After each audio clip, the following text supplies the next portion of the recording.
Chapter 1. There are plenty of others who will do it. Beat. The most powerful sect system in history has successfully upgraded. Wow, the system is finally upgraded. Su Bai sprang up with a nimble leap, spitting out the dogtail grass he had been chewing. He had traversed this world for 3 days, waiting for the system to load for 3 whole days. Soon, a transparent system screen appeared before Su Bai's eyes. Host. Name, Su Bai. Age, 18. Realm, mortal. Items, 20 coins. Sect information. Sect name, Tiandao Sect. Sect level, 0 stars. Number of sect members, 1. Sect territory. A radius of 100 meters. The host is absolutely invincible within this territory. Sect buildings. A dilapidated thatched hut, the sect hall. Sect assets, 0. Sect points, 0. Conditions for upgrading to a 1-star sect. Recruit 1 disciple, must kneel before the sect hall to pay respects. Task. Please upgrade to a 1-star sect as soon as possible. Reward. 1 immortal technique pavilion. Host feedback. The host strength is 10 times that of all sect disciples combined. Recruit a disciple? They must come to the hall to pay respects. Su Bai swiftly appeared before a ramshackle thatched hut, where a plaque hung above the door, inscribed with the 3 characters Tiandao Sect. Moreover, the Tiandao Sect was situated on this barren little hill, devoid of anything but dogtail grass. Honestly, with such conditions, how could he possibly recruit a disciple? Which immortal sect hall isn't resplendent and magnificent? Which immortal sect's mountain peak isn't shrouded in mist, suffused with celestial energy? Make sure to leave a good picture. Each disciple will need one. Is this some kind of joke? Su Bai muttered to himself. Nonetheless, despite the complaints, the sect needed to be upgraded, the task had to be completed, and disciples had to be recruited. An hour later, Su Bai found himself in the talent market of Yinshui City, several dozen miles away. Of course, in this world, it wasn't called a talent market. It was referred to as the 100 Sects Conference. The so-called 100 Sects Conference is where all nearby sects and forces gather to recruit disciples, aiming for greater efficiency. Such conferences abound across the continent, and Su Bai naturally came to the one closest to him. Yinshui City, Linglang Sect Branch. Your formal disciple assessment has not passed. Try again in 6 months. The cold voice resonated in the cramped room as Zhuge Feng looked up at the middle-aged man at the desk, who didn't even spare him a glance, and simply said, Next. Deacon Wang. I ranked first in all 6 tests of the Linglang Sect. Why did I fail? Senior brother gone. Failed. All his tests. How did he pass? Zhuge Feng asked, filled with indignation. The middle-aged man, known as Deacon Wang, turned to glance at him. Why? Do you have a foundational elder as a father like he does? Zhuge Feng was left speechless and continued. What about junior brother Han? His scores were much lower than mine. How did he pass? Deacon Wang chuckled derisively. Do you have 300 taels of silver like he does? He had scraped together every last bit of his fortune to acquire 200 taels of silver, having already paid half a year's service fee to the Linglang Sect. Now he had not a single coin left. Seeing his predicament, Deacon Wang shook his head in mockery and added, Without money, you can either wait for the next assessment in 6 months or get lost. But my talent and comprehension are superior to others. Even. Zhuge Feng attempted to argue. Deacon Wang interrupted him with a disdainful laugh. This world is not lacking in self-proclaimed geniuses like you. Forget about being a formal disciple even for a mere servant position. There are at least 80 people vying for it. If you won't do it, plenty of others will. Zhuge Feng fell silent upon hearing this, his fists clenched tightly, his nails digging into his palms without him noticing. After a long pause, he released his fists and turned to leave. What an arrogant fool, truly believing himself a genius. Deacon Wang's mutter followed him out. Outside, a long queue had formed, with anxious young men and women waiting to learn their fate. Becoming a formal disciple of the Linglang Sect would grant them access to immortal techniques, albeit at a high price after all. These were immortal techniques. If they succeeded in their cultivation, they could become beings capable of summoning wind and rain. These individuals were children from ordinary families, many of whom had exhausted their fortunes to secure a place in the Linglang Sect. Thus, their anticipation mirrored that of Zhuge Feng, longing for the day they could ascend to immortality. Zhuge Feng found himself at a loss for words. How could he tell them that passing the formal assessment was impossible? How could he reveal that the slots had long been predetermined, and the so-called assessment was merely a formality? Those who could pass the assessment were over there, watching the spectacle. Not far away, beneath a tree, several elegantly dressed young men and women leaned against it, laughing derisively at the crowd waiting in line. Senior brother gone, junior brother Han, junior sister Lu. They had no need to wait to see if they would pass, for they had known the outcome long before the assessment. Alas, resentment, injustice, indignation, helplessness. A myriad of emotions surged within Zhuge Feng's chest, ultimately manifesting as a soft sigh. Could he demand that the peak-ranking deacon, Wang, forcibly allow him to pass? He was merely an ordinary person, powerless and insignificant in this vast world. How could he contend with a cultivator? How could he reason with a powerful sect? Chapter 2. Monthly salary starting at 30,000. What the heck? So many people. As Su Bai stepped into the grand plaza of the 100 Sects conference, he was taken aback by the bustling scene before him. The crowd was so dense that it nearly filled the entire square. Are the people in this world truly so fervent about cultivation? As he counted, he could see approximately 107 signs, indicating that over 100 sects and forces were recruiting disciples here. Each sign was more extravagant than the last, particularly the one at the center, which was especially grand. The plaque bore the gilded characters Linglang Sect, with several lines of text beneath it. Top 500 of the Immortal Alliance. Base monthly salary, 30 taels. Number of slots today in Yinshui City, 50. At that moment, the area surrounding the Linglang Sect seats was already crowded with people, all eager to secure a spot. Su Bai glanced at the gilded, opulent sign, and then at the shabby wooden board in his hand, feeling a wave of emotion. Truly deserving of being in the top 500, they're swimming in wealth, with a starting monthly salary of 30 taels. In this world, the currency of ordinary people primarily consisted of copper coins and silver. 1 tael of silver equated to 1,000 copper coins. Note, in the early stages, gold and silver are predominant, while in the mid-stage, spirit stones take precedence. Based on his observations over the past few days, 1 copper coin in this world was roughly equivalent to 1 yuan. In other words, 30 taels of silver translates to a monthly salary starting at 30,000. The mere concept of a starting salary brings forth boundless imagination. No wonder so many people are vying to get in. Su Bai surveyed the surroundings. The monthly salaries indicated on the signs of various sects range from 3 taels to 30 taels.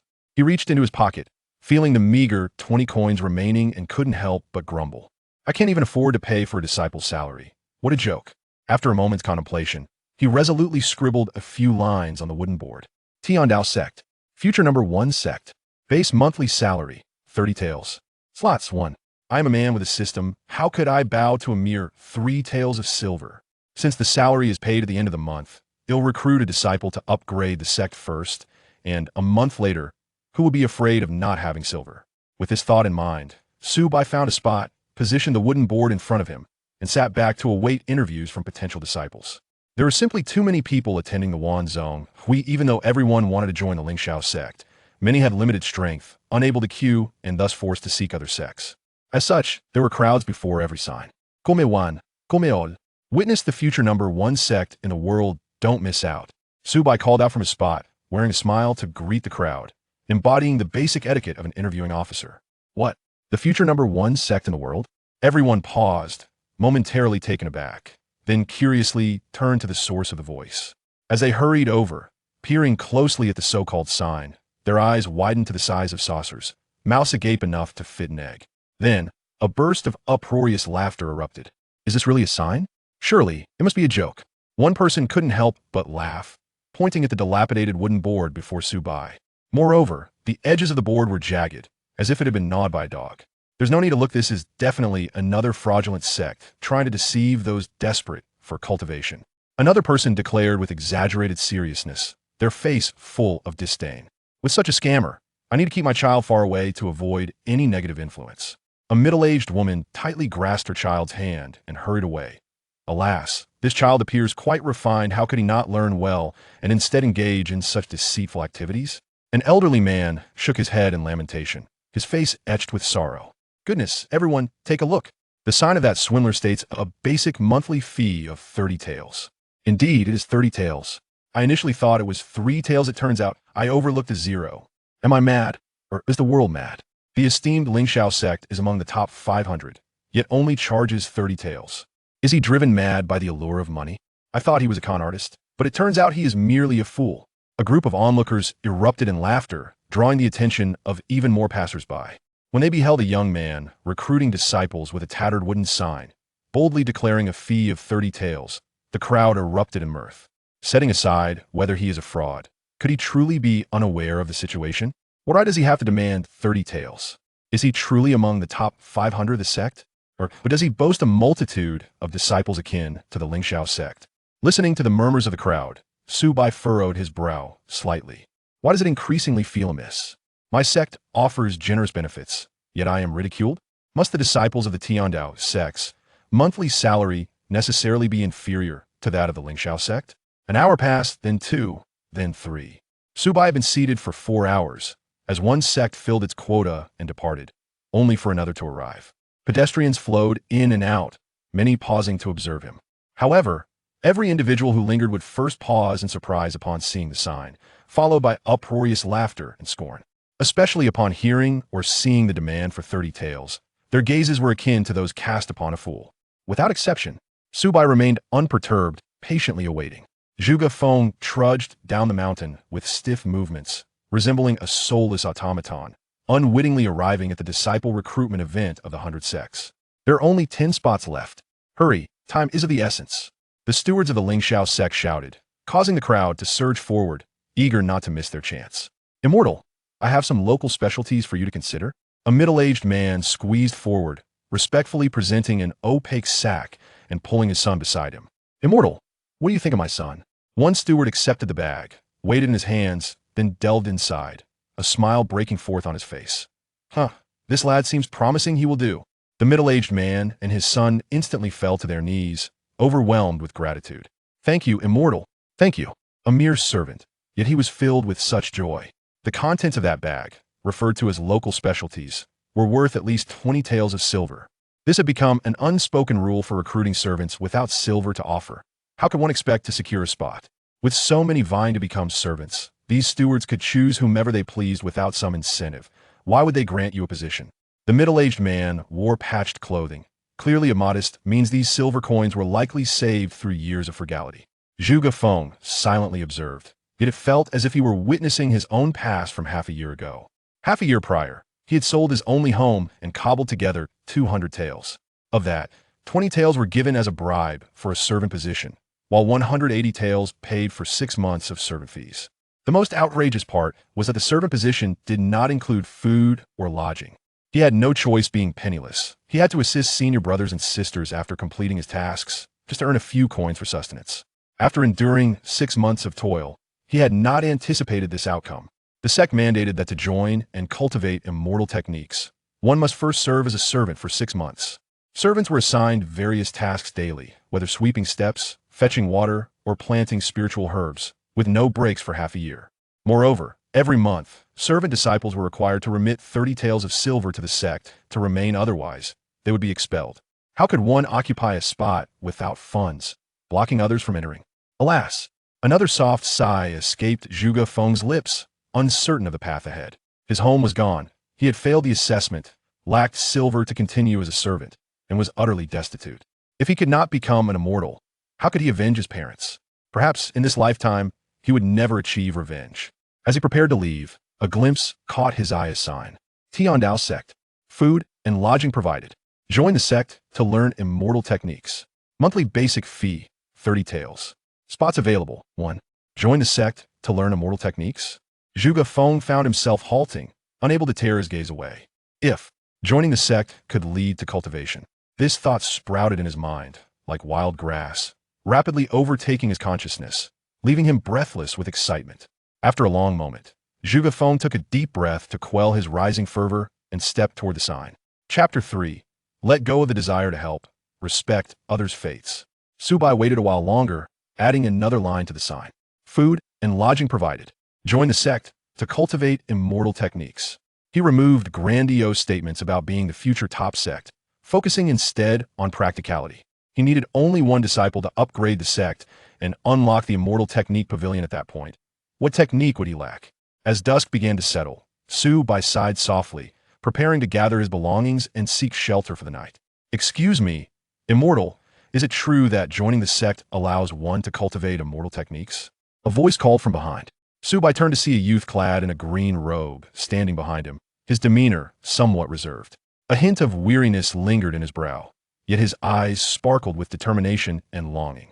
Indeed, upon joining the sect and taking a master, one can immediately access immortal techniques.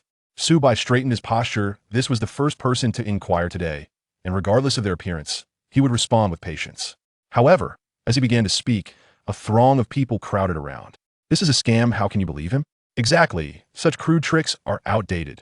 Thinking it's still a decade ago? Young man, 30 taels are harder and be cautious of being deceived. A chorus of derisive comments ensued, their gazes towards Su Bai filled with disdain and contempt, as if regarding refuse. Zhuge Feng remained silent. Not a fool, he knew with 99% certainty that Su Bai was a fraud. Yet, there remained that 1%. Even if there was but a glimmer of hope to touch immortal techniques, he could not afford to give up. Merely 30 taels of silver. Observing the young man fall silent, Su Bai shook his head, realizing that he had been branded as a swindler and a fool, rendering him incapable of attracting disciples. Tomorrow, he would seek a different venue for the 100 clans assembly and don a new guise. May I inquire, esteemed master, if the 30 taels of silver could be settled at the end of the month? Zhuge Feng mustered his courage to speak softly. He was acutely aware that such a request was exceedingly unreasonable, with a rejection likelihood soaring to 99%. All sects and factions invariably submitted their dues at the beginning of the month, with no exceptions for credit. However, he found himself utterly destitute and had no alternative. Settling the silver at the month's end? Certainly. Rest assured, our sect will never default. Su Bai assured, thumping his chest. Before his transmigration, he despised companies that delayed payments. And now as a sect leader, he could not guarantee much, but he must ensure the welfare of his disciples. Only those who have endured the rain truly comprehend its discomfort. Zhuge Feng was taken aback, astonished that someone would actually be willing to extend credit. Master, are you certain? Indeed.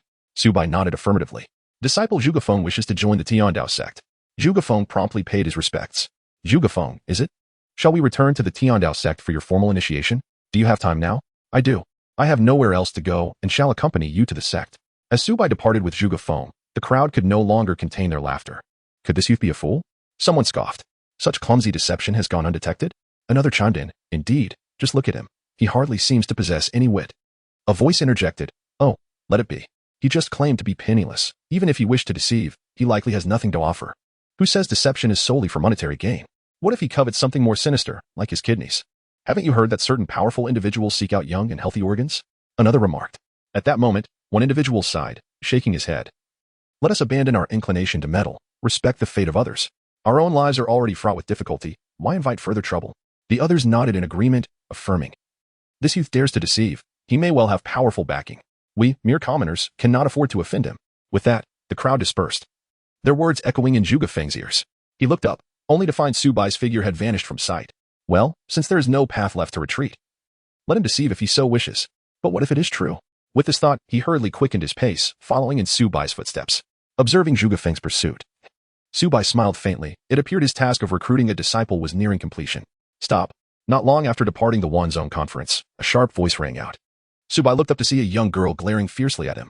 This girl, with her willow-like eyebrows resembling distant mountains, a graceful nose, ruby-red lips, and skin whiter than snow, had hair cascading down to her waist. Wow, what a stunning girl. Her anger does not diminish her elegance. Xiao, young lady, what brings you here? The girl regarded Su Bai with disdain and directed her words towards Zhuge Feng. He is a fraud. Do not be deceived by him. Su Bai chuckled softly. My dear girl, mere words bear no weight. Do you possess evidence to prove I am a fraud? The girl huffed. All sects require new recruits to serve as apprentices for half a year before they can access immortal techniques. You, however, claim to allow immediate cultivation. How can that not be a fraud? Su Bai laughed. My dear girl, the fact that other sects require half a year to access immortal techniques has no bearing on my sect's policy. What benevolent sect would allow such generosity? It must be a deception. The girl clearly remained unconvinced. Believe what you wish, Su Bai shrugged, disinterested in further debate. He turned to Zhuge Feng, saying, if you trust me, come with me. If not, then leave. Though he desperately needed a disciple, he would never force the issue. Afterward, Su Bai turned to walk away, leaving Zhuge Feng's decision in his own hands. Faced with this, Zhuge Feng gritted his teeth and finally resolved. Disciple believes in the immortal master. Upon hearing this, Su Bai halted, turning back in surprise. You truly believe in me? Yes, disciple believes in the immortal master. Zhuge Feng nodded earnestly. Then let us proceed. Su Bai smiled with ease and took a step forward. The sensation of being believed by others is rather exhilarating. While Su Bai savored this feeling, Xiao was on the brink of madness. She never anticipated that such a stubborn individual as Zhuge Feng could exist in this world. How could someone so evidently a fraud still have followers? Damnable scoundrel, I am determined to expose your true nature. Xiao stamped her foot fiercely and pursued Su Bai. Why are you following me again, young lady? Su Bai asked, amused. Was this girl akin to an adhesive plaster? Xiao retorted with a haughty snort. I intend to unveil you as the fraud you are. As darkness enveloped the sky, Su Bai questioned why this young girl chose to cling to him instead of returning home. He rolled his eyes, utterly perplexed by the thoughts swirling in her mind. You needn't worry. I can protect myself, Xiao Yan declared proudly, revealing a sword that hung at her waist. Chapter 4. The First Disciple, Sect Advancement in the Night Sky. A resplendent full moon hung high, surrounded by twinkling stars that cast a gentle glow, suffusing the entire landscape with a soft silver luminescence. The peculiar trio traversed the moonlit path, walking through the tranquil woods where the occasional chirping of insects and singing of birds could be heard. Yet no signs of human presence were visible. As the last of the group, Xiao Yan surveyed the increasingly desolate surroundings, her suspicions towards Su Bai deepening. Her hand resting upon the hilt of her sword. Should there be any sign of danger, she would unsheath her weapon without hesitation. Moments later, a small hill emerged ahead. Su Bai extended his hand and indicated that ahead is the Tiandao Sect. Upon hearing this, Xiao Yan quickly lifted her head and gazed intently. The hill appears quite modest in scale, with hardly any notable structures visible atop it, save for a solitary dilapidated thatched hut standing forlornly. The surroundings are enveloped in silence. Not a single shadow of a person is discernible, nor even the faint glow of a candle. What a dismal sect this is. Xiao Yan's skepticism reached its zenith as she muttered to herself, is this not a scam? Even Zhuge Feng, usually composed, felt a tremor of doubt within, for this place, by all appearances, bore little resemblance to a legitimate sect. Yet, a subtle smile graced Su Bai's lips. The moment his foot crossed into the domain of the sect, he was already invincible. In the blink of an eye, he vanished like a specter, only to reappear at the door of the thatched hut with an astonishing swiftness. The technique of shrinking the ground to an inch. Xiao Yan and Zhuge Feng's eyes widened simultaneously in astonishment, their pupils constricting in sheer disbelief, while their hearts surged with tumultuous waves, struggling to regain composure. This technique, belonging not only to the realm of celestial arts, but also signifying a formidable existence, could only be mastered at the foundational stage of cultivation. In other words, this seemingly youthful trickster was indeed a powerful celestial master. Come forth and pay your respects. Su Bai called out to Zhuge Feng, who snapped back to reality, inhaling deeply to steady his tumultuous emotions before dashing up the hill. In but a short while, he reached the summit, where he respectfully knelt before Su Bai, bowing thrice with great solemnity, proclaiming, "Disciple Zhuge Feng pays homage to the esteemed master."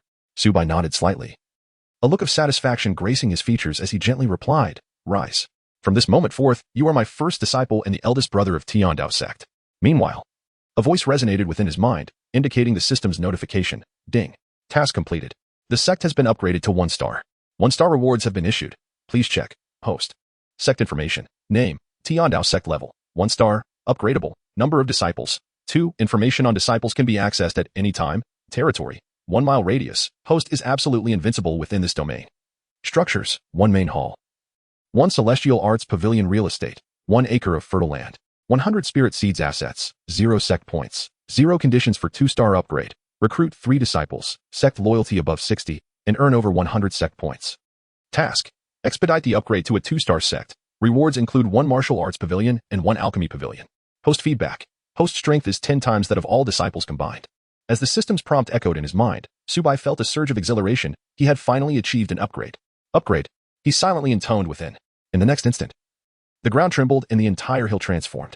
The dilapidated thatched hut vanished in an instant, replaced by a majestic palace that exuded an aura of grandeur. Above the palace, a plaque soared, inscribed with the bold characters Tiandao Sect. Not far from the grand hall, a resplendent building emerged, adorned with the words Celestial Arts Pavilion. The entire hill expanded by more than double, shedding its desolation and gaining a touch of ethereal charm. The sudden spectacle left Zhuge Feng and Xiao Yan utterly astonished. Their mouths agape as they stared in sheer disbelief at the unfolding events. What had they just witnessed? Manifestations from thin air, alterations of the very terrain. If the concept of compressing distance was within the realm of understanding, then such astonishing feats transcended the ordinary, venturing into the extraordinary. Was it a Taoist master of the Golden Core stage? Perhaps an ancient being of the nascent soul? Or even the legendary transformation of the spirit? How formidable was the master, far exceeding the prowess of Elder Wang by immeasurable degrees. Zhuge Feng mused inwardly, simultaneously feeling grateful for his choice to trust his master. Zhuge Feng, that is the Celestial Law Pavilion. Go ahead and select the most suitable technique for your cultivation, Su Bai instructed. Thank you, master. Zhuge Feng replied, bowing once more before eagerly stepping into the Celestial Law Pavilion. At last, he would have the opportunity to engage with celestial techniques. Clenching his fists in exhilaration, he was filled with anticipation. Yet, upon entering the pavilion, he was once again overwhelmed by the sight before him. Countless scrolls of celestial law floated throughout the entire space. Even Zhuge Feng, typically composed, could not help but gasp in awe, his heart racing with excitement. The scene before him was utterly breathtaking, leaving him in a state of disquiet. Please place your hand upon the stone pedestal in front of you. A delicate voice suddenly resonated in his ear. Who is speaking? Zhuge Feng jolted, glancing around frantically. Yet, Apart from the drifting scrolls that filled the air, he could discern no presence. I am the guardian spirit of the immortal arts pavilion. There is no need for fear. The ethereal voice continued to echo in his ears, according to tradition. Every new disciple who joins our Heavenly Path sect is entitled to select a volume of immortal techniques.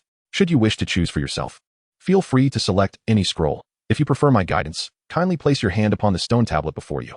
Upon hearing this, Zhuge Feng exhaled in relief. Realizing it was merely the guardian spirit, I humbly request you to select for me, esteemed guardian spirit. Zhuge Feng respectfully clasped his fists together and bowed to the stone pedestal before him, then placed his hand upon it. He had little understanding of the immortal techniques. For him, possessing any technique to cultivate was sufficient, regardless of its nature.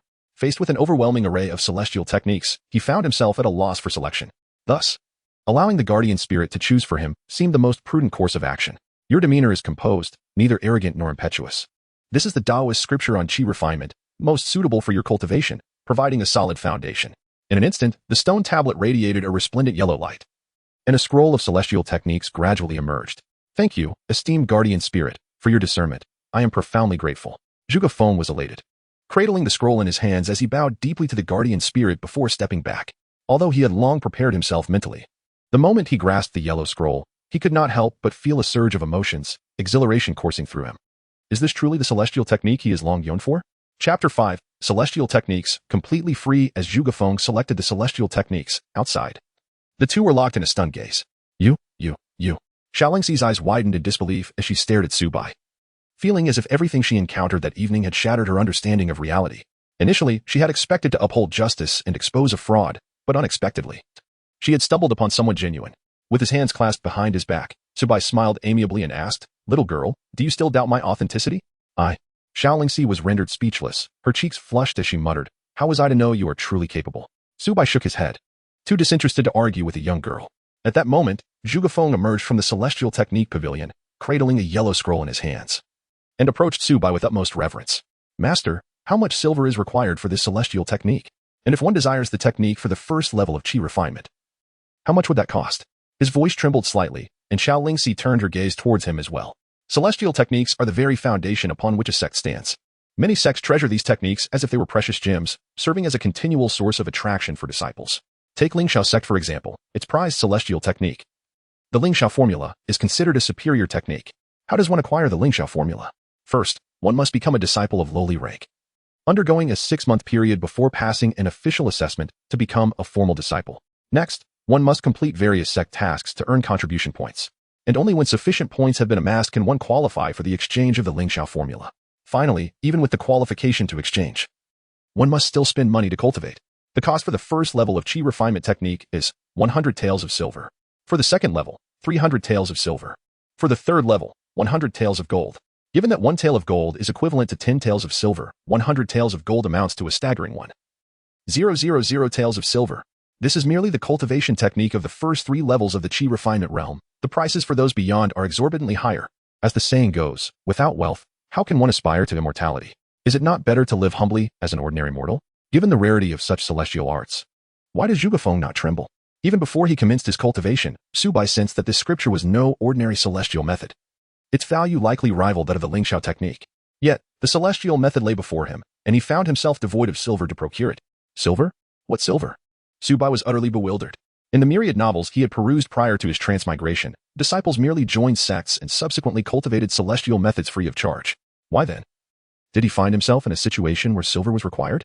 Zhuge Feng paused, assuming Su Bai had not grasped the matter, and hastily inquired, "Master, how much silver must I pay to cultivate this celestial method?" "There is no need for silver, as you are a disciple of the Tiandao Sect. You may freely cultivate our celestial methods," Su Bai replied with a smile. Zhuge Feng was taken aback, his mind buzzing as if a bomb had detonated within. Such a precious celestial method, offered without charge? "Master, are you saying that the celestial methods from the 1st to the 9th level of qi refinement require no silver?" He struggled to believe it, even suspecting he was experiencing auditory hallucinations. The celestial methods for the first 3 levels were already exorbitantly priced. What are the entirety of the 9 levels? Do you not wish to? Su Bai arched an eyebrow, his expression a blend of amusement and challenge. "I present you with the opportunity to cultivate this celestial method. Do not squander my expectations." Zhuge Feng looked up, observing his master standing with hands clasped behind his back, a gentle smile illuminating his features, akin to the resplendent moon on this night. The moonlight cascaded like liquid silver, casting a divine glow upon him, as though he were an immortal descended to earth to save the masses. In stark contrast, he recalled the arduous days spent as a menial worker in the Linglang Sect. Oppressed and beleaguered, a far cry from his current circumstances. His body trembled violently, as if struck by lightning. A torrent of fervent blood surged forth like a volcanic eruption. Rushing to his head, plop, he unexpectedly knelt, bowing deeply, his tone resolute as he proclaimed, "Disciple Zhuge Feng, I thank you, master." Witnessing this scene, Su Bai couldn't help but smile. Beside him, Xiao Yan stood in sheer astonishment, her beautiful eyes wide open, her mouth opening and closing in silent disbelief. Her heart was a tempest of shock and incredulity. A complete celestial method for refining qi through to the 9th level, free of charge? Surely. Her family would have to expend great resources to acquire a complete set of celestial methods for the qi refinement stage. Could it truly not be a deception? Master, may I inquire what tasks I am required to complete daily? Zhuge Feng raised his head to ask. Upon joining a sect, whether as a menial or a formal disciple, one was typically obliged to complete daily tasks, which generally consumed 6 to 7 hours. Failure to fulfill these tasks could result in severe penalties. He was curious about the nature of the tasks within the Tiandao Sect. Tasks? Your task is to cultivate diligently. The higher your cultivation, the greater your contribution to the sect, Su Bai replied nonchalantly. Upon hearing this, Zhuge Feng was rendered speechless. The task was simply to cultivate? What does this equate to? It is akin to earning money effortlessly while lying down. Why linger in indecision? Shouldn't one seize the moment to cultivate? Su Bai urged. At this, Zhuge Feng suddenly came to his senses, deeply bowing to Su Bai, declaring, "Disciple obeys." Yet, as he turned away, tears streamed down his face uncontrollably.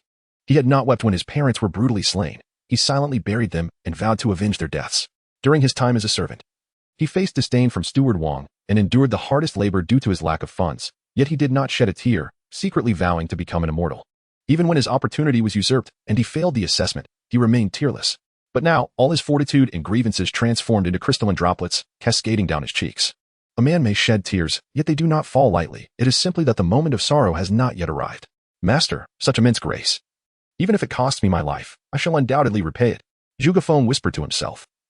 Wiping the traces of tears from his eyes before finding a quiet spot outside the grand hall to immerse himself in silent cultivation, he chanted the immortal incantation, invoking the spiritual energy as recorded in the scripture, initiating his practice. The spiritual energy gradually coalesced, transforming into a faint silvery glow that enveloped Zhuge Feng, forming a circular ring that revolved around him.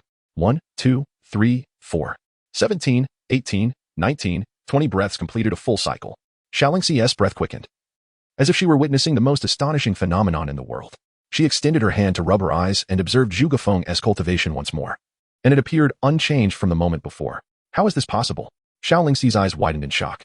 In this realm, the quality of celestial techniques is intrinsically linked to the duration of the cultivation cycle. Techniques of inferior quality, often circulated in the black market, can only manage 1 or 2 cycles in an hour, rendering the path to achieving the first level of qi refinement an uncertain affair.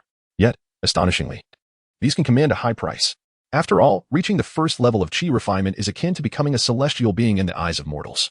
Some smaller sects or families possess slightly superior techniques, capable of completing a dozen or 20 cycles within an hour. The family to which she belongs is a prestigious lineage in the Great Zhao Empire, whose celestial technique can complete 52 cycles in the same time frame. In contrast, the Linglang Sect, ranked among the top 500 in the Celestial Alliance, boasts a foundational technique, the Linglang formula, which can accomplish 61 cycles in an hour. And what had she just witnessed? Chapter 6. No, you are too young. On this day, the celestial technique of the Taoist sect can complete a full cycle of the heavens in merely 20 breaths. What is the essence of this concept?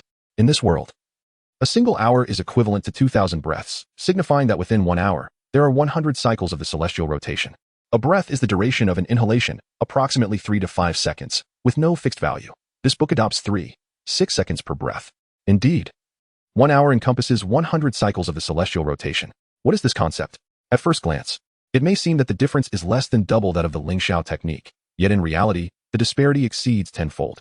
The higher the grade of celestial techniques, the purer the spiritual energy they absorb and transform, impurities are minimized, leading to a significant reduction in the time required for subsequent impurity processing, thus expediting the cultivation progression.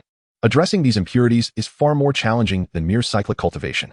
After all, one merely involves absorption while the other necessitates repeated refinement, ensuring that the spiritual energy becomes increasingly pure, thereby preventing harm to the meridians during circulation. Consequently, the more cycles a celestial technique performs within an hour, the higher its quality. In the end, even a single additional cycle can result in a monumental difference in value.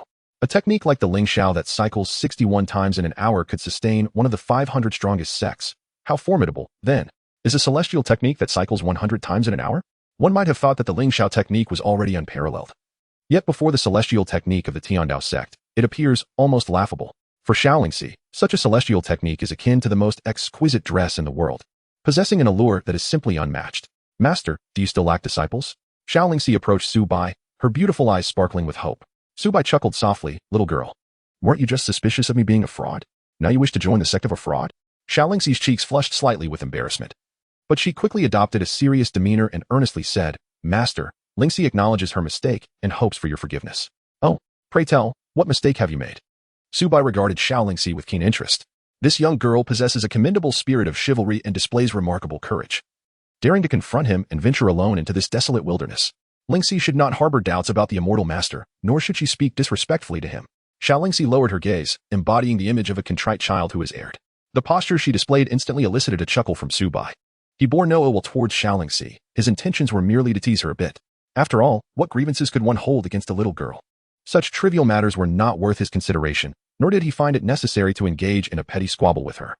With a dismissive wave of his hand, he indicated that he was not concerned. Master Xie, you are truly wonderful. Upon hearing Su Bai's words, Xiao quickly expressed her gratitude. Her beautiful eyes curving into crescent moons, a smile gracing her lips. Master, may I join the Tiandao Sect? She asked, her large eyes sparkling with anticipation as she gazed at Su Bai. Su Bai's gaze swept over her from head to toe before he shook his head, replying, not for the time being. Ah, why not? Xiao pouted, her expression tinged with a hint of grievance. Master, I can wash your clothes, serve tea, and even massage your back and legs. I can do anything. Won't you accept me? No, you are too young, Su Bai reiterated, scrutinizing Xiao once more. Too young? Xiao lowered her head, following Su Bai's gaze to her chest. While it may not have been particularly prominent, it was certainly not insignificant. Or do you prefer them larger? She queried, her pride evident as she lifted her head, defiantly puffing out her modest curves. Ahem. Su Bai coughed lightly, attempting to mask his embarrassment. That is not what I meant. My point is that you are still quite young. Our sect does not accept minors. Young, Xiao mumbled, momentarily stunned. Her cheeks flushed slightly as she realized she had misunderstood his intentions. Master, just to clarify, I completed my coming-of-age ceremony 3 days ago. So I am already of age, all right? She declared, puffing out her cheeks in earnest defense. Su Bai was taken aback. Has this little girl reached adulthood? Oh, how could I have forgotten? In this world, maturity is not defined by the age of 18, but rather by 16. Little girl, it's quite late. Aren't your family worried about you? Su Bai reminded her. Xiao pouted and muttered, who wants to go home? Oh, Su Bai raised an eyebrow, seemingly intrigued. A rebellious girl who has run away from home? That would certainly complicate matters. If I take her in now, what if her parents come looking for trouble in a few days? If you wish to join the Tiandao Sect, that is fine, but your parents must accompany you. Otherwise, I refuse to become an abductor. Su Bai said with a stern expression, then he swiftly stepped into the main hall and with a resounding bang, closed the door behind him. Hey, what kind of person are you? Xiao was left standing there, dumbfounded. At 3 in the morning. He slept and awakened at 6, with the King of Hell praising his robust health. Early in the morning, Su Bai stretched lazily, invigorating his muscles, and prepared to check on the progress of his disciples' training overnight. However, as soon as he opened the door, he was taken aback by the scene before him. The entire mountaintop was immaculately tidy. Not a single dry blade of grass or fallen leaf remained, and the buildings gleamed with cleanliness, reflecting no trace of dust. Numerous pots of fresh flowers adorned various locations, filling the air with their fragrant aroma, intertwined with an unusual delectable scent. Braised pork. Following the tantalizing aroma, Su Bai spotted a small wooden table laden with an array of delicacies, no less than 7 or 8 dishes, each exuding an irresistible fragrance. Particularly, a large bowl of braised pork in the center, rich in juices and full of succulent fat, instantly stirred Su Bai's appetite. Master, you're awake. Xiao suddenly appeared from nowhere, beaming as she rushed to Su Bai's side, her face brimming with eagerness. I made this myself. Would you like to try it? What an experience it is to awaken to a scrumptious meal awaiting you. Before crossing over, Su Bai, a die-hard fan of takeout, felt an overwhelming wave of happiness wash over him. He picked up his chopsticks and sampled a piece of braised pork. The moment it touched his tongue, Su Bai's movements seemed to freeze. How is it? Is it delicious? Xiao asked with a grin, her cheeks adorned with charming dimples. She held unwavering confidence in her culinary skills. Her mother often said that the best way to capture a man's heart was through his stomach. It's delicious, truly exquisite. You needn't cook again next time. With a swift movement, Su Bai decisively made his exit. Water? Where's the water? Is it so delightful that it makes one fly away? Watching Su Bai vanish in an instant, Xiao scratched her head, perplexed. Is it really that good? With a hint of skepticism, Xiao picked up a piece of meat and tasted it. The moment it entered her mouth, her expression mirrored that of Su Bai's earlier. The rich flavor of the meat and the sweetness of the seasoning were lost on her, leaving only a single note resonating in her palate. The flavor struck like a mouthful of salt, relentlessly assaulting the taste buds and lingering on the palate. Tears welled up in Xiaolingxi's eyes, reminiscent of a moment when a patron at a northeastern restaurant complained of insufficient portions. It was akin to a Cantonese person unwittingly tasting a devilishly spicy chili. A cup of pearl milk tea. Hold the pearls and add a touch more salt, please. Chapter 7. The heavenly root fails the formal assessment? You've been out all night. Have you given a thought to your family's feelings? Su Bai admonished sternly. Xiaolingxi lowered her head, mumbling. Did they ever consider my feelings? Oh, you. Su Bai sighed in exasperation. Xiaolingxi was not his child, and he had no authority to intervene excessively. If it were his own child acting so mischievously, he would ensure to provide them with a perfect childhood, even at the cost of 7 wolves. Ding. The host's cultivation has broken through. Suddenly, a voice echoed in Su Bai's mind. Host name, Su Bai age, 18 realm. Chi refinement level 3 items, 20 coins. Chi refinement level 3? Su Bai's gaze involuntarily drifted to the side, where Zhuge Feng was still engrossed in his cultivation. As the leader of the Tiandao Sect, his cultivation was 10 times that of all his disciples combined. Currently, there was only Zhuge Feng as a disciple in the Tiandao Sect. His cultivation was thus inherently bound to Zhuge Feng's. In other words, if he broke through Ding, the disciple's cultivation has broken through, rewarding 10 sect points. Bang! A crisp sound resonated from within Zhuge Feng, followed by a sudden surge of surrounding air, exploding forth with formidable momentum. With a whoosh, he opened his eyes, radiating brilliance and vitality. Chi refinement level 1. Exhaling a breath of turbid air, Zhuge Feng slowly clenched his fist. A series of crackling sounds emanating as a faint azure glow enveloped his knuckles. Was this the power possessed by those immortal beings? He regularly set aside time for physical training, and his work as a laborer often involved heavy lifting, enabling him to hoist several hundred pounds. Yet, at this moment, as the spiritual energy surged through his meridians, his entire being was enhanced, brimming with boundless strength. At this moment, Zhuge Feng felt an inexhaustible surge of energy coursing through his body. Surely, my strength is now sufficient to avenge my parents? Clenching his fists, his eyes shimmered with a crimson hue. One night to achieve the first level of chi refinement? Xiaolingxi was left astounded. In the brief period since she had met Su Bai, she had been left speechless countless times. Even if the celestial arts of the Tiandao Sect were indeed formidable, could one truly advance in chi refinement overnight? It is worth noting that Linglang Sect's top genius, Ling Xiao, had taken half a month to reach the same level. And that feat had been lauded far and wide. Master, I have fulfilled your expectations and successfully refined my chi. Zhuge Feng excitedly bowed to Su Bai. Excellent, splendid. Su Bai responded with enthusiasm. The stronger Zhuge Feng became, the more powerful he would render Su Bai as well.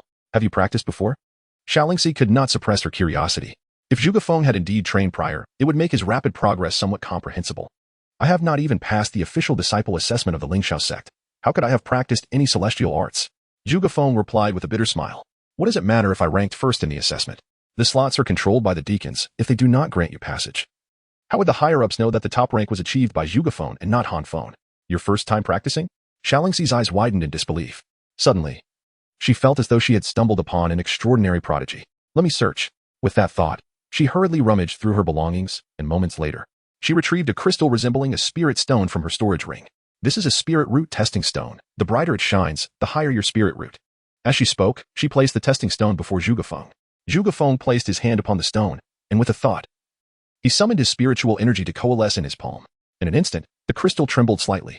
Following that, it erupted in a dazzling golden light that soared into the sky, a blinding radiance that was impossible to gaze upon directly. Golden light shines forth, the legendary celestial spirit root. Xiaolingxi covered her mouth in disbelief. The Linglang Sect has sought a celestial spirit root for millennia. Could it be that I possess a celestial spirit root? Zhuge Feng was momentarily taken aback. Meanwhile, Su Bai opened his system panel to review his disciple's information. Name, Zhuge Feng age, 18 cultivation, first level of chi refinement spirit root, celestial spirit root sect loyalty, 80. Note, achieving a loyalty of 100 unlocks super rewards, upon comprehending Zhuge Feng's profile. Su Bai was left utterly astonished. Even as a transmigrator, he understood the extraordinary nature of a celestial spirit root. Such individuals were akin to children of destiny. Is my very first disciple so remarkably powerful? It was indeed a boon. The stronger his disciple grew, the more powerful he himself would become. Wait. You possess a celestial spirit root, yet you did not pass the official assessment of the Linglang Sect. Am I hearing this correctly? Xiaolingxi, regaining her composure, pressed with incredulity. In this region, I ranked first in the assessment. However, lacking 300 taels of silver, I was unable to pass. Zhuge Feng shook his head, a hint of helplessness crossing his face. The words of Deacon Wang echoed in his mind. In this world, what is most abundant is the presence of self-proclaimed geniuses. With a chuckle, Xiaolingxi nearly spat out the water she had sipped just the day before. The idea that one could not pass the formal assessment due to lacking a spiritual root, a yearly gist of the continent? Why must one possess 300 taels of silver to succeed? With wide eyes and a perplexed expression, Xiao Lingxi pressed for answers. Because Zhuge Feng hesitated momentarily before explaining, the results of the disciples' assessments from the Yunshui City branch are controlled by several deacons, who then report to the elders of the sect. Your achievements are inconsequential if they gain nothing from reporting them. However, if you possess silver, they stand to profit, which makes their choice quite clear. Zhuge Feng offered a bitter smile. Why is it like this? Aren't spiritual roots supposed to be tested during assessments? Xiao Lingxi was taken aback. Testing spiritual roots?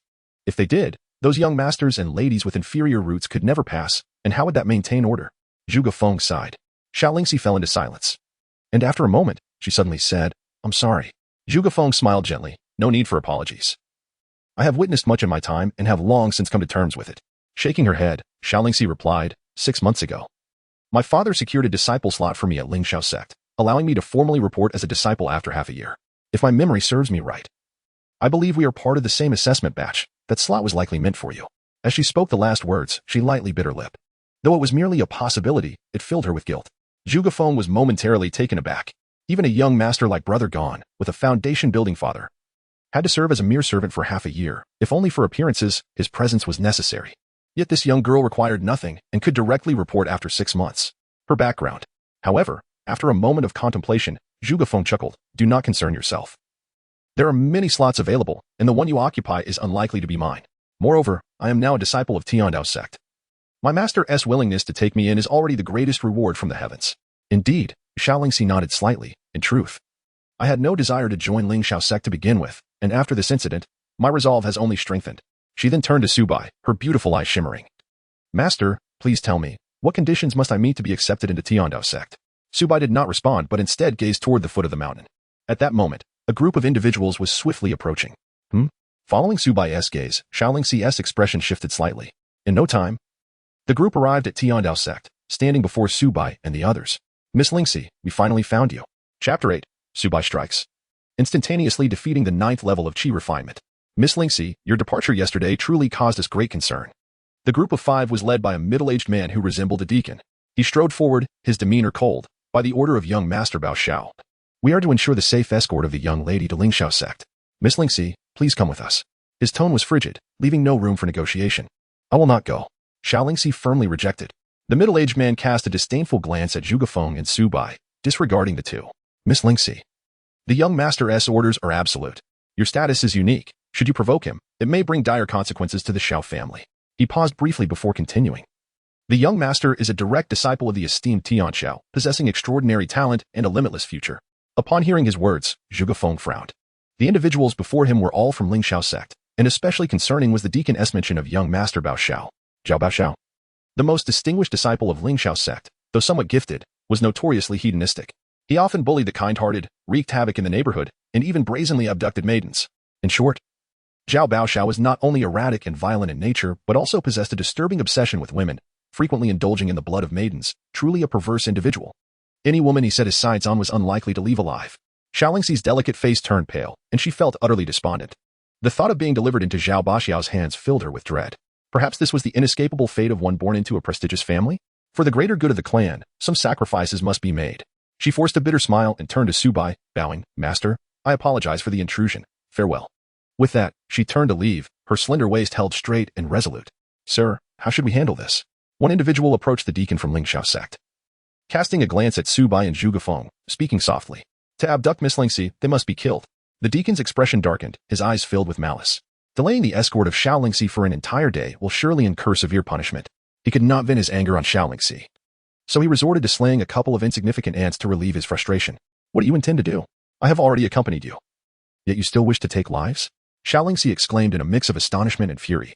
Do not be anxious, Mississippi. We know how to exercise restraint, replied the steward with a wave of his hand. The 4 individuals behind him then closed in, each emanating a ripple of spiritual energy.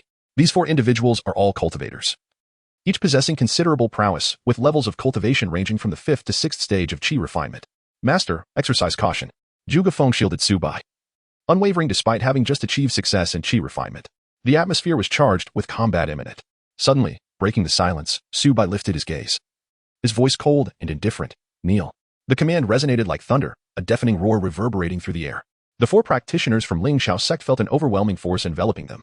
In an instant, their knees buckled, and with a resounding thud, they collapsed before Su Bai.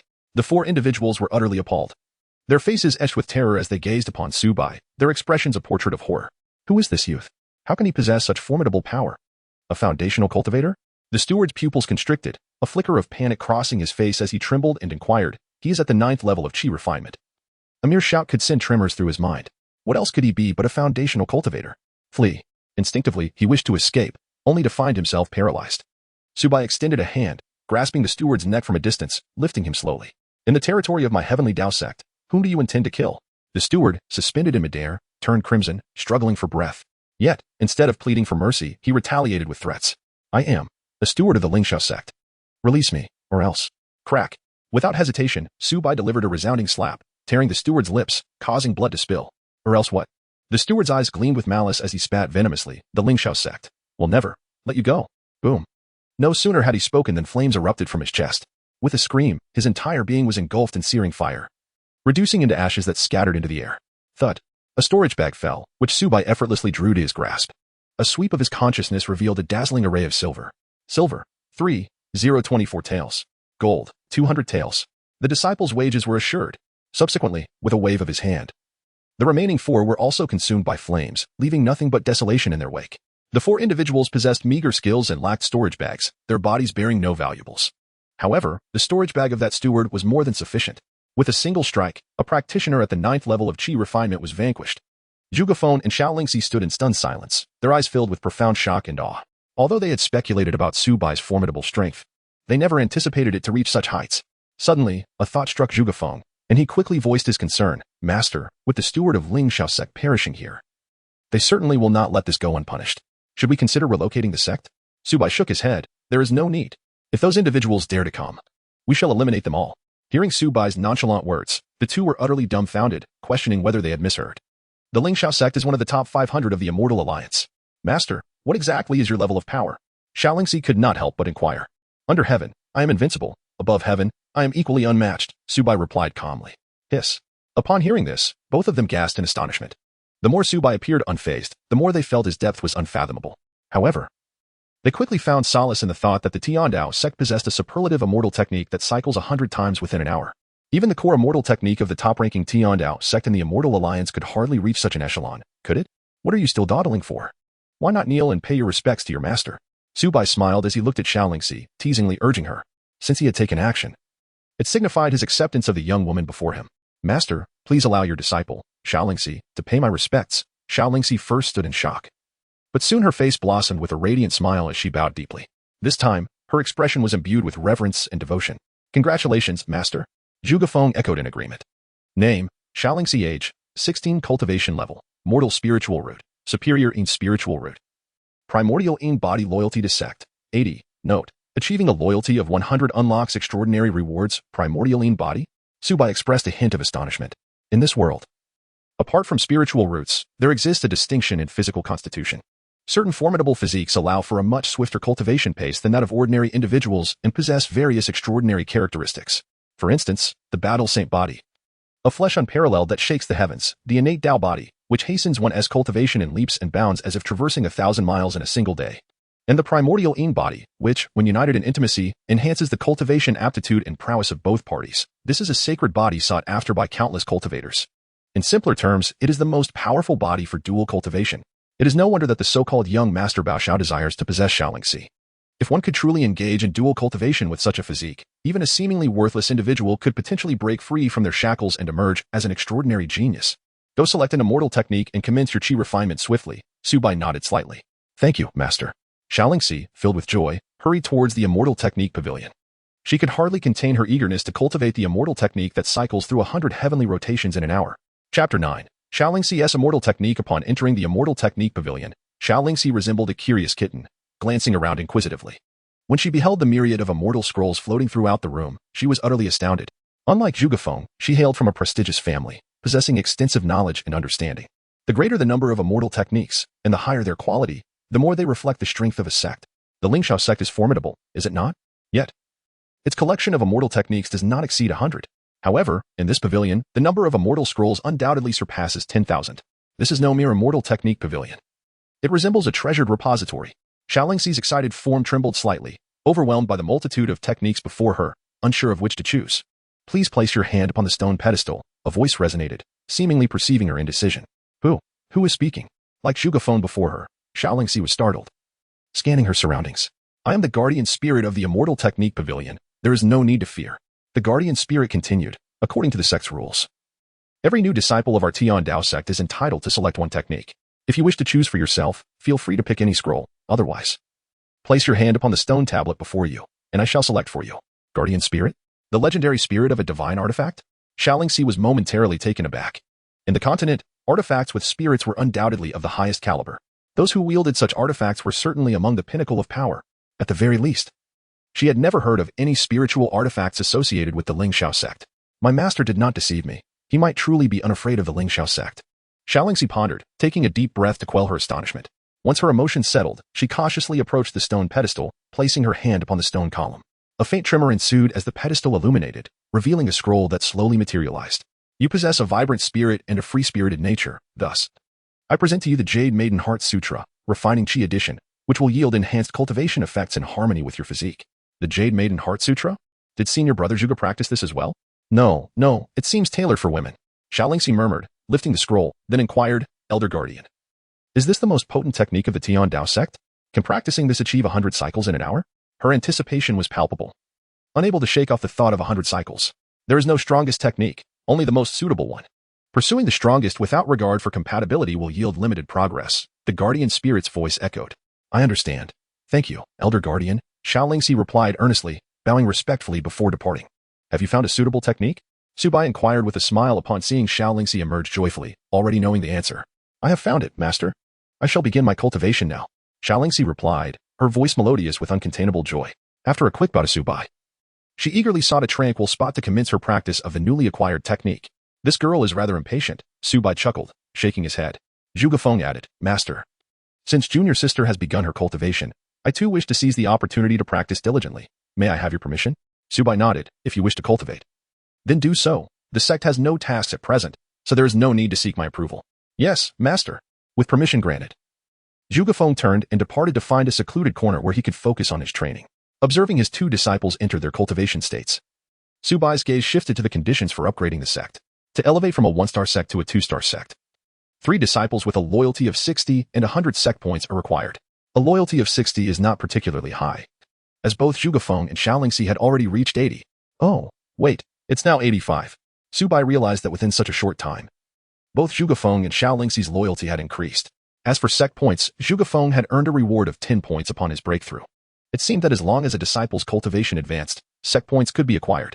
However, it remained unclear whether each breakthrough yielded a fixed 10 points or if the rewards varied based on the level of cultivation.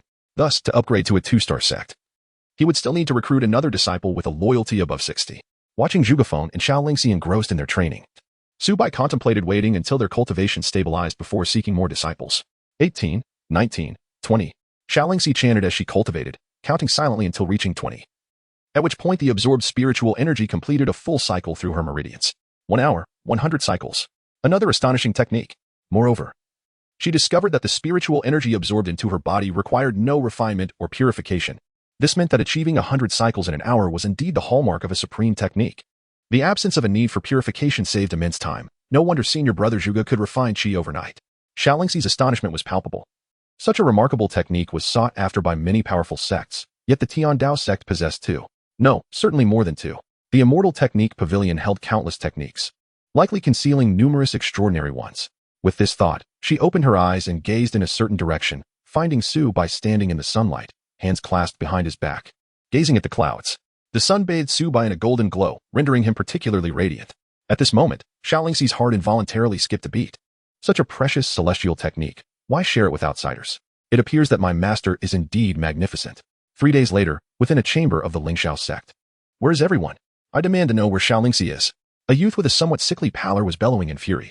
Before him knelt several stewards, trembling and bowing their heads, too fearful to meet his gaze. Young master, stewardly spoke, Xiaolingxi has fled. She took a few disciples with her to search. But there has been no word for 3 days. One steward, mustering his courage, replied cautiously. Upon hearing this, the pallid youth erupted in rage. Incompetent fools. All of you are worthless. I commanded you to bring her back, and you have allowed her to slip away. The chastised stewards quaked even more. Fully aware of the temper of this spoiled young master, he could easily take their lives, and no one would come to their defense. Where did she vanish? Go search for her. No matter the cost, even if you must dig 3 feet into the earth, you must retrieve her. If you cannot find her, do not return. The pale youth barked. At his words, the stewards trembled violently. Do not return meant far more than simply not coming back to the Linglang Sect. It implied they would not return to this world at all. One steward, breaking the tense silence, stammered, "Yes, I shall obey." The others, not daring to hesitate, rose quickly and departed. Once they had all left, a sinister and ruthless gleam flickered in the youth's eyes. "Damnable wretch, how dare you escape? When I capture you, you shall wish for life and death alike. You will experience the consequences of defying me. No matter where you flee, I shall find you and make you submit as my plaything. No one can escape from my grasp. No one."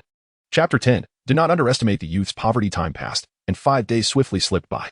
At the Tiandao Sect, Xiao Lingxi gradually awakened from her meditation, exhaling a breath of stale air. "At last, I've reached the 2nd level of qi refinement.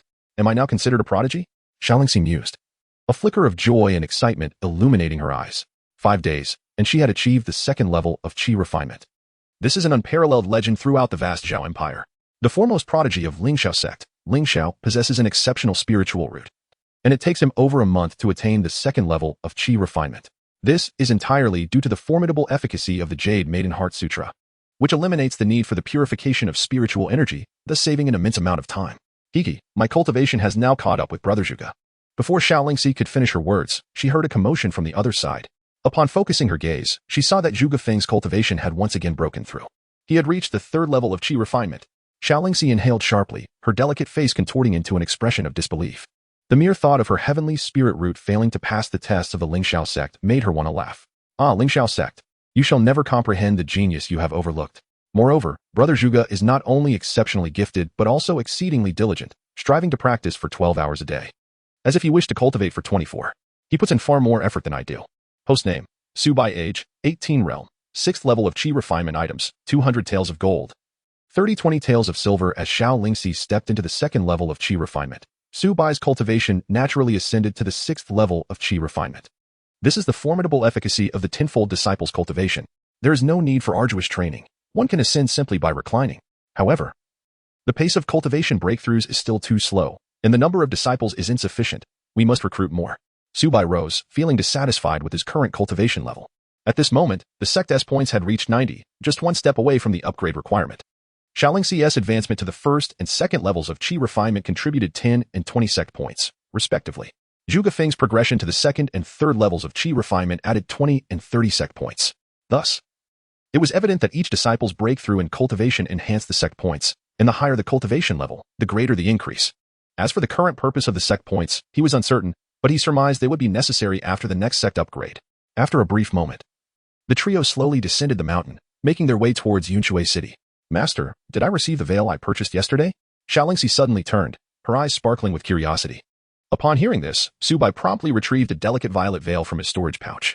"Indeed, this was personally selected by your master," he remarked with a gentle smile. Xiao Lingxi accepted the veil, nodding in satisfaction, a subtle smile gracing her lips.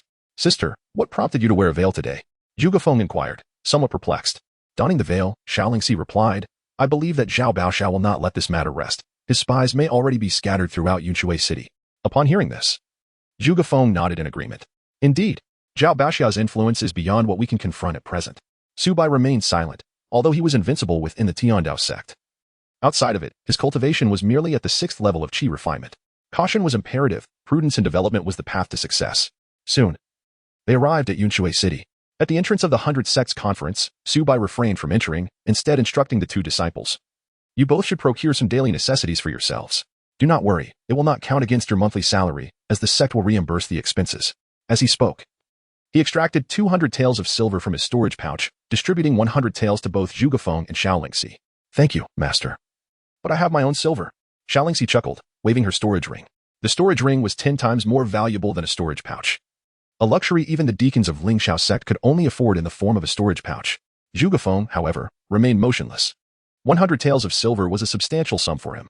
"Master, I want to need so much. A few hundred copper coins would suffice." Zhuge Feng hastily declined. "How could you refuse such generosity?"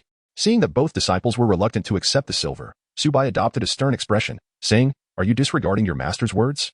Lingxi, I know you have silver, But that is your personal wealth. This is the sect's provision, so accept it.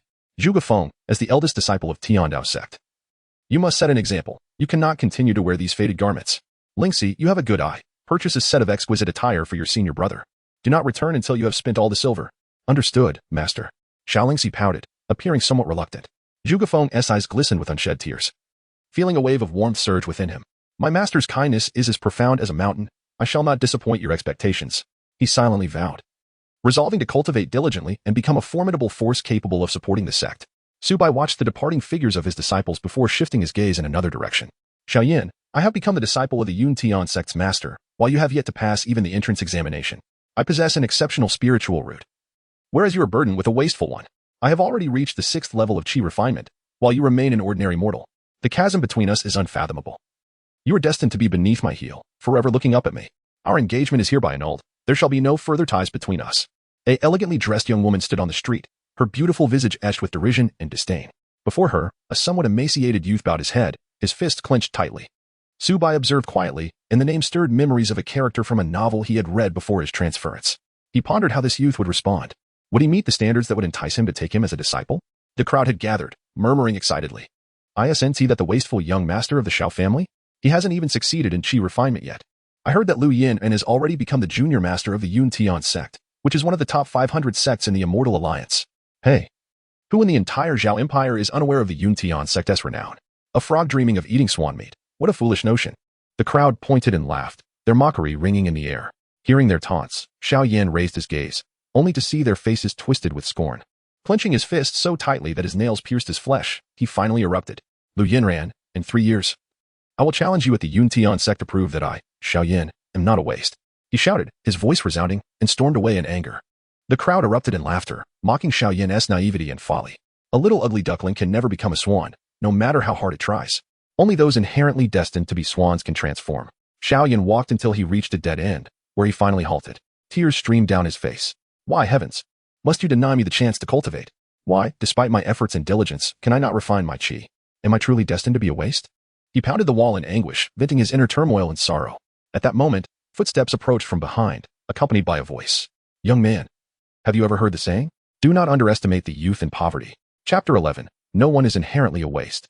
Xiao Yan froze, abruptly turning around. He beheld a handsome young man clad in white, gazing at him with a calm expression, infused with a hint of encouragement and warmth. Who are you? Here to mock me as well? Xiao Yan snarled through gritted teeth, for he despised nothing more than being the subject of others' ridicule. You misunderstand. Su Bai shook his head. I am not here to laugh at you. Haha. Xiao Yan chuckled sardonically, clearly unconvinced by Su Bai's words. Shall we take a walk? Su Bai suggested with a smile. Why should I walk with you? Xiao Yan frowned, refusing. If you wish to defeat those who insulted you today in 3 years, then follow me. After Su Bai finished speaking, he turned and strode ahead, disregarding the questions from Xiao Yan behind him. The streets were bustling with pedestrians. The sounds of vendors calling out their wares filled the air. There were peddlers pushing carts, merchants riding on horseback, and young masters elegantly dressed in brocade robes, wielding folding fans. Among them were also well-dressed cultivators, chatting amiably, commanding the respect of all who crossed their path. What did you mean by that? Xiao Yan caught up. A look of confusion etched on his face as he regarded Su Bai. Su Bai offered no response and continued walking forward. Noticing this, Xiao Yan quickened his pace to match Su Bai's side, eager to uncover the secrets of this seemingly youthful companion. After a moment, Su Bai finally halted and retrieved 10 coins from his pocket, placing them before a beggar who lay on the ground, having lost both legs. Thank you. Thank you. The beggar trembled with gratitude. Xiao Yan, puzzled, rummaged through his own pocket and found a silver ingot, extending it toward the beggar. However, the beggar merely shook his head in fear, unable to accept such generosity. If you intend to harm him, then give him that silver, Su Bai remarked. What? Xiao Yan blinked in surprise, confused. Su Bai cast a calm glance at him and explained. 10 coins may grant him 3 more days of life. 100 coins might afford him 3 days of rest, but a silver ingot will not see him through the night. Xiao Yan's heart sank at these words. He surveyed the surroundings, noticing many able-bodied beggars eyeing the silver in his hand. It suddenly dawned on him. The beggars, in their humble plight, were still striving for survival, while the peddlers toiled tirelessly for their families. None of them had given in to despair or considered themselves worthless.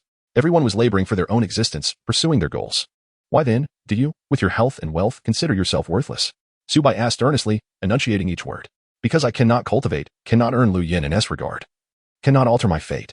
Xiao Yan replied, his voice low, tinged with a profound sense of loneliness and desolation. No one in this world is born worthless. Su Bai murmured softly. Some simply have yet to find their path. Path. Where's my path? Xiao Yan scoffed. Every time I attempt to cultivate, I struggle to gather even a modicum of spiritual energy, only for it to dissipate immediately. My father hired a foundation building master who declared I lack a dantian, rendering me incapable of successful cultivation. It seems my destiny is set.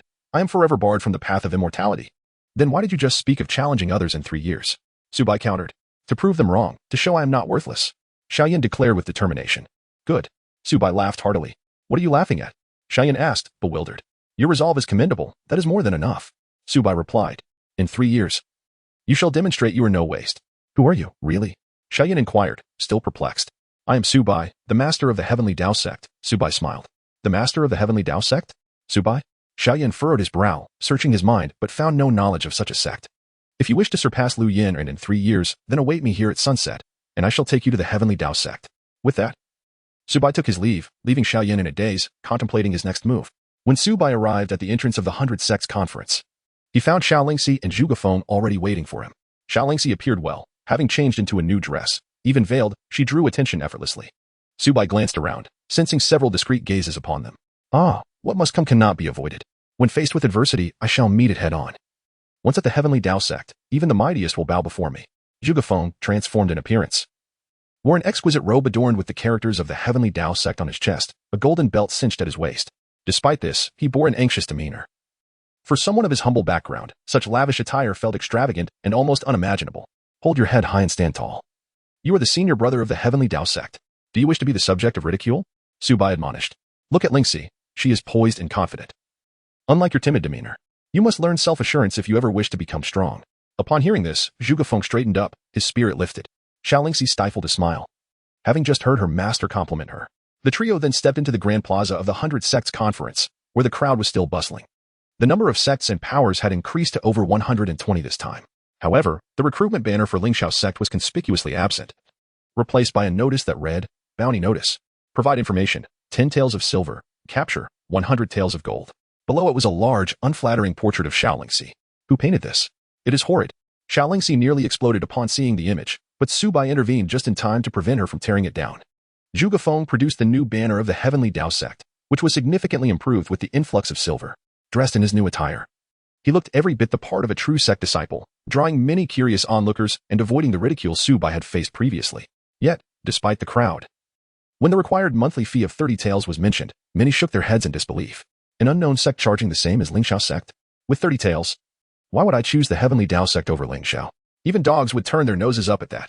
Chapter 12. When patience runs thin, there is no need for further endurance. Oh, is that not Zhuge Feng, the one who ranked first in the assessments? Why are you here instead of reporting to Lingxiao Sect? I heard from the steward that you looked down on the Heavenly Tao Sect and mocked us as worthless. The Heavenly Tao Sect? What a pitiful sect. Why abandon Lingxiao for this? Zhuge Feng, your attire is quite handsome. I assume it cost a pretty penny? I remember you struggling to afford meals. You have not joined one of those pleasure-seeking sects, have you? A group of individuals approached, and upon seeing Zhuge Feng, they unleashed a torrent of mockery, their words laced with derision. The scornful expressions upon their faces revealed their awareness of Zhuge Feng's failure in the assessment, as they had come specifically to taunt him. Upon hearing their jeers, Zhuge Feng turned to look, his expression shifting subtly. Brother Gon, Brother Lin, Junior Brother Han, and Junior Sister Lu.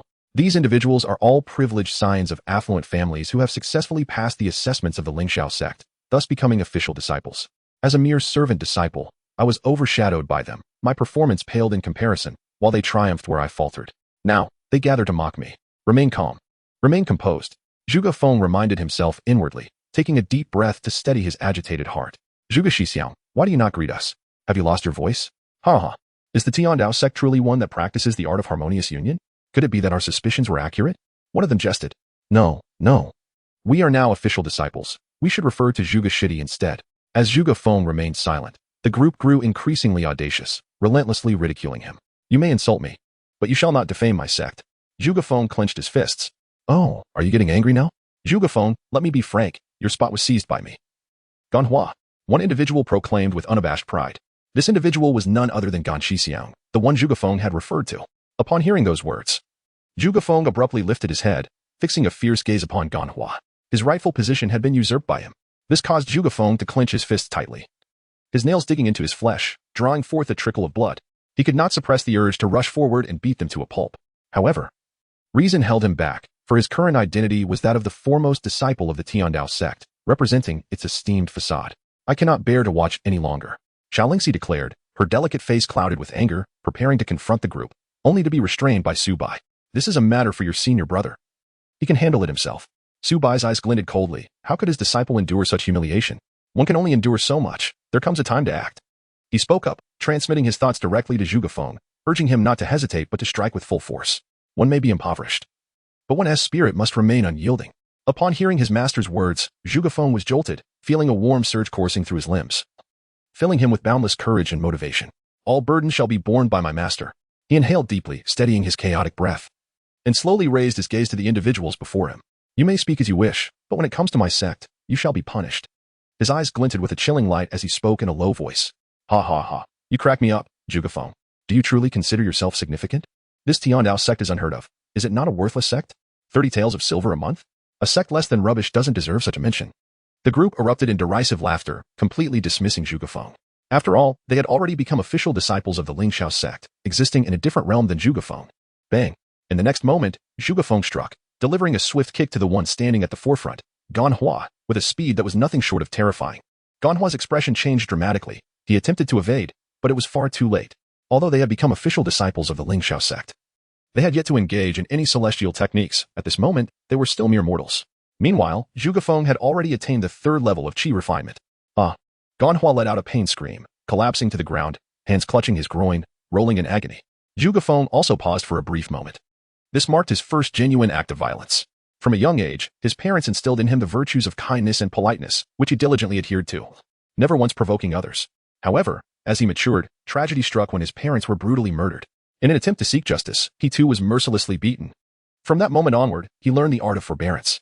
He could not perish. He had to avenge his parents. After serving as a menial worker in Linglang Sect for 6 months, he endured countless injustices. Due to his academic excellence, his impoverished background, and lack of connections, he became a target for bullying. The spirit herbs he painstakingly cultivated were destroyed overnight. He was assigned the dirtiest and most grueling tasks. His clothes were stolen, and he was often knocked down. He bore it all. His sole aspiration was to enter Linglang Sect and master the art of immortality. Yet, despite achieving the highest scores in the assessments, he found his position usurped, revealing the darkness of this world. As his master had said, when one can endure no longer, it is unnecessary to endure further. The dormant volcano within him finally erupted, and he awakened. The restrained boy vanished, replaced by a resilient young man. Though his kick did not unleash his full strength, it possessed considerable force, even though Ganhua had martial training and a solid physical foundation. That kick was sufficient to cripple him. This unexpected turn of events left everyone utterly astonished. Zhuge Feng, how dare you injure senior brother Gan? You possess an audacity like no other, even daring to assault an official disciple of Linglang Sect. Zhuge Feng, your fate is sealed. As the others regained their composure, they erupted in furious shouts. Slap. In the next moment, a resounding slap sent the instigator of the provocation flying. The person's cheeks instantly swelled, teeth fell out, and blood flowed freely as he lay on the ground, wailing in agony. Bang, bang, bang. In the blink of an eye, several individuals were knocked down, their cries echoing through the air. To Zhuge Feng, these mere mortals appeared as insignificant as chickens and dogs. You have successfully refined your qi? Ganhua, still clutching his groin, blood dripping onto his trousers, looked at Zhuge Feng with disbelief, pain etched across his face. The ease with which Zhuge Feng defeated them, his speed so rapid that they could not react, made it abundantly clear that he was no longer an ordinary human. He had indeed succeeded in refining his qi. Yet, how could this be possible? He had been away from Tiandao Sect for only 5 or 6 days. Everyone knew his background. Before his departure, he had never practiced any celestial arts. Could one truly achieve qi refinement in just 5 or 6 days? Ganhua found it utterly implausible. The others shared his disbelief. They had looked down upon, mocked, and considered Zhuge Feng as weak and easily bullied, yet he had surpassed them in achieving qi refinement. This sense of disparity is utterly suffocating. You are a monster. A young man stammered. This is terrifying. Quickly, informed the steward and the elders. A few individuals supported Ganhua and hastily retreated, leaving behind such a remark. Only the onlookers remained, staring blankly at Zhuge Feng, rendered speechless. Moments later, the entire square erupted with excitement. Unbelievable. The disciples of Linglang Sect dared to strike.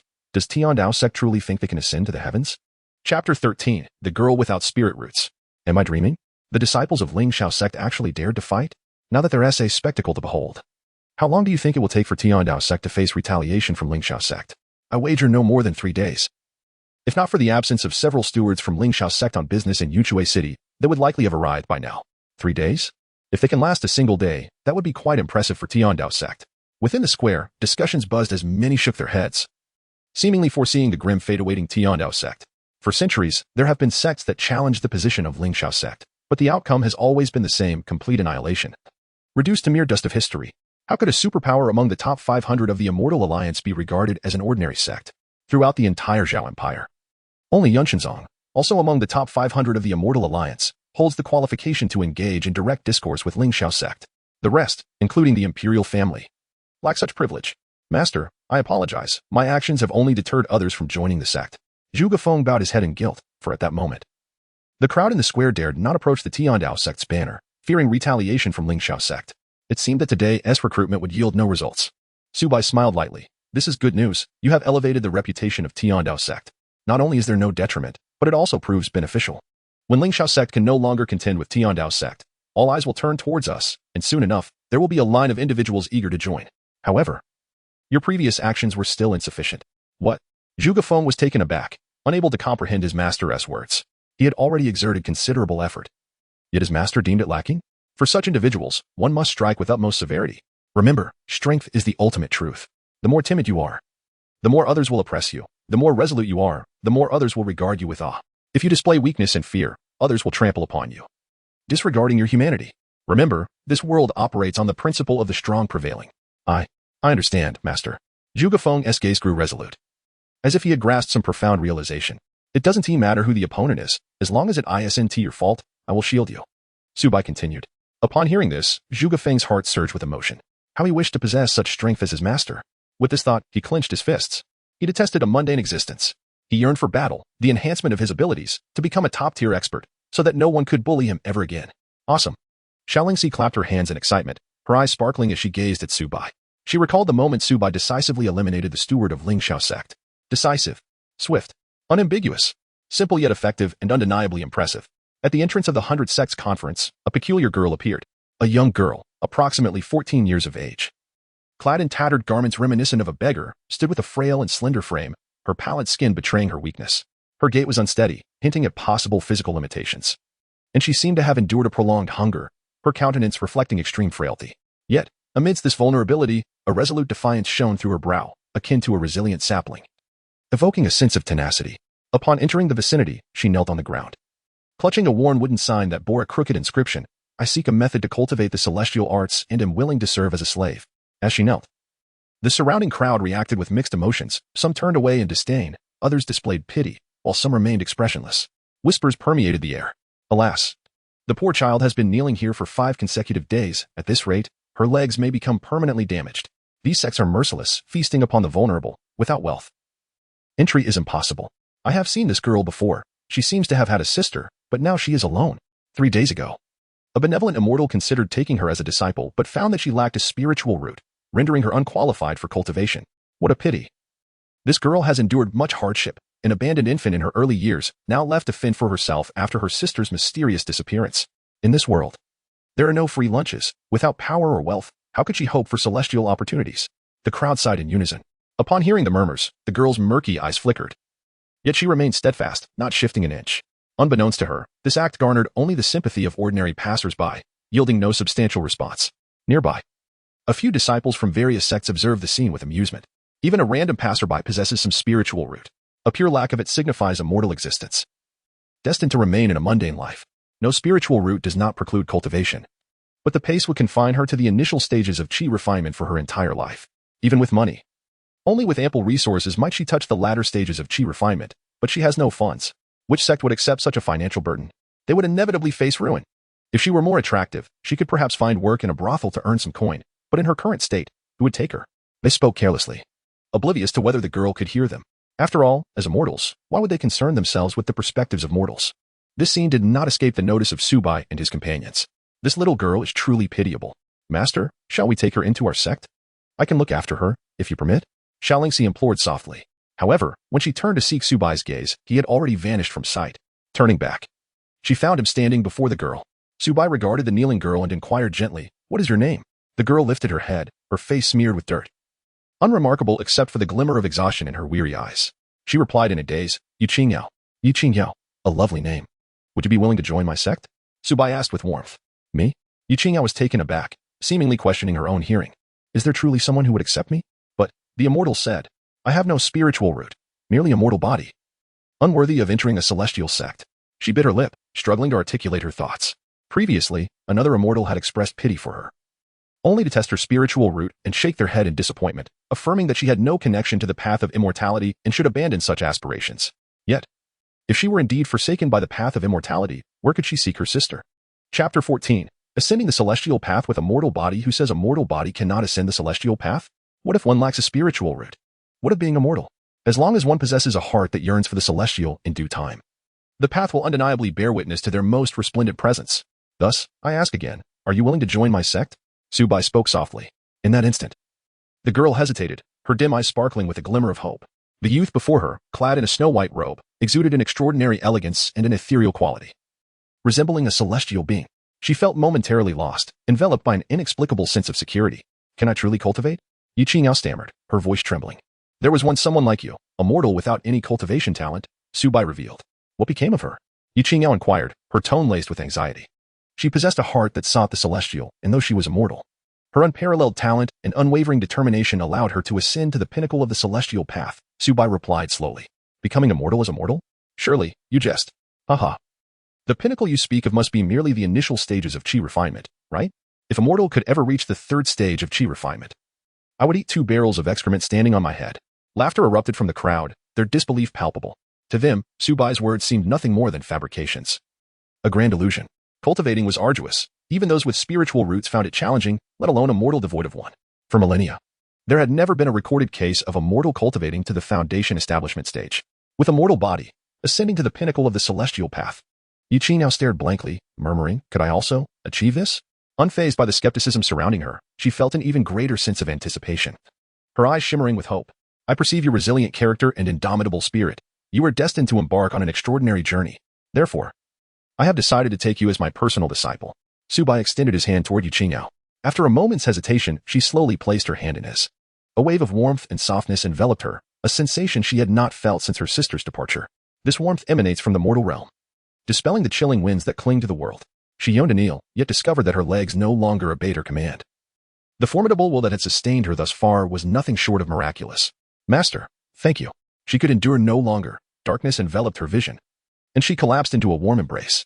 Su Bai lifted her, guiding her to the side of Xiao without the need for Su Bai's words. Xiao stepped forward to receive Yiqingao, entirely unconcerned about the potential stains on her newly purchased dress. You two take her back. I shall return later. Su Bai instructed Xiao and Zhuge Feng.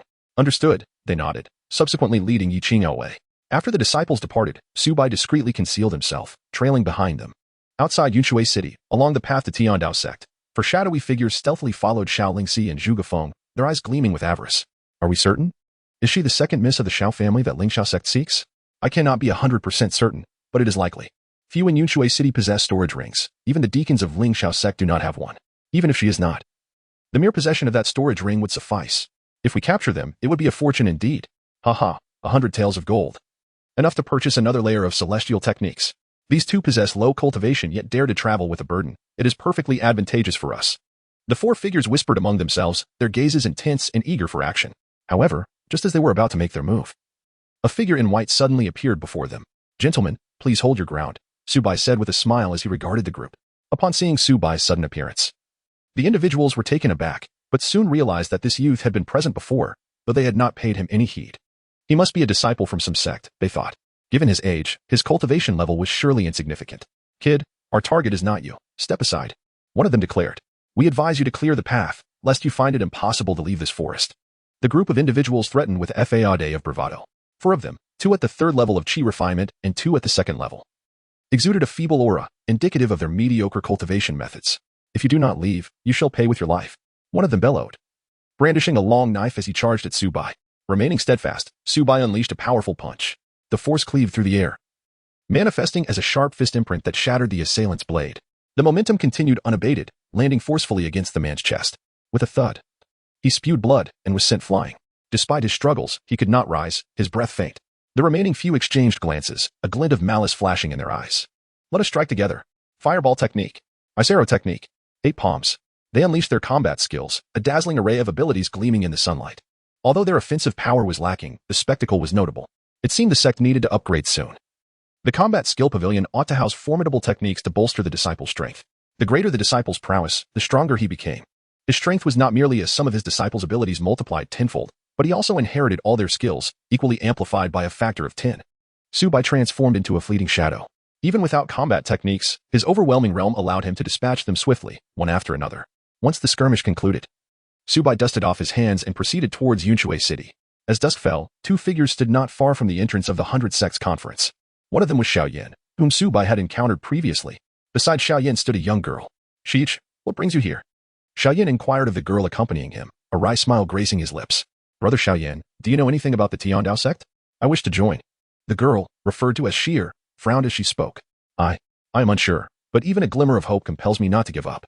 I must grow stronger and defeat that Lu Yanran," Xiao Yan declared through gritted teeth, his fists clenched, his eyes alight with vengeance and fervor.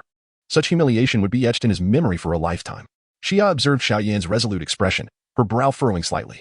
"Very well, brother Xiao Yan. If you wish to go, I shall support you. However, to ensure your safety, I must accompany you," she stated earnestly. Xiao Yan's gaze was filled with complex emotions, his heart a tumult of feelings. "Fear not, brother Xiao Yan. I shall not allow any harm to befall you," Xia solemnly vowed. Chapter 15. The third disciple Su Bai approached leisurely, pausing slightly upon noticing the young girl beside Xiao Yan. This was becoming increasingly intriguing. "Master, you have arrived?" Suddenly, Xiao Yan spotted Su Bai, a look of excitement illuminating his face as he hurried towards him. "I came to see who it is." As Xiao Yan rushed forward, Xiao also directed her gaze in that direction. Not far away, a remarkably handsome young man clad in a white robe stood, exuding an ethereal presence. He bore his hands behind him, adorned in a moon-white long robe, a jade belt cinching his waist, his stature tall and regal. His garments billowing gracefully, imparting an aura of transcendence as if a celestial being had descended. A smile graced his lips, his eyes sparkling like the starry sky. Clear and radiant, reminiscent of stars scattered across the night. What a celestial youth! "Uncle Ling, can you discern his cultivation?" She mused silently, unsure to whom she was speaking. After a moment, an ancient voice echoed in her mind. "Miss, I cannot perceive his cultivation." "What? Even you cannot see through it?" Her eyes widened in disbelief. She was acutely aware of Uncle Ying's prowess. Though not overwhelmingly powerful within her family, he was undoubtedly amongst the pinnacle of existence in the great Zhao Empire. If Uncle Ling could not see through him, what level of strength did this Tiandao Sect's leader possess? "Uncle Ling, have you uncovered any information about the Tiandao Sect?" She continued to inquire. "I have searched. There is no information regarding the Tiandao Sect or Su Bai within the entire Immortal Alliance. Among the hundreds of sects, great and small, in the great Zhao Kingdom, there is no record of the Tiandao Sect. It seems to have appeared out of thin air," Uncle Ling deliberated. "Appeared out of thin air?" Sheila exclaimed, her suspicion towards Su Bai intensifying. Regarding Xiao Yan's physical condition, she had asked Uncle Ing to investigate discreetly. Yet no conclusions had been reached. If Uncle Ing was unaware, then no one else in the great Zhao Empire could possibly know. Even if someone did, the strength would inevitably be documented. "Master, this is my cousin, Xiao Shier. She also wishes to join the Tiandao Sect. What do you think?" Xiao Yan cautiously addressed Su Bai. Su Bai glanced at Xiao Shier, understanding everything in his heart, and nodded lightly. "If you wish to go, then go." Upon hearing this, joy spread across Xiao Yan's face as he hurriedly expressed his gratitude. "Thank you, master." Thus, the four of them set forth towards the Tiandao Sect. Along the way, Su Bai maintained a calm demeanor, hands clasped behind him, while Xiao Shio observed him intently, unable to discern anything remarkable. Is this fellow genuinely capable, or merely a facade? Were it not for Xiao Yan's presence, Xiao Shio might have been compelled to test his strength herself. The Heavenly Dao Sect is not far from Yunshui City, and soon the group arrived at the foot of the sect's mountain. Is this truly the Heavenly Dao Sect? Observing its scale, Xiao Shio's expression grew increasingly skeptical. For no matter how one looked at it, the Heavenly Dao Sect hardly resembled a prominent sect. At best, it seemed like a ragtag assembly. At the Heavenly Dao Sect, Zhuge Feng and Xiao Lingxi awaited Su Bai's return. Upon seeing him return with two companions, their faces lit up with excitement. "Master, are these new junior brothers and sisters?" Xiao Lingxi exclaimed, her beautiful eyes sparkling with curiosity. "Indeed, this is Xiao Yan," Su Bai introduced, pointing to him. "Senior brother, senior sister, I am Xiao Yan," he said, cupping his hands in a gesture of respect. "Junior brother Xiao, welcome to the Heavenly Dao Sect," Xiao Lingxi said with a radiant smile. Xiao Yan shyly scratched his head and replied, "Senior sister, no need for such formality." Her gaze then shifted to Xiao Shier. "And this junior sister is?" "I do not intend to join your Heavenly Dao Sect. I am merely here to observe," Xiao Shier replied coldly, a hint of skepticism flickering in her eyes. The two disciples of the Heavenly Dao Sect, one at the second level of qi refinement and the other at the third. What significance could such strength hold in a major sect? Noticing the doubt in Xiao Shio's eyes, Xiao Lingxi revealed a knowing smile. She understood that the young woman before her was questioning the sect's power. Had she not once harbored the same doubts? It was only after witnessing their master's prowess that she grasped what true strength entailed. Master, Yi Qingao remains in a state of unconsciousness. We have placed her in the side room of your quarters in the main hall, Zhuge Feng reported. No matter, let her rest well, Su Bai replied. An unbidden thought crossing his mind. With the increasing number of disciples in the heavenly Tao Sect, accommodations were becoming scarce, and this would not do. During the next sect upgrade, they must construct a vast palace exclusively for the disciples' lodgings. Otherwise, rumors of the heavenly Tao Sect mistreating its disciples would be detrimental. Let us proceed with the formalities. Only after you pay your respects will you truly become a disciple of the heavenly Tao Sect. Su Bai declared as he turned to enter the main hall, leaving those words hanging in the air. Junior brother Xiao, hurry. Xiao Lingxi urged. Xiao Yan hesitated for a moment before realizing, with great excitement, that he needed to follow Su Bai into the hall. Xiao Shizha merely scoffed, her demeanor one of disdain. Within the hall, Su Bai occupied the seat of honor, flanked by Zhuge Feng and Xiao Lingxi, who stood respectfully by his side. Xiao Yan knelt on the ground. Bowing thrice before stating clearly, disciple Xiao Yan pays respects to master. Rise, Su Bai commanded gently. From this moment forth, you shall be my third direct disciple. The third disciple of the heavenly Tao Sect. Nodding slightly, he gestured for Xiao Yan to stand. Thank you, master, Xiao Yan said as he rose. Reaching into his storage pouch to retrieve a wooden box, which he opened to reveal gleaming silver ingots. Master, I observed that the sect charges 30 taels of silver per month. Here are 180 taels, covering my entrance fee for 6 months, he stated respectfully. His head bowed. He was well aware of the rules regarding sect membership, knowing that the 6-month service fee was mandatory, and that additional fees would apply for any celestial arts. The heavenly Tao Sect provides all meals and accommodation free of charge, no payment is required. Su Bai explained with a faint smile. Free meals and lodging? Xiao Yan was taken aback, his expression one of astonishment. This was indeed the first time he had heard of a free sect. HM? Xiao Sierra was also slightly taken aback, still in a state of confusion. This individual is not a fraud. What could he possibly wish to deceive? As for the master, the disciple's inability to cultivate. Xiao Yan expressed his anxiety. For this was his foremost concern. That is the immortal technique pavilion, once you enter. You shall understand the reasons behind your inability to cultivate and discover the methods suitable for your practice, Su Bai casually remarked, waving his hand. Thank you, master. For your guidance, the disciple comprehends. Xiao Yan exclaimed with joy, bowing in gratitude. Can the issue of my inability to cultivate truly be resolved? Filled with excitement, Xiao Yan made his way toward the immortal technique pavilion. Xiao Xia followed suit, but Su Bai appeared before her, smiling as he said, only those of our sect may enter. Chapter 16, The Primordial Body Cultivation Technique. This statement caused Xiao Xia to pause momentarily, letting out a huff and choosing to remain silent. Within the Immortal Techniques Pavilion, Xiao Yan's eyes were immediately drawn to the multitude of floating immortal spells, leaving him utterly astonished. So many celestial techniques. Surely, there must be one that matches my constitution? Place your hand upon the stone pedestal before you. A delicate, ethereal voice echoed in his ear. Huh? Xiao Yan glanced around, seeing no one. After years of experience, he maintained a semblance of calm. I am the guardian spirit of the Celestial Techniques Pavilion. The ethereal voice continued to resonate, according to tradition. Every new disciple who joins our heavenly Tao Sect may select one celestial technique. If you wish to choose for yourself, feel free to select any scroll. If you wish for me to choose, please place your hand upon the stone tablet. Guardian spirit? Is this the legendary spirit of a sacred artifact that Sierra mentioned? Guardian spirit, can you tell me why I possess an untrainable constitution? After a moment of contemplation, Xiao Yan inquired. Place your hand upon the tablet, and all will be revealed. The ethereal voice responded once more. Very well, I shall trouble you, esteemed guardian. With that, Xiao Yan slowly placed his hand upon the tablet before him. Soon, a gentle wave of energy emanated from the tablet, causing Xiao Yan's body to tremble, followed by a warm flow coursing through him. Esteemed guardian, what exactly is the issue with my constitution? Xiao Yan asked cautiously, his tension palpable. Your constitution is an exceedingly rare heavenly abandoned body. The ethereal voice resonated within Xiao Yan's mind. Thunderous. It was as if a bolt from the blue struck him, his mind buzzing and his face etched with sorrow. Heavenly abandoned body. Xiao Yan stood there, momentarily lost in thought, although he did not fully understand what it entailed. The name alone suggested it was not good news. Abandoned by the heavens. Had even the divine forsaken him? The heavenly abandoned body signifies that the heavens have forgotten your existence, rendering you without a dantian and unable to cultivate qi. The guardian spirit's voice continued. Xiao Yan forced a bitter smile. Then, can my dantian be restored? Unless you acquire a 9 turns golden pill to relive your life and reconstruct your body. Or unless a transcendent being alters your fate and reshapes your dantian. Even then, your cultivation speed would be thousands, if not tens of thousands, of times slower than others. The ethereal voice replied again. Upon hearing this, Xiao Yan's face revealed a glimmer of despair, for he had never heard of a 9 turns golden pill or a transcendent being, and could hardly fathom such lofty realms. Am I to remain unable to cultivate for all eternity? To be forever trampled upon by Lu Yanran? Xiao Yan lamented. No. The fact that your dantian cannot be restored temporarily does not mean you cannot cultivate. It merely depends on whether you can endure the suffering that others cannot bear. The guardian spirit continued. I can cultivate? A flicker of hope ignited in Xiao Yan's eyes, and he resolutely declared, as long as I can cultivate, as long as I can grow stronger, I will endure any pain. If that is the case, there exists a celestial technique most suitable for your cultivation, the guardian spirit stated. Subsequently, a scroll appeared before Xiao Yan. What is this celestial technique? Xiao Yan asked in confusion. This is the body tempering technique. The primordial body refinement method. Physical body volume. The primordial body refinement method? Xiao Yan murmured. You lack a dantian and cannot cultivate qi, however. This grants you the optimal physique for body refinement. Should you master this technique, it will sufficiently compensate for the deficiencies of your dantian and even surpass other qi cultivators of the same level. The guardian spirit explained. Is that true? Xiao Yan's eyes widened in astonishment.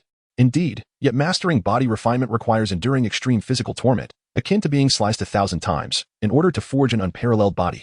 Can you withstand such suffering? The guardian spirit inquired. I can. I am willing to accept any pain. Xiao Yan took a deep breath and nodded earnestly. As long as I can cultivate, what is mere physical pain? Thank you, esteemed guardian. Xiao Yan expressed his gratitude sincerely, grasping the scroll tightly.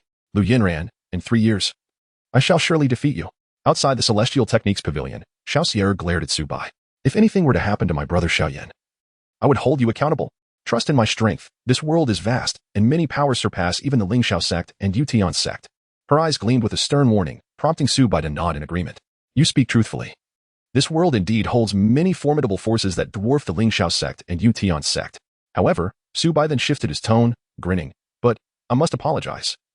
I have yet to hear of any sect stronger than our Heavenly Tao Sect. What do you mean by that? Xiao Sierra furrowed her brow, demanding an explanation. What I mean is unclear to me. However, a 16-year-old foundation establishment is unprecedented in Zhao.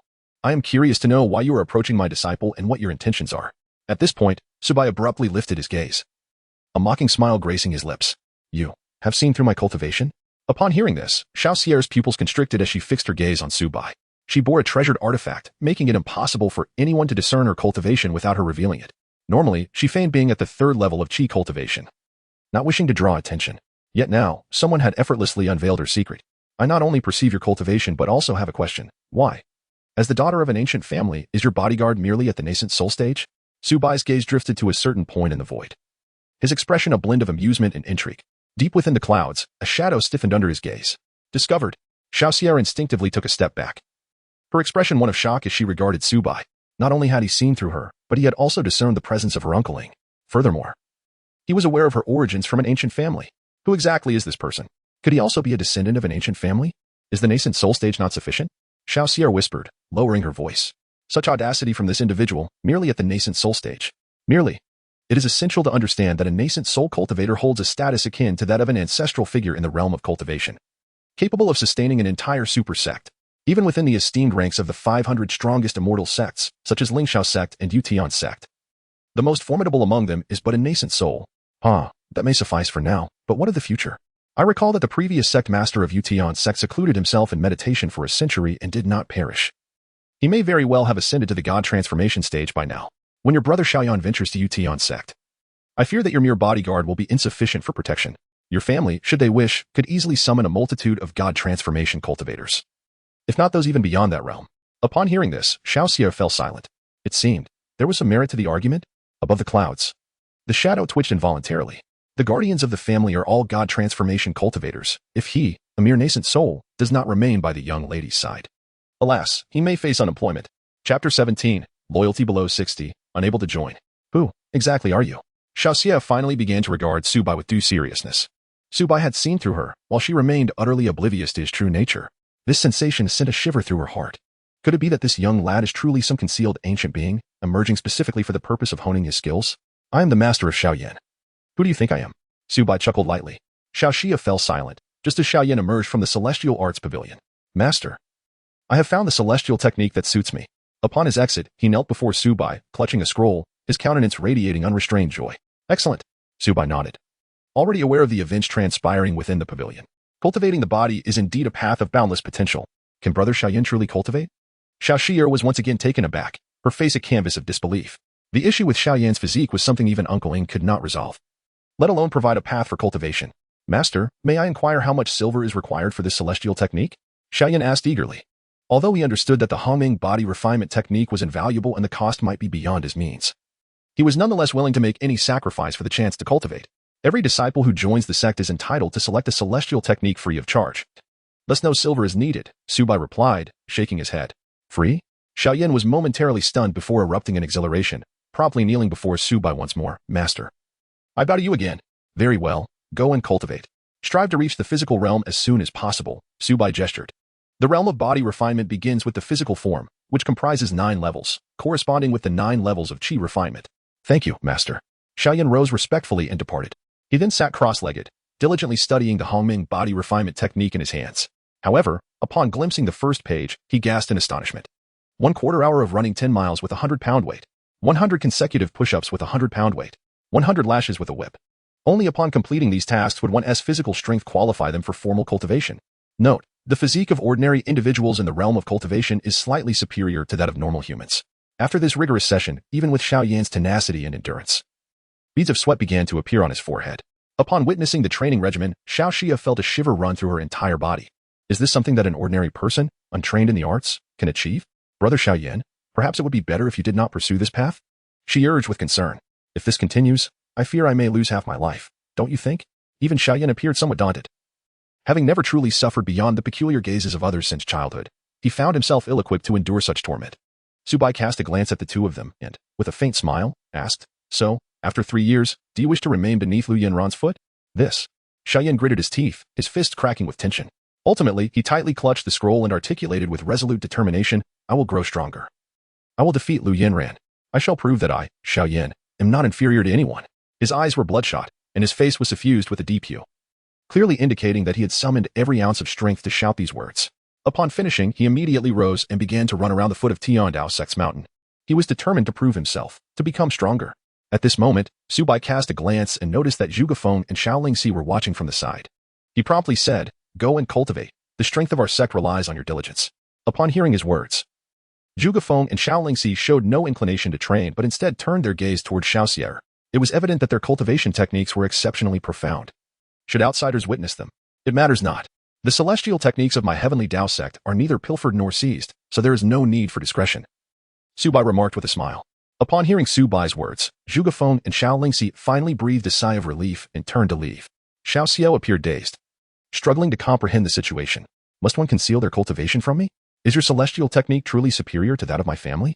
It was well known that her family was a colossal entity on the entire continent. Even a mere gatekeeper from her clan would command unparalleled respect in the great Zhao kingdom. She dismissed the celestial techniques of Linglang Sect and Tiandao Sect with disdain, considering them beneath her notice.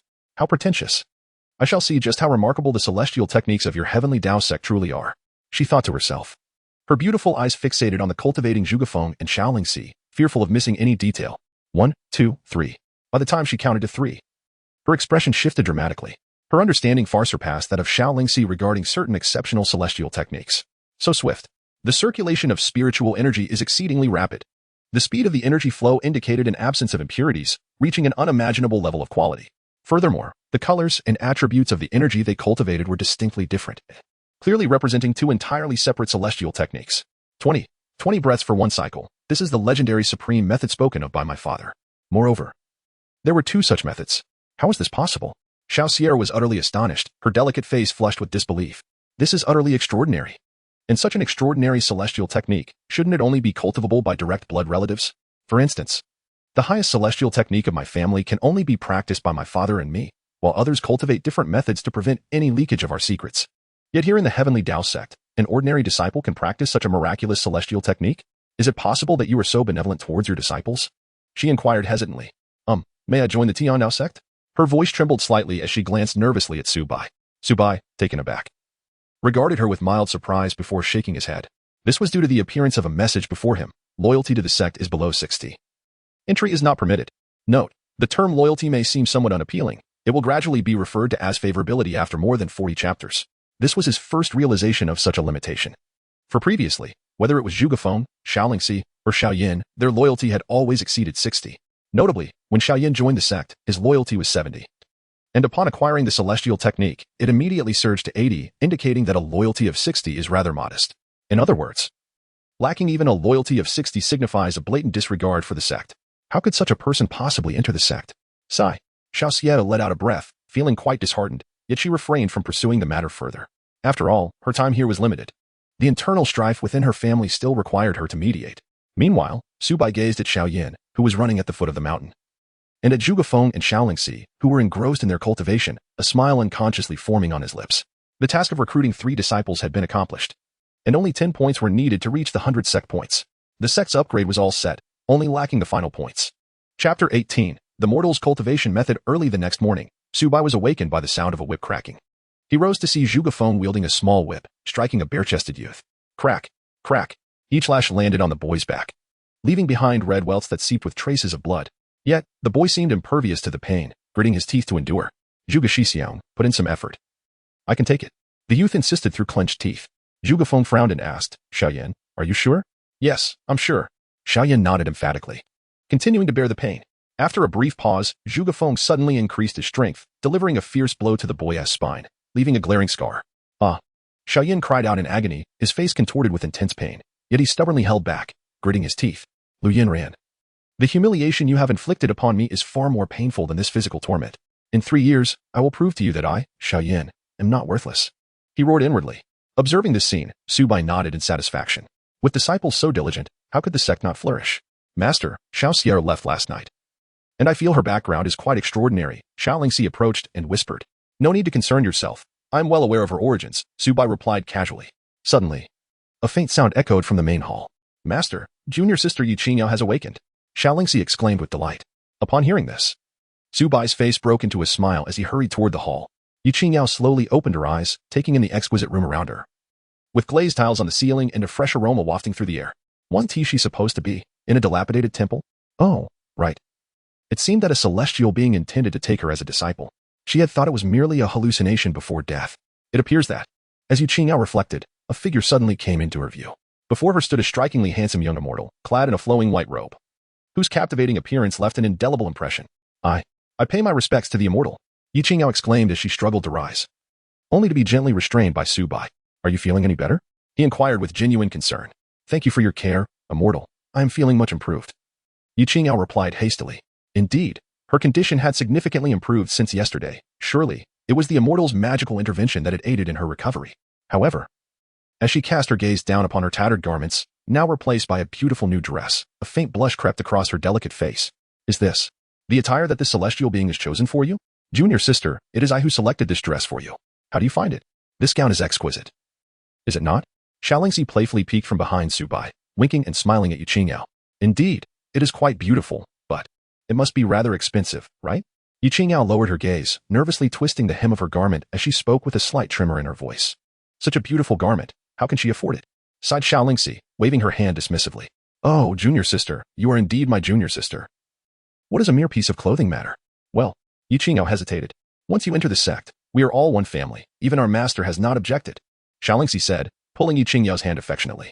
Family, Yi Qingyao murmured, seemingly lost in thought. It has been such a long time since I have heard such warm words, apart from my sister. Sister, I must find her, even if it means traversing to the ends of the earth. With this thought in mind, she raised her gaze to Su Bai and said, Immortal, is it truly possible for me to cultivate the ways of immortality? The question she posed was laced with trepidation, as though she feared Su Bai would reject her. Why not? Su Bai retorted. But I am a mortal, devoid of spiritual roots, Yi Qingyao replied despondently. Did I not mention that even mortals can ascend to celestial heights? From this moment forth, you shall be my 4th disciple, Su Bai declared earnestly. Really? Is this true? Am I not dreaming? Yi Qingyao stood in stunned silence, initially believing this to be an illusion, a beautiful reverie. Yet, to her astonishment, it was indeed a reality. Junior sister, do not hesitate to express your gratitude to master, Xiao Lingxi urged, her eyes sparkling with excitement. Disciple Yi Qingyao pays respects to master. Yi Qingyao knelt, bowing deeply, her eyes glistening with tears. At that moment, she realized she had a revered master and a newfound home. Name, Yi Qingyao. Age, 14. Cultivation, mortal spiritual root, none. Mortal body sect loyalty, 90. Note, loyalty reaching 100 unlocks super rewards. Upon viewing Yi Qingyao's information, Su Bai was slightly taken aback. It was noteworthy that Xiao Lingxi and Zhuge Feng had only just attained a loyalty of 90 today, while Yi Qingyao, without even having acquired her celestial arts, had achieved such a high level of loyalty. Lingxi, take her to the Celestial Arts Pavilion to select an appropriate technique, Su Bai instructed. Yes, master, Xiao Lingxi replied, leading Yi Qingyao to the entrance of the pavilion. Junior sister, please go inside. There is a stone tablet and a guardian spirit present. You may ask the guardian any questions you have, Xiao Lingxi explained. Thank you, senior sister. Yi Qingyao nodded and entered. Please place your hand on the stone tablet before you. The guardian's voice resonated. With Xiao Lingxi's encouragement, Yi Qingyao, though surrounded by silence. Felt no fear and obediently placed her hand upon the tablet. Moments later, a radiant light flickered, and the guardian's voice echoed once more. Though you are immortal without spiritual roots, your resolve is steadfast, and your dedication to cultivation is profound. In the future, you may yet achieve great things. Yu Qingao lifted her gaze and asked, Guardian, does this mean I can cultivate? The guardian nodded affirmatively. Upon hearing this, Yu Qingyao's eyes brimmed with tears of joy. She could cultivate. A scroll appeared upon the stone tablet. This is the mortal cultivation technique, Qi refinement chapter. The path has spirit. May you never forget your original intent and strive upward, the guardian imparted. Thank you, esteemed guardian. Yu Qingao respectfully bowed. With the scroll in hand, she exited the celestial arts pavilion. Master, thank you for allowing me to see hope once more. Yu Qingao knelt before Su Bai, her voice trembling with emotion. Rise, Su Bai said, helping her to her feet with a smile. Since you have taken me as your master, I cannot remain indifferent, otherwise. How could I bear the label of an irresponsible teacher? Master, a warm surge of gratitude flooded Yu Qingyao's heart. In this world, besides my sister, there has emerged another individual who treats her with such kindness. It is none other than Xiao Yan, who stands upon this mountain. Suddenly, a cacophony of sounds erupted from below the mountain. Xiao Yan turned her gaze downward, where a formidable throng had gathered at the foot of the mountain, each person exuding an imposing presence. Chapter 19. Raising a hand to suppress the foundation establishment. A multitude of individuals, numbering over 100, don long black robes, each exuding a formidable aura. At the forefront stood an elderly man with long hair cascading over his shoulders. His figure was gaunt and hunched, yet his presence was dense and overpowering, subtly radiating an aura of terrifying pressure. Behind him, someone brandished a flag that fluttered in the wind, embroidered with 3 resplendent golden characters, Linglang Sect. Such a grand display of sect power naturally captivated the attention of the people in Yushui City, who trailed behind in a dense throng, eager to witness the spectacle. Upon hearing the commotion, Xiao Yan and Zhuge Feng, who had been cultivating on the mountainous rear, approached. Upon seeing the flag, their expressions turned grave. The Linglang Sect, a vassal force of the Lingxiao Sect. Xiao Yan, Zhuge Feng, and Xiao Yan exchanged glances, clearly aware of this sect's reputation. Only the newly arrived Yu Qingao appeared bewildered. Is the Linglang Sect really that formidable? She inquired, prompting Su Bai to respond with a smile. To my knowledge, the Lingxiao Sect has expanded its influence by incorporating several vassals, and the Linglang Sect is among them. This sect wields considerable power and is included within the ranks of the Immortal Alliance, holding a prestigious position throughout the Great Zhao, comparable to my own family. It is said that their ancestor has attained the status of a golden core realizer, though I cannot vouch for its veracity, Xiao Yan elaborated slowly. The Linglang Sect is indeed this powerful.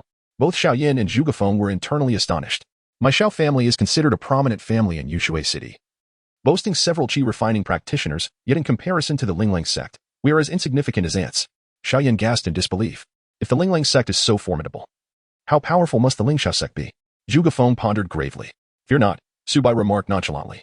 His expression remained unchanged, his gaze surveying the scene below, as the gentle breeze stirred his garments, creating an elegant arc. In that moment, he resembled an otherworldly immortal, gazing down upon the mortal realm. A group of individuals strode confidently into the domain of the Tiandao Sect, advancing step by step toward the mountain. Moments later, the leading elder halted his pace. His eyes, slightly lifted, fell upon Xiao Yan beside Su Bai, revealing a glint of shadowy intrigue within their depths. Miss Lingxi, we have been searching for you with great difficulty. The elder's voice resonated like thunder, a commanding presence that instilled an involuntary sense of trepidation. The aura of a foundation establishment practitioner was overwhelmingly vast. Even simply standing there imparted a sensation akin to a mountain pressing down upon one's shoulders.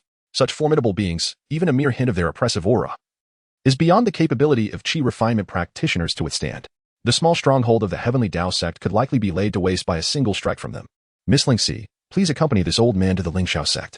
The elder continued, his words laced with a commanding tone, prompting a frown from Xiao Yan, her exquisite visage betraying her displeasure. What if I refuse? Su Bai stepped forward, positioning himself before the gathered disciples, and with his presence, the elder's overwhelming aura dissipated in an instant. The elder's pupils constricted, his gaze fixated on Su Bai. Who are you? Do you intend to interfere in the matters of my Linglang Sect? A faint smile graced Su Bai's lips as he replied nonchalantly, I am Su Bai, the sect master of the Heavenly Tao Sect. Have you obtained my consent to take my disciple? The Heavenly Tao Sect? Su Bai? The elder searched his mind extensively, confirming that he had never heard of the name Su Bai before. Then, his gaze shifted to the few individuals behind him, and upon noticing the Heavenly Tao Sect comprised merely of 2 modest buildings, he could not help but scoff. He had expected a powerful sect, only to find it was a mere inconsequential establishment. With this thought, the elder's eyes narrowed, a glint of coldness flashing across them as he stated, yesterday, the bodies of several disciples from my Linglang Sect were discovered outside Yushui City. Are you aware of this? Indeed, it was I who killed them, Su Bai bluntly admitted. At this revelation, the crowd erupted in a tumult of astonishment. These are disciples of the Linglang Sect. Do they truly dare to kill without hesitation? The members of the Linglang Sect were instantly consumed by rage, brandishing their magical artifacts, swords drawn and aimed menacingly at Su Bai and his companions. The elder's face also reflected a flicker of anger as he bellowed, "What audacity! Do you not fear inciting the wrath of the Linglang Sect for daring to slay one of our own?" Ha. Su Bai threw his head back in laughter, his voice resonating with bravado. "What is the mere Linglang Sect to us? If you provoke the Tiandao Sect, do not think that the slaughter of a few disciples is all that we are capable of. We could eradicate your sect entirely without a second thought." Upon hearing these words, the crowd fell into a stunned silence. The prospect of annihilating the Linglang Sect was spoken of so nonchalantly.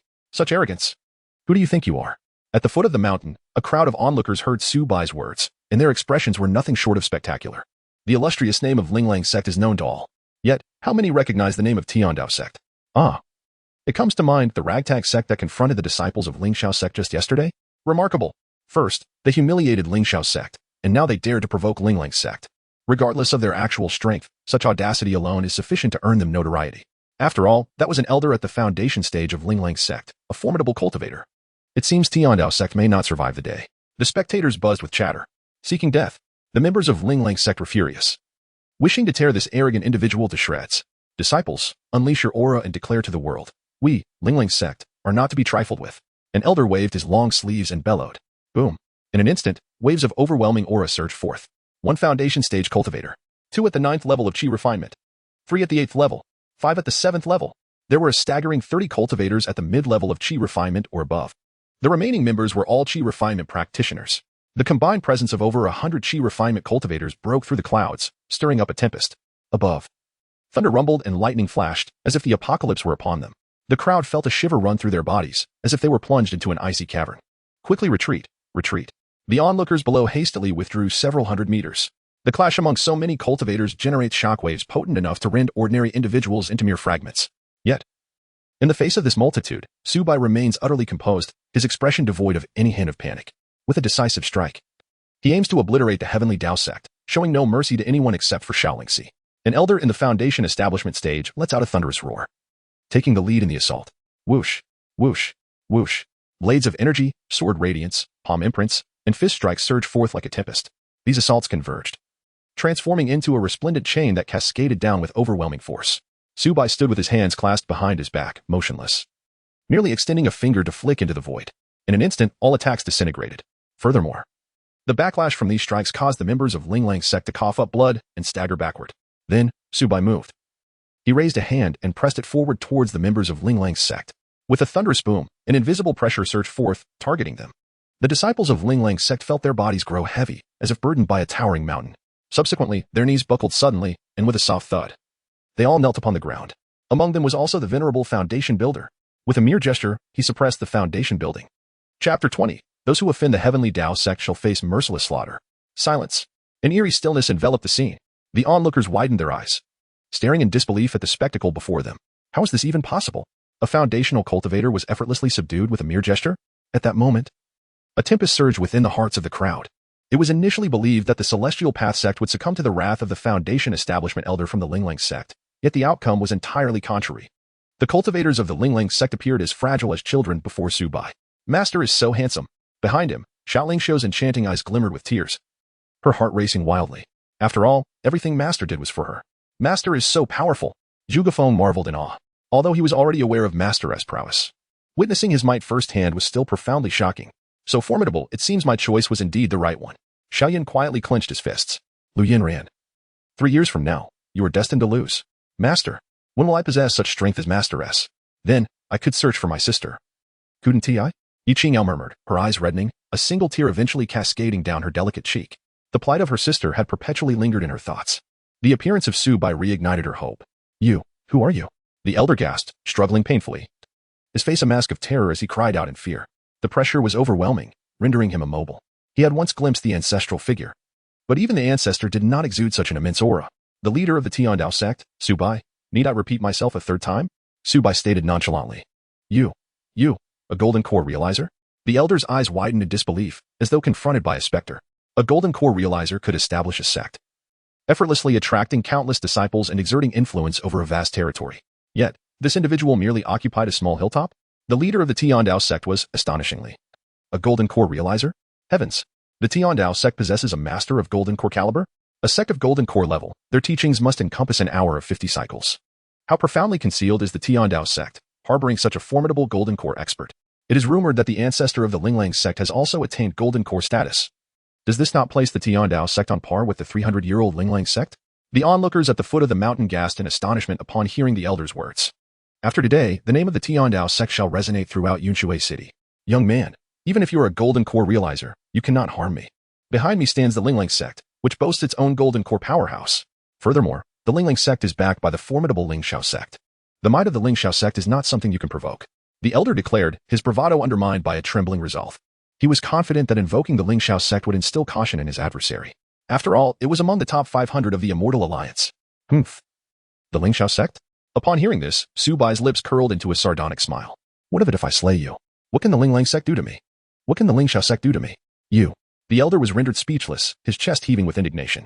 Meanwhile, the disciples of the Linglang Sect erupted in fury, shouting, "Release us, or you shall suffer a dire fate.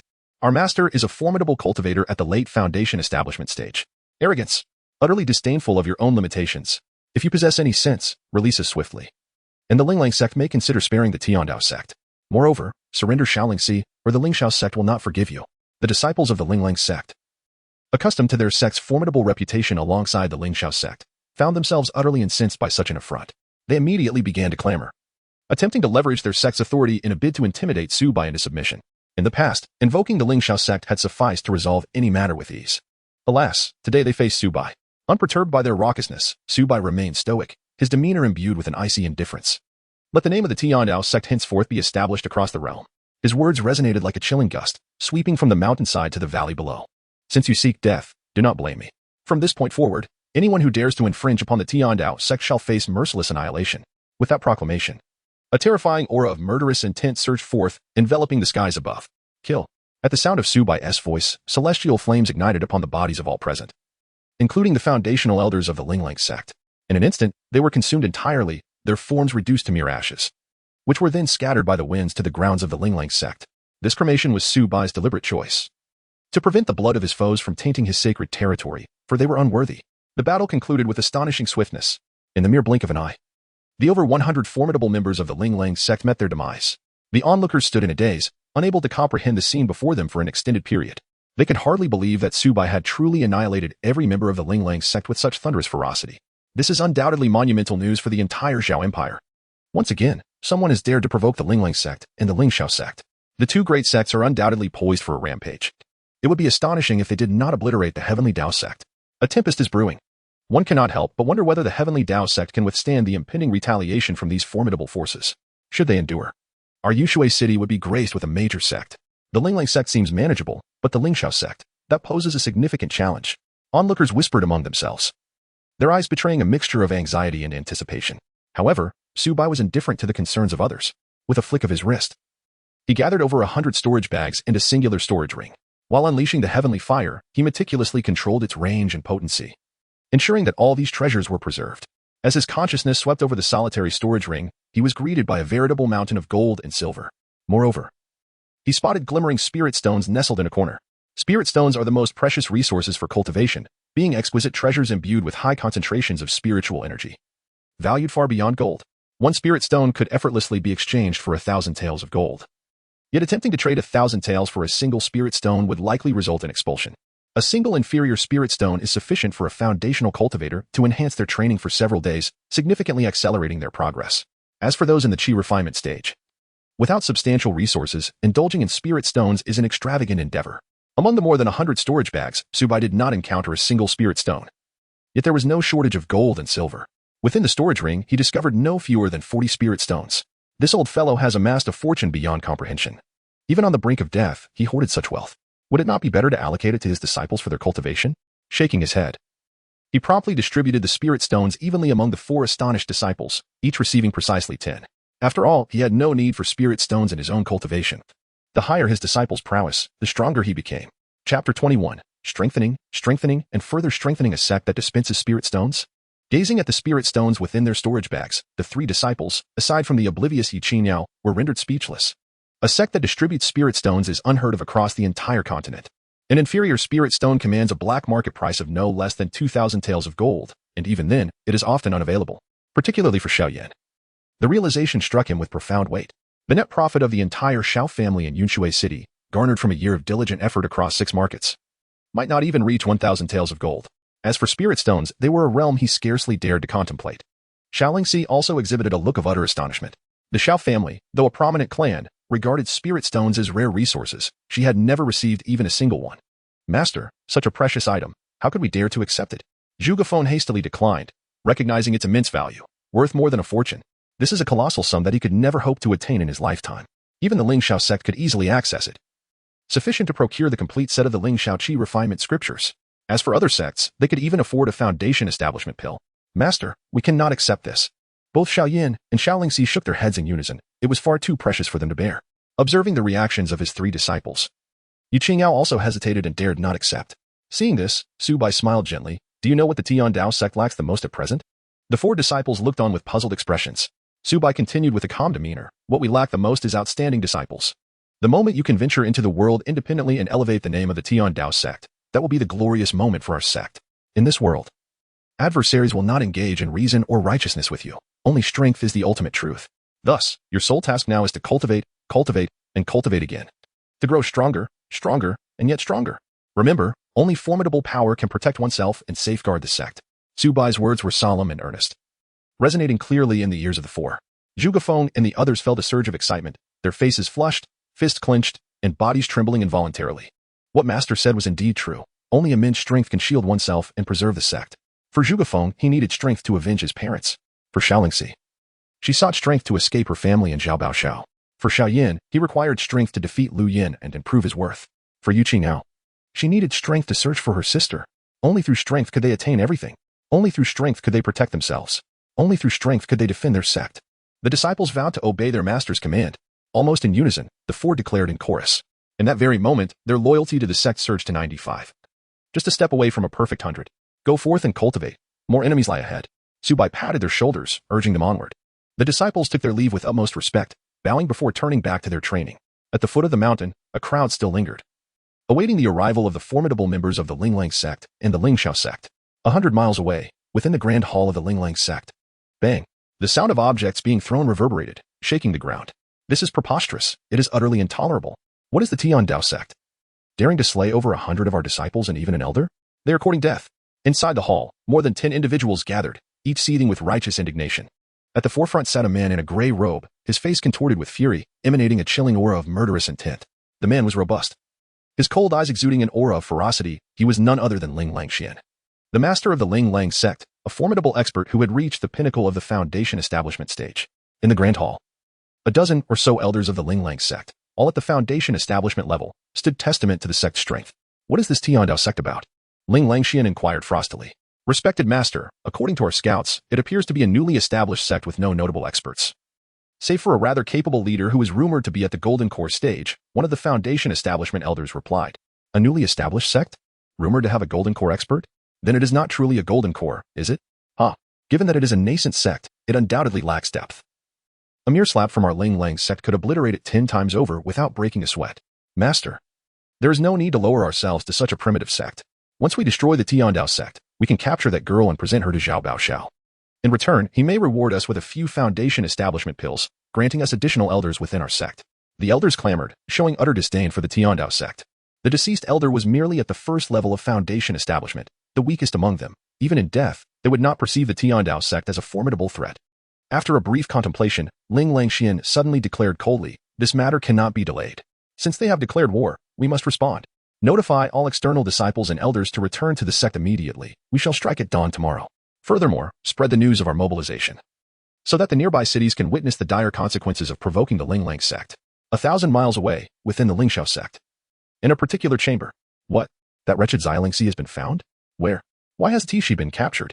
Zhao Baoxiao's face contorted with rage, resembling a malevolent spirit, as he roared incessantly. Young master, we have reports that an elder from the Linglang Sect was slain, and as a result, a trembling steward stammered, unable to articulate the bitterness in his heart. With the foundation establishment experts lost, what use would their Qi refinement disciples be? Even if they had reached the 8th or 9th levels. Useless. Good for nothings. Zhao Baoxiao erupted in fury, slamming his palm onto the table, which instantly splintered into fragments. What should we do, young master? The steward inquired cautiously, fearful of Xiao Baxiao's wrath. Humph. A mere upstart faction dares to provoke the dignity of my Linglang Sect. They truly do not know the meaning of death. Xiao Baxiao scoffed. Inform Luqing to dispatch several outer sect elders to assist in retrieving that wretched girl. Xilingxi is the woman I desire, and yet she has escaped. When has Xiao Baxiao ever been denied what he sought? A humiliation. An egregious humiliation. Understood. I shall make the arrangements immediately. The steward wiped the sweat from his brow, hastily exiting the chamber, terrified of the repercussions of any delay. Chapter 22. Sect Advancement to 2-star Secting. The disciple has broken through in cultivation, awarding 30 points. Ding. Congratulations, the task has been completed. The sect has been upgraded to 1 star. Rewards have been distributed. Please check. Ding. Congratulations, the sect has been upgraded to 2 star. The points and task systems have been activated. And the reputation system is now operational. After a night of tranquility, Su Bai awoke to the sound of 3 system notifications early in the morning. Sect information. Sect name. Tiandao Sect. Sect level. 2 star. Upgradable. Number of sect members. 5. Disciple information is available at any time. Sect territory. A radius of 10 miles. The host is invincible within this territory. Sect buildings. 1 main hall. Expandable. 1 immortal technique pavilion. 1 combat technique pavilion. Not constructed. 1 alchemy pavilion. Not constructed. And 10 disciple training pavilions. Not constructed. Sect assets. 11 acres of fertile land. 1,100 spirit seeds. 1 low-grade spirit vein. Sect reputation. 4. Number of people who revere the sect. Sect points. 123-star sect advancement conditions. Recruit 10 disciples. Sect loyalty over 60. And at least 1 disciple must reach foundation establishment, with sect reputation exceeding 10,000.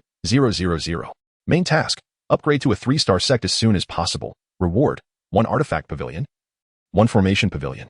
Host reward. The host's strength is 10 times that of all sect disciples combined. As the system notifications chimed, Su Bai opened his eyes. Watching the cascade of messages displayed before him. We have leveled up. 30 points. This indicates that a disciple has broken through to the 3rd level of Qi refinement. Among the disciples, only Xilingxi was at the 2nd level, making it evident who had achieved the breakthrough. Looking towards the grand hall, Su Bai observed Xilingxi sitting cross-legged outside, her posture upright, her aura markedly transformed from before. The essence of her vitality had undergone a significant metamorphosis. 3rd level of Qi refinement. The low-grade spirit stone in her palm had dimmed somewhat, indicating considerable energy consumption. It seemed she could use it for another 2 days, consuming 1 every 3 days. The rate of spirit stone consumption was more than 10 times faster than that of ordinary Qi refinement practitioners. The result was a remarkable acceleration in her cultivation speed. With the aid of spirit stones, Xilingxi's pace of advancement was even swifter than that of Zhuge Feng, who possessed a heavenly spirit root, underscoring the immense benefits that spirit stones conferred on cultivation. Master, this immortal technique is extraordinary. It absorbs pure spiritual energy without the need for refinement or purification. As long as the concentration of spiritual energy is sufficiently high, breaking through is as simple as drinking water. Xilingxi exclaimed, her eyes sparkling with excitement. She had never imagined that her cultivation speed could reach such heights. She understood that this was not due to her innate talent or merely the use of spirit stones, but rather the immense efficacy of the immortal technique. While spirit stones enhanced the speed of spiritual energy absorption, they could not improve the efficiency of purification. Even with the Lingxiao technique, significant time was required to advance a single level. However, the Tiandao Sect's immortal technique was so potent that it eliminated the need for the complex purification process, saving an immense amount of time in cultivation. Nearby, Zhuge Feng, who was also in meditation, opened his eyes. Although he had yet to break through, he had already reached the pinnacle of the 3rd level of Qi refinement. With the 4th level within reach, Yiqi Yao had practiced diligently throughout the day. However, as a mortal without a spirit root, her cultivation speed was excruciatingly slow.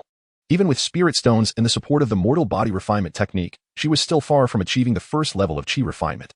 Being a mortal body meant being devoid of the path to immortality, a truth that was no mere saying. It required 10-fold or even 100-fold effort, and still, success was not guaranteed.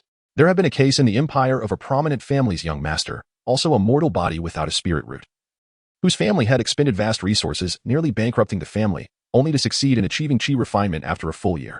Nevertheless, witnessing her senior brothers and sisters grow stronger only fortified her resolve. She vowed to toil even harder in her cultivation, striving to catch up with her seniors. This is a belief. As the master once said, every body can ascend to the pinnacle of immortality. I shall strive to meet the conditions for cultivating the primordial body refinement technique at the earliest opportunity. Xiao Yan clenched his fists. His current physique did not yet meet the standards for practicing the primordial body refinement technique, preventing him from officially beginning his cultivation. He could only watch as his senior brothers and sisters grew increasingly powerful. With this thought, he quickened his pace. Today, I shall run 20 laps around the foot of the sect's mountain. Each lap is approximately 2 miles, so 20 laps amount to 40 miles. Nearly 40 miles. Observing several disciples making progress and exerting their efforts brought even greater joy to Su Bai. His strength had also risen due to the breakthroughs of his disciples, and he had now reached the 7th level of chi refinement. The sect was advancing. Su Bai silently contemplated. In an instant, the heavens trembled, and within a 10-mile radius, spiritual energy surged. The peak of Tiandao Sect expanded more than double its previous size, now resembling a grand mountain. A magnificent palace stood atop the peak, grand and imposing. The palace covered an area of about 100 zhang, with 4 glazed lanterns hanging at its corners, radiating brilliance. On the plaque of the palace, the ancient and vigorous characters Tiandao were inscribed in a majestic script. Furthermore, the entire mountaintop was adorned with over a dozen splendid pavilions. The Immortal Techniques Pavilion, the Battle Techniques Pavilion, the Alchemy Pavilion. Not only did the mountaintop transform, but at the foot of the mountain, several acres of fertile land had also emerged, rich in spiritual energy to the point of being suffocating. Previously, the sect's territory was too limited to accommodate fertile fields, and spiritual crops required the nourishment of spiritual veins. Now, the territory had expanded to a 10-mile radius, reaching its utmost limit, even approaching Yunxue City. The sudden commotion naturally captured the attention of countless onlookers from the heavenly Tao Sect, eager to witness the unfolding spectacle. What on earth is happening? The concentration of spiritual energy has surged severalfold. Could it be that a spiritual vein has emerged from beneath the ground? Is this a portent of heavenly blessings? The crowd stared in astonishment, their expressions akin to those who have encountered a ghost. Behold, the peak of the heavenly Tao Sect has expanded several times over. This place was originally quite remote, with thin spiritual energy and only low hills. Yet now, a towering mountain has emerged, majestic and awe-inspiring. I recall that a powerful sect once considered this location, only to find the spiritual energy lacking. Who could have anticipated such a transformation? Has the spiritual vein nourished the dragon energy of this land, causing a remarkable upheaval? It is the only explanation for this astonishing change. No wonder the leader of the heavenly Tao Sect chose to establish their sect here. They must have discovered the presence of a spiritual vein. A spiritual vein. Even a low-grade spiritual vein could sustain a large sect. It is worth noting that the Linglang Sect does not even qualify to occupy a spiritual vein. The heavenly Tao Sect is on the verge of soaring to greatness. The crowd buzzed with excitement, all eyes fixated on the heavenly Tao Sect, utterly astounded. Meanwhile, on the mountaintop of the heavenly Tao Sect, the expressions of several disciples reflected even greater astonishment. The rising peak, the suddenly appearing magnificent pavilion, the grand hall of impressive stature, and the heightened concentration of spiritual energy. Zhuge Feng and Xiao Yan had already witnessed Su Bai's miraculous ability to create from thin air, and even now, they remained deeply impressed. Xiao Yan, however, appeared utterly dazed, his mouth slightly agape, his eyes nearly popping out in disbelief. Wow, master, you were simply incredible. Xiao Yan swallowed hard, murmuring in admiration, his eyes betraying an increasingly profound reverence for Su Bai. At this moment, he seemed to feel a magnificent mountain standing behind him. Tiandao Sect, Lu Yanran, in 3 years, I shall make you aware of who the true genius is and who the real waste is. Wait, as the sect's mountain base expands, it appears that a full lap around the foot of the mountain now exceeds 10 miles? 20 laps would amount to 200 miles. Xiao Yan. Presently, the territory of Tiandao Sect radiates 10 miles from the central hall, precisely reaching the gates of Yunxue City. With another upgrade, it could encompass the entire city. And there is now an added points and task system. Just as Su Bai was about to examine the points and task system, a chilling voice suddenly resonated from the sky. The Linglang Sect is on the move. Unrelated personnel, retreat at once. Today marks the day of Tiandao Sect's annihilation. Chapter 23, 30 taels of silver a month. What a desperate gamble. A dark swarm of people flew across the horizon. Their robes were adorned with a stone-like emblem, and each person exuded a chilling aura, especially the foremost group, who, without the need for flying swords or other instruments, traversed the air with an imposing presence in every movement. The sky was shrouded in ominous clouds, lightning streaked across, and a fierce wind howled, causing the trees to rustle ominously. Heavens, what is happening? Why has the sky suddenly turned so dark? Is it going to thunder? Hiss, that banner belongs to the Linglang Sect. My goodness, those soaring figures are all Foundation Establishment masters. A dozen or more Foundation Establishment practitioners. The Linglang Sect has mobilized their entire force. Can Tiandao Sect withstand this? Such an overwhelming presence. The crowd looked skyward, their faces turning pale with fear, trembling, and collapsing to the ground. Is this the Tiandao Sect? The spiritual energy here is so rich. At the forefront of the Linglang Sect's ranks, Linglang Xian narrowed his eyes and surveyed his surroundings. The spiritual energy here is several times denser than that of their Linglang Sect. Cultivating in this place would undoubtedly yield remarkable results with minimal effort.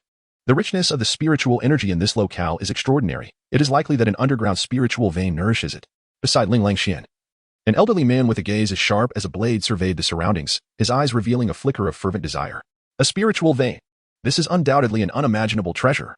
Upon hearing this, Ling Longshuan's eyes sparkled with greed as he fixated on the peak of Tiandao Sect. Linglang Xian could not help but let out a long howl towards the heavens. Fortune favors me. If he could seize the spiritual vein of this place, his strength would undoubtedly surge, and he would stand a significant chance of breaking into the realm of Golden Core.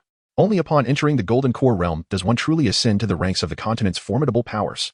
Even in the Grand Palace of the Zhao dynasty, one would be revered as a true immortal. Even among the esteemed 500 of the immortal alliances, such as Linglang Sect and Tiandao Sect, he would be treated as an honored guest. A spiritual vein? It is sufficient to underpin the formidable foundation of a grand sect. If the Huangwan sect were to possess such a spiritual vein, its rise would be imminent. Behind Linglang, numerous powerful figures from various sects within a radius of several hundred miles gazed at the Tiandao Sect with glimmering eyes. A spiritual vein, such a rarity to encounter. A spiritual vein, I desire it to be mine. Linglang, the leader of Linglang Sect, felt a flash of icy brilliance in his eyes as he murmured, Tiandao Sect's leader, come forth. In the next moment, he bellowed, his voice resonating like thunder, deafening and piercing through the layers of mist, echoing throughout the heavens and the earth. Linglang Sect, Linglang has arrived. Do not delay in presenting yourself. As his voice fell, an overwhelming pressure descended from the skies, causing countless ordinary beings to experience a ringing in their ears and blood to seep from their 7 orifices. This is the prowess of reaching the pinnacle of foundation. With a mere snap of the fingers, one can obliterate an entire grand city. As the furious roar echoed through the air, the expressions of those present shifted dramatically, each person hastily fleeing into the distance in a state of panic. Master, that individual is extraordinarily powerful. Xiao Yan swallowed hard, his voice trembling with fear. Such formidable power has never been possessed, even by the mightiest of Yunshui City. Linglang, the esteemed leader of the Linglang Sect, stands at the pinnacle of the foundation establishment, renowned throughout the empire. As Xiao spoke, her delicate brows furrowed, clearly recognizing this Linglang. The 9th level of foundation establishment? Does that not mean he is but a step away from achieving the Golden Core stage? Zhuge Feng was equally astonished. Although it appears merely a step away, that step is akin to a chasm. To traverse this step, one must face countless tribulations and endure heavenly tribulations throughout history. Innumerable souls have perished upon this path, and Linglang is yet unworthy. Xiao shook her head. Master, do you possess confidence? Zhuge Feng inquired gravely. Su Bai smiled faintly, stepping forward with a calm demeanor, and spoke softly, merely an insignificant ant. How could it possibly threaten my master? As his words fell, Su Bai swiftly ascended into the air, standing before Linglang. You are the leader of the Tiandao Sect, Su Bai? Linglang huffed, gazing at the figure clad in white robes before him. To traverse the void thus, you must possess some degree of strength, at least at the foundation establishment. However, that is merely a fraction. He could not believe that this individual could be at the Golden Core stage, for he understood all too well the formidable challenges that lay in breaking through to such a realm. This figure, so youthful, how long could he have possibly cultivated? Indeed, I am Su Bai, bearing the name unchanged. You, the leader of Linglang Sect, what business do you have with me? Su Bai stood with his hands clasped behind his back, his expression serene as he regarded Linglang, inquiring lightly. Humph, you feign ignorance. Did you not murder my elders and disciples of Linglang Sect? Linglang retorted, his eyes fixed on Su Bai with a chilling gaze. If I killed them, then so be it. What issue lies therein? Su Bai raised an eyebrow, casting a dismissive glance at Linglang. Good, good, good. Su Bai, since you admit to it. Today, every member of your Tiandao Sect shall perish. I shall use your sect's demise to proclaim to the world that my Linglang Sect is not to be trifled with. Linglang's anger twisted into a sardonic smile. Elders and disciples, obey my command. Annihilate every member of the Tiandao Sect, leaving only Xiao for Linglang Sect. As Linglang's words echoed, all members of the Linglang Sect raised their voices in unison. Understood. In an instant, numerous elders and disciples summoned their magical artifacts. The atmosphere around them surged with energy, and the spiritual essence of the entire realm began to boil. Su Bai, with his hands behind his back, wore a faint smile. If the sect had not yet ascended, my invincible range would only extend 2 miles, unable to encompass all. But now, it is different. My realm of invincibility extends a full 10 miles. Not only does it cover the ground, but it also stretches into the skies. All of you from the Linglang Sect now find yourselves within that 10-mile radius. I have declared, those who offend the Tiandao Sect shall face death without mercy. You may refrain from advancing, but should you dare take a step closer, you shall perish. Su Bai's icy gaze and indifferent words resonated throughout the heavens and earth. As his voice faded, a hush fell over the entire Linglang Sect. What is happening? Our Linglang Sect has deployed over 1,000 members, including more than a dozen foundation establishment elders, and yet this single individual dares to speak so brazenly? The members of Linglang Sect were taken aback, their faces soon contorting into expressions of derision and mockery. You insignificant creature, extinguishing you will be as simple as turning over my hand. Linglang's lips curled into a sinister smile, his voice dripping with malice. Since you refuse my hospitality, do not blame me for my ruthlessness. As his words fell, the elders and disciples of Linglang Sect surged forward. Alas, observing the advancing crowd, Su Bai sighed softly. What is the worth of risking my life for 30 taels of silver a month? Chapter 24, the Tiandao Sect invites all to witness a display of fireworks. Several miles away, powerful figures observe the scene with shaking heads. The Tiandao Sect is finished. Who is this fool that dares to provoke the Linglang Sect? It is simply self-humiliation. This time, the Tiandao Sect will likely be left with nothing but ashes. Many expressed quiet regret. After all, the spiritual vein was a prize. And now that it had fallen into the hands of Linglang Sect, opportunities for others had vanished. Despite some sects being as strong as Linglang Sect, none dared to seize it, for Linglang Sect had the backing of Xiao Sect. Su Bai perish? Linglang Xian's face contorted in rage as he roared, suddenly drawing his sword and striking forth. Buzz! The spirit sword trembled, emitting a symphony of ringing notes, as a brilliant sword light spanned 100 feet. Slicing through the heavens and aimed squarely at Su Bai's head. The sword struck with the swiftness of lightning, arriving before Su Bai in the blink of an eye. However, Su Bai appeared oblivious, scarcely stirring a muscle. Had this little fellow lost his mind? Faced with such a ferocious assault, could he truly be paralyzed with fear? Perhaps he was simply overwhelmed by the sword's ferocity. The onlookers buzzed with speculation, while the members of Linglang Sect wore expressions of cold disdain. In their minds, although Su Bai, the leader of Tiandao Sect, possessed some abilities, he was merely at the foundation establishment stage. How could he possibly withstand the attack from Linglang Xian, who was at the 9th level of foundation establishment? Suddenly, a startling turn of events unfolded. Su Bai raised his right hand, extending his index finger to lightly point forward. His finger glimmered with a translucent brilliance, emanating a hazy celestial radiance. With a mere flick, Linglang Xian's sword shattered as if it were mere tofu. Crack! The sword splintered into a myriad of fragments, cascading to the ground. Upon witnessing this, the previously mocking expressions of the Linglang Sect members shifted to one of astonishment. What kind of finger technique was this, capable of shattering the sect leader's sword with a single touch? Surely, this must be a jest. It was well known that the sword in Linglang Xian's possession was a spiritual weapon, one that a foundation establishment cultivator could never hope to destroy. How could this be possible? Who are you truly? Linglang Xian's countenance paled dramatically, his pupils constricting to the size of pinpricks, his eyes wide with disbelief. He gazed at Su Bai as if he had encountered a specter, exclaiming in terror. A single finger had shattered a spiritual weapon. A chill surged within him, sending shivers down his spine. He had never witnessed anyone capable of fracturing a spiritual weapon with just a fingertip. This method is unprecedented. Some elders and disciples of the Linglang Sect sensed the impending doom. They attempted to flee, only to discover their bodies had become immobile. Simultaneously, a faint voice emanated from Su Bai, resonating across the vast sky. Esteemed guests who have traveled from afar, you must be weary. The Tiandao Sect invites you to witness a spectacle of fireworks to unwind. With a subtle snap of his fingers, the suspended members of the Linglang Sect were drawn into the air by an invisible force. Whoosh! In the next moment, a colossal fireball erupted, engulfing one of the foundational elders, who plummeted to the ground, leaving behind a storage ring that Su Bai effortlessly caught. Subsequently, the second, third, and fourth. Boom. Bang. Boom. A cascade of resplendent fireworks ascended into the heavens, dazzling and resplendent. Nearby, whether it was the people of Yunshui City or the formidable figures from other sects attracted by the Linglang Sect's expedition, all who beheld this scene gasped in astonishment. The Linglang Sect, which had stood for 3 centuries, was utterly finished. How formidable was the sect master of Tiandao? With but a snap of his fingers, he suppressed over 1,000 members of the Linglang Sect, including powerful figures like Linglang Xian, beyond imagination. The Linglang Sect had been a loyal hound to the Xiao Sect, surely. The Xiao Sect would now be incensed. Xiao Sect, one of the top 500 in the Immortal Alliance. One could only wonder if the Tiandao Sect could withstand the fury of the Xiao Sect. Whispers circulated among the crowd. Before Su Bai took action, no one had anticipated the Linglang Sect's defeat would be so utterly devastating. Master, simply magnificent. Within the Tiandao Sect, several disciples were left in awe. When had their master possessed such strength, capable of commanding their own fate? They pondered this collectively. Su Bai, you are a demon, a devil. Linglang Xian's face contorted in rage. His voice, filled with venom and hatred, echoed, the ancestor will not spare you. The Xiao Sect will not let you go. You are destined to die. Linglang Xian's expression twisted, unleashing a furious roar. Su Bai remained serene, unperturbed. His calm voice reverberated through the heavens, clear enough for those 10 miles away in Yunshui City to hear distinctly. Those who offend the Tiandao Sect shall face merciless retribution. Those who harm my disciples, no matter how powerful, shall be slain. If anyone dares to trespass again, the fate of the Linglang Sect shall be yours. His words thundered, echoing in the sky, unrelenting. So overwhelming. Those wretched scoundrels of the Linglang Sect deserve this retribution. Serves them right. This is the true role model of our generation. Wielding our swords across the world, unafraid of anything. For the common folk of Yunshui City, all that Su Bai had accomplished was a breath of fresh air. The Linglang Sect, a faction that devours without remorse, where even an ordinary disciple could plunder the wealth of commoners and kill at will. Typically, no one dared to confront the Linglang Sect. The populace would scurry away at the sight of their members. Today, they finally faced their just deserts. Meanwhile, the other sect's powerful figures remained silent. Behind these words, they sensed an unwavering confidence in their strength. Mercy is not an option. If one is formidable, they shall be vanquished.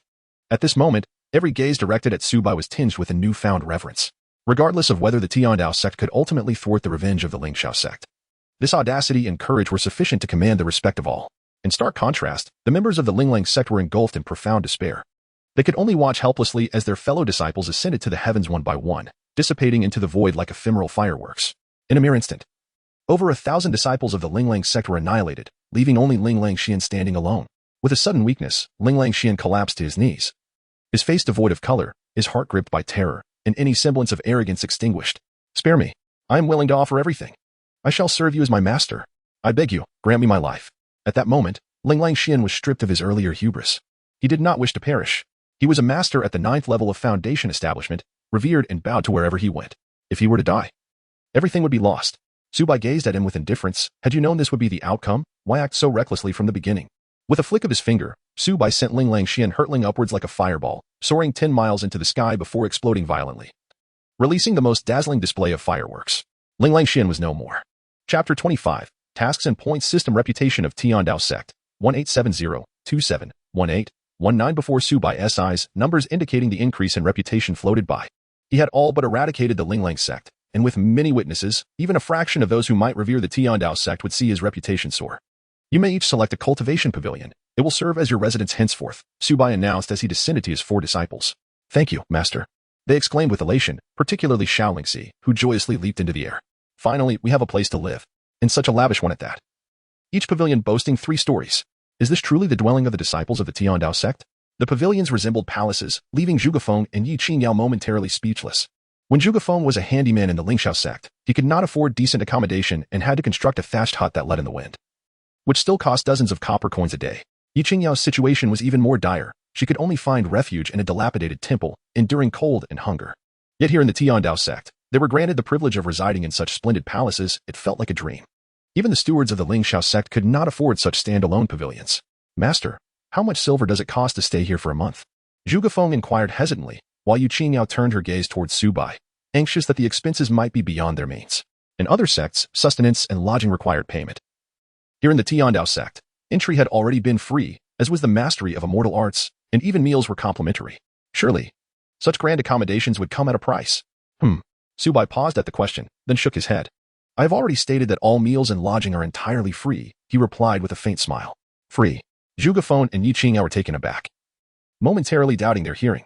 Such an extravagant place is entirely free. How can they perceive it as anything but surreal, compared to the treatment received in the Tiandao Sect? What kind of life have they led before? "Master, joining the sect is free. The celestial techniques are free. Accommodation and meals are also free. And they even provide us with money to purchase clothing." "Master, do you have enough silver?" Xiao Yan blinked her large eyes, gazing at Su Bai.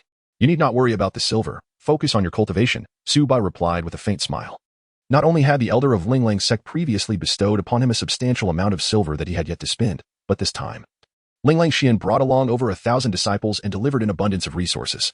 The silver had piled up into a mountain, estimated to exceed 100,000 taels. The gold had also formed a small hill, surpassing 10,000 taels. Even spirit stones numbered in the hundreds. Host name, Su Bai. Age, 18. Realm, Chi Refinement 7th layer items, low-grade spirit stones, 678, gold, 182, 134 taels, silver, 2, 761, 245 taels. Suddenly, he found himself affluent.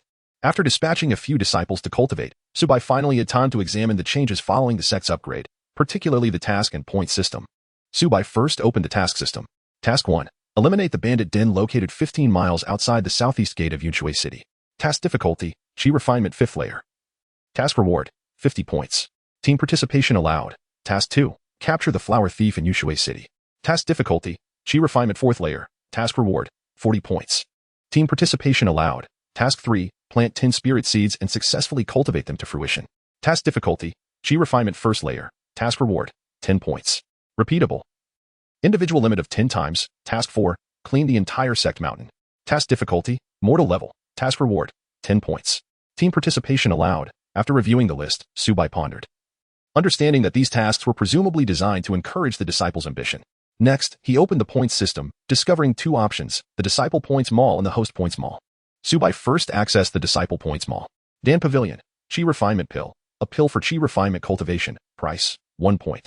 Energy Restoration Pill, restores the consumed spiritual energy of Chi Refinement practitioners, price, 1 point. Healing Pill, a healing pill for Chi Refinement practitioners, price, 1 point. Foundation Establishment Pill, a premium pill that enhances the success rate of foundation establishment. Price: 10 to 100 points, depending on quality. Martial Technique Pavilion. Fireball Technique, a basic spell for chi refinement. Price: 1 point. Ice Technique, a basic spell for chi refinement. Price: 1 point. Shadow Step First Layer, 10 points. Artifact Pavilion, not open Formation Pavilion, not open Talisman Pavilion, not open Su Bai Gasped in astonishment. The items available for exchange were indeed remarkably inexpensive. Even the most basic chi refinement pill, energy restoration pill, and healing pill were priced above 100 taels of silver in the outside world. Yet within the system's points mall, they were merely 1 point each. Cleaning the sect earned 10 points. Given the vastness of the Tiandao Sect, even a mortal could complete the cleaning in just a few days. Not to mention the foundation establishment pills, which were treasures that even large sects could scarcely obtain. If the disciple points mall was already so extraordinary, what might the host points mall contain? Su Bai murmured, as his points amounted to the total of all the disciples' points, hence he did not need to undertake tasks. Opening the host points mall. In an instant, a list appeared before Su Bai's eyes. Host points mall, for host use only. Teleportation Talisman, can disregard distance to teleport items to a disciple. Price: 10 points. Transmission Talisman, can disregard distance to convey messages to a disciple. Price: 10 points. Blink Talisman, can disregard distance to instantly appear beside a disciple. Price: 100 points. It seems the items I can exchange are all related to the disciples. Su Bai stroked his chin. Although there were no items that directly enhanced his strength, they were all closely tied to the disciples. The stronger the disciples became, the stronger he would also grow, thus they complemented one another. While Su Bai examined these items, a great upheaval transpired over 100 miles away at Linglang Sect. Who is it? Who has destroyed my Linglang Sect? An elder stood in the Hall of Spirits, glaring at the countless shattered life tablets above, roaring in fury. The ancestral master of Linglang Sect, Linglang Sect. Elder. The sect master took all the elders and disciples away, commanding me to guard the Hall of Spirits. I just discovered that the sect master's life tablet is shattered. So I summoned you, elder. A trembling disciple, kneeling on the ground, stuttered in response. Who has the audacity to slaughter so many of my Linglang Sect? Linglang Sect's eyes blazed red, exuding a terrifying aura. Elder, I do not know. I only heard the sect master say he was going to a place called Tiandao Sect. The disciple's face turned pale, quivering lips struggling to speak. Tiandao Sect, I shall raise it to the ground. Linglang Sect roared to the heavens. With everyone dead, what use is there for you? Bang. He violently shattered the entire Hall of Spirits, annihilating the last disciple of Linglang Sect. Then, he soared into the sky, heading towards Lingxiao Sect, seeking the aid of its powerful beings to annihilate the so-called Tiandao Sect. Chapter 26. The Tiandao Sect is our home early in the morning. Su Bai summoned several disciples to the Grand Hall, introducing the relationship between tasks and points. A massive task board hung on the wall beside the hall, displaying numerous tasks and the corresponding points for completion. These tasks can all be undertaken to earn points for exchanging cultivation pills and martial techniques. Each task has a difficulty rating. You should assess your cultivation level accordingly and refrain from overextending yourselves, Su Bai earnestly admonished. Understood. We shall heed Master S teachings. The 4 disciples respectfully clasped their fists and responded in unison. Subsequently, the 4 approached the task board, contemplating which tasks to undertake. Su Bai stood aside, observing what tasks the disciples would choose. Planting spirit herbs. I have done this before while working as a servant in Lingxiao Sect. The difficulty is low, though it requires 3 months for them to bear fruit. Each of us can undertake 10 tasks. In due time, I will teach you how to plant and water them. After 3 months, we shall each earn 100 points. Zhuge Feng's eyes sparkled with excitement, for he possessed extensive experience in cultivating spiritual herbs. He had secured the top position among the auxiliary disciples in this very assessment. I must extend my heartfelt gratitude to you, senior brother. Xiao Yan expressed with a fist clasped in thanks. Thank you, senior brother. Both Xiaolingxi and Yi Qingyao echoed, each accepting 10 assignments related to the cultivation of spiritual herbs. No need for such formality, junior siblings. We are all comrades in this sect. Zhuge Feng replied with a warm smile. We shall embellish the sect, and based on our completion rates, we will tally the points. Kiki, leave this to me, Xiaolingxi said with a playful grin as she took on one of the tasks. Sister Lingxi has always had an eye for quality. The sect will undoubtedly appear pristine and splendid, Xiao Yan remarked with a chuckle. Indeed, that is a given, Xiaolingxi declared proudly. Laughter erupted among the group. I shall carve a stone tablet for the sect, worth 10 points. This will serve well to temper my physical form. Xiao Yan also selected a task. The group nodded in agreement, and as Xiaolingxi smiled, her gaze shifted towards Yu Qingyao. Among these tasks, with the exception of cultivating spiritual herbs, most are beyond the capabilities of a delicate mortal girl. She pondered briefly before taking Yu Qingyao's hand and said, Qingyao, let us form a team to undertake the mission of cleansing the sect. We shall split the points equally. Yu Qingyao was momentarily taken aback. She lifted her gaze to find Xiaolingxi gazing at her with a cheerful smile. Senior sister, I fear I may burden you, Yu Qingyao murmured softly, biting her lip. After all, she was merely a mortal, and her frail physique was a result of prolonged malnutrition. Silly girl, what are you thinking? Tiandao Sect is our home. You are my junior sister, which makes you my sister. Xiao replied with a bright smile. Home. Sister. Upon hearing this term, Yiqingyao felt a wave of emotion wash over her. Since her sister had been taken away, this was the first time someone had called her sister. Tiandao Sect. Home. Ours. Yiqingyao nodded vigorously, her face alight with a radiant smile. Su Bai watched the harmonious scene among the disciples with a gentle nod. Such an atmosphere within the sect truly resembles that of a family. Subsequently, he executed a swift teleportation, appearing outside the city gates of Yushui City. At this moment, the territory of the Tiandao Sect had reached the city gates. As long as he refrained from entering the city, he remained invincible. The Tiandao Sect recruited disciples on a first-come, first-served basis, with limited slots available. Times had changed, previously. Su Bai's attempts to recruit disciples had been met with ridicule, yet now the situation had transformed entirely. As he opened his mouth, a long queue instantly formed at the city gates. Master, these are some local specialties. I hope you will accept them. The first young man in line presented a cloth bag, pressing it into Su Bai's hands. Without even needing to open it, Su Bai discerned that it contained several dozen taels of silver. Was this meant to test him?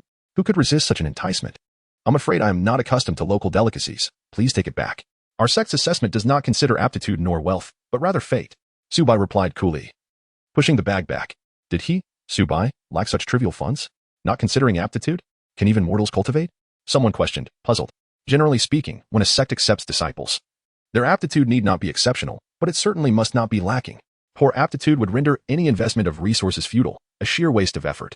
Within my Tiandao Sect, even mortals can achieve great feats, Su Bai stated calmly. As his words echoed, astonishment swept through the crowd. In Su Bai's eyes, nurturing a genius into a formidable powerhouse did not signify much. It was only when one transformed a mortal into an unparalleled champion that the true capabilities of the Tiandao Sect's teachings could be demonstrated. This elucidates the reason behind his desire to recruit Yiqingyao. Master, in light of this, I am willing to join the Tiandao Sect. A chorus of voices arose. As many expressed their eagerness to join the Tiandao Sect, forming a line, each taking their turn, Su Bai began the process of testing the affinity of the first individual. Ding. Sect loyalty, -10, unable to join. Observing the young man who had just presented local specialties, Su Bai couldn't help but twitch his lips. My friend, I wouldn't even comment if your loyalty was 0, but what on earth is a negative number? Do you harbor animosity towards the Tiandao Sect? Master, may I join the sect? The young man inquired hopefully. Su Bai promptly expended 1 point to examine the young man's profile, curious about the origin of this negative score. Name, Ma Xiaohu, age, 22, cultivation, mortal origin, a servant disciple of the Tiger Sect, sent by an elder to investigate the veracity of the Tiandao Sect. Upon reviewing the displayed information, Su Bai felt a wave of frustration. No wonder it was a negative score. He was an undercover agent. Ding. Sect loyalty, -8. Unable to join. Ding. Sect loyalty, -19. Unable to join. Ding. Sect loyalty, -11. Unable to join. After a succession of 10 individuals, all yielding negative loyalty scores, Su Bai could only shake his head in resignation. He had decimated the Linglang Sect. And it was only natural for many powerful forces to seek insight into the actual strength of the Tiandao Sect by dispatching disciples. However, he had not anticipated that they would all be infiltrators. Where were the ordinary people? Not a single one? I heard that all the disciples from the Lingxiao Sect in Yushui City have left. It seems they are preparing for significant action? Certainly. The Tiandao Sect nearly annihilated the Linglang Sect, which is a subordinate of the Lingxiao Sect. How could the Lingxiao Sect remain indifferent? Does that imply that the powerful figures from the Lingxiao Sect will soon come to retaliate against the Tiandao Sect? I contemplated joining the Tiandao Sect. But upon realizing the deep-seated enmity with the Lingxiao Sect, I hesitated. Indeed, the last sect to provoke the Lingxiao Sect had over 8,000 members wiped out. I heard even passers-by suffered the consequences. Listening to the discussions of passers-by, Su Bai understood the gravity of the situation. Merely eliminating the Linglang Sect was far from sufficient. Until the looming threat of the Lingxiao Sect was dispelled, no ordinary person would dare to join the Tiandao Sect. After all, when the formidable members of the Lingxiao Sect arrived, they would not discriminate based on when disciples had joined. They would simply wipe everyone out. The notorious reputation of the top 500 sects in the Immortal Alliance was indeed deeply entrenched. Chapter 27. Master, allow me to compete once. Ding. Sect points increased by 40. Ding. Sect points increased by 20. Ding. Sect points increased by 10. 3 days later, a series of notifications echoed in Su Bai's mind. He exited the main hall, and the entire sect had undergone a remarkable transformation. Xiao and Yiqingyao had meticulously cleaned the entire sect and adorned it with numerous flowers and plants, enhancing its elegance. The tasks of decorating and cleaning the sect were completed, earning them 20 and 10 points respectively. A faint smile graced Su Bai's lips. He had also heard the notification of an additional 40 points. The task yielding 40 points had yet to be claimed, indicating that this score was due to a disciple achieving a breakthrough to the 4th level of Qi refinement. The disciples at the third level of qi refinement included Zhuge Feng and Xiao. However, Xiao had only recently achieved the third level. So the outcome was quite evident. Zhuge Feng had advanced to the mid-stage of qi refinement in less than half a month. He had transitioned from immortal to the mid-stage of qi refinement. The speed of cultivation is truly astonishing, not to mention the Linglang Sect. Even the top 10 superpowers of the Immortal Alliance could not achieve such a pace, even with abundant resources. It is remarkably swift. Master, I can now carry 100 pounds and run 10 miles in just 15 minutes. An excited voice echoed as Xiao Yan dragged a large stone up the mountain. The transformation in Xiao Yan was striking. In just a few days, he had progressed from 6-pack abs to an 8-pack. So rapid. Su Bai was somewhat astonished. For it is well known that the early stages of body refinement are significantly more challenging than that of qi cultivation. He chuckled. Having completed the task of forging the sect's monument, I exchanged for some blood qi pills and spirit awakening pills. It is through relentless training day and night that I have achieved such speed. With a grin, Xiao Yan immediately lifted the large stone onto his back and began doing push-ups on the spot. 1, 2, 3, 30, 31, 32, 68, 69. As he reached over 60, Xiao Yan began to struggle, yet he gritted his teeth and persisted. Beads of sweat cascading down his cheeks and dripping onto the ground. 73, 74. Huff, huff. Xiao Yan was flushed, drenched in sweat. Yet he never ceased his efforts. This kind of high-intensity training could lead to bodily collapse, Su Bai sighed softly. The tempering of the body should not be rushed. It requires gradual accumulation. Surpassing limits in a short time can inflict severe damage on the physique. Rest assured, Master, I understand my body. I can endure. Xiao Yan gasped. 80, 81. His voice grew faint, his hands trembling as if he might fall at any moment. Nevertheless, he clung tenaciously to the ground. His fingers digging deep into the earth, striving to support his body without succumbing. 83, 84. Alas. Su Bai sighed once more, acknowledging the rarity of Xiao Yan's perseverance. Is this truly worth it? He inquired. Master, it is not a matter of worth, Xiao Yan replied with a broad smile. I cannot forget how my father knelt outside the Tiandao Sect for 3 days, beseeching the immortal master to examine my condition. 85, 86. I cannot forget how even a servant could berate me as a waste, declaring that the Xiao family would fall to ruin under my hands. 87, 88. I cannot forget Lu Yinran's disdainful expressions, nor her words that I, a toad, aspired to eat swan meat, deluding myself. 89, 90. I must grow stronger, strong enough to protect my father, to safeguard my family, and to compel Lu Yin and to lower her haughty head. 91, 92. Thus, this endeavor is worthwhile. I would sacrifice anything for it. 93, 94. Lu Yin possesses extraordinary talent, and has been taken as a direct disciple by the sect master of Yunshui, enjoying boundless resources. 95, 96. She has already reached the 6th level of qi cultivation. In 3 years, I dare not imagine how formidable she will become. 97. Regardless of whether it is for myself or in response to my father's expectations, I cannot afford to lose. 98. Master, allow me to strive once more. 99. Xiao Yan's eyes sparkled with determination. Master, we too wish to strive. 3 more voices joined in, as Zhuge Feng, Xiao and Yi Qingao approached.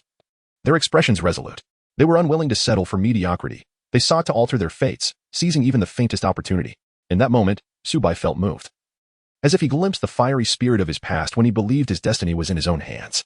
Born as a waste, he defied the odds, unyielding against fate. No matter how high the heavens or how vast the earth, what of it? Well said, no one can dictate your future. The path ahead is determined solely by your own resolve. In 3 years, your name shall shine in the realm of cultivation like the glorious sun. Su Bai chuckled softly. Master, do you truly believe I can succeed? Xiao Yan asked earnestly. I do, for you are all still young. Su Bai replied with a gentle smile, his eyes aglow with the brilliance of the stars. 100. Xiao Yan succeeded. After running 10 miles with weight, he completed 100 push-ups, exceeding expectations. This is body-refining elixir. It has miraculous effects for recovery. Do not push yourselves too hard. Always remember, if you feel weary outside, this place will forever be your safest haven. Su Bai produced a jade vial and placed it beside Xiao Yan. Thank you, Master. Xiao Yan accepted the vial, nearly shedding tears. The body-refining elixir, worth 100 points per vial, was a divine medicine he could hardly afford. I must repay this 100 points later. As Su Bai turned to leave, his silhouette was strikingly graceful, compelling admiration. Master, your disciple will not bring shame upon you. Watching Su Bai's retreating figure, Xiao Yan held the jade vial in one hand while clenching his fist with the other. He had gained yet another reason to prevail. Zhuge Feng, Xiao and Yi Qingyao's eyes brimmed with renewed determination. They too harbored an indomitable spirit. 3 days later, Xiao Yan finally broke through in body refinement, stepping into the first realm of physical cultivation. Simultaneously, another individual achieved a breakthrough. Yi Qingyao, of mortal physique. Through her diligent training and the application of the mortal cultivation technique, she finally succeeded in qi cultivation. The long-held belief that mortals could not cultivate seemed laughable at this moment. Moreover, Yiqingyao's cultivation speed was not only rapid but astonishingly so. Lingxiao, the first genius of the Lingxiao sect, had taken half a month to reach the Qi level, yet Yiqingya accomplished it in merely 8.5 days. Chapter 28. The Disciples' Weapons in the Great Hall of the Tiandao Sect, before the mission panel. Are you certain you wish to form a team to undertake this first mission? Su Bai inquired, observing the choices of his 4 disciples. Mission 1. Outside the southeast gate of Yunshui City, 15 miles away, there is a bandit hideout to be eradicated. Mission difficulty, Qi level 5. Mission reward, 50 points. Team formation permitted, a Qi level 5 mission. This indicates that one must reach Qi level 5 to challenge it. Master, I have reached the pinnacle of Qi level 4 and have exchanged for a set of staff techniques. I am confident in challenging Qi level 5. Zhuge Feng spoke steadily, brimming with assurance. Master, I am also on the verge of breaking into the mid-Qi stage. I seek a challenge. Perhaps that will be the key to my breakthrough. Additionally, I have exchanged for a set of sword techniques and wish to test their might. Xiaolingxi smiled brightly and said, Master, this bandit den frequently harasses my Xiao family's caravans, engaging in heinous acts of murder and arson. I have long desired to eradicate them. Xiao Yan replied indignantly. Yiqingyao remained silent, but her expression revealed her eagerness to join her senior brothers and sisters in battle. Rest assured, Master, I shall ensure the safety of junior sister Qingyao, Xiaolingxi added, patting her chest confidently. Since that is the case, if you wish to go, then go. Su Bai contemplated for a moment before finally nodding. The fledgling eagle must spread its wings and soar. Moreover, he hoped that his disciples would mature more swiftly. You may temporarily use these weapons. In due time, even better ones will be provided. Su Bai gestured towards a nearby area where a dozen weapons were neatly arranged. These were all weapons seized from the members of the Linglang Sect during Su Bai's previous annihilation of them, and they were all spiritual tools utilized by foundational cultivators. Xiao Yan and the others were instantly invigorated, clasping their fists in gratitude. Thank you, Master. Subsequently, the 4 of them approached to select their weapons. Zhuge Feng chose a metallic staff. During his time as a servant at Lingxiao Sect, he often had to fetch water and thus frequently handled wooden sticks, secretly practicing martial arts with them. Furthermore, the combat technique he exchanged for yesterday was a staff technique, so he unhesitatingly selected a staff weapon. As for Xiaolingxi, it goes without saying that she had trained with the sword since childhood and had a profound understanding of the sword path, thus opting for a spiritual sword. Yiqingyao surveyed the selection and ultimately chose a spiritual dagger. She rarely handled weapons, as her sister always ensured she carried a dagger for self-defense. Meanwhile, Xiao Yan wandered back and forth before the array of weapons, picking one up to weigh it, then putting it down again, never finding one that suited him. Master, these past few days I have been training with weighted burdens, and now that I have removed them, I feel quite uncomfortable. These weapons, though fine, are too light. Do you have something heavier? Xiao Yan scratched his head in frustration. Su Bai couldn't help but chuckle at Xiao Yan's demeanor. Master, what are you laughing at? Xiao Yan asked, perplexed. I knew you would not fancy these weapons, so I had already exchanged for you a more suitable one in advance. Su Bai replied with a mysterious smile, reaching into his storage ring to reveal a weapon. With a resounding thud, he struck the weapon forcefully against the hard floor of the great hall, producing a deep, resonant sound that sent tremors through the ground. This weapon is crafted from the essence of dark iron, resembling a large blade, yet lacking the sharpness of a sword. It is more accurately described as a ruler than a knife. Astonishingly, Xiao Yan's eyes gleamed as he gazed at this ruler. Captivated to the point of being unable to look away, he reached out, caressing the dark iron ruler, unable to part with it.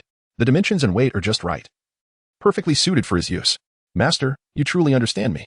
Xiao Yan eagerly grasped the handle, swinging it vigorously. The sound of whistling filled the air, and ripples of space trembled. Ha, delightful. Xiao Yan laughed heartily, exhibiting extraordinary excitement. Noticing that the 4 disciples had found their desired weapons, Su Bai nodded and cautioned. This is your first battle. You must not be complacent. We shall heed Master's teachings. The 4, Zhuge Feng and his companions, responded solemnly with a bow. Subsequently, they set off together towards the location of the bandit den indicated in their mission. Watching the 4 gradually fade from view, Su Bai's footsteps flickered as he stealthily followed.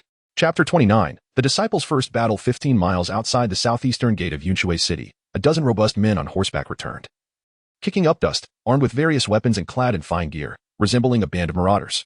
They bore a strong scent of blood, evidently having just engaged in violence. Their steeds were laden with numerous large bundles, presumably the spoils of their plunder. Brother, we have struck it rich again this time. A scarred man licked his lips, his eyes gleaming with avarice. We were fortunate this time, having robbed a considerable merchant convoy. The leader, a bearded giant, wore a broad smile, with an unconscious woman draped across his horse. Indeed, we have slaughtered and feasted along the way, indulging in the pleasures of the beautiful women from the surrounding villages. I hear the beauties in Yunshui City are far superior to those in our impoverished land. Having amassed such wealth, we can enjoy several days of revelry in Yunshui City. The group brazenly engaged in conversation, their words laced with lewd and vulgar implications. The girls of Yunshui City are indeed exquisite, albeit excessively pricey. The beauty that our leader has captured this time is truly a gem. Yes, her skin is as smooth and lustrous as silk. TSK, she must be the daughter of some affluent family.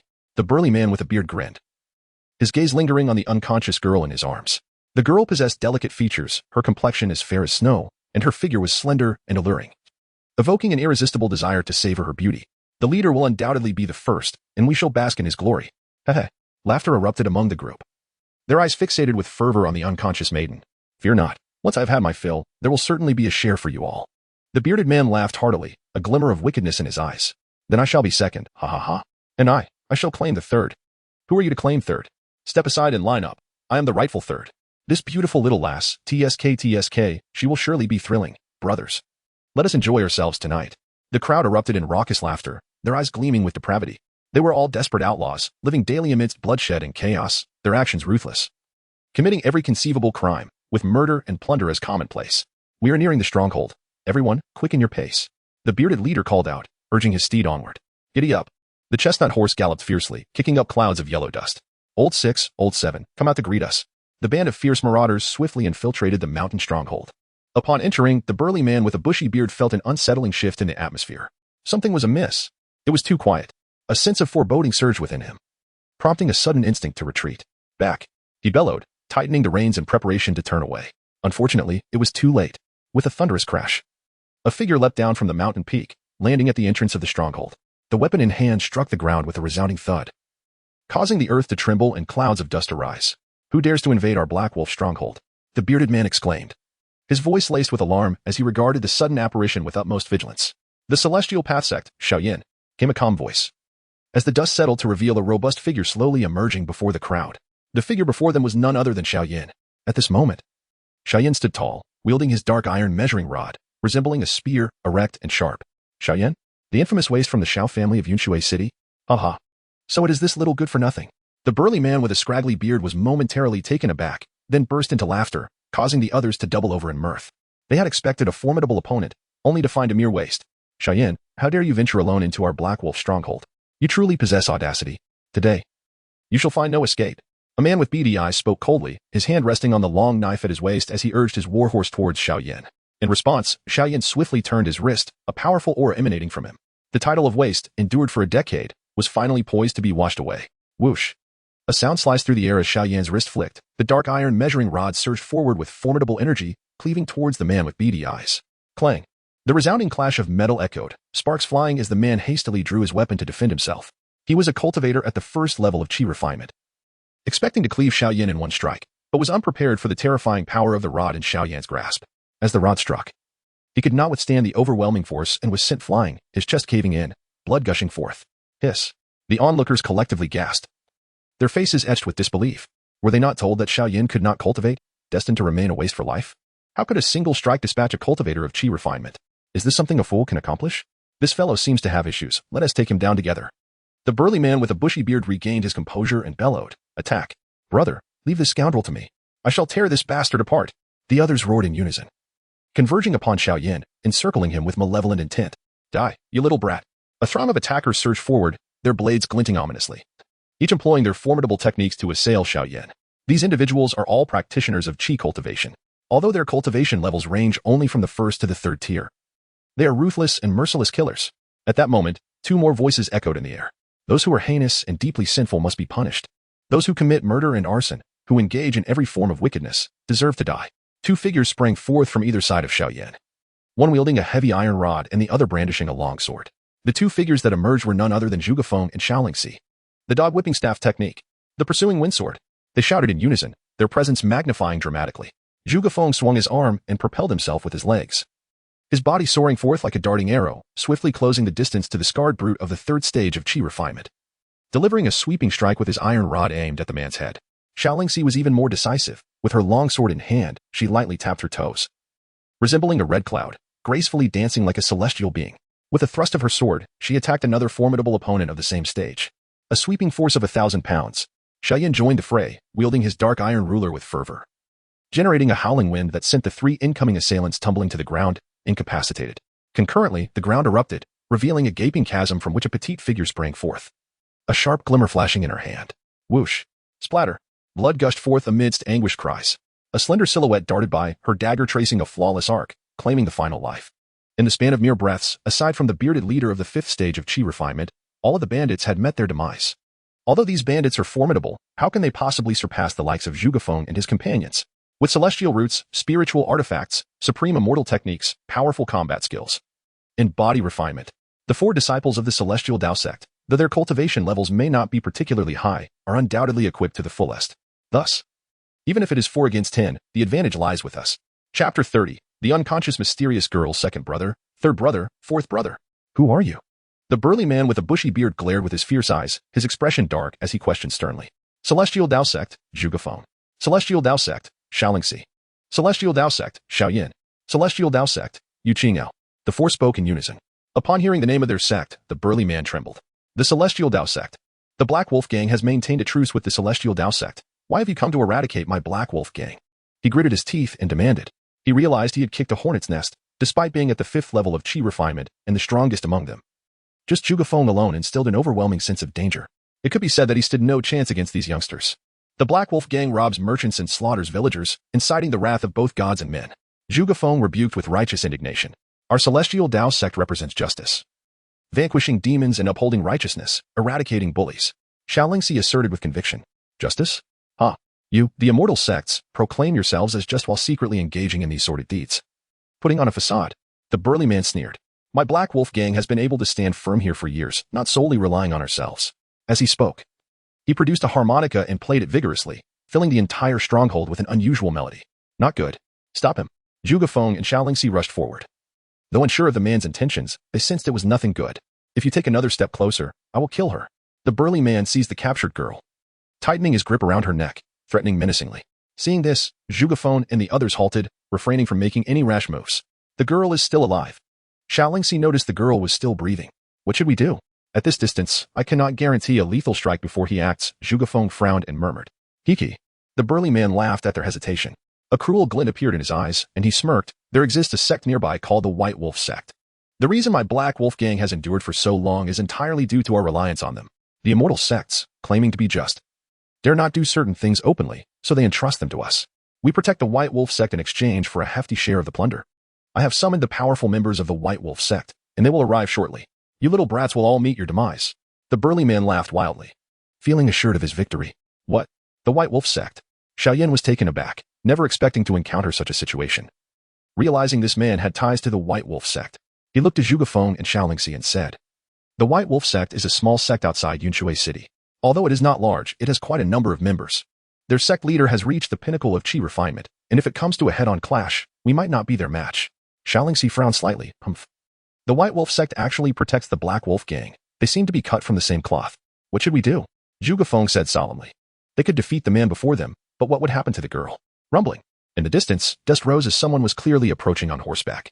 Above, a streak of light soared through the sky, likely a powerful being flying on a sword.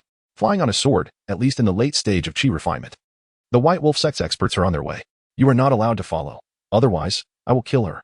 The burly man cackled, retreating on horseback in the direction of the approaching White Wolf Sect members. We cannot let him escape. Otherwise, it will be exceedingly difficult to catch him later. Xiao Yan urged urgently. But what about the girl? Xiao expressed her concern. Zhuge Feng furrowed his brow, sighing helplessly. It seems we must engage in a fierce battle once more. Meanwhile, Su Bai shook his head slightly. Although his 4 disciples had decent coordination and their combat prowess greatly exceeded that of their peers, their planning still lacked finesse. They had evidently not grasped the principle of capturing the leader before the followers. Now that the burly man had taken precautions, using a hostage as leverage. Unless their cultivation was significantly higher, it would be challenging to save the girl.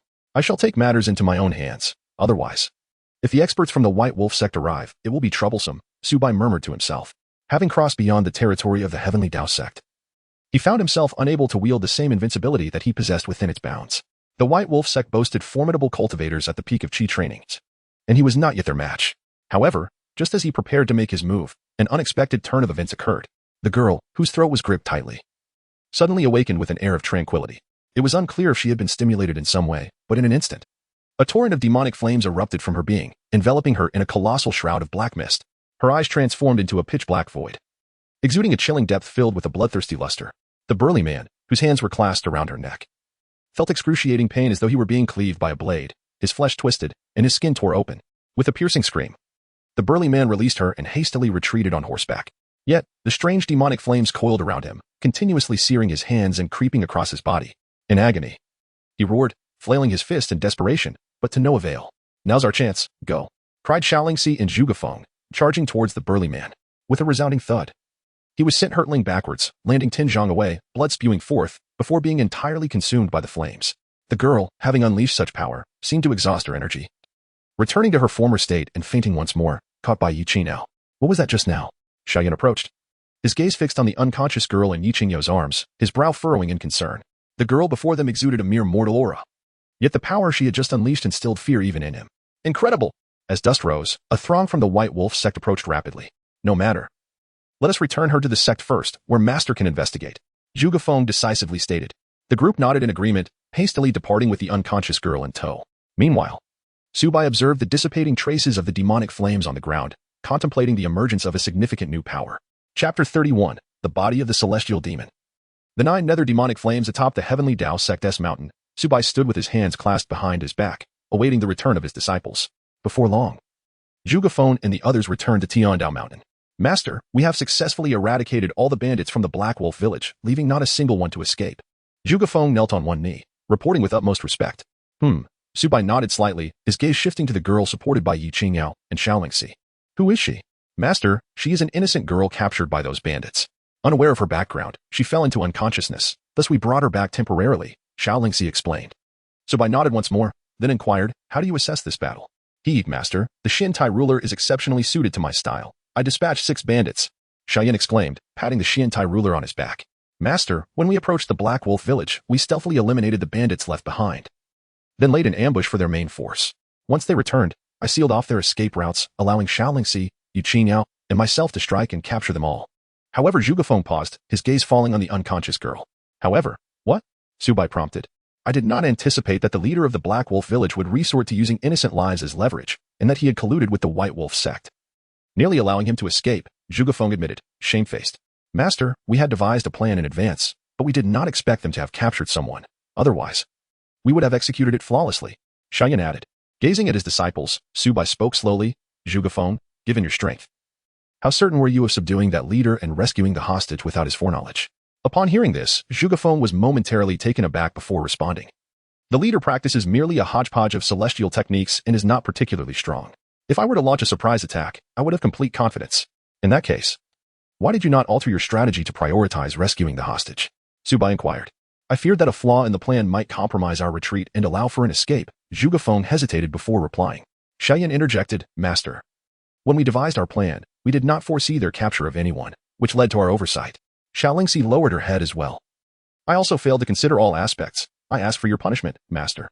Su Bai's gaze swept across the group before he stated, "The battlefield is ever-changing, and no plan is flawless. It is impossible to account for every outcome. What matters is your ability to adapt in the moment. Your performance this time was lacking, resulting in a deduction of 10 points from your task completion score. Do you have any objections?" "Yes, we shall heed Master's teachings." Zhuge Feng and the others responded in unison, without dissent. Seeing this, Su Bai nodded, his expression softening. "This was your first mission, and to have completed it satisfactorily is commendable. Thus, I reward you with 10 points. "Huh? Does that not mean we are back to where we started?" Xiao Yan exclaimed in surprise. Su Bai waved his hand. "As disciples of the heavenly Tiandao Sect, merit must be rewarded, and transgressions must be penalized." Zhuge Feng, Xiao, and the others felt a warmth in their hearts. Where could they find a master like this? At that moment, the unconscious young girl finally opened her eyes, letting out a soft moan of pain. It was also in the instant she awoke that a peculiar magical flame enveloped her, rising dramatically. The demonic flame is extraordinarily potent. A single spark that descends can incinerate the surrounding flora, leaving behind dark, gaping craters in the earth. Su Bai swiftly inscribed symbols with his hand, directly infusing them into the girl's body to suppress the demonic fire. Otherwise, those closest to her, Yu Qingyao and Xiao, would likely be unable to escape its wrath. Despite the girl being merely immortal, the ferocity of the demonic flame could effortlessly reduce chi refining practitioners to ashes. "Master, what manner of flame is this? It is truly terrifying. The leader of the 5th level chi refining was burned to death by this flame. Otherwise, our mission would have surely failed. Master, do you comprehend the situation?" Xiao Yan and the others gazed in astonishment at the recently erupted demonic flame, their faces etched with confusion. Such power! If this demonic flame could be controlled, it would undoubtedly be extraordinarily formidable. "This is the 9 nether demonic flame," Su Bai declared. "What? The 9 nether demonic flame?" Xiao Yan's eyes widened in disbelief. What is the nine nether demonic flame? Zhuge Feng and Yi Qingyao appeared perplexed, clearly unfamiliar with it. I know of it. Legends tell of certain supreme flames that arise in the world, and among the 10 most powerful, they are referred to as the primordial flames. The primordial flames possess the ability to scorch the heavens. Their might is astonishing. Consequently, numerous powerful cultivators have incited bloodshed to acquire the primordial flames. It is said that within the Tiandao Sect, there exists a type of primordial flame known as the Tiandao flame.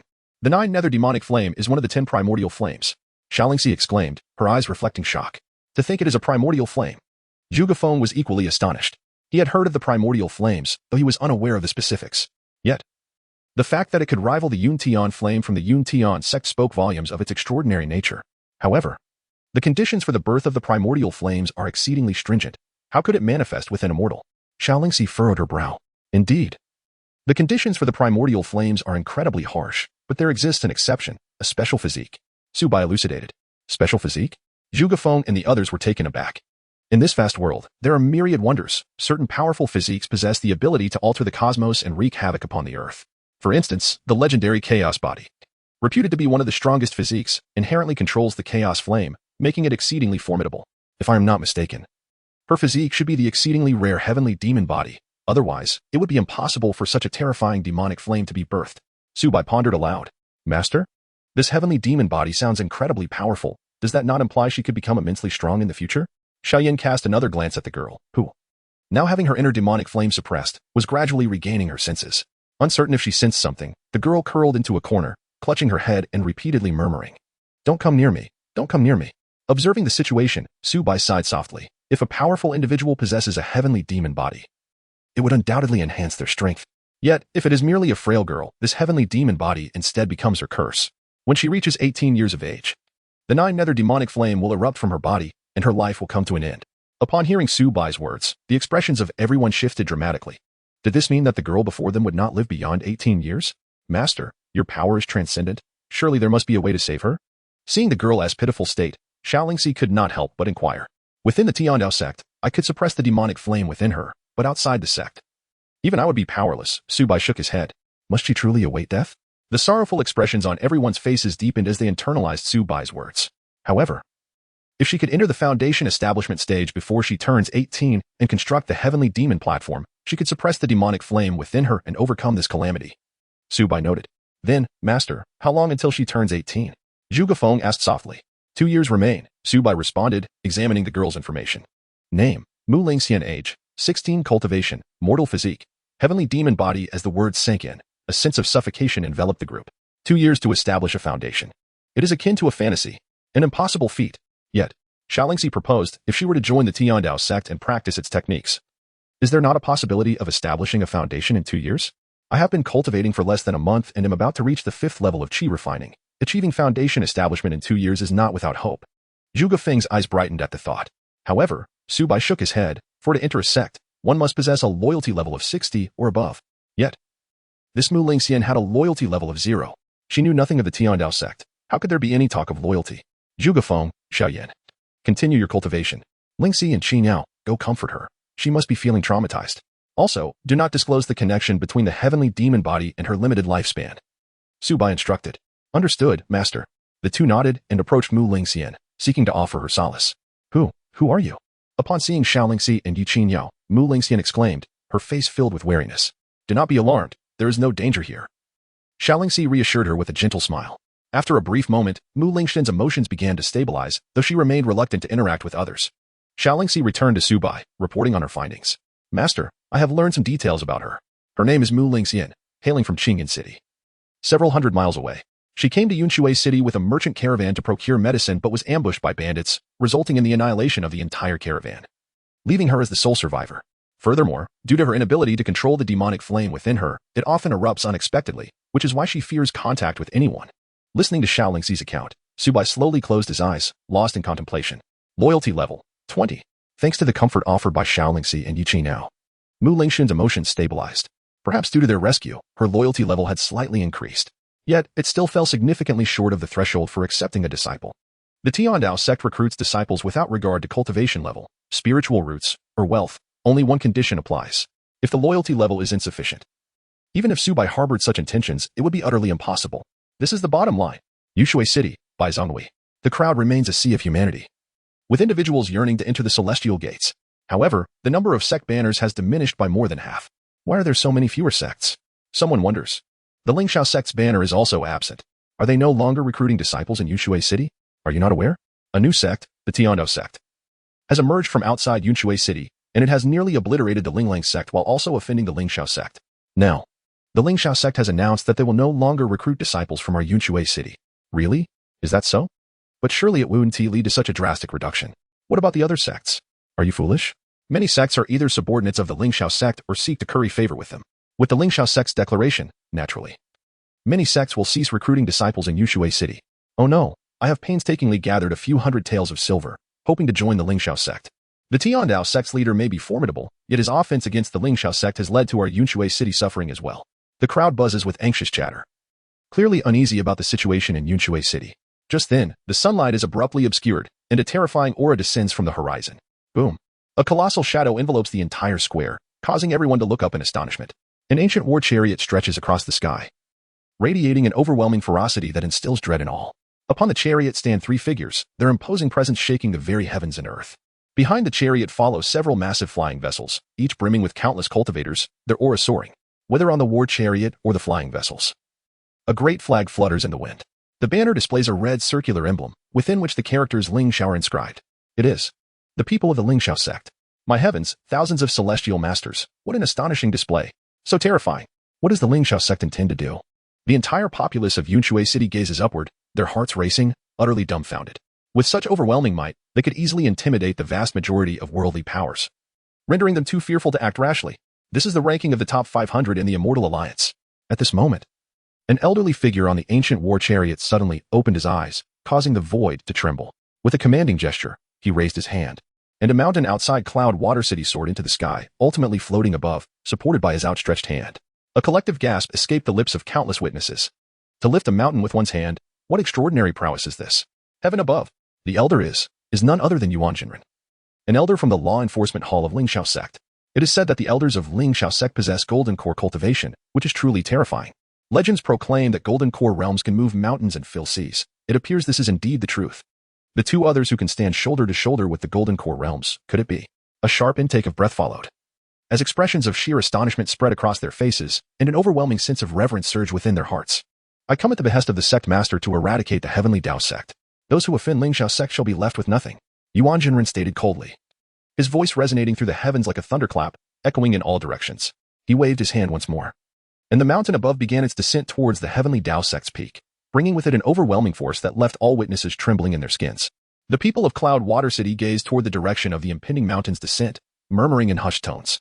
The heavenly Tao Sect is finished. Chapter 33. If you take another step forward, the world shall be turned upside down. A deafening roar echoed as the towering mountain plummeted from the sky, accompanied by billowing clouds of dust, crashing down with tremendous force. Such a colossal might, if it were to strike Cloud Water City unguarded, would bury the entire city. The million inhabitants of Cloud Water City would vanish into nothingness. This is the true person of the Golden Elixir. This is the celestial master of Lingxiao Sect. With the presence of Lingxiao Sect, it is utterly impossible for Tiandao Sect to flourish. Thankfully, I did not join Tiandao Sect. Otherwise, I would have met my demise today. Indeed, how fortunate. Though Tiandao Sect is formidable, it pales in comparison to Lingxiao Sect. Many lament, believing that the downfall of Tiandao Sect is inevitable. The might of Lingxiao Sect is evident, and how could Tiandao Sect hope to contend with it? As the towering mountain drew ever nearer, its descent accelerated. And even the Yuan Jinren revealed a hint of a cold smile. They had once thought Tiandao Sect to be immensely powerful, but it turned out to be quite the opposite. However, just as the mountain was about to crash upon the peak of Tiandao Sect, it inexplicably froze in midair.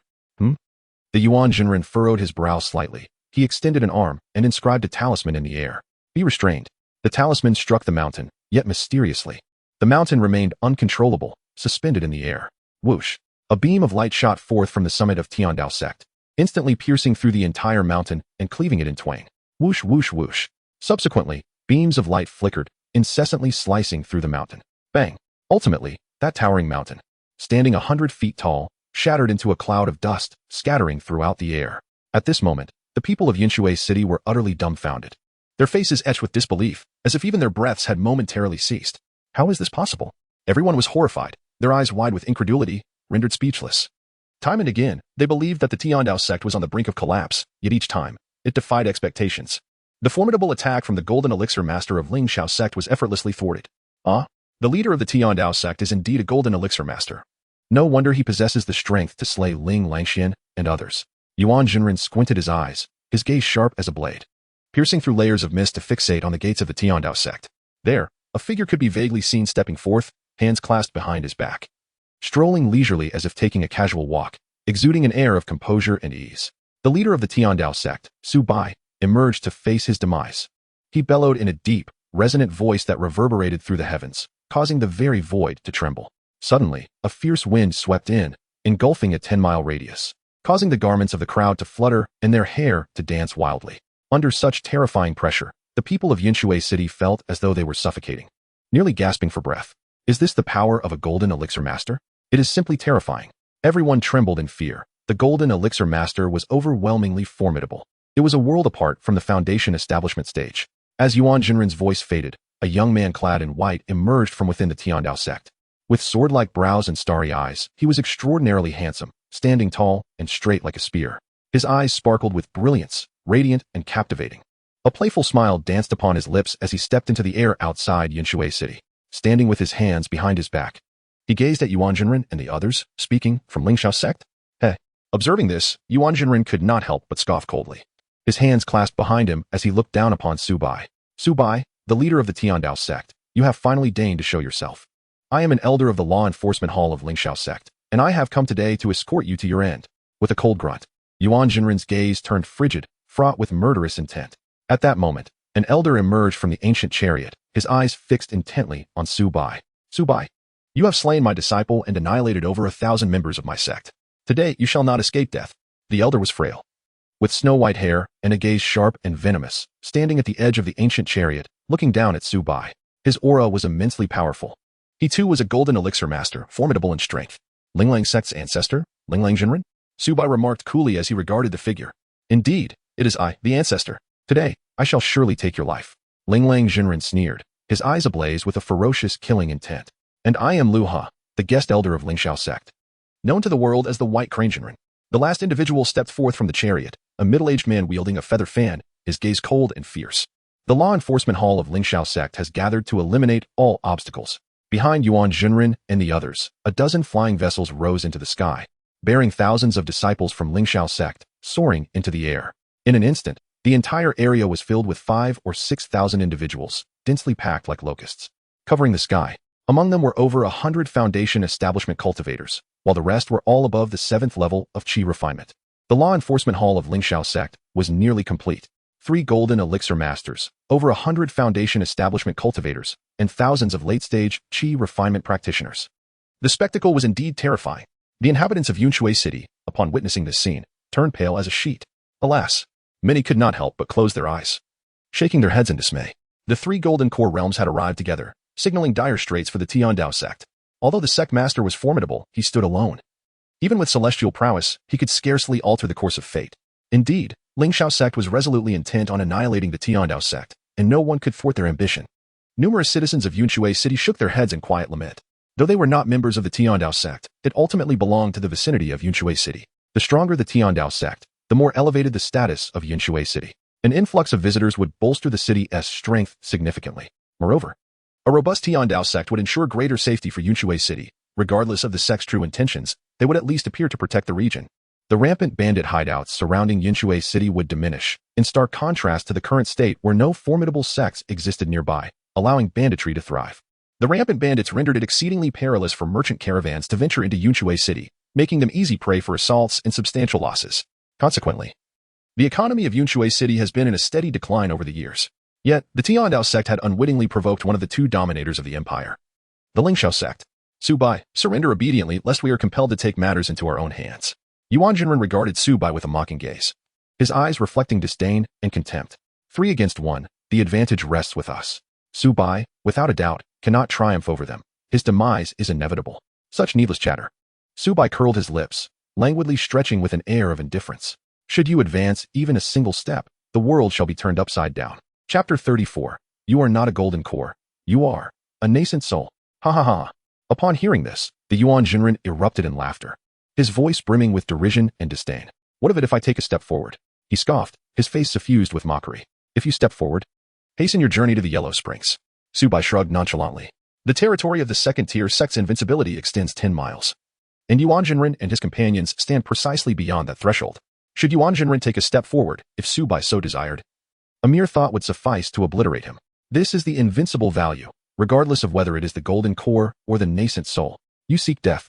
Upon hearing these words, the expression of the Yu Engine master changed dramatically. Immediately, a roar echoed across the wilderness. Following this, everyone present could distinctly perceive the surge of murderous intent emanating from the Yu Engine master. Thunderous rumbles. He suddenly raised his head, his inner power surging like a tidal wave. Boiling fiercely. In an instant, the temperature within several meters rose sharply, a scorching wave enveloping the air, causing a stinging sensation against the skin. Whoosh. A blood-red long blade materialized, exuding a terrifying sharpness.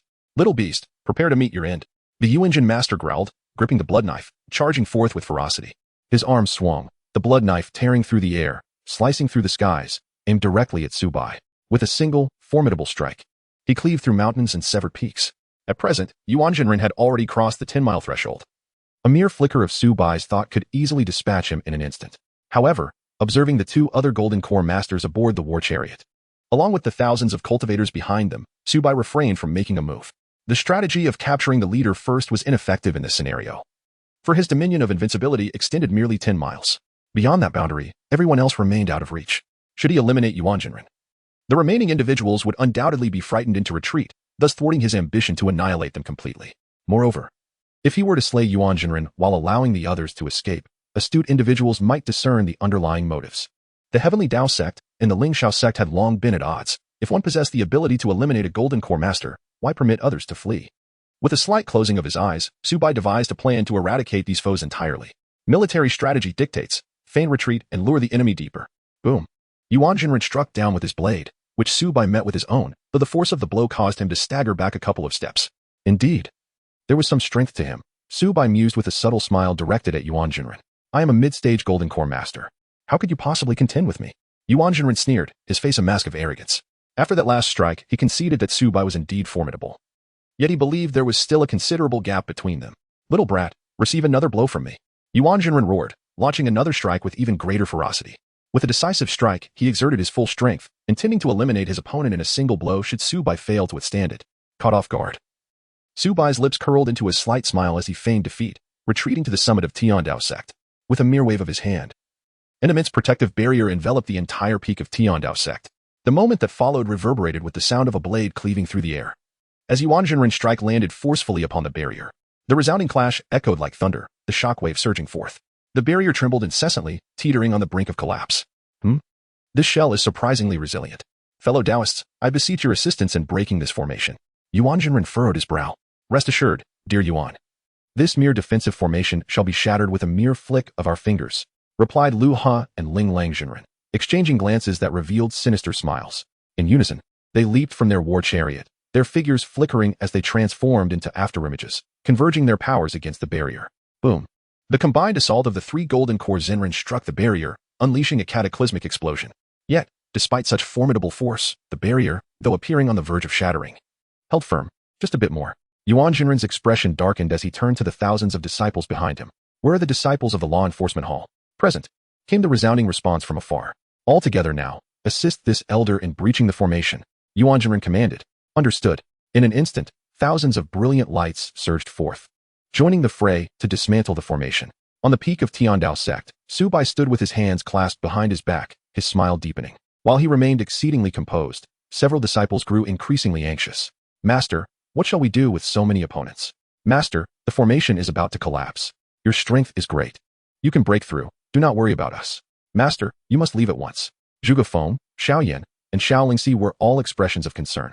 Shoo, I am merely entertaining them. Su Bai chuckled lightly, exuding an air of nonchalance. Seeing their master so unperturbed, the disciples' anxiety somewhat abated. Upon reflection, how could one so effortlessly command several top-tier celestial techniques be an ordinary person? Master, what game are you playing with them? Xiao Lingxi inquired with curiosity, her eyes sparkling. Why, the game of cat and mouse. Su Bai replied with a smile. Cat and mouse? The disciples were left bewildered, unable to grasp the situation. However, Su Bai offered no further explanation, his gaze shifting to the barrier outside. This game is about to conclude.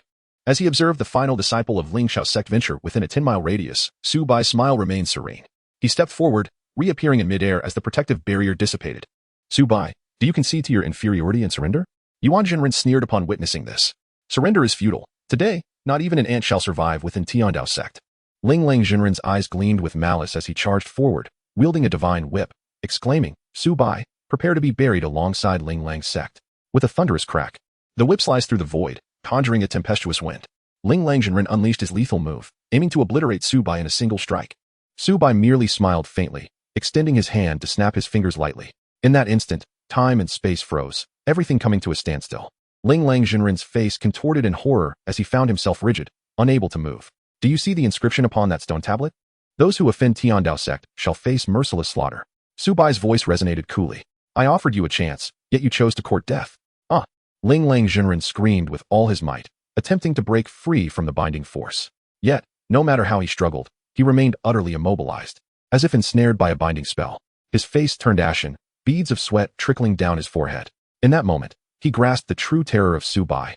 Merely with a snap of his fingers, he had sealed away all of Linglang Jinren's movements. A golden core cultivator, rendered immobile by such a simple gesture. Who would dare believe it had they not witnessed it firsthand? This revelation left the esteemed Linglang Jinren in a state of trepidation.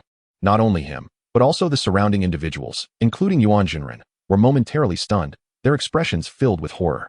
This is dire. We have been deceived. Lu He's countenance shifted dramatically as he attempted to flee, only to discover that he was utterly immobilized. Yuan Jinren, with an expression of sheer dread, realized that he too was ensnared, his gaze fixed intently upon Su Bai. You are not a golden core practitioner. You are a nascent soul. Chapter 35. A snap of the fingers to annihilate the golden core, a bountiful harvest. You are a nascent soul. Yuan Jinren's utterance left the other two golden core true lords, all the disciples of Linglang Sect, and countless individuals within Yinshui City, utterly dumbfounded. A nascent soul, old monster. If a golden core practitioner who has transcended the tribulation is deemed a top-tier powerhouse within the Dazhao Empire, capable of leading a sect into the ranks of the Immortal Alliance, then a nascent soul old monster is sufficient to stand atop the empire. Throughout the vast Dazhao Empire, spanning thousands of miles, the number of individuals who have reached the nascent soul realm is fewer than the fingers on one hand. Excluding the two dominant sects, there exists but one ancient figure from the imperial family of Dazhao who possesses the nascent soul strength, even among the top 500 sects of the Immortal Alliance. Such as Linglang Sect, which can dominate the entire empire, there are merely two nascent soul practitioners. The other top 500 sect, Tiandao Sect, also boasts only two nascent soul practitioners. Furthermore, the old master of Tiandao Sect has been in seclusion for a century, and based on the lifespan associated with the nascent soul realm, he is likely nearing the end of his life, possibly having already perished. This implies that within the Dazhao Empire, there are at most 4 or 5 nascent soul old monsters. And now, another has emerged. Su Bai. Astonishingly, a nascent soul old monster. What an unfathomable entity. Who could dare to provoke such a being? A nascent soul old monster. How could we have unwittingly antagonized a nascent soul old monster? This is inconceivable. No wonder he acted with such confidence. He is not a mere golden core practitioner. Damn it. The faces of Yuan Jinren and the others turned ashen, overtaken by despair. Especially Linglang Jinren, who was utterly terrified, realizing that he had just attempted to harm a nascent soul old monster. The moment this thought emerged, it rendered him paralyzed with fear, collapsing to the ground. Had he known that Su Bai was a formidable nascent soul cultivator, he would not have dared to seek revenge. Instead, he might have even come bearing gifts. Praising the destruction of the Tiandao Sect. The distinction between the nascent soul and golden core realms may appear to be merely one level, yet within the realm of cultivation, such a level signifies an abyss of difference. To slay a golden core master, the Linglang Sect could muster the necessary resources. However, to eliminate a nascent soul elder, even with their utmost efforts, success is not guaranteed. Especially when a nascent soul powerhouse wishes to escape, there exists no one within the Linglang Sect capable of detaining them. The presence of a nascent soul adversary lurking in the shadows casts an unprecedented darkness over the Linglang Sect. Therefore, it is inconceivable for the Linglang Sect to provoke a nascent soul elder, for such an outcome would lead to mutual destruction. Spare my life. Senior, please spare me. If you can grant me mercy, I am willing to serve you as a slave and devote my life to your loyalty. In that moment, the Linglang real person was engulfed in regret and despair, lamenting his choices. Had he known, he would have resolved to avoid troubling Su Bai, even at the cost of his own life. I have no interest in beasts. Su Bai replied, shaking his head. Since you have chosen to obliterate the Tiandao Sect, you must be prepared for your own annihilation. With a swift motion of his arm, a surge of purple flames erupted, engulfing the Linglang real person in a fierce blaze. As the flames danced, they consumed him entirely. A once great golden core master has fallen. Hiss. Witnessing this scene, everyone gasped in horror, their faces etched with fear. The Linglang real person was a golden core powerhouse, having attained the status of a true master, capable of cleaving mountains and parting rivers. In the eyes of the crowd, he stood elevated, akin to a deity.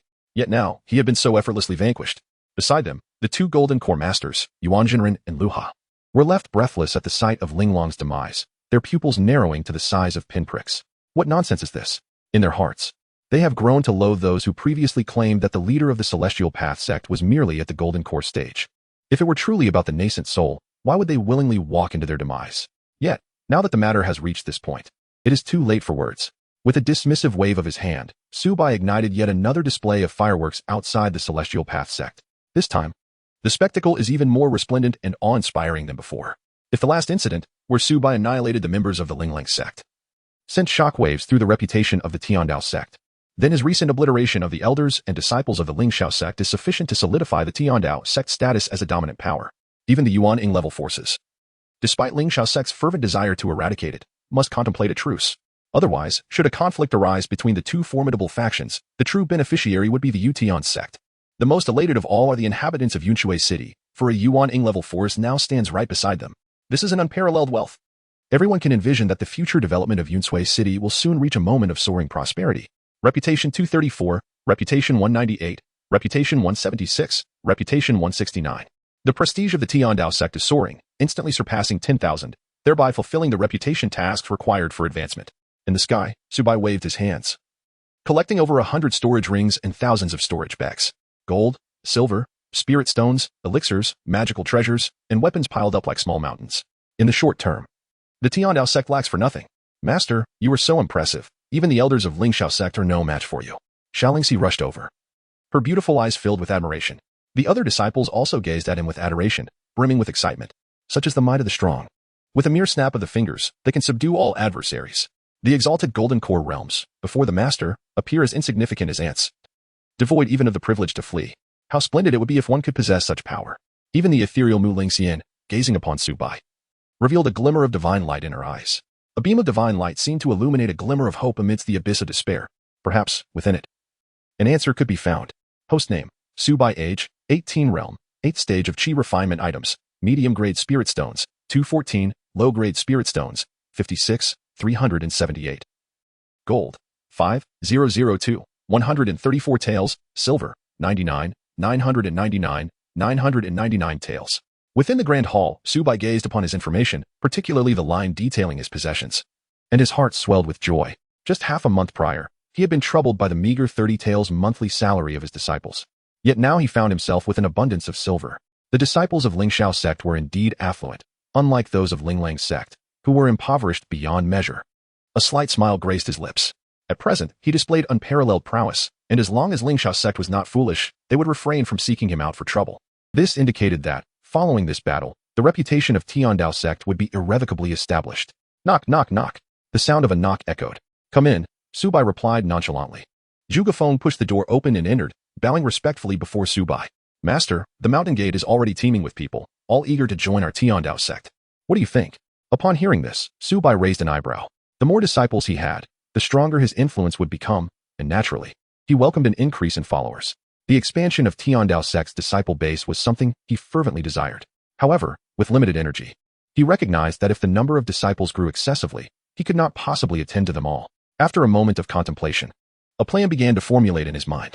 Chapter 36, Talent no longer matters. Sincerity is the key to entering the sect in Tiandao Sect.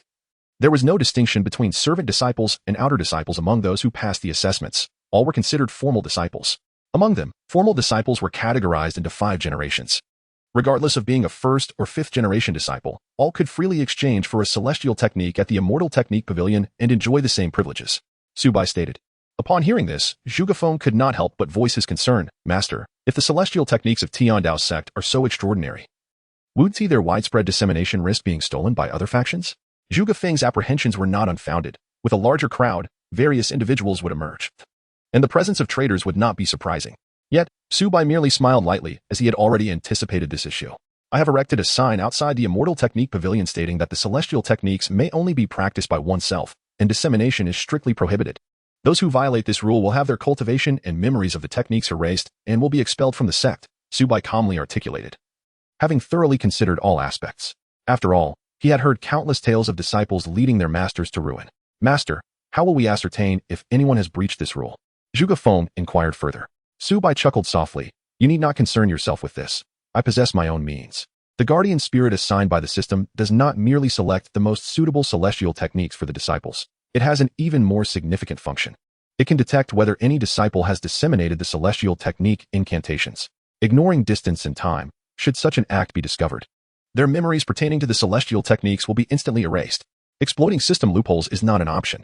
My energy is limited, and in due course, the sect will issue new tasks, allowing you to guide new disciples in their cultivation and earn points, which you all may undertake, Su Bai added.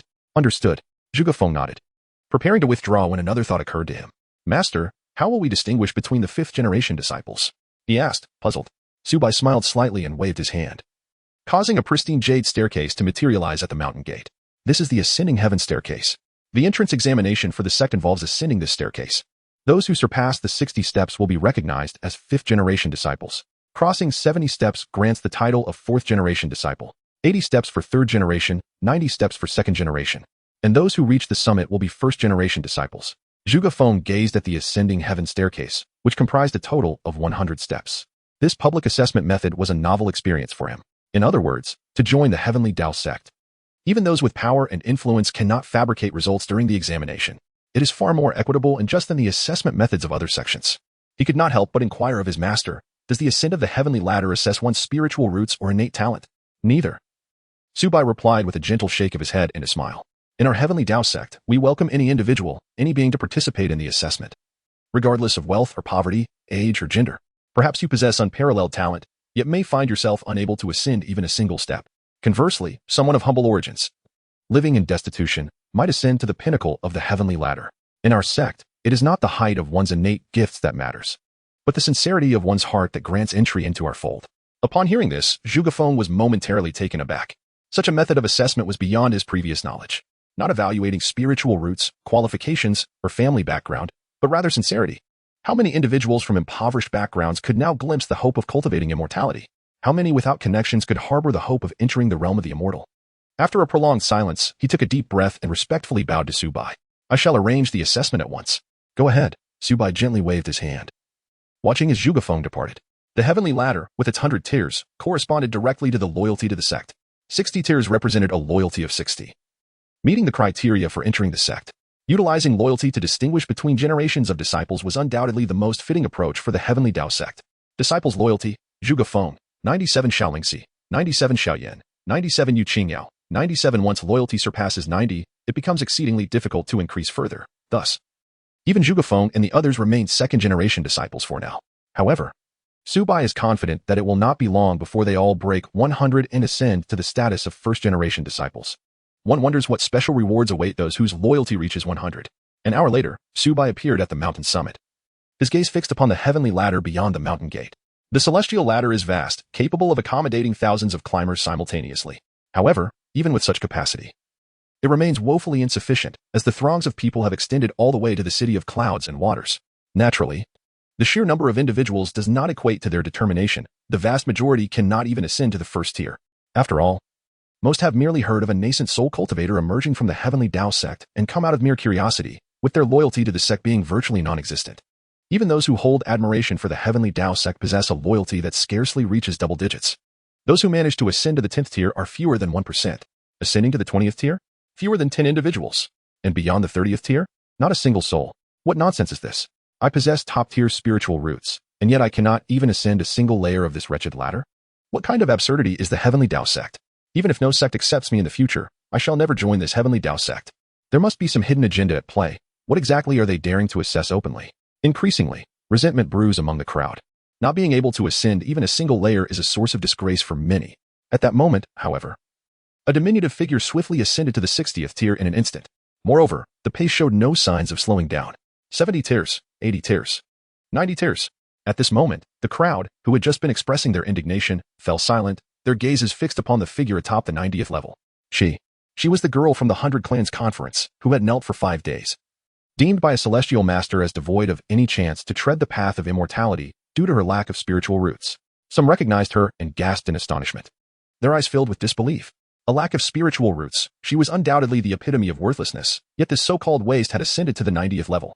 The 90th level, where the second-generation disciples of the Heavenly Path sect resided.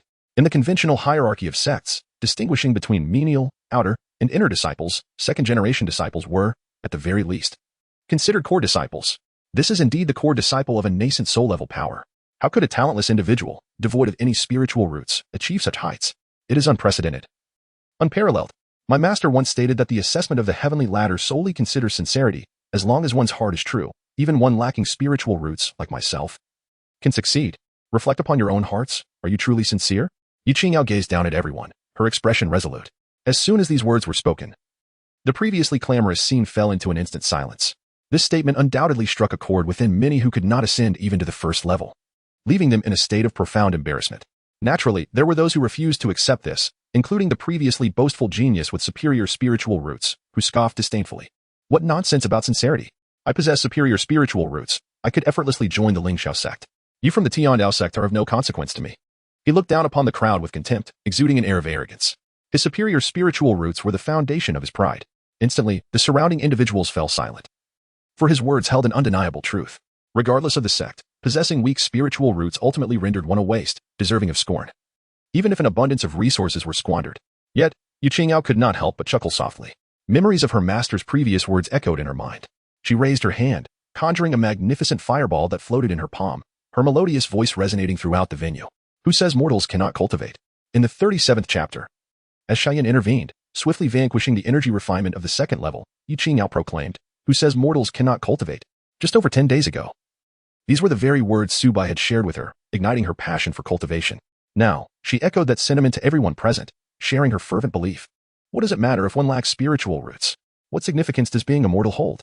With a heart devoted to the celestial, how can I be confined by my mortal form? Fireball technique? Has she truly succeeded in energy refinement? How is this possible? I distinctly recall that she was deemed incapable of cultivation by the immortal master, being without spiritual roots. It has hardly been half a month, has it? Even a prodigy with extraordinary spiritual roots cannot claim to have refined energy in such a short span. Am I mad, or has the world gone mad?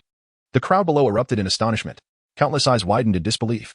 The record for the fastest energy refinement, established by the Linglang Sect in merely half a month, had been shattered. Moreover, the one who broke it was not a peerless genius with exceptional spiritual roots, but rather a mortal without any spiritual roots. If this were to spread, who would dare to believe it? The genius with extraordinary spiritual roots, upon hearing the discussions around her, was equally astonished. In less than half a month, she achieved success in chi refinement.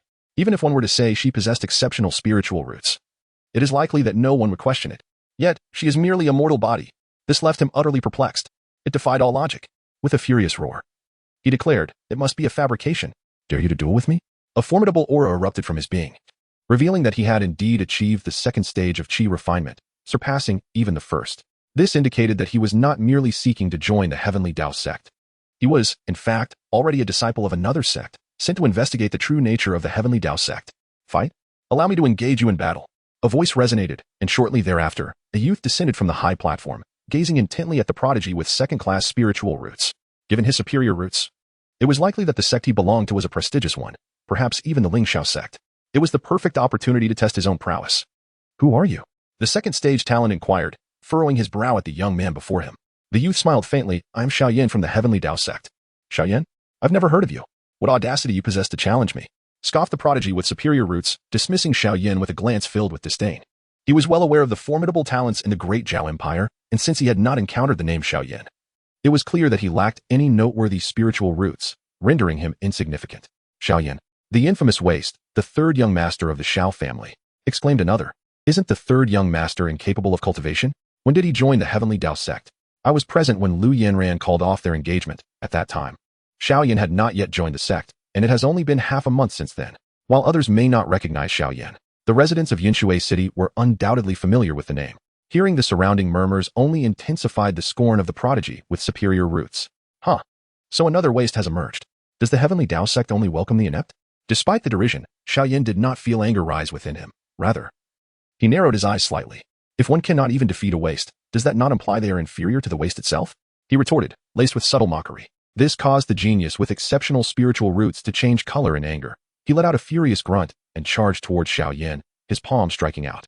A gust of wind emanated from his palm, compelling those nearby to involuntarily shut their eyes in astonishment. The power exhibited by a practitioner at the second level of qi refinement was indeed extraordinary, a testament to the exceptional quality of the superior spiritual fruit. This was the Yuxiao technique, the second-ranked celestial art of the Tiandao Sect. He was a disciple of the Tiandao Sect. Good heavens! The reputation of the Tiandao Sect once overshadowed even that of the Linglang Sect, and to witness its second-ranked celestial art was nothing short of awe-inspiring. Upon hearing the name Tiandao Sect, Xiao Yan's previously playful demeanor transformed into one of solemnity. Lu Yanran is within the Tiandao Sect. It is only a matter of time before he sets foot there. With a flick of his wrist, the Xiantai ruler landed in his palm, striking towards the approaching figure. Boom! A tremendous crash resonated throughout the mountain gates. The collision of their attacks unleashed a tempest of energy, scattering debris and uprooting trees in its wake. Whoosh! A figure was propelled like a cannonball, crashing outside the plaza and sending countless clouds of dust into the air. Cough! Cough, cough. He struggled to crawl out, blood spilling from his mouth. What kind of power is this? Wow! Upon witnessing this scene, the onlookers were utterly astonished. The genius of the Tiandao Sect, at the second level of qi refinement, had been sent flying by Xiao Yan's strike. Wasn't Xiao Yan destined to be a worthless cultivator, incapable of achieving anything? Yet, the strength he now displayed was nothing short of terrifying. If even the so-called worthless can't be defeated, then are you not the true worthless one? Xiao Yan advanced slowly, looking down upon the genius with superior spiritual roots. Uft! The second-level qi refinement genius spat out another mouthful of blood. You'll pay for this at the Celestial Alliance Conference. After uttering these bitter words, the genius of superior spiritual roots fled in disgrace. Such a humiliating affair compelled him to leave without hesitation. As he departed, the crowd erupted in fervor, their gazes towards Xiao Yan and Yi Qingyao brimming with enthusiasm, a renowned wastrel from Yunshui City who had been unable to cultivate for a decade. And a mortal body deemed by the immortal master as unfit for cultivation, yet, at this very moment, both had successfully refined their qi. The implications of this are sufficient to incite their madness. For, across the entire continent, those endowed with exceptional spiritual roots constitute less than 1 in 10,000. The overwhelming majority possess mixed spiritual roots, making the pursuit of immortality exceedingly arduous. Consequently, for most, the quest for ascension is fraught with challenges. And gaining entry to a sect demands substantial financial resources, compounding the difficulties. However, the circumstances have now changed. Xiao Yan, who is incapable of cultivation, and Yi Qingyao, a mortal body even inferior to those with mixed spiritual roots, have both ascended to become immortal masters. The Tiandao Sect possesses the extraordinary ability to enable even the most hopeless of individuals to cultivate. Furthermore, the entrance examination for the Tiandao Sect is devoid of any fees. There is no probationary period of 6 months. Upon joining, one can immediately engage in the practice of immortal techniques. These are enough to drive one to madness. Consequently, those ascending the heavenly ladder have become even more fervent, and many who previously could not even step onto the first rung have suddenly surged up several levels. Faithful intentions yield miraculous results. At the summit, Su Bai nodded in satisfaction at this spectacle. The performances of Yi Qingyao and Xiao Yan exceeded his expectations. Their growth has been remarkable, and they now exude a hint of the aura of the strong. Xiao Yan can now confront others who label him as useless, demonstrating a significant enhancement in his character. Likewise, Yi Qingyao, once a frail girl who could be swept away by the wind, now stands resolutely before the multitude, embodying the role of a role model. The road ahead lies beneath their feet, awaiting them to carve out their own paths.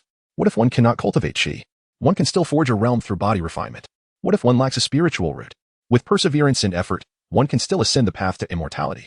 Chapter 38. The spiritual realm of Mu Ling Xian. An increasing number of individuals are climbing the heavenly ladder, striving for higher echelons. Those who have stepped into the 10th level have multiplied significantly, with many even reaching the 20th and 30th levels. If this development continues, the first individual to reach the 60th tier will soon emerge. Once the first appears, the second, third, and so forth will inevitably follow. Su Bai nodded, as if he could already envision a future where disciples of the Heavenly Path sect spread across the land, their numbers augmenting his own strength. Just as he was about to turn away, a figure suddenly surpassed everyone and ascended to the 40th tier. Who possesses such remarkable prowess? My goodness, the 40th tier. With just 20 more tiers to go, could one join the Heavenly Path sect? Disciples of the Yuaning level are indeed held in high regard wherever they go. Everyone gazed in astonishment at the individual on the 40th tier, discussing fervently, filled with excitement, envy, and admiration. Su Bai's gaze followed suit, a subtle smile gracing his lips. The one who reached the 40th tier was none other than Mu Ling Xian, whom Zhuge Feng and others had rescued. Clad in a cerulean dress, her delicate face pale. Yet her steps were resolute, each stride steady and firm. 41, 42, 43. The others were so captivated that they forgot to climb, instead gazing upwards at Mu Ling Xian's silhouette. It was apparent to all that she appeared quite frail, her body swaying precariously. Yet Even so, she did not halt, persistently advancing. The ascent to the Heavenly Path sect was evidently not merely a test of strength or talent. Could they truly be outdone by a fragile girl? In that moment, the crowd's confidence surged, propelling them toward greater heights. Meanwhile, Mu Lingxian had ascended to the 50 tier, nearly 10 tiers away from fulfilling the requirements to join the sect. 51, 52, 53, 59. Ultimately, Mu Lingxian set foot on the 59th tier. She merely needed to take one more step to become a disciple of the Heavenly Path sect. As everyone eagerly anticipated her final step, Mu Lingxian abruptly halted, lifting her gaze towards the peak, remaining motionless. Why did she not continue? Did she not wish to join the Heavenly Path sect? Or was the 60th tier significantly more challenging than the 59th? The crowd buzzed with speculation, uncertain of Mu Lingxian's intentions. Even Zhuge Feng, Xiao Yan, and others were perplexed. Would Mu Lingxian truly join the Heavenly Path sect? Is this a spiritual realm? At the summit, a flicker of surprise crossed Su Bai's eyes as he intently observed Mu Lingxian. Ordinarily, one without foundational cultivation would not possess the formidable mental strength required to construct a spiritual world. Yet Mu Lingxian defied all norms. The body of a demon combined with the 9 nether demon flame cannot be understood by conventional means. Had the internal flames within her erupted in the absence of my restraint? What had she experienced within her spiritual realm? Noticing Mu Lingxian's delicate form trembling slightly, Su Bai contemplated briefly before decisively sending a spiritual entity into her mental world. Intense heat, flames, and searing heat. This was Su Bai's initial impression upon entering Mu Lingxian's spiritual realm. He looked up, and the entire house was engulfed in fierce, blazing flames of vivid crimson hue. Soft sobs echoed from outside, and Su Bai followed the sound. Upon stepping outside, he beheld a young girl curled up in the corner, weeping quietly with her head bowed. The girl is none other than Mu Lingxian. Are you all right? Su Bai approached her with concern. Upon hearing his voice, Mu Lingxian's expression grew increasingly agitated, her voice trembling. Don't come near me, it will kill you. She looked up, her tear-streaked eyes filled with fear, terrified that the demonic flames surrounding her would harm others. Rest assured, these flames cannot harm me, Su Bai replied with a gentle smile. No, you must leave, you must go. Mu Lingxian hurriedly rose to her feet, desperate to distance herself from Su Bai. She had already caused the deaths of her adoptive parents and wished to harm no more. Yet, just as she attempted to flee, Su Bai grasped her arm firmly. The ferocious demonic flames surged from Mu Lingxian, threatening to engulf the unwitting soul who dared to approach her, momentarily enveloping Su Bai completely in the inferno. Witnessing this scene, Mu Lingxian's fear intensified, and she stumbled back, nearly in tears. However, in the next instant, the flames surrounding Su Bai vanished entirely, leaving him unscathed before Mu Lingxian. You see, I told you, these demonic flames cannot harm me. Do not be afraid, he said, a warm smile gracing his lips as he gazed at her. You. Mu Lingxian stared blankly at Su Bai, seemingly unable to comprehend. The flames consuming her were terrifying.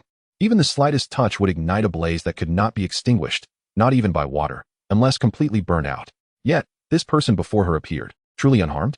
If there is something troubling you, you can share it with me. Perhaps I can assist you. Su Bai knelt down, speaking softly.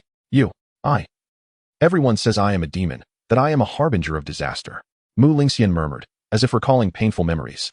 Crouching on the ground with her hands cradling her head. My adoptive parents. I killed them all. When I awoke, the entire house was engulfed in flames. I wish to die, to harm no one further. But when a blade touches my skin, it melts away. Even if I wish to take my own life, I cannot. I am so desperate, truly desperate. Why do I carry such flames? Why? As Mu Lingxian spoke, her voice trembled with despair, her entire being radiating a profound sense of sorrow. This is a profound despair towards fate. Witnessing one's parents perish in flames is an unbearable agony. Su Bai gently reached out to caress Mu Lingxian's head, softly assuring her, it is over now. Everything has come to an end. His words were imbued with warmth, and as he spoke, the surrounding demonic flames swiftly dissipated, until the last wisp vanished entirely. Mu Lingxian, momentarily taken aback, pondered how the celestial figure before her, clad in white, was not only unperturbed by the flames that engulfed her, but could also absorb them entirely. Do you wish to master the flames within you, to ensure they no longer inflict harm upon anyone? Su Bai inquired. Is it true? Am I truly capable of such a feat? Mu Lingxian whispered. Have faith in yourself. You can achieve it. Su Bai replied earnestly. With her head bowed, Mu Lingxian fell into contemplation. Su Bai chose not to disturb her, standing silently by her side, awaiting her realization. At that moment, within Mu Lingxian's mental realm, a transformation began anew. The flames had completely vanished, yet the temperature continued to plunge. In the biting cold, a small child curled up at the entrance of a household. The child, approximately 6 years of age, bears a striking resemblance to the young Mu Lingxian of yore. Is this a recollection? Su Bai observed quietly, choosing not to prematurely conclude this ethereal realm. Chapter 39. Should one ascend to immortality, There may exist a method to reverse life and death amidst the swirling snow. A middle-aged couple trudged through the storm, their appearance suggesting they had returned from seeking medical aid. Alas, whose child is this? Where are her parents? The woman, upon discovering the little girl lying outside, was immediately struck with alarm and hurried to lift the child into her arms. Her body is burning hot, the woman exclaimed, feeling the heat radiating from the girl as she embraced her. The middle-aged man approached and placed a hand on the girl's forehead, his expression shifting to one of shock. She is running a high fever. If this continues, the child may not survive. The woman, cradling the girl, rushed into the house, the embroidered curtains fluttering in the biting wind. The man retrieved silver needles from his medical kit, but upon touching the child's skin, he was taken aback to see the needle tip turn crimson, not a fever, but the malevolent flames of magic surging from her very bloodline. My dear, this needle.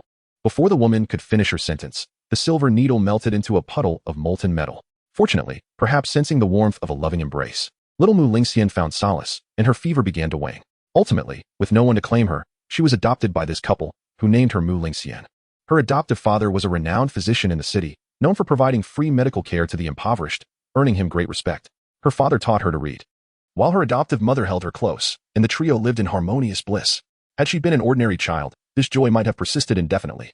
Yet, fragments of memory began to warp, time stretched onward, and little Mu Lingxian unknowingly approached her 10th year. Su Bai observed as young Mu Lingxian chased butterflies in the courtyard, her fingertips inadvertently brushing against a locust tree. Suddenly, the withered yellow leaves ignited in a brilliant crimson flame, the fire surging up the trunk toward the heavens. By the time her adoptive parents rushed in with buckets of water, the ancient tree had been reduced to a charred skeleton. This was the first instance of her internal demonic flame spiraling out of control, fortunately, without causing harm to anyone.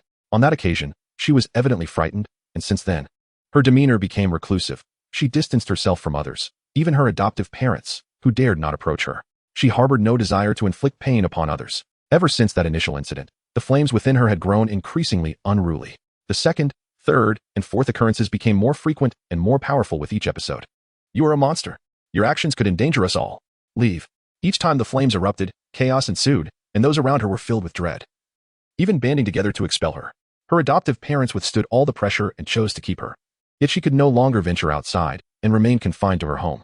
She could only climb atop the wall, gazing at the world beyond, witnessing the laughter and joy of humanity while she lingered in the shadows, nursing her wounds.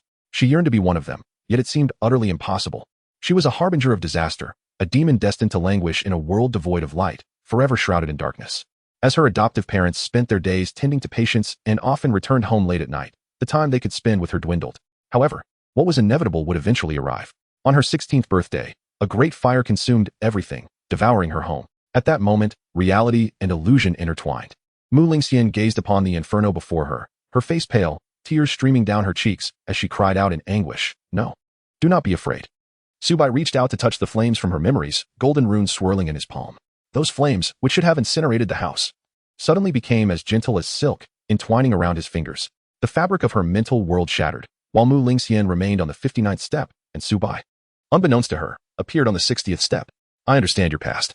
Join my heavenly Dao Sect, and I shall teach you how to master that flame so that it may never again harm anyone, even transforming it into your ally.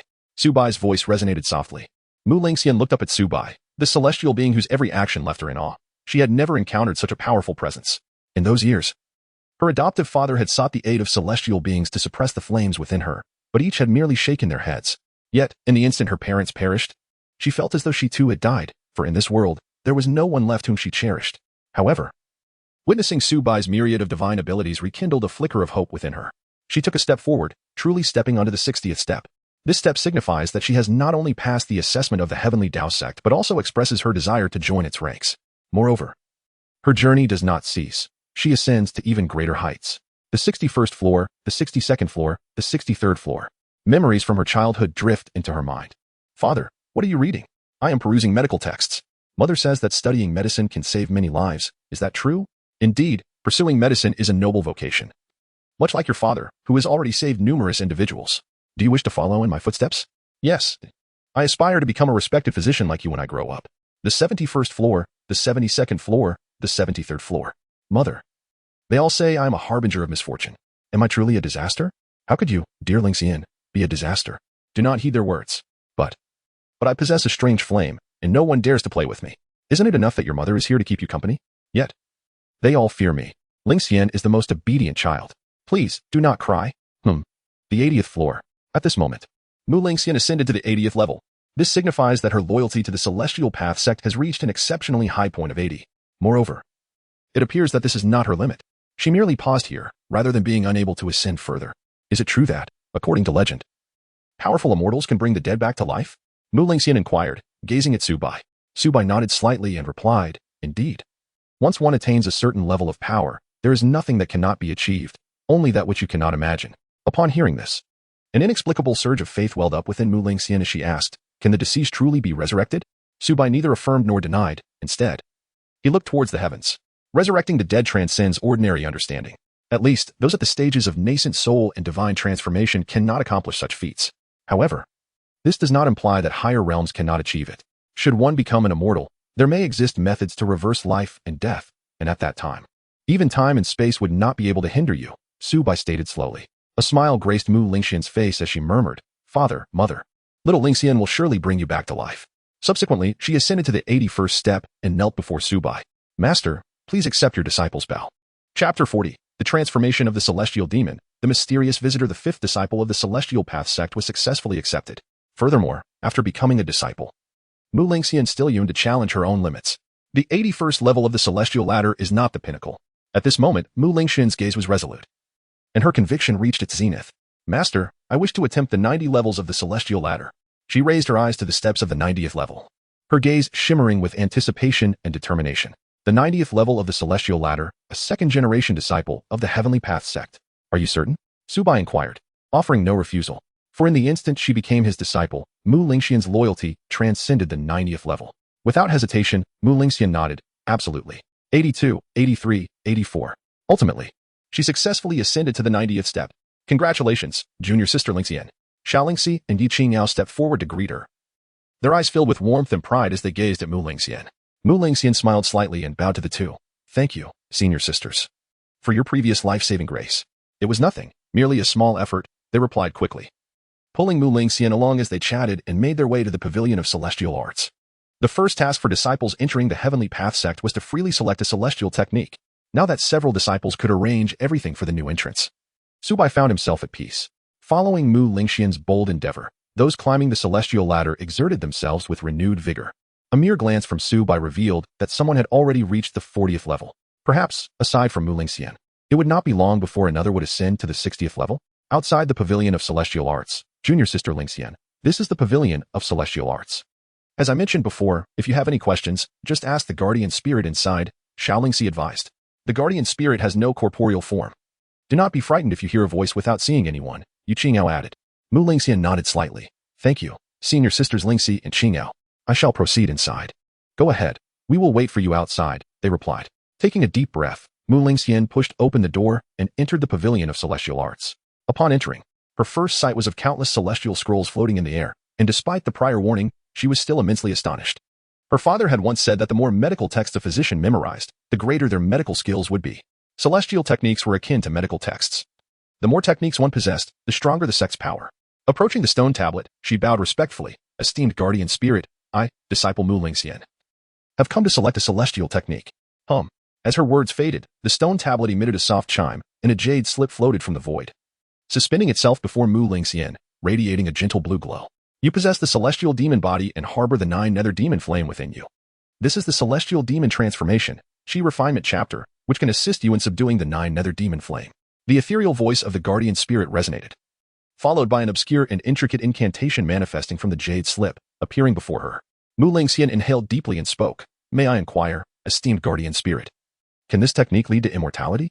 She did not ask what precautions were necessary for practicing the celestial demon transformation. Rather, she was concerned with the possibility of ascension. Her obsession with becoming immortal had now taken root deep within her. The guardian spirit seemed to overlook this question and, after a moment of silence, replied, the ability to attain immortality does not depend on the technique but on the individual. No matter how powerful the technique, if the practitioner is lacking, then achieving immortality is unlikely. Indeed, even establishing a foundation may prove problematic. Conversely, if the technique is insufficient but the practitioner excels, then even amidst adversity, one may still achieve immortality. The so-called immortal seekers must remain true to their hearts to attain true freedom. The divide between the celestial and the mundane can sometimes be but a hair's breadth, yet at other times, it appears as a vast chasm. These words plunged Mu Lingxian into deep contemplation. After a considerable time, she finally lifted her head, her eyes sparkling with clarity as she expressed her gratitude. Thank you, esteemed guardian spirit, for your guidance. I have gained profound understanding. Subsequently, Mu Lingxian reached out to grasp the jade tablet. In an instant, the incantations inscribed within the tablet transformed into radiant orbs of light, all converging towards her brow. With her eyes closed in meditation, a torrent of intricate information flooded her consciousness. After a lengthy period, she opened her eyes, her gaze alight with exhilaration. The celestial demon transformation cultivation method was now indelibly etched into her memory. Thank you for bestowing this knowledge, esteemed guardian spirit. I shall take my leave. With a final bow to the void, Mu Lingxian turned and departed. As the sun dipped below the horizon, the day's assessments came to a close. Apart from Mu Lingxian, the highest achievement was a mere 50 levels, and regrettably, no one succeeded. Yet, this did not dampen spirits, rather, it ignited a fervor of competitiveness among the participants. Especially notable was the individual who, having struggled to ascend even a single level, miraculously reached 10 after several attempts. Progressing even a little each day held the tantalizing possibility of eventual success. Some vowed to return daily, confident they could surpass 60 levels. Once everyone had scattered, 2 individuals remained before Zhuge Feng.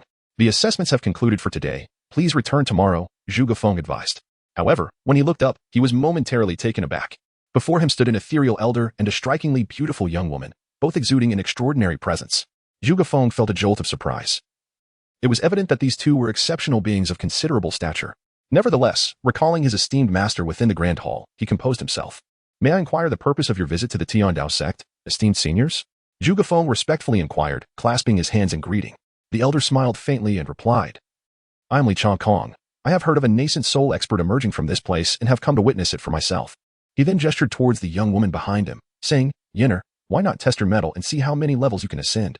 The girl, referred to as Yinner, playfully stuck out her tongue and replied, All right, Grandpa, I shall give it a go. With that, she strode confidently towards the celestial staircase. Observing this, Zhuge Feng pondered the origins of these two remarkable figures.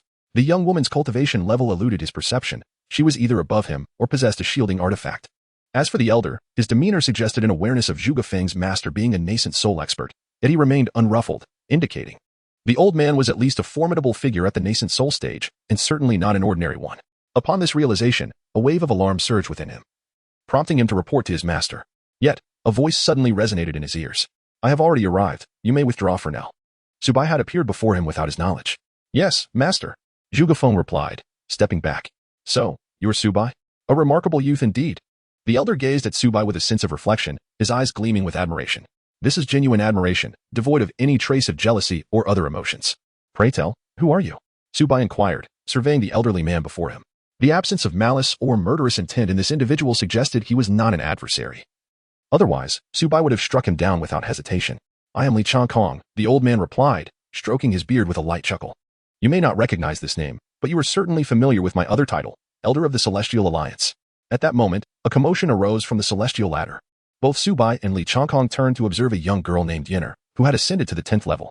Chapter 41, Our Heavenly Dao Sect.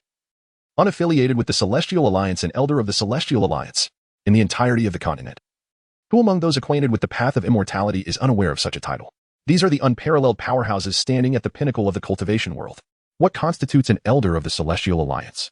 The top 32 powers of the Celestial Alliance each contribute one member to form the Elder Council, which oversees the myriad forces within the Alliance. Thus, it can be said that an Elder of the Celestial Alliance is invariably a figure of elder status within the top 32 powers.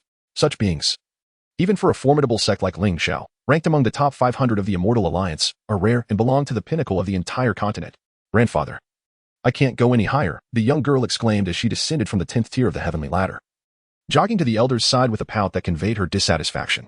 Haha, now you understand that there are realms beyond realms, and individuals beyond individuals? The elder chuckled heartily, affectionately ruffling his granddaughter's hair. The girl huffed, turning her head away, mumbling, impossible. I have always ranked first in every assessment. I have never performed so poorly. Subsequently, her gaze shifted to Su Bai, and she inquired, by the way, what precisely does the entrance examination for the Celestial Path Sect entail? On this occasion, she restrained her previously mischievous demeanor and instead regarded Su Bai with a serious expression. It was quite disconcerting for her, the one who was always first, to encounter setbacks here. It is not a matter of talent. The assessment concerns fate, specifically the affinity with my heavenly Dao Sect, Su Bai stated calmly. Fate? What a peculiar criterion for evaluation, the young girl remarked, her face a portrait of confusion. Having traversed numerous sects with her grandfather, this was her first encounter with such an assessment method. If someone possesses a heavenly spirit root but lacks sufficient fate, would you still refuse them entry into your sect? She inquired curiously. Indeed, if one cannot ascend to the 60th level, it matters not if they possess a heavenly spirit root or even a chaotic body. I would still not accept them, Su Bai replied indifferently. The girl blinked and looked at Su Bai, asking, then what if someone who passes lacks a spirit root and is old and impoverished? Would you accept them? Our disciples at the Heavenly Tao Sect do not concern themselves with innate talent, but rather value character and fate. Aside from that, any external factors can be discarded. Even if you lack a spirit root, as long as you possess fate and integrity, you are still welcome at our sect. Su Bai continued with a tranquil tone. What a remarkable disregard for innate talent. The elder beside them interjected, gazing at Su Bai with admiration. At such a young age, to hold such thoughts. Your future accomplishments shall certainly not pale in comparison to us old fellows. I am truly impressed. You flatter me, Su Bai responded humbly. There's no need for modesty. I have roamed the world for over a millennium, witnessing sects and powers as numerous as grains of sand. Yet, all factions generally accept disciples based on talent, wealth, or background, the elder elaborated. Only your Heavenly Tao Sect recruits disciples solely based on fate, and the entry is free, allowing for the selection of celestial arts at no cost. Such a broad-minded approach is indeed rare in the world. The girl nodded in agreement. This is my first time witnessing such a thing, which is why I hold you in high regard. Su Bai smiled and said, You did not come here merely to discuss this with me, did you? Haha, indeed not, the elder chuckled, stroking his beard. I have come primarily to invite your Heavenly Tao Sect to join the Celestial Alliance. Oh, the Celestial Alliance? Su Bai frowned at the mention. What benefits would joining the alliance confer upon my Heavenly Tao Sect? The elder smiled mysteriously and replied, Any golden core level faction on the continent may apply to join the Celestial Alliance. However, few factions qualify unless they have the backing of a top 500 force. Yet, for nascent soul level factions, it is nearly unheard of to remain outside the Celestial Alliance. Once you join the alliance, whether purchasing celestial arts, elixirs, or spirit tools, or gathering spiritual herbs and trading resources, you can do so through the alliance's channels. Most importantly, joining the alliance signifies that you have been recognized by it. Consequently, any future territorial expansion by your Heavenly Tao Sect will face no restrictions. Having finished speaking, the elder looked at Su Bai, awaiting his decision. He believed that no one in this world would decline an invitation to join the Celestial Alliance. However, to his disappointment, Su Bai maintained a calm expression. In this realm of cultivation, where the law of the jungle prevails, the myriad advantages of joining the Immortal Alliance seem somewhat counterintuitive. If there are indeed such considerable benefits to becoming a member, one might wonder if the sects that affiliate themselves with the alliance are exempt from any obligations. Su Bai inquired. The elder paused momentarily, then nodded in affirmation, stating, Naturally, joining the Immortal Alliance requires a price. This is determined by the ranking of the sect, which must contribute a certain amount of spirit stones and resources annually. For instance, a golden core level force is obligated to pay 50% of their total annual income.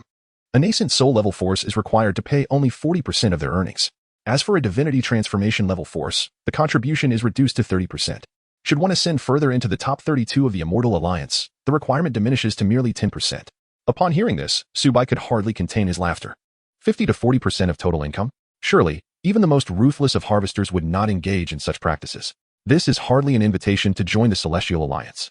It feels more like being exploited as a mere pawn. Noticing the discomfort on Su Bai's face, the elder added, Do not be misled by the substantial resources required each year. The benefits are indeed plentiful. For instance, if you have enemies, you can enlist the aid of stronger sects for a fee. Should you desire any spirit tools, you may directly visit powerful sects for purchase at favorable prices. Furthermore, you can affiliate with a formidable sect, thereby safeguarding your own sect's foundation.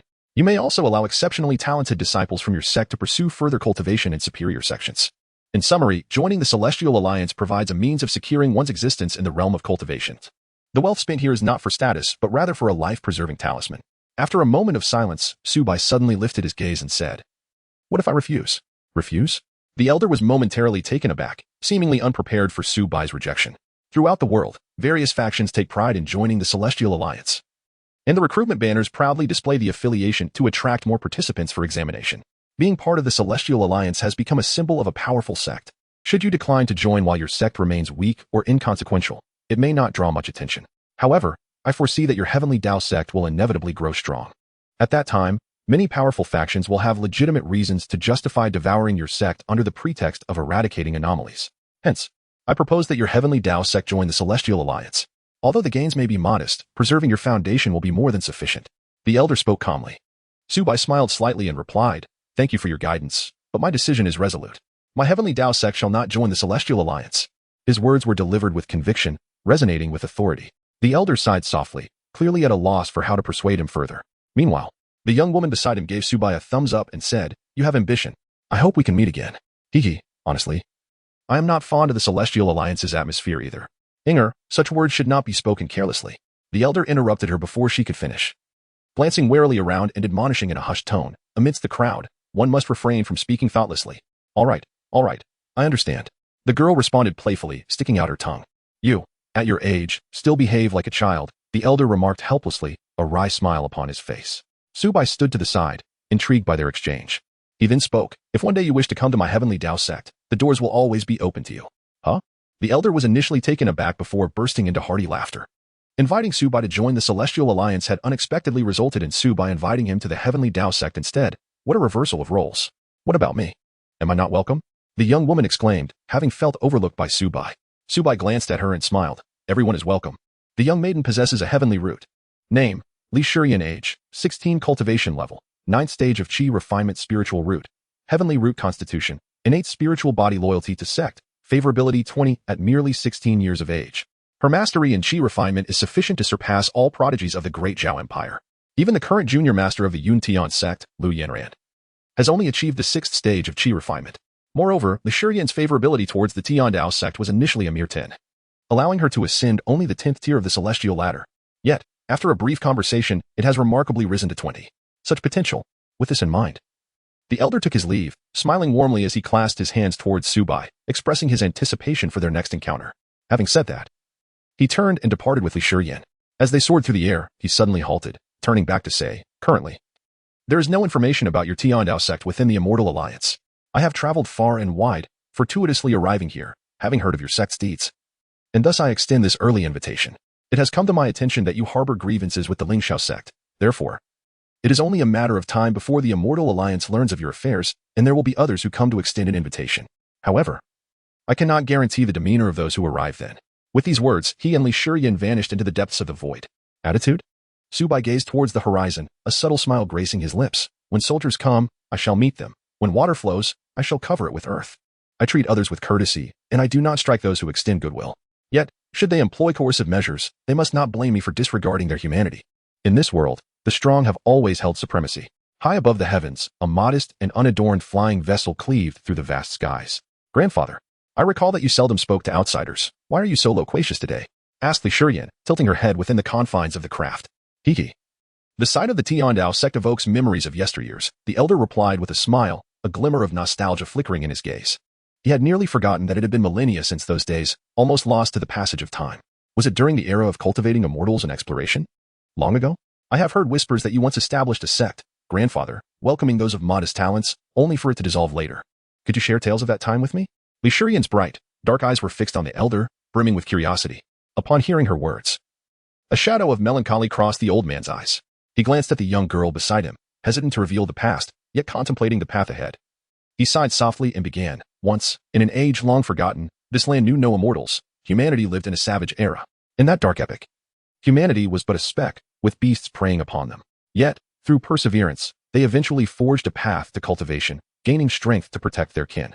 After countless years, the path of the immortals shimmered into brilliance, establishing humanity's foothold upon the continent.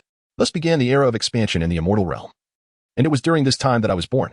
All of humanity united their strength, countless souls ventured forth, and at last, they perfected the methods to ascend to higher realms, sending the first among them to greater heights. Thereafter, humanity reigned supreme, and myriad beasts bowed before them, heralding the zenith of our kind.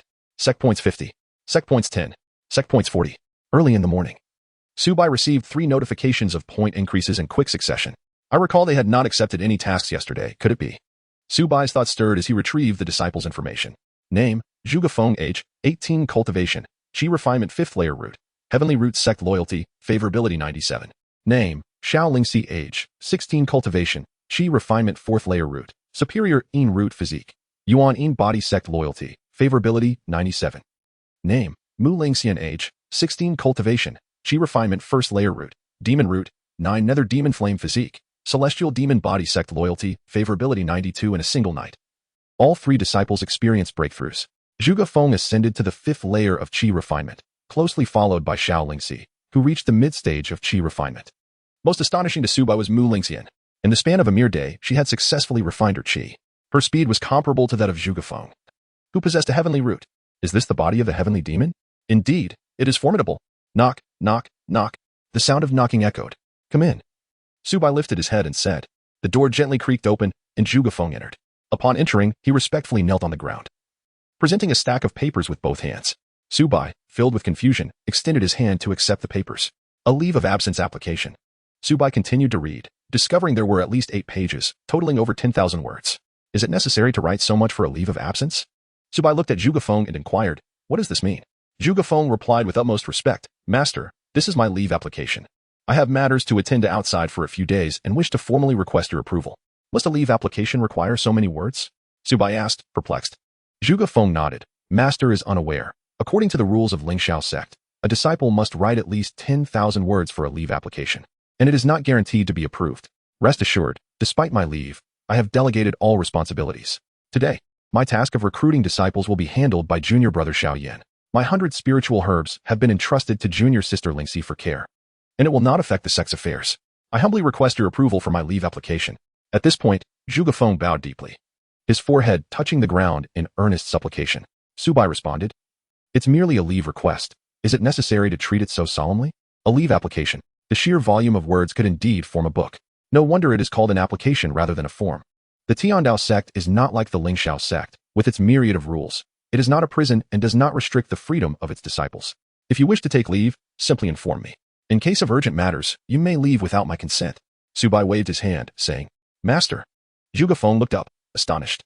Is it truly so simple to request leave? He had just been concerned that Master might deny his request. His heart had rehearsed a multitude of pleas for Master's agreement. Yet, before he could utter a word, Master had already consented? What's the matter? Do you no longer wish to take leave? Su Bai smiled. No. I thank Master for your grace, Zhuge Feng exclaimed, overwhelmed with emotion. Before you depart, please add the leave request rules to the sect's regulations, so that next time anyone wishes to request leave, they need only inform me. Su Bai gestured. Yes. Zhuge Feng bowed and retreated, his heart brimming with gratitude, the sect's loyalty rating rising by another notch to 98 points. Moments later, Zhuge Feng descended the mountain. Gazing into the distance, his fist clenched tightly, a deep hatred glimmering in his eyes. Father, Mother, thanks to Master's guidance, I now possess sufficient strength to avenge you. Chapter 43, the grand birthday celebration of the Ouyang family. Zhuge Feng comes to offer gifts. Master. Someone has already ascended to the 59th level of the heavenly ladder today. It seems we shall soon welcome new junior brothers and sisters. Another day passed, and Xiao Yan approached Su Bai, excitement evident on his face. Su Bai nodded, unsurprised. According to calculations, it was indeed time. How goes your physical training? He inquired of Xiao Yan. Master, I have not been negligent in my training these past days. Now, lifting a 1,000-pound boulder is effortless. I am not far from the second level of physical realm, Xiao Yan replied proudly. 3 years from now, do you have confidence in surpassing Lu Yanran? Su Bai asked again. Master, rest assured, I am fully confident in defeating Lu Yanran, Xiao Yan declared resolutely. Before joining the Tiandao Sect, he had indeed felt utterly powerless against Lu Yanran. However, now that he had entered the Tiandao Sect and witnessed such extraordinary celestial techniques, the breakthroughs of his senior brothers and sisters were as effortless as eating and drinking, naturally altering his mindset. The Tiandao Sect is quite formidable, is it not? Although it ranks among the top 500 of the Immortal Alliance, it pales in comparison to the Tiandao Sect. Master, I shall take my leave now to continue my training, striving to catch up to my senior brothers and sisters. Xiao Yan performed a respectful bow and dashed down the mountain, his figure upright and filled with vigor. Su Bai nodded in satisfaction. Xiao Yan's talent is exceptional. His comprehension extraordinary, a raw gem that, with some refinement, promises a bright future. Not only Xiao Yan, but all 5 disciples of the Tiandao Sect exhibit such potential. He turned to see Xiao Lingxi practicing swordplay not far away, her technique growing increasingly fierce, the momentum of her strikes surging like a tidal wave. Yiqi now is preparing dinner. Ever since the last incident where Xiao Lingxi mistook salt for sugar, Su Bai had not allowed her near the kitchen again. He had no desire to relive that taste. Unexpectedly, Yiqi Yao's culinary skills rivaled those of a master chef. At this moment, the aroma wafted throughout the mountain. Moreover, each day she cooked could earn her a point reward. With points, she could exchange for cultivation elixirs to enhance her training speed, compensating for her foundational shortcomings. Mu Lingxian was assisting nearby, using her magical flames instead of firewood to practice her control of flames, first mastering ordinary flames, then attempting to manipulate demonic flames. The disciples were all diligently striving, which brought Su Bai immense satisfaction. In the Tiandao Sect, how could one worry about prosperity? 86 miles southeast of Yinshui City lies a small town named Huangtu Town. At the back mountain of Huangtu Town, Zhuge Feng knelt before 2 gravestones, tears streaming down his face. Father, Mother, your unfilial son failed to provide you with a happy life. I encountered fortuitous circumstances and joined the Tiandao Sect. And I have now become a cultivator. A year ago, you departed with regret, and I could not avenge you immediately, not because I valued my life, but because I lacked the strength and had to endure. If I had perished, your grievances would have remained unavenged. Now that I possess sufficient strength, I will ensure that the Ouyang family pays a heavy price for your vengeance. Ouyang family, just you wait. Zhuge Feng's eyes turned bloodshot, his fists clenched, creaking ominously. He knelt at the graveside for an entire night, rising only at dawn. A powerful aura of murderous intent and malevolence erupted from him, causing the surrounding flora to sway. Father, mother, I go to avenge you. Zhuge Feng wiped the tears from his eyes, bowed deeply before his parents' graves, and resolutely departed. In Huangtu town, the Ouyang residence was festooned with decorations, bustling with activity. Inside, the sounds of drums and firecrackers rang out in celebration. A grand birthday banquet was underway, with guests filling the hall in great numbers. In an exquisitely decorated courtyard, dozens of elegantly dressed men and women gathered, surrounded by an array of rare treasures. Exuding immense prestige, old Master Ouyang sat at the head seat, his face beaming with joy. Ha ha, today marks my 60th birthday. It is truly an honor to have you all here to celebrate. He stroked his beard, a broad smile illuminating his face as he gazed down at the assembled guests. May old Master Ouyang enjoy a fortune as vast as the Eastern Sea and live to 100 years. The crowd offered their congratulations with respectful gestures. Haha, splendid. Splendid. Old Master Ouyang nodded repeatedly. Then, with a sudden shift in tone, he declared aloud. It is indeed a rare fortune to have so many esteemed guests celebrate my 60th birthday. The advancement of the Ouyang family relies on your support. Today, I have prepared fine wine and delicacies, and I hope everyone enjoys themselves. The Ouyang family, the wealthiest landlords in Huangtu town, boasted vast riches and numerous enterprises, ranking among the prominent wealthy families in Yunsa City. Thus, the attendees of his grand birthday celebration were all figures of significance, merchants, affluent individuals, and cultivators. Suddenly, the sound of a wine cup shattering echoed through the hall, sharp and clear, yet tinged with an ominous chill. Old Master Ouyang's expression darkened instantly as he turned his gaze towards the source of the disturbance, his countenance grim. Master, I apologize, it was unintentional. I will compensate you. The voice belonged to a modestly dressed woman, clearly a servant from the household. She trembled violently, her legs shaking uncontrollably. Everyone was well aware of old Master Ouyang's notoriously volatile temper, prone to violent retribution against his subordinates. Last year, during a similar banquet, a servant had accidentally shattered a teacup and was beaten to death on the spot. Her husband had come to argue and had met the same fate. Daily, the servants treaded lightly, fearful of inciting the master's wrath with even a misplaced word. Master, I have elders above and children below. My little one is waiting for me to return to nurse. The woman, now weeping in terror, repeatedly bowed her head in supplication, her forehead striking the ground with a resounding thud, drawing blood. Yet, old Master Ouyang remained unmoved, his demeanor chillingly indifferent. Take her out and bury her. His heartless pronouncement sealed the fate of the unfortunate woman. Yes, two burly men rushed forward, seizing her and dragging her away. Master, please spare me. I cannot die. My child is waiting for me. The woman's anguished cries echoed through the hall. However, no amount of struggle could alter her grim destiny. Old Master Ouyang did not even lift his eyelids, seemingly unaffected by whether the woman lived or died. Her fate was of no consequence to him. Very well, let the banquet continue. Everyone, please drink heartily. With a wave of his hand, he donned a smile, as if the preceding scene had never occurred. Drink. The guests, undeterred, raised their glasses, laughter and merriment filling the air. For these individuals, the life of a servant held little value, merely the crushing of an insignificant ant. In this world, the strong can act as they please. Suddenly, two loud thuds echoed from outside the door, followed by a tremendous roar. The two burly men who had just dragged the woman away were hurled back inside, spewing blood uncontrollably. The once lively gathering fell silent, and everyone turned their gaze towards the entrance. Even Elder Ouyang furrowed his brow, his expression darkening. What was happening? A figure emerged at the doorway, raising a massive object wrapped in black cloth, striding forward with purpose. A calm, emotionless voice resonated through the courtyard, proclaiming, at the grand celebration of the Ouyang family, Zhuge Feng has come to present his gift. Chapter 44. It seems that you are seeking death now. With a resounding crash, Zhuge Feng brought the heavy object down onto the ground, sending vibrations throughout the courtyard. This scene captured the attention of countless onlookers, who turned their gazes towards Zhuge Feng, engaging in fervent discussions. Zhuge Feng? Who is he? What lies beneath this black cloth? The moment it touched the ground, it must have weighed at least 1,000 pounds. Right? 1,000 pounds? Was he not just holding it aloft with a single hand? Hiss. Judging by his demeanor, he is not here for benevolence. Rascal. Old Master Ouyang bellowed in fury, pointing an accusatory finger at Zhuge Feng. What do you think you are, daring to disturb my Ouyang family? You seek death. Seize him. Kill him. Instantly, the four bodyguards beside him drew their blades and stepped forward. Clang. The sound of metal clashing reverberated throughout the venue as the four of them swung their weapons at Zhuge Feng, only to find themselves unable to inflict even the slightest harm upon him. Bang, bang, bang. Zhuge Feng raised his hand and struck, toppling each of the four to the ground, blood spilling from their mouths as they fell into unconsciousness. A group of guests gasped in astonishment, instinctively retreating several steps. Humph. Old Master Ouyang snorted coldly, rising to his feet, his expression grave. The strength Zhuge Feng had just displayed was far from that of an ordinary individual. The newcomer was, in fact, a chi refinement practitioner. Only cultivators possess the might to disregard mundane weapons and possess the overwhelming prowess to crush the ordinary. Nevertheless, he remained undaunted. The Ouyang residence had stood firm for decades. How could it lack depth? Not to mention, he himself was also a cultivator. Who exactly are you to dare rampage within my Ouyang estate? Old Master Ouyang exclaimed in a low voice, slightly bending his body, readying himself for an attack. Zhuge Feng grinned slightly, a glint of ferocity flashing in his eyes, chilling and merciless. The one who will kill you. Arrogant brat. Old Master Ouyang retorted angrily, stomping the ground as he leapt into the air, executing a whip-like kick aimed at Zhuge Feng's head.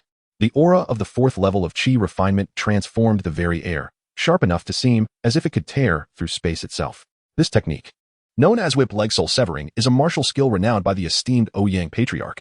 Although it only reaches the threshold of entry-level mastery, its formidable presence is astonishing, rendering it nearly insurmountable for ordinary cultivators. However, in the eyes of Zhuge Feng, it remains utterly inconsequential. With a swift motion, Zhuge Feng merely extended his hand to grasp the attack and forcefully flung it aside. A resounding thud echoed as Ouyang patriarch was sent hurtling through the air, landing heavily on the main seat. His countenance was one of utter disbelief, staring vacantly at Zhuge Feng as if he had encountered a ghost. You are at the 5th level of chi refinement. Such youth at the 5th level of chi refinement. Ouyang patriarch's eyes widened in astonishment, brimming with incredulity. It is worth noting that he had already reached the age of 60, having expended countless resources merely to reach the mid-stage of chi refinement. Yet Zhuge Feng, appearing to be under 20, had astonishingly attained the 5th level. Who exactly are you? When did my Ouyang family offend someone of your caliber? The gravity of Ouyang patriarch's expression shifted to one of profound seriousness as he inquired in a low voice. Throughout his life, he had acted with utmost caution and discernment, never daring to offend those he could not afford to antagonize, especially not a young prodigy such as this. Who am I? Ouyang Shuai, have you forgotten so soon? Zhuge Feng scoffed, stepping forward to the center. What did you say? I cannot comprehend, Ouyang Shuai replied, momentarily perplexed. The surrounding guests were equally taken aback, some bewildered, others confused, as they struggled to recall any impression of Zhuge Feng. My parents were killed by your henchmen. Zhuge Feng's voice was slow and laden with a chilling intensity. Your parents? Ouyang Shuai frowned, unable to recall the specifics. Having taken many lives, he had lost count. Servants were executed for the slightest transgressions, and he would slay at whim, even in moments of joy. However, despite the multitude of lives he had extinguished, he adhered to certain principles. His victims were always the lowly, those deemed beneath him, who could never seek revenge. A year ago, during your 59th birthday banquet, a woman accidentally shattered your teacup. Do you remember? That was my mother. When my father sought to reason with you, you killed him in the street. I was the insignificant ant you so disdainfully chose not to eliminate. Zhuge Feng's voice was icy, each word laced with venomous intent. Crack. Ouyang Shuai trembled violently, as if struck by lightning, suddenly recalling something and exclaiming, "It is you. How could this be?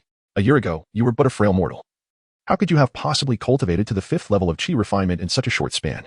He was in disbelief, utterly unable to accept this reality, for it was simply too absurd. A year, transforming from a mortal to the 5th level of chi refinement. What a farce. You never expected that the ant you once looked down upon would return to exact vengeance upon you today. Zhuge Feng spoke coldly, his eyes radiating a terrifying glint, and an overwhelming aura of murderous intent enveloped the air, rendering it suffocating. Today, this grand gift, Ouyang Shuai, you shall receive, whether you desire it or not. With a wave of his hand, he unveiled a black cloth, revealing the hidden offering. Upon seeing this gift, the expressions of those surrounding them abruptly shifted, their faces paling in shock. It was an iron coffin, presenting a coffin on a day of celebration. This is a situation of relentless conflict. Those irrelevant bystanders vacate immediately. After 3 breaths, anyone remaining in the courtyard shall meet their demise. Zhuge Feng's voice was low and somber, reminiscent of a haunting echo from the depths of the underworld, brimming with lethal intent. Upon his utterance, the entire Ouyang residence was plunged into an oppressive silence. Flee. A number of maidservants and attendants trembled in fear, hastily bowing their heads as they fled the scene, and Zhuge Feng did not impede their escape. After all, they were innocent souls. Wrongs have their authors. And though his bloodlust surged at this moment, he was certainly not one to indiscriminately slaughter the innocent. However, just as a wealthy merchant was about to depart, he was suddenly struck in the thigh by a stone, collapsing to the ground in agony. Crack. Thud. He howled in pain, clutching his thigh as he writhed on the ground. A year ago, when my parents were killed, you stood by laughing. How could I ever forget? Zhuge Feng's gaze was as frigid as ancient ice, emanating a chilling aura that instilled profound terror in the hearts of those who beheld it. This scene sent shivers down the spines of some. For a year prior, they too had been present, laughing joyfully just as they were today. In the past, they had watched with amusement as those servants were brutally slain, as if it were mere farce. Now, was it their turn? Gentlemen, do you intend to flee? Ouyang Shuai suddenly spoke, narrowing his eyes as he fixed his gaze upon the guests. This young man, having reached the 5th level of chi refinement in just one short year, must have encountered an extraordinary opportunity or acquired an unparalleled celestial technique. You are all prominent figures from various regions, each possessing remarkable skills or accompanied by formidable guardians. Can we truly fear him alone? If we eliminate him, the opportunities and celestial techniques he possesses shall be ours to share. Would that not be splendid? Ouyang Shuai coldly enticed, esteemed guests. You are all heroes in your own right. Why fear a mere individual? Upon hearing his words, the guests hesitated momentarily, then their expressions transformed. Indeed.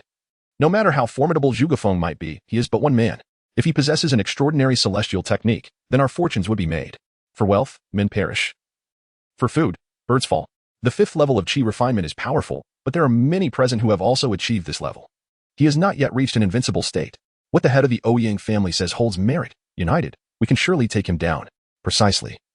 As long as we stand together, he cannot escape death.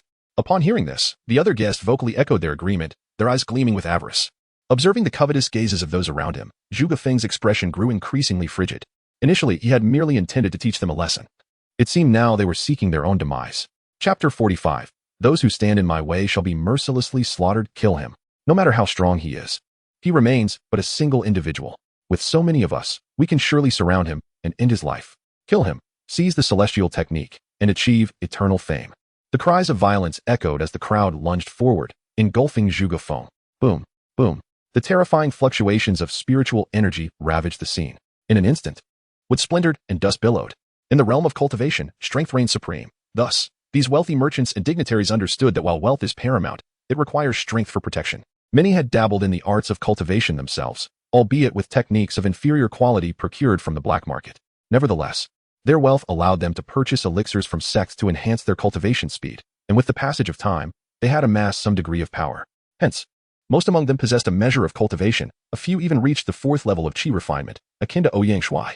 Others, though of lower cultivation, having only reached the 1st or 2nd level, would hire disciples from sects at great expense to serve as their guardians. Thus, it resulted in the presence of several individuals among the crowd, each possessing a certain level of cultivation. Moreover, some guards, who had not yet entered, rushed over upon hearing the commotion. Bang, bang, bang. A series of violent collisions resonated as Zhuge Feng moved with agility, transforming into a fleeting shadow, directly plunging into the throng. With each punch he delivered, a cry of agony echoed as individuals were sent sprawling through the air. In mere moments, 3 guards lay vanquished on the ground, blood spilling from their mouths. He placed a foot upon the chest of the nearest man, his voice cold and resolute. If no one seeks vengeance for my parents' death, then I shall take it upon myself. With that, he unleashed another punch, striking another individual squarely in the chest, shattering ribs and rendering him unconscious, blood pouring forth. Those who impede my quest for vengeance shall face no mercy. Zhuge Feng's gaze swept across the arena as he spoke with an air of indifference. Kill. A thunderous roar erupted as the crowd surged toward Zhuge Feng in unison. These individuals have become frenzied, their eyes ablaze with fervor. As the winds of Zhuge intensify, so too does the celestial prowess, becoming increasingly extraordinary, and consequently, the rewards grow ever more bountiful. At this juncture, notions of grievances and vendettas have dissipated. All that remains is a glimmer of madness in their gaze. Eliminate him. Seize the celestial techniques. Slay. This thought proliferated wildly in everyone's minds, escalating uncontrollably, so much so that all reason was forsaken. And no one noticed that the instigator was quietly lurking in the shadows of the crowd, avoiding confrontation. Ouyang Shuai lingered at the back of the throng, observing the chaotic scene with a sinister smile curling at the corners of his lips. Let the slaughter commence, the more joyfully, the better, he mused. If you truly slay this young man, do you believe you will attain the celestial arts? Should he vanquish you instead, all your riches shall be consumed by me. Ouyang Shuai felt an exhilarating thrill coursing through him, his gaze growing increasingly malevolent. In his eyes, regardless of the outcome, he stood as the sole victor. Now, all he needed to do was wait for Zhuge Feng to be killed by these people, or for them to fall to Zhuge Feng's hand. At this moment, his heart surged with excitement, feeling that he was incredibly close to the pinnacle he had longed for. All that was needed was a little push to propel him further. Early in the morning at Tiandao Sect, a long queue formed at the mountain gate, eagerly awaiting the commencement of the assessment. The reputation of Tiandao Sect spread like wildfire, attracting an ever-increasing number of aspirants. A newly emerging Yuan-ing level force, Joining earlier would have granted one the status of an elder disciple. Just a month ago, at the 100 Sects conference, I had foreseen the extraordinary future of Tiandao Sect, certain of its imminent rise. Though the monthly fee of 30 taels of silver was rather steep. Oh, how you were not so inclined to praise Tiandao Sect back then. Among us, you were the most dismissive. Free entry to the sect? Free cultivation techniques for the 9th level of chi refinement? Is that for real? A mere 30 taels a month. While in other sects, one cannot even afford the first level of cultivation techniques. Yet, the ascent of the heavenly ladder is exceedingly challenging. It took me 2 days to reach just a dozen levels. If only I could purchase a spot to enter the sect. You think having money makes you special? The entrance fees of those major sects have been driven up by a lot, increasing every year. Goodness. There are no age restrictions on the assessment. Is this a joke? Other sects only accept those under 20, claiming that older individuals have fixed bone structures. Which is utterly absurd. Someone quickly call for my esteemed elder. Amidst the chatter, everyone was discussing Tiandao Sect. Xiao Yan glanced at the time and shouted. The assessment has begun. As his voice echoed, the crowd at the mountain gate ceased their discussions and rushed up the steps, akin to a horde of hungry individuals sprinting towards a dining hall. At the summit, Su Bai, having nothing pressing to attend to, opened the points exchange and reviewed the details of items recently redeemed by the disciples. Linglang, fire control technique. Qi refinement pill Yi Qing Yao. Qi refinement pill Xiao Yan. Body forging pill, blood qi pill Xiao Lingxi. Wind chase, sword technique. Qi refinement pill Zhuge Feng. Dog beating staff technique. Qi refinement pill, blood qi pill, qi restoration pill, explosive qi pill. As he perused the list, Su Bai's expression subtly shifted, pausing at the explosive qi pill. Explosive qi pill temporarily activates potential to enhance qi refinement strength tenfold. Price, 10 points. What business does this lad have redeeming such a pill that consumes potential? It seems there is an adversary or crisis looming. Su Bai pondered, directing his gaze towards his own points exchange. Teleportation talisman enables instantaneous travel to one's disciple, regardless of distance. Price, 100 points. In Huangtu town, at the Ouyang residence, spiritual energy surged amidst a cacophony of battle cries, explosions, anguish screams, and furious curses intertwining in chaos. Outside, onlookers dared not approach the Ouyang residence, fearful of being caught in the crossfire. Inside, Zhuge Feng stood like a deity of war, wielding a hefty iron staff, knocking down one assailant after another. With each swing of his arms, the dog-beating staff technique unleashed a thunderous roar in the air, akin to rolling thunder. Individuals were sent flying from his vicinity, crashing through walls and plummeting into the dust. The entire Ouyang residence, save for a few distant buildings, lay in ruins, a scene of utter devastation. Yet, this turmoil appeared far from over. It intensified with each passing moment. Within Zhuge Feng's mind lingered only the haunting images of the moment when his parents had been slain. All of this ignited a seething hatred within him, as the sin of bloodlust permeated his mind. Those who had harmed his parents deserved to perish. At this moment, he was unstoppable. Even those at the 4th level of chi refinement could not withstand the force of Zhuge Feng's iron rod, which shattered their weapons. In a fleeting moment, few remained standing in the courtyard. Nearly 100 individuals, united, had been pierced through by him alone. At this juncture, Zhuge Feng was drenched in blood, though it was unclear whether it belonged to him or his adversaries. Chapter 46, the Elder of the Yellow Sand Sect at the 9th level of chi refinement. The remaining few finally snapped out of their frenzied bloodlust. Utterly terrified by the scene before them, they shrieked and fled. In the end, Zhuge Feng turned, his gaze fixed intently on Ouyang Shuai, who had yet to make a move. Today, no one shall prevent me from ending your life. A year ago, you took my parents from me. Now, I shall let you experience the despair of being hunted. Prepare to meet your demise. As Zhuge Feng's voice echoed, he shot towards Ouyang Shuai like a bolt of lightning. In an instant, he appeared before Ouyang Shuai. With a swift motion, he swung his rod, the speed astonishing, akin to a rumbling thunder, leaving no trace in its wake. However, in the face of this ferocious strike, Ouyang Shuai's aged countenance betrayed no fear. Instead, a cold smirk graced his lips. With a whoosh, a flying sword shot forth from the depths of the Ouyang residence at an extraordinary speed, hurtling towards Zhuge Feng. Zhuge Feng reacted swiftly, raising his iron rod to block the incoming sword. Boom! The sword collided with the massive rod, unleashing a shockwave that rippled through the surroundings.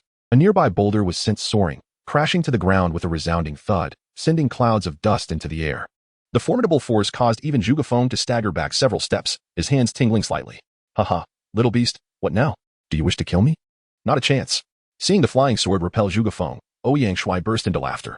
Do you truly believe that the Ouyang family has no hidden trump cards to bolster our strength? A mere 5th level chi refining cultivator, no matter how extraordinary, is ultimately limited. Do you think you can turn the tide? Upon hearing Ouyang Shuai's mockery, Zhuge Feng slowly lifted his head. However, he did not gaze upon Ouyang Shuai, but rather focused on the depths of the Ouyang residence, where two figures were gradually approaching. One was an elderly man with hair as white as snow, while the other appeared to be a young gentleman clad in splendid attire. embodying the demeanor of a scion from a prominent family. Late stage, qi refining. Zhuge Feng's eyes fixated on the elderly man, astonished to discover such a formidable master backing the Ouyang family. Humph. If you wish to kill my father, you might find yourself lacking the ability. Master, eliminate him.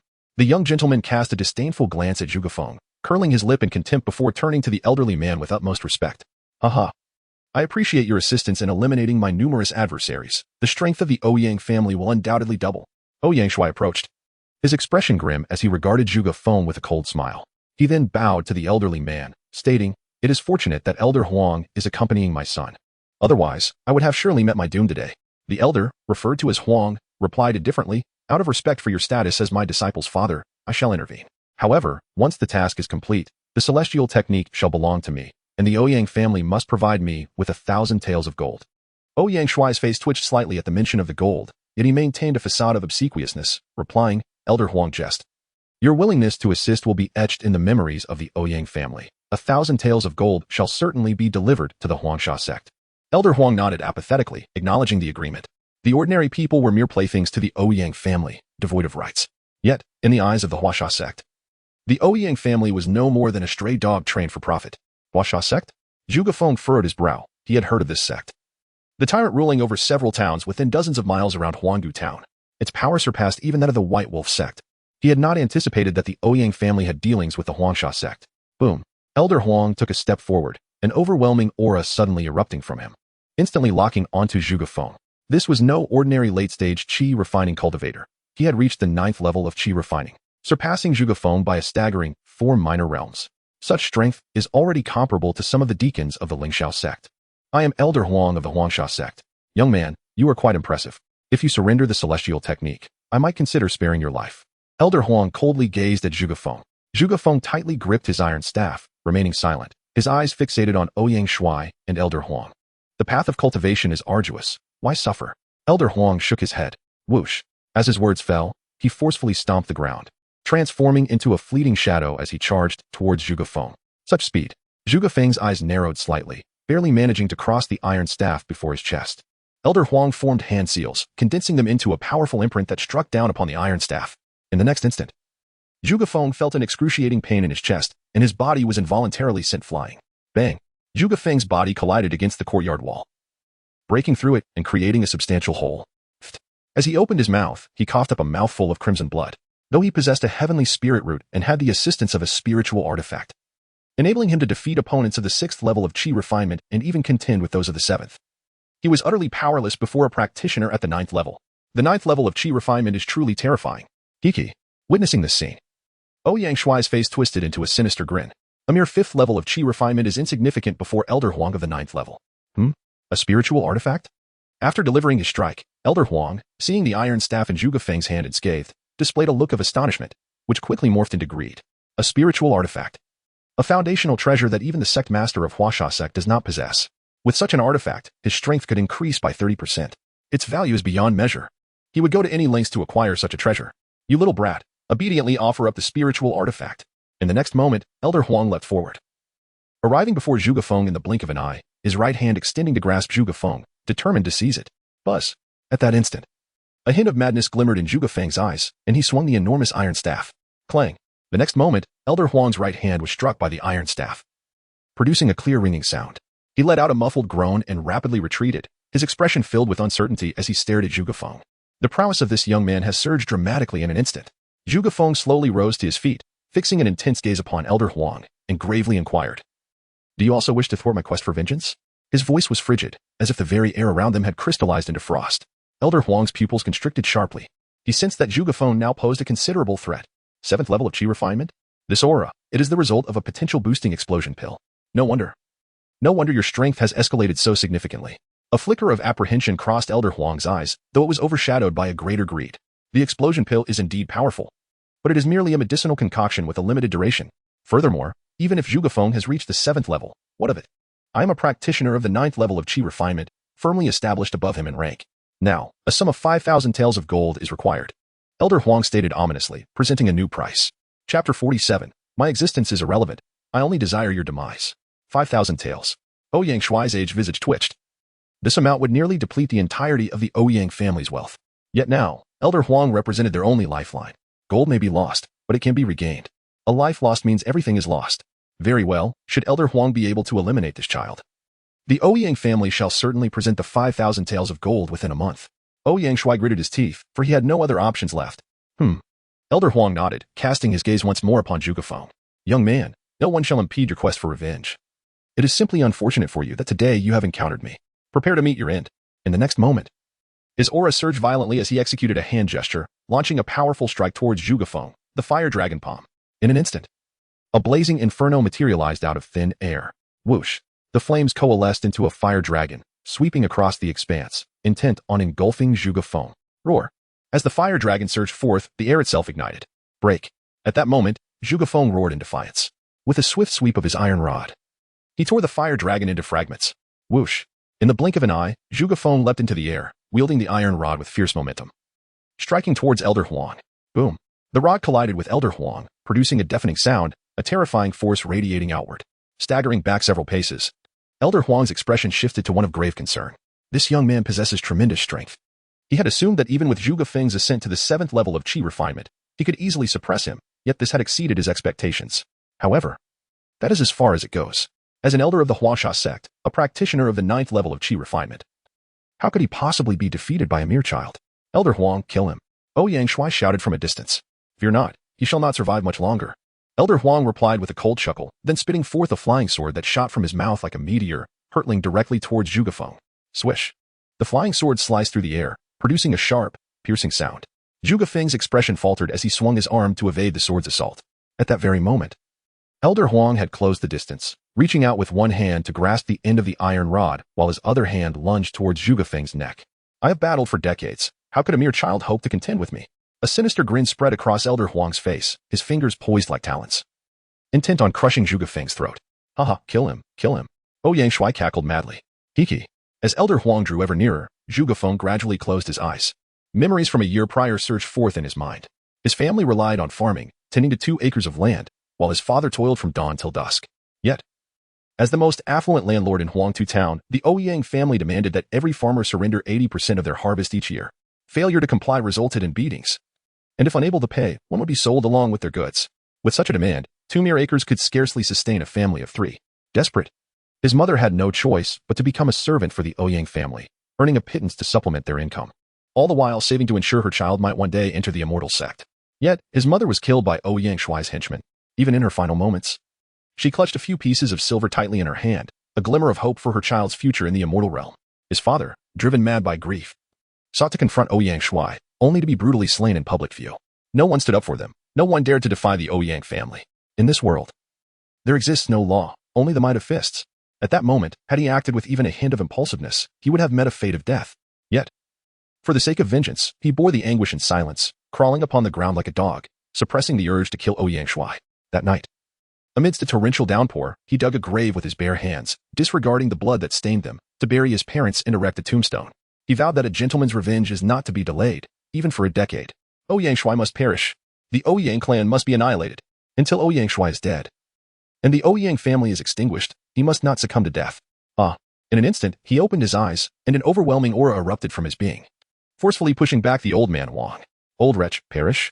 At this moment, Zhuge Feng was engulfed in flames, resembling a demonic deity. He raised his iron staff and struck down fiercely towards Elder Huang. How could this be? Your aura. Elder Huang trembled with disbelief as he gazed upon the scene. A shadow of death loomed over him, prompting him to hurriedly summon his flying sword for defense. Clang. However, as the iron staff descended, the flying sword he had painstakingly forged over his lifetime shattered into fragments. Crack. The iron staff, imbued with unmatched force, struck mercilessly against his chest. Boom. Elder Huang's body was sent flying, leaving behind a gruesome wound on his chest, blood gushing forth as he crashed heavily to the ground. At this moment, Zhuge Feng's prowess had ascended to a level that far surpassed the 9th stage of qi refinement. You have burned your spiritual roots. Lying on the ground, Elder Huang struggled to articulate his words, but before he could finish, a sweetness welled in his throat as he spewed forth copious amounts of blood, and then, his head tilted, succumbing to death. Nevertheless, in his final moments, he managed to send a signal, summoning the formidable warriors of the Xiao Sect. To burn one's spiritual roots is to sacrifice one's very life. This is a trump card that only those with exquisite spiritual roots possess, leading to mutual destruction. The countdown of Zhuge Feng's life has commenced. The moment his life ignites to its conclusion, his demise is inevitable. Yet, he remains unafraid. Hiss. Upon witnessing this scene, Ouyang Shuai was utterly paralyzed with fear. He could scarcely fathom that the esteemed elder Huang of the Huasha sect would meet his end at the hands of a mere youth. What is more, this very youth intended to kill him. Now, it is your turn. Zhuge Feng's gaze was frigid as he slowly approached Ouyang Shuai, raising his iron rod without hesitation. Aiming directly at his forehead. Father, what are you doing? Ouyang Shuai, disregarding everything, instinctively pushed his only son forward to shield himself. Bang! The iron rod struck brutally against his son's head. Instantly, the sound of shattering bones echoed, accompanied by a wretched wail, as a lifeless body crumpled to the ground. His eyes remained wide open in death. He could not comprehend why his own father would commit such an act. Ouyang Shuai sought to flee. But how could Zhuge Feng allow him that respite? With a flick of his wrist, shards of flying sword were sent forth, piercing Ouyang Shuai's ankle. Thud. Ouyang Shuai collapsed to the ground. Gazing into Zhuge Feng's icy eyes, a profound chill enveloped Ouyang Shuai. What a gaze that seems to regard an ant with disdain. It resembles the expression he wore in days gone by when he witnessed his subordinates extinguishing the lives of others. Are you willing to sacrifice your life? Do you no longer wish to live? Ouyang Shuai exclaimed in terror, desperately retreating. Whether I live or die is inconsequential. All I desire is your demise. Zhuge Feng bellowed, unleashing a year's worth of pent-up hatred as he swung the iron rod in his hand and brought it crashing down upon Ouyang Shuai's head. At this moment, the flames of vengeance were ablaze, consuming all, including oneself. The fervor of youth boiled over, igniting the most intense radiance. No, you cannot kill me. Ouyang Shuai's pupils dilated as he screamed frantically. Bang. However, his words bore no weight. Neither threats nor pleas could halt Zhuge Feng's actions. The iron rod in Zhuge Feng's hand fell relentlessly, striking heavily upon Ouyang Shuai's head. This blow is for my mother. Bang. This blow is for my father. Crash. This blow is for the oppressed people of Huangtu Town. Crash. This blow is for myself. One strike followed another, each infused with boundless fury. Each a testament to Zhuge Feng's profound hatred, unwavering in its intensity. Ouyang Shuai was brutally reduced to a pitiful state, his body shattered, blood splattered, and his insides crushed. He was beyond salvage. After several blows, Zhuge Feng staggered, on the verge of collapse. His skin cracking as if it were about to disintegrate. He gasped for breath, drenched in sweat. He knew that his life was ticking away. Yet, there was no trace of fear in him. Thunder rumbled ominously as dark clouds gathered, and raindrops the size of beans poured down. Reminiscent of the torrential rain from a year prior, Zhuge Feng, unsteady on his feet, tilted his head towards the darkened sky, a faint smile gracing his lips. Father, mother. At last, I have avenged you, he murmured, tears glistening in his eyes. Swish, swish, swish. Figures emerged through the rain, appearing amidst the ruins of the Ouyang residence. Both on the ground and in the sky. A flag billowed under a flash of lightning, revealing two bold characters, Huang Sha. That little beast has killed Elder Huang and destroyed the Ouyang residence. Leading the charge was a towering figure, muscular and imposing. He was the deputy leader of Huang Sha Sect, possessing the power of half-step foundation establishment. Accompanying him were a dozen disciples, each exuding a deep and formidable aura. With combat abilities at least in the mid-stage of Qi refinement. Just moments ago, Elder Huang, who had been celebrating Ouyang Shuai's birthday in Huangtu Town, transmitted a weak message consisting of only 2 words, celestial technique. He immediately gathered his disciples and rushed to Huangtu Town, resulting in this very scene. Hand over the celestial technique, and I will spare your life. The muscular man fixed a piercing gaze upon Zhuge Feng. The celestial technique is the foundation of cultivation. If it were potent, even in a fragmented form, it would possess immeasurable power. The celestial technique of their Huang Sha sect operates in a 20-cycle rotation per hour. Elder Huang's dying mention of the celestial technique indicated that it was far superior to that of Huang Sha sect. Should they obtain this technique, their strength would undoubtedly escalate to new heights. It was even conceivable that the deputy leader could advance his cultivation into the foundation establishment realm. Upon hearing this, Zhuge Feng surveyed the crowd around him, a rich expression of scorn and disdain etched upon his face. You, the minions of the tiger, are unworthy. Zhuge Feng stood tall amidst the chaos, his body trembling, life nearing its end, yet still he remained steadfast and unyielding. You have brought this upon yourselves. Spare no mercy. The deputy leader's expression shifted slightly, and he barked, Everyone, heed my command. Capture him alive if possible, if not, extract his soul and let the sect leader scan the memories within. Yes, deputy leader. The disciples of Huang Sha sect responded, drawing forth various magical tools. Their killing intent palpable as they charged towards Zhuge Feng. Haha. Zhuge Feng laughed heartily, having avenged his grievances. He felt no regrets in this life. With my parents avenged, I, Zhuge Feng, have no shame before my ancestors. Yet Zhuge Feng's gaze drifted towards the direction of Tiandao Sect. What was meant to be a brief absence may lead to broken promises. A gentleman's revenge is not too late even after 10 years. Yet he could not bear the thought of allowing that old scoundrel Ouyang Shuai to live another decade. Why should the wicked be allowed to grow old? What significance does a delayed vengeance hold? Fortunately, he encountered a master who understood him best, the most crucial mentor of his life. It was his master who had shortened the waiting time for vengeance by more than tenfold. It was through his master that he gained the strength to exact revenge. The grace of his master was something Zhuge Feng could never repay in this life.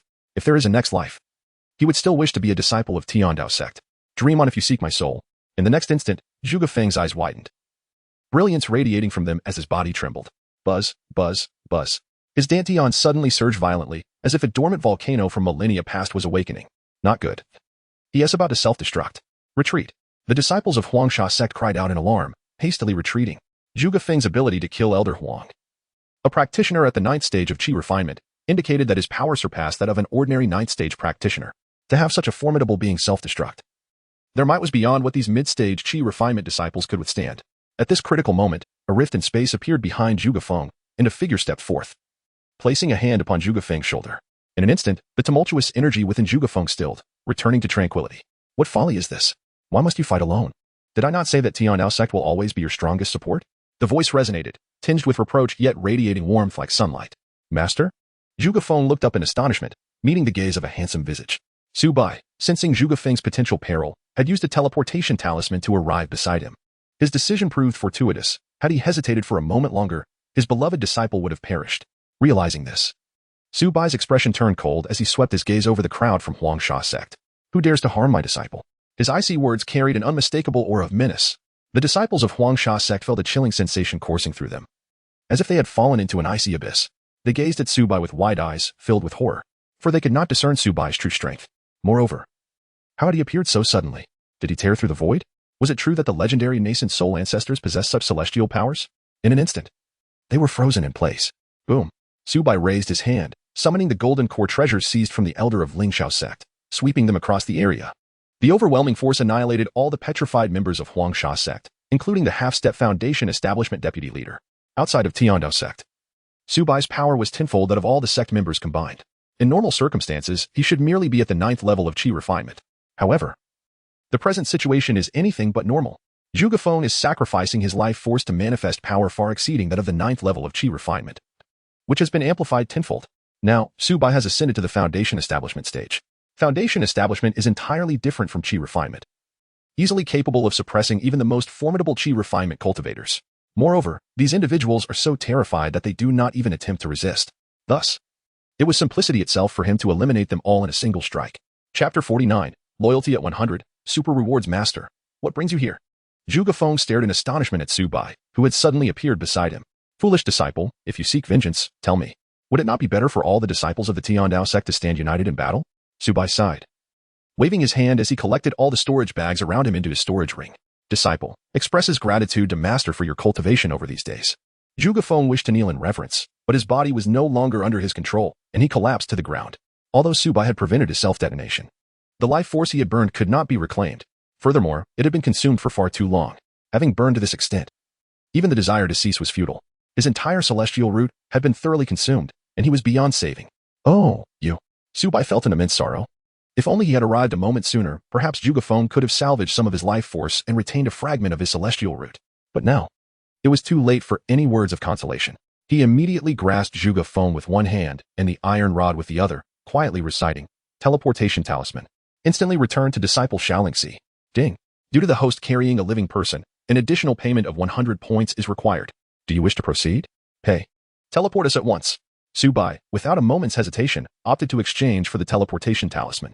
If he delayed any longer, not only Zhuge Feng's celestial root, but even his very life would be lost. Ding. 200 points deducted from the host. Teleportation commencing. A tear in the fabric of space enveloped Su Bai and Zhuge Feng, and in an instant, they vanished without a trace. Atop the Tiandao Sect, Xiao Yan was practicing her swordplay when suddenly, a great rift tore through the void beside her, and two figures emerged. Initially startled by the unexpected commotion, she soon relaxed upon recognizing her esteemed master. However, her keen eyes quickly discerned something amiss with Zhuge Feng. Senior brother, what has happened to you? Xiao Yan exclaimed, rushing to inquire. Upon returning to the Tiandao Sect, Su Bai's power surged to an invincible realm. Stay. He immediately intervened, halting the continued consumption of Zhuge Feng's life force and suspending the last remnants of his lifespan. Senior brother, quickly take the elixirs and tend to your wounds. Xiao Yan promptly offered Zhuge Feng several pills, but he shook his head.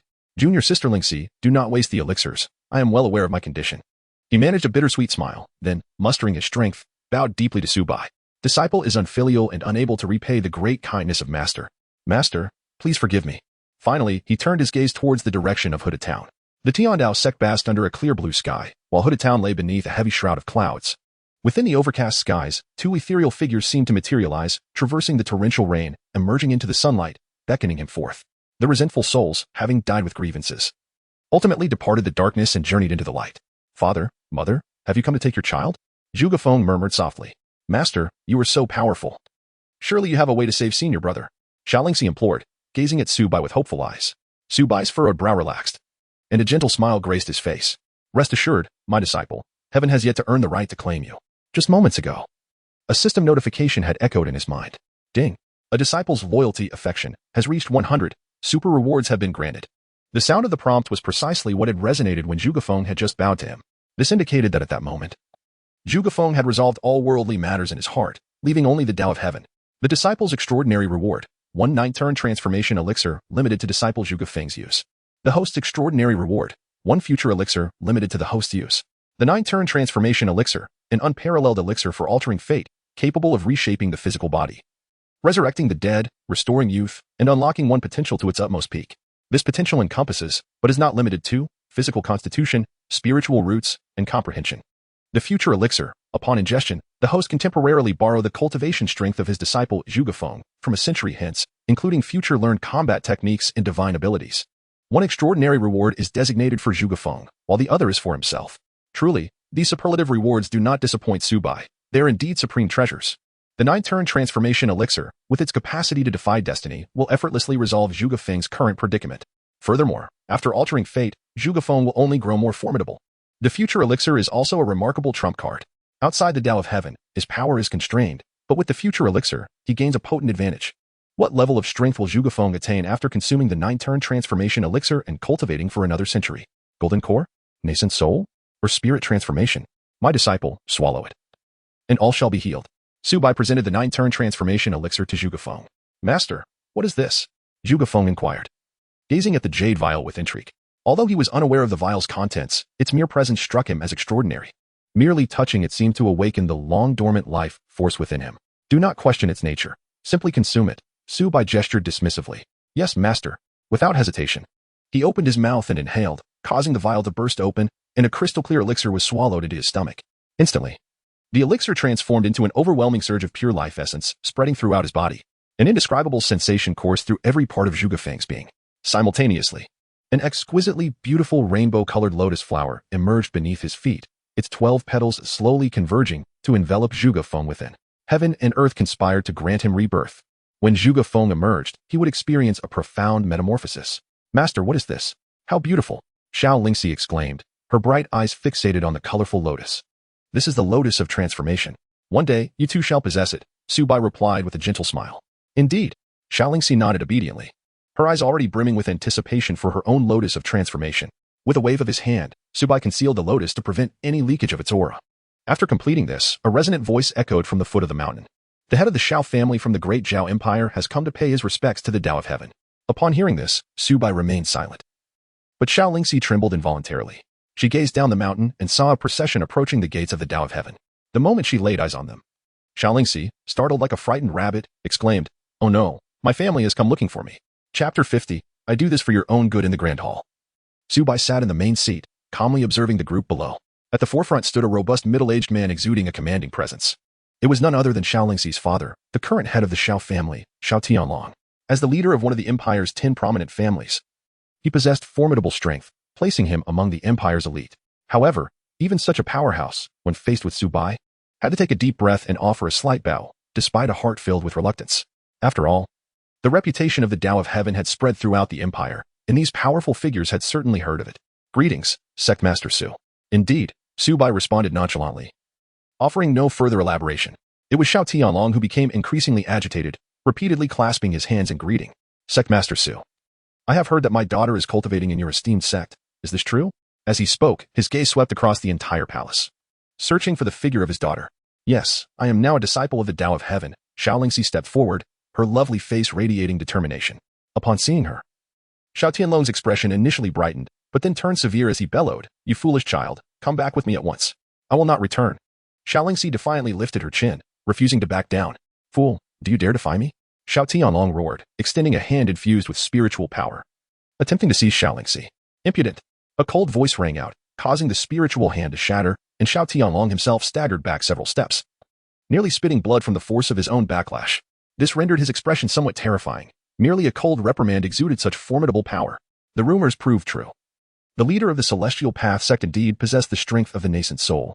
This is the Celestial Path Sect, not your Xiao family, Su Bai remarked, gazing at Xiao Tianlong with indifference. Xiao Tianlong seethed with resentment, yet dared not voice more. The disparity in strength was evident, compelling him to bow his head. Realizing this, he understood that force would not suffice, and thus softened his tone slightly, saying, "Daughter, return home with your father." No. At that moment, before he could finish speaking, Xiaolingxi firmly rejected him. "I want to stay here," she declared resolutely.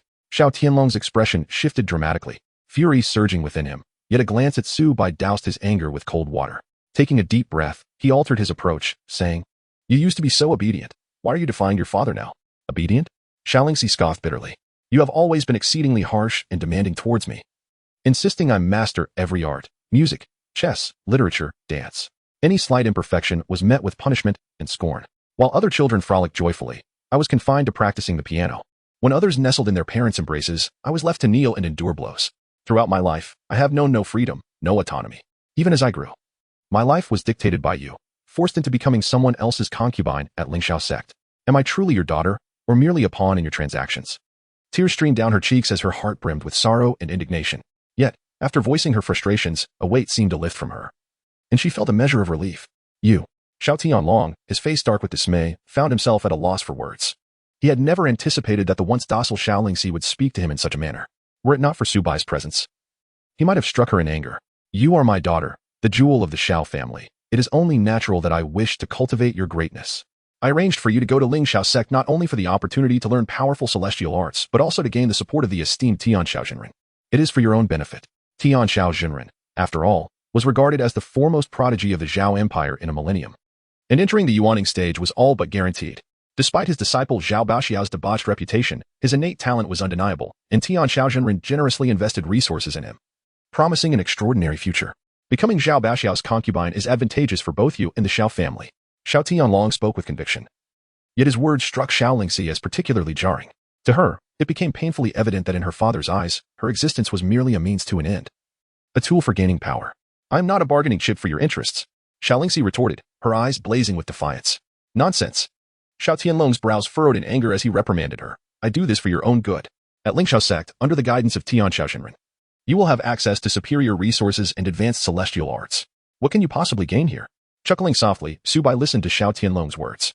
This scene bears a striking resemblance to the myriad parents before the time of transition.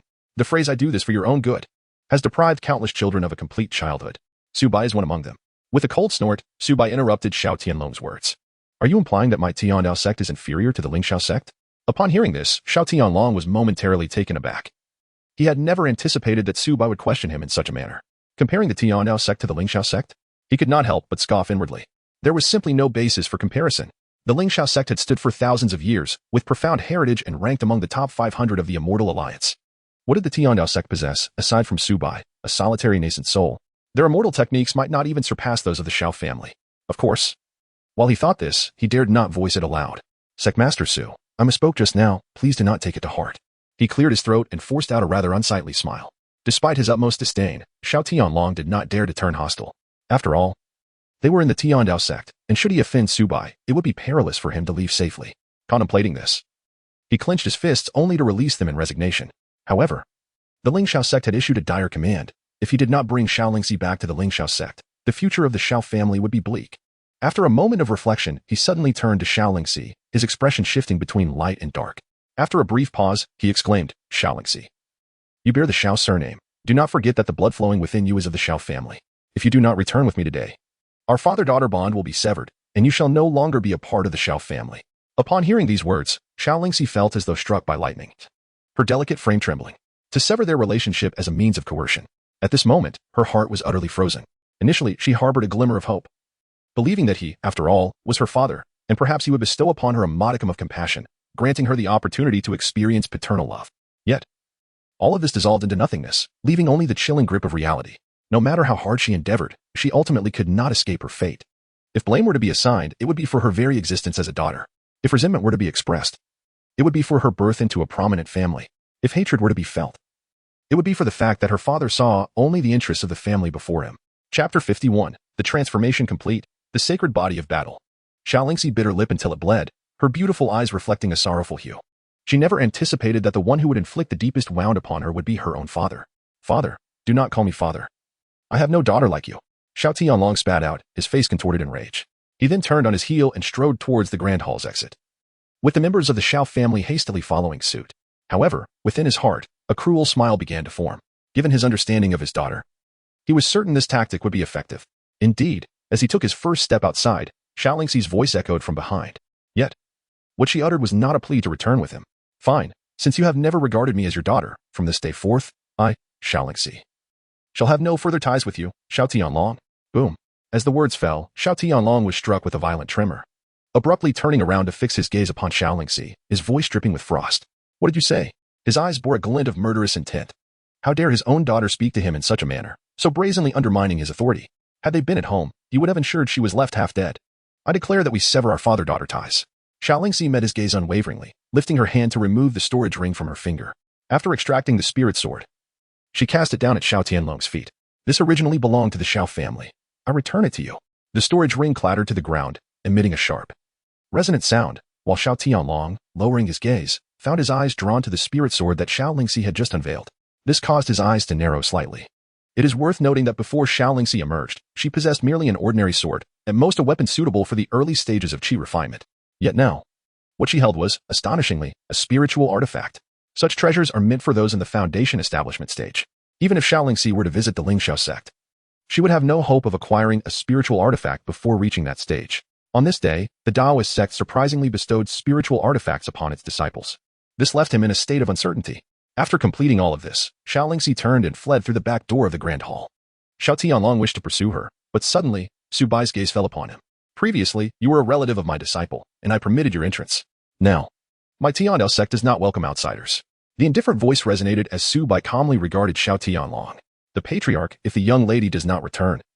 The generous gifts from Lingxiao Sect to the Xiao family may have to be returned in full. A foundational cultivator of the Xiao family whispered in Xiao Tianlong's ear. Upon hearing this, a flicker of anger crossed Xiao Tianlong's face.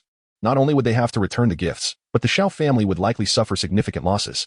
However, when he met Su Bai's cold gaze, he had no choice but to suppress his fury. Tiandao Sect. Just wait and see. We shall depart. He waved his sleeve, ultimately choosing to abandon the pursuit, leading his followers away in dejection. Once everyone had left, Su Bai slowly rose and made his way to the back mountain, where he found Xiao Lingxi sobbing at the edge of the cliff. The outwardly strong and heroic young woman had her own vulnerable side.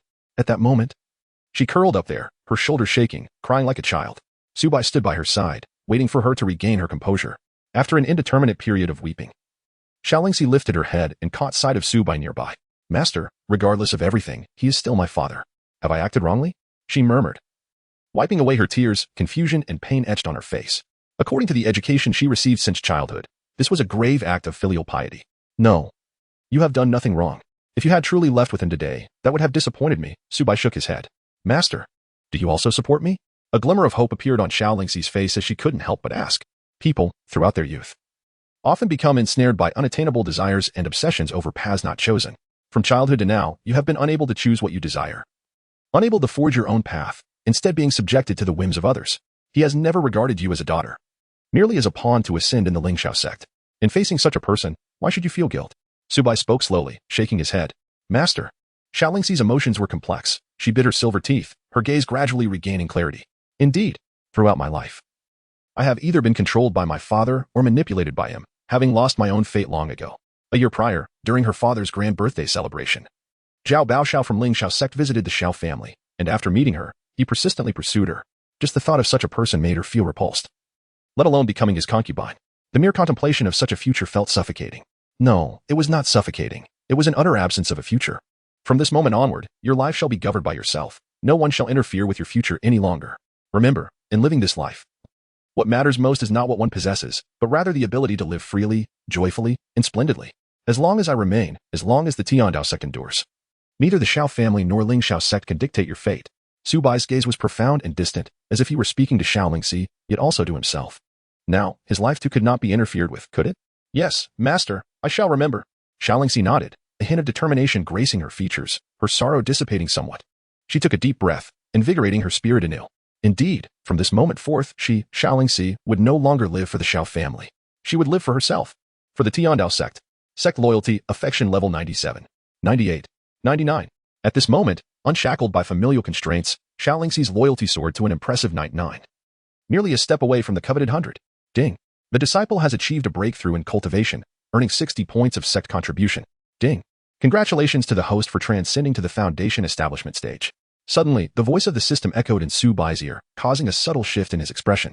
He had just acquired 60 additional points, which indicated that a disciple had advanced from the 5th level of Qi refinement to the 6th level.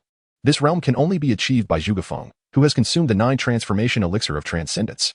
Su Bai's strength is equivalent to tenfold that of all the members of the sect combined.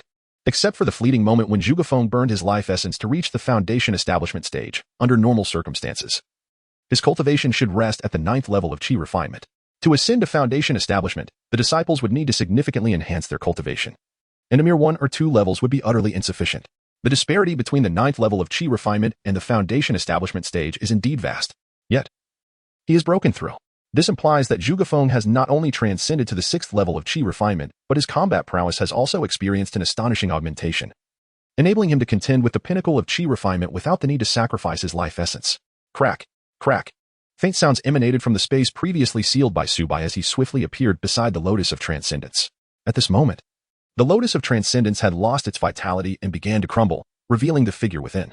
Zhuge Feng, clad in a golden armor of spiritual energy, exuded an overwhelming aura, akin to a war deity, instilling awe in all directions. He opened his eyes, and in an instant, a brilliant light surged forth, slicing through the air like a blade.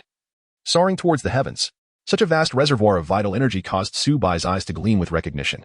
Zhuge Feng's miraculous transformation manifested in his previously frail constitution. His physique had now ascended to the pinnacle, becoming an exceptionally powerful and extraordinary body in the world. This immense vitality and formidable combat made it almost unnecessary for Su Bai to ponder. He instantly recognized the nature of his physique. Renowned across the myriad realms. The body of battle saint. Chapter 52. Surgeon disciple numbers. Greetings, master. The moment Zhuge Feng awoke, he sensed Su Bai's presence and promptly knelt in reverence. I am eternally grateful for Master S saving grace. Had it not been for your assistance, I would undoubtedly have perished today. Su Bai smiled gently and helped him to his feet. Since I have accepted you as a disciple, I shall not neglect you. Take a moment to assess your physical condition. How do you feel? Upon hearing this, Zhuge Feng closed his eyes and meticulously attuned to his body. Moments later, he suddenly opened his eyes wide, his expression one of astonishment, as he slowly clenched his fist, producing a series of crisp cracking sounds. Master, I sense an incredible power surging within me. Is this bestowed upon me by you? Overwhelmed by the extraordinary strength coursing through him, Zhuge Feng was utterly exhilarated. It is truly magnificent. At this moment, he felt an overwhelming surge of power, far surpassing his previous strength. The mere breakthrough of 1 level did not yield such an extraordinary enhancement. It signified a profound transformation within his physical form. He had gained an immeasurable amount of strength. If he possessed such prowess during his quest for vengeance, there would be no need for elixirs or the sacrifice of his very life. This time, I can save you. Su Bai admonished, but it may not be so in the future. Do not act impulsively again, and refrain from recklessly sacrificing your life. Yes, I shall heed my master's teachings. Zhuge Feng promptly bowed in response. Subsequently, Su Bai's gaze shifted towards the mountain gate, where individuals had already ascended to the 60th tier of the assessment ladder. Haha, I have succeeded. I have finally succeeded. Mother and father, can you see this? Your child can finally enter the immortal sect. A young boy exclaimed, his appearance unremarkable and his attire plain, yet he was filled with exuberant excitement, repeatedly calling out towards the mountain gate. With the first success, more individuals, brimming with enthusiasm, surged forward, eager to ascend. Entering the immortal sect and cultivating immortal techniques would enable them to become celestial beings. Soon after, the 2nd, 3rd, and 4th individuals followed suit. Until sunset. When the assessment concluded, a total of 7 people successfully reached the 60th tier and passed the evaluation. Moments later, Xiao Yan brought these 7 individuals to the mountain peak, gathering them before Su Bai. Among the 7 individuals, there were 3 young boys, 3 young girls, and even an elderly man whose hair had turned gray in part. Master, I have long surpassed the age for cultivation. Can I still join the Heavenly Tao Sect? The old man inquired, a hint of apprehension evident in his voice. The other youths also appeared somewhat anxious. Some hailed from impoverished backgrounds, others possessed inferior spiritual roots, and a few were burdened with both a lack of wealth and low spiritual aptitude, having endured countless disdainful glances from other sections. This time, will we be cast out again? After ascending 60 levels, one may join the Celestial Path Sect. However, there are 5 regulations to consider, and it remains to be seen whether you can accept them. Su Bai spoke in a calm tone. The others promptly perked up their ears, anxious not to miss any detail. First, thou shalt not engage in the wanton slaughter of the innocent. Second, thou shalt not oppress the weak with thy strength. Third, thou shalt not harm thy fellow disciples. Fourth, thou shalt not betray the sect. Should one violate these tenets, their cultivation shall be forfeit, and they shall be expelled from the sect. In severe cases, execution shall ensue. Lastly, the monthly base fee must be settled before the final day of each month. Can you accept these stipulations? Upon hearing Su Bai's words, the group was left in a state of astonishment. Is this truly what one would call a sect regulation? Is this not the fundamental moral character of a person? If one cannot adhere to these few rules, do they even deserve to be called human? Moreover, other sects submit a month's silver at the beginning of the month, with some even paying for 3 or 6 months in advance. Yet, the Celestial Path sect allows payments to be made at the end of the month, coupled with the fact that entry to the sect is free, and the celestial arts are offered without charge. Does this not imply that even those without a single coin can practice the celestial arts? If the celestial arts are indeed real, then merely gathering 30 taels of silver by the last day of the month should suffice. How is it that you cannot accept these sect rules? Su Bai remarked with a semblance of a smile. No, we accept. The crowd responded eagerly, fearing that any delay might cause them to miss this extraordinary opportunity. Very well, from this moment forth, you shall be my 5th-generation disciples of the Celestial Path sect. Once you ascend to the 70th level, you will be promoted to 4th-generation disciples.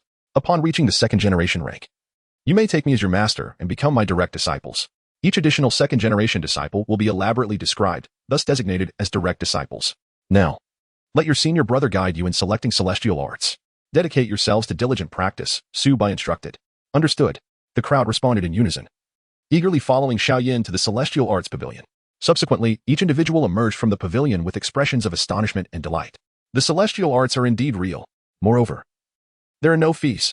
At the very least, up to this point, they had not spent a single coin to acquire the foundational techniques. Everything seemed like a dream, causing their footsteps to feel as if they were floating, as if they were caught in a reverie. Father and mother, do you see this? Your child has not disappointed your expectations. I can finally embark on the path of immortality. Over the years, I have participated in countless assessments of various sects. Yet none have been as smooth as this one. After seeking the immortal way for 50 years, I had thought it hopeless in this lifetime, but unexpectedly, in the twilight of my years, such a celestial opportunity has befallen me. This life bears no regrets. Some rejoiced in exuberant cheers, others experienced sheer joy, while still others wept inconsolably. In pursuit of immortality, they had endured tremendous suffering over the years, bearing humiliation and burdens, paying a price that few could fathom. Yet none could enter the gates of the immortal sect. Now, with the arrival of this celestial chance, the joy they felt is beyond the comprehension of others. Observing this scene, Su Bai smiled gently. From this day forth, the heavenly Tao Sect shall truly embark on its rightful path. Each passing day, the number of disciples in the heavenly Tao Sect will grow, and the pace of growth will quicken with each new dawn. This is merely the beginning. Once the first batch of disciples successfully cultivates and word spreads, that will be the true moment of madness. The subsequent days unfolded just as Su Bai had anticipated. On the first day, 7 new disciples joined. The second day saw an increase to 9 new disciples. By the third day, the numbers soared past single digits, reaching 10 new disciples. In a mere 3 days, the total number of new disciples surged by 26. Although these disciples were still mortals and contributed little to Su Bai's strength, each one represented a potential gem. Once they all achieved chi refinement, even a slight enhancement from each would accumulate to a significant increase in Su Bai's power. Even more importantly, the explosive growth in disciple numbers completed half of the sect's upgrade task, far surpassing the required 10 disciples. The sect's advancement now hinged solely on the emergence of a foundational realm disciple. And this was just the beginning. On the 7th day, 18 new disciples were added. That day, the number of disciples in the Tiandao Sect successfully exceeded 100. Most importantly, among the disciples recruited in the past 2 days, some had already succeeded in chi refinement. 7 days of chi refinement, though incomparable to the likes of Zhuge Feng, Xiao Yan, and others, was an astonishingly rapid pace in the eyes of the outside world. The Empire's finest talents appeared as mere underachievers in comparison to such speed. Chapter 53. As the month draws to a close, it is time to distribute the monthly salaries. Disciple information. Total disciples, 107 mortals. 100, Zhang Godin, Li Goxing. Chi Refinement Stage 1. 2, Lu Taizhu, Wang Ergua. Chi Refinement Stage 2, 2, Xiao Yan. Yi Qingyao, Chi Refinement Stage 3, 1, Mu Lingxian. Chi Refinement Stage 5, 1, Xiao Lingxi. Chi Refinement Stage 7, 1, Zhuge Feng. Gazing at the current disciple information of the Tiandao Sect, Su Bai felt an overwhelming sense of joy. In just 1 week, over 100 disciples had been recruited, and the cultivation of Zhuge Feng and others had all advanced. Both Zhuge Feng and Xiao Lingxi had progressed by 1 stage. Notably, Zhuge Feng made a remarkable leap from mid-chi refinement to late chi refinement. With late-stage chi refinement, he gained the ability to fly using magical artifacts, greatly enhancing both his speed and escape capabilities. Mu Lingxian, possessing the heavenly demon body, experienced an astonishing rise of 2 stages. Even the mortal-bodied Yu Qingyao and the physically refined Xiao Yan each advanced by one stage. In total, the longest-serving disciple Zhuge Feng had yet to complete even a month in the sect. To go from mortal to Qi refinement stage 7 in less than a month would likely be met with disbelief. Host information. Name: Su Bai. Age: 18. Realm: Foundation Establishment Stage 2 Items: Medium-grade Spirit Stones, 214, Low-grade Spirit Stones, 56, 380, Gold, over 5 million taels. Silver, over 60 million taels. Subsequently, Su Bai examined his own information. Foundation Establishment Stage 2. The feedback he has received now reflects a notable enhancement in his cultivation, surpassing what it was just 7 days prior. Though the increase may seem modest, it is essential to recognize that this is not merely an ascent within the Qi refinement stage, but rather an advancement into the Foundation Establishment stage. The Foundation Establishment stage is inherently more formidable than the Qi refinement stage, and correspondingly, it is far more challenging to cultivate, with each step representing a significant leap. Many individuals find themselves stagnating in the Foundation Establishment stage for over a century, unable to break through even the first level, left to await the inevitable passage of their lifetimes. It is precisely this difficulty in achieving breakthroughs that bestows such remarkable prestige upon the Golden Core realms within the Empire, as those who attain the Golden Core stage are exceedingly rare. Subsequently, Su Bai's gaze shifted to the items within his storage ring. He stroked his chin, lost in contemplation. With the end of the month approaching, it was time to disperse the monthly salary, as this would be the inaugural distribution of the salary. He pondered how best to allocate it, his heart fluttering with excitement. This marks the inaugural distribution of monthly salaries by the Celestial Way Sect, a momentous occasion that he certainly cannot allow his disciples to be disappointed by.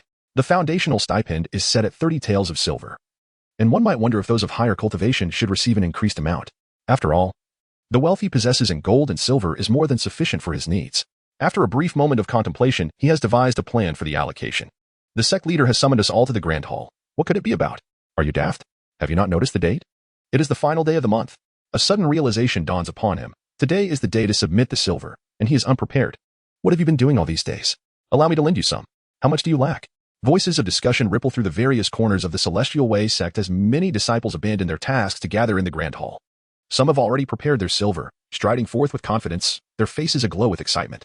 Others, though slightly short, quickly assemble the requisite 30 taels with the assistance of their peers. Many cannot contain their laughter, playfully racing to the entrance of the Grand Hall. Despite the impending financial obligation, they are all in remarkably high spirits, an anomaly compared to other sects, where one would expect a grimace of pain over monetary loss. In other sects, acquiring celestial techniques often demands a hefty sum of silver in advance, with numerous individuals parting with substantial amounts only to be dismissed without even catching a glimpse of the coveted arts. Yet, within the Celestial Way Sect, one receives celestial techniques prior to payment, a scene that brings joy to all. Moreover, the celestial techniques offered here are genuinely effective for cultivation, not the inferior varieties, but potent methods that significantly enhance one's training speed. Such a celestial art. What significance does merely 30 taels of silver hold? Even if it were 300 taels, it would still be worthwhile. This is the heartfelt expression of the disciples of the Heavenly Tao Sect. Zhuge Feng and others also received a transmission from Su Bai, and after a moment of calculation, they realized the significance of this day. Soon, they all gathered in the Grand Hall of the Heavenly Tao Sect, forming neat and orderly lines. Before long, a figure appeared at the main seat. "We pay our respects to the sect master," the crowd respectfully proclaimed, bowing deeply to Su Bai, who sat at the head, their eyes filled with profound admiration. It was Su Bai who had guided them onto the path of cultivation. "We pay our respects to the master." Zhuge Feng, Xiaolingxi, and others also offered their respectful bows. "Please rise." Su Bai spoke calmly. "Thank you, sect master." "Thank you, master." All the disciples stood upright, expressing their gratitude in unison. "The purpose of gathering you all today is to announce an important matter," Su Bai continued. As he spoke, the hall fell silent, with everyone attentively gazing at him, not daring to interrupt. Since the establishment of the Heavenly Tao Sect nearly a month ago, it had grown from a barren void to now boast 107 disciples. "I have observed your efforts over these days. They are etched in my heart, and I am greatly pleased." Upon hearing Su Bai's praise, the disciples below erupted with joy. "However, our sect is still in its infancy, and the road ahead remains long," Su Bai continued. At these words, all eyes were fixed intently on him. "Thus, you must strive harder to enhance your abilities and fortify the strength of our sect." Su Bai's gaze swept across all the disciples. "Yes, we shall heed the sect master's teachings. Yes, we shall heed the master's teachings." The disciples responded in unison, their voices resonating with fervor, witnessing their spirited enthusiasm. Su Bai smiled and nodded. Finally, he spoke. "I trust you are all aware of the reason for my summons?" "Silver," the disciples exclaimed in unison, their voices booming and shaking the very rafters of the hall. Seeing their excitement, Su Bai couldn't help but chuckle. "Indeed, when it comes to the distribution of monthly salaries, every face radiates joy, even in the realm of cultivation. Since you are already aware, I shall not prolong the matter. We shall commence the distribution. Before Su Bai could finish, the disciples had already begun to take action. Sect Master, here are my 30 taels of silver. Sect Master, this is mine. Sect Master. Together we have 60 taels. Master, this is the silver we gathered together. In an instant, each disciple produced 30 taels of silver. Even Zhuge Feng and Xiao Yan obediently presented their silver. The sheer volume of silver gleamed under the hall's dome, creating a dazzling spectacle. Su Bai's fingers lingered on the storage ring on his left hand, ready to retrieve the disciples' salaries, when he was momentarily taken aback by the sight before him. Wait, what is going on here? Chapter 54. The sect distributes silver, igniting the atmosphere in the hall and the grand hall. Thousands of taels of silver appeared simultaneously, reflecting a blinding light that made it difficult for some to open their eyes. Disciples, what is the meaning of this? Su Bai was momentarily stunned, unsure of how to respond. After a pause, he regained his composure and asked with confusion. Master, it was stated on the recruitment notice you displayed that each month the basic salary is 30 taels. This is our stipend for this month. Zhuge Feng stepped forward respectfully to reply. Stipend? This basic monthly silver, is it meant for me? Su Bai questioned again, bewildered. This seems rather peculiar. Even the most unscrupulous entrepreneurs of my previous life would still pay salaries. Moreover, in those novels from my past, weren't disciples able to receive cultivation resources each month? Without resources, how could one cultivate with peace of mind? And without peaceful cultivation, how could the strength of the sect be enhanced? To my master, each major sect receives foundational silver from the disciples monthly. Even the lowest-ranking disciples are required to contribute. Zhuge Feng continued to explain, stating that other sects demand this payment at the beginning of each month, and a delay of even a single day would result in punishment. As if that were not enough, joining a sect requires a substantial sum of silver for various fees and introductions. And one must serve as a lowly worker for 6 months. Any minor infraction during the assessment could lead to being sent home, which is quite frustrating. Speaking of which, it infuriates me. I previously served as a lowly worker at the Yellow Sand Sect for half a year. On the day of assessment, that insufferable elder Huang claimed I disrespected the teachings by stepping in with my left foot first, dismissing me without even an evaluation. The Heavenly Tao Sect, however, is much better. Joining is free, and the assessments are transparent, fair, and just. The most precious celestial techniques are provided without charge. If it weren't for my family's poverty, I would even consider 30 taels of silver per month to be a bargain.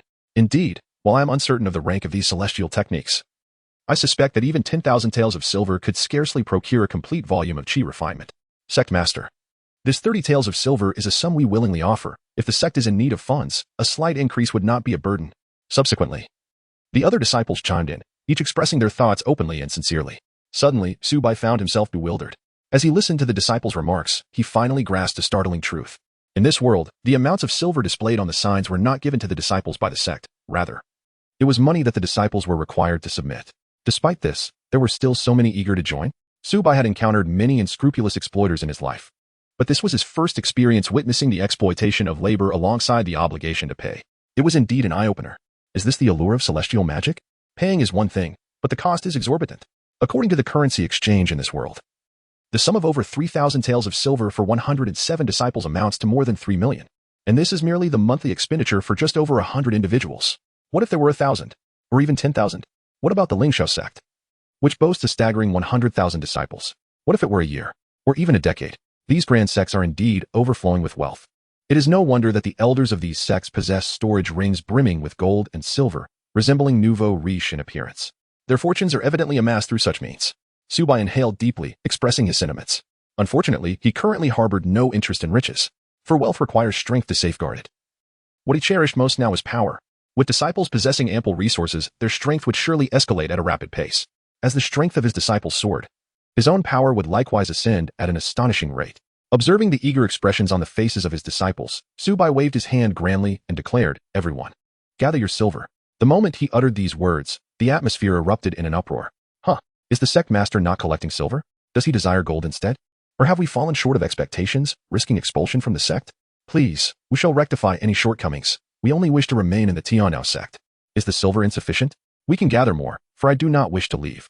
In an instant, the great hall was filled with a cacophony, as anxious expressions adorned every face. After all, who would wish to depart? The benefits of the Tiandao Sect are unparalleled by any other. Even Zhuge Feng and Xiao Yan momentarily stood in a daze. Why is the sect master not collecting silver? What is the situation? Coughing lightly to regain their attention, Su Bai signaled for calm, drawing everyone's focus back to him. What I mean to convey is that the monthly base silver is not something you are to contribute to the sect. Rather, it is distributed to all disciples by the sect. The purpose of gathering you here today is to distribute silver, not to collect it. Do you comprehend? Upon hearing this, the hall fell into silence. The sect is distributing silver? A single voice broke the stillness, clearly unable to grasp the situation. The notion of a sect distributing silver in this world was as astonishing as the sun rising in the west. Anyone would be left speechless. Indeed, we are distributing silver. Su Bai reiterated, and with a grand gesture, a vast pile of silver appeared in the hall, forming a miniature mountain. This pile of silver, even to those unaccustomed to quantifying wealth, would instantly convey its immense value. Such a tremendous amount of silver, a multitude of silver coins, heaped together, emitted a dazzling brilliance that caused many to draw sharp breaths.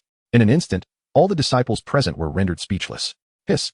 The sound of gasps echoed as their eyes widened in astonishment, mouths agape, unable to close for an extended period. This, Master, what is this? Even Zhuge Feng, taken aback, stared incredulously at Su Bai, his mouth hanging open in disbelief. Distributing silver? My friend, give me a nudge. Am I truly dreaming? One disciple turned to another nearby, voicing his disbelief. With a sharp slap, the struck disciple yelped in pain. No way, it's not a dream. It's genuinely distributing silver. Hiss, hiss, hiss. The sound of gasps arose once more, as many rubbed their eyes, struggling to accept the reality before them. We shall commence the distribution of silver, starting with a basic allocation of 30 taels per person. Observing the astonished expressions of the crowd, Su Bai smiled faintly, gesturing with his hand as a portion of the coin soared into the air, dividing into 107 equal shares, hovering before each disciple. Some disciples accepted the coins, inspecting them meticulously, even bringing them to their noses and biting down to confirm their authenticity. By heavens, it's real silver. Gradually, the disciples came to their senses, fully realizing that what lay before them was neither an illusion nor a dream. The situation has completely erupted. The faces of the disciples flushed with excitement, their breaths quickened, yearning to embrace the silver before them and weep profusely. Chapter 55. A spark can ignite a prairie fire. For so many years, they have been exploited by sects, suppressed by powerful families, oppressed by landlords, and victimized by bandits, leading to an exceedingly arduous existence. The world has made it abundantly clear to them, these marginalized individuals, that they hold no status whatsoever. As long as they live like cattle or horses, they shall forever remain as such.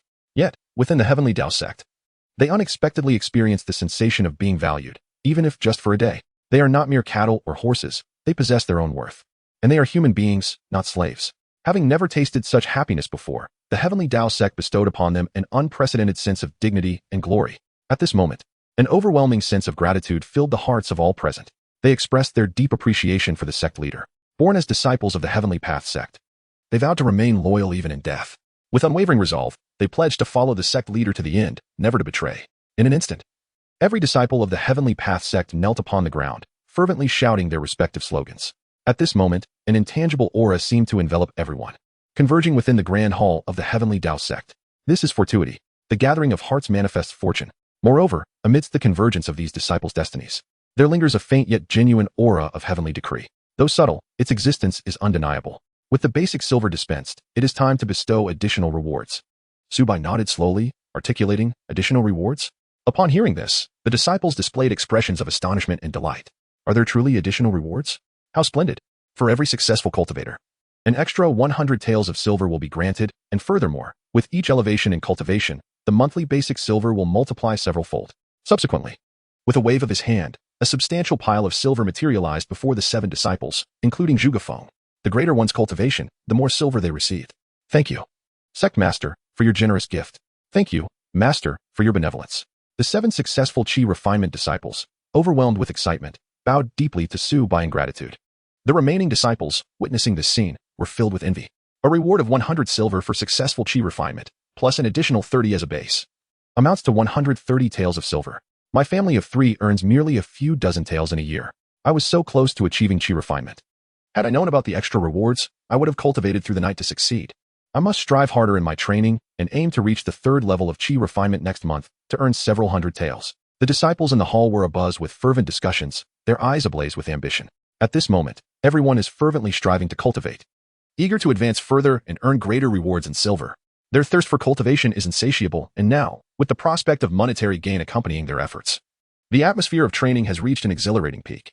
Zhuge Feng, deeply moved, gazes at the jubilant disciples and cannot help but reminisce about his days in Linglang Sect. When he served in menial tasks, he visited Linglang Sect once to deliver a batch of goods, encountering some of the official disciples. Even those recognized as official disciples faced immense hardships if their cultivation was lacking or if they lacked influential backing. The daily tasks were overwhelming, and without working overtime, it was nearly impossible to complete them, leaving little time for cultivation. However, the situation at Tiandao Sect is entirely different. Here, The daily tasks revolve solely around cultivation. Moreover, the tasks undertaken by the sect can be exchanged for points to redeem elixirs, unlike the compulsory tasks of other sects that offer no additional rewards. Such a sect is destined for great prosperity. Zhuge Feng seemed to envision a future where the master raised his arm in a rallying call, and a myriad of disciples responded in unison, a truly magnificent spectacle.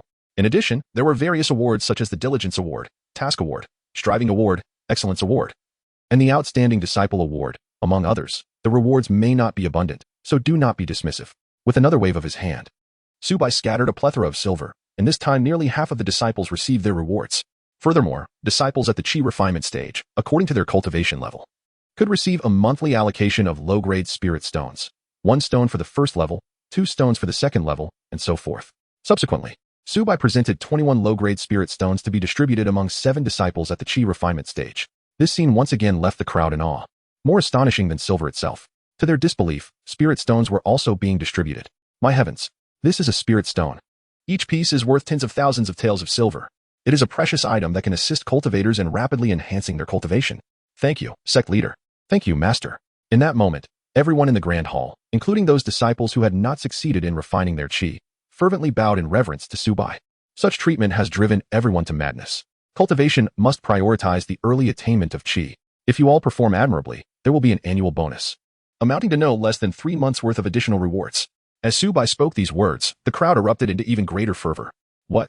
An annual bonus? Upon hearing Su Bai's declaration, those who were previously immersed in excitement were instantly awakened, their enthusiasm soaring even higher. The sect leader is magnificent. The sect leader is magnificent. The sect leader is magnificent. At this moment, Su Bai's figure appeared remarkably towering in the eyes of the disciples, akin to a deity, evoking their profound admiration. Should Su Bai examine the information of his disciples, he would discover that nearly every disciple's loyalty towards their sect leader was experiencing a dramatic surge. With this wave, 102 new disciples emerged, nearly all of whom possessed a cultivation level exceeding 70. However, with rewards come consequences. Each month, every individual must ascend the heavenly ladder once more. Should any of you find yourselves regressing in position, all rewards will be forfeited.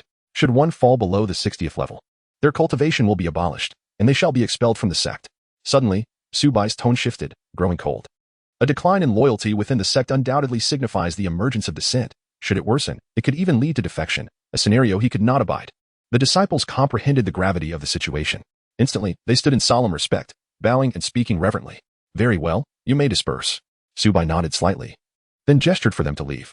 The disciples took their leave, bowing in respect as they gradually departed. The disciples, gathered in groups of 3 or 5, wore expressions brimming with joy and excitement. How fortunate I am to have entered the Celestial Path sect in this lifetime. I never anticipated that the sect would also bestow silver upon us. It is profoundly touching. From now on, at the mere command of the sect leader, I would willingly traverse mountains of blades and plunge into seas of fire. Previously, my family incurred considerable debt to send me into the realm of immortals, and I shall return these silver coins to repay the debts while sharing this joyous news with my family. I must also make a trip home, for these years of financial hardship have deprived my parents of the taste of minced meat for far too long. I shall bring back a generous portion of meat. The disciples chattered among themselves, each wearing a smile as they walked towards the horizon. All these words entered Su Bai's ears, and as he gazed at the retreating figures of the disciples, a faint smile graced his lips. He could foresee the events that would unfold once these disciples returned to Yinshui City and disseminated the news of Tiandao Sect's financial generosity. This news will swiftly radiate from Yinshui City in all directions, ultimately sweeping across the entire empire. Those impoverished youths unable to enter the sect, the long-oppressed destitute citizens, the marginalized populace constrained by rules, and the unfortunate souls who have languished in their pursuit of immortality, will traverse mountains and rivers from various locales, embarking on a lengthy journey to arrive at the Tiandao Sect. At that moment, the scale of the Tiandao Sect will expand to a terrifying magnitude. To encapsulate this in a single phrase, Su Bai recalled a saying from the world he traversed before: a single spark can ignite a prairie fire. Chapter 56. The Sect that Dispenses Wealth. A shockwave across the empire once the first batch of disciples descended from the mountain and entered the city. The news of the Tiandao Sect distributing silver began to spread gradually. Initially, few were aware, and the dissemination was slow, but as this explosive news reached more ears, the speed of its spread became utterly uncontrollable. As Su Bai had anticipated, in the following days, the reputation of the Tiandao Sect skyrocketed. What? Joining the Tiandao Sect is free, and the methods of cultivation are provided at no cost? Not only do they not require payment each month, but they also distribute silver? Is this for real? Don't deceive me. Is it truly possible for a sect to distribute silver in this world? Free cultivation methods? 30 taels distributed every month? A reward of 100 taels upon successful qi refinement? The more advanced the cultivation, the greater the rewards. There are no age restrictions for assessments, no bias against appearance, allowing even the poor and the unattractive to join. This is not merely a sect, it feels like a benevolent father. The citizens of Yunshui City were momentarily stunned. Subsequently, expressions of joy and excitement illuminated their faces as an overwhelming wave of elation surged through their entire beings. Such a sect, should they choose to join, would indeed be extraordinarily fortunate. Consequently, an ever-growing throng gathered at the gates of the Tiandao Sect, all eager to pass the rigorous assessments and gain entry into this esteemed institution. The scene was a veritable spectacle of fervor. With the announcement of monetary rewards, not only did the number of applicants multiply severfold, but the overall favorability towards the sect surged significantly. Previously, on the busiest of days, merely a handful of newcomers would successfully pass the examinations. Now, however, that figure had skyrocketed exponentially. This phenomenon quickly became the talk of Yunshui City and soon spread to the surrounding counties, reaching even more distant locales. The Tiandao Sect had undeniably carved its name into the annals of the empire. In the past, the sect's reputation had been confined to whispers among the various sects of the empire, following the slaying of an elder disciple from the Linglang Sect. The common folk remained indifferent to such matters. To them, as long as they had food on their tables, the constant change of rulers bore little significance. However, this time was different. Previously, the populace endured lives of meager sustenance, often subsisting on a single meal of plain fare each day, with a rare indulgence of meat only once a year. Yet now, a celestial gate offered not only shelter and sustenance but also free admission to the sect and the opportunity to learn mystical arts. They would receive 30 taels of silver each month. 30 taels.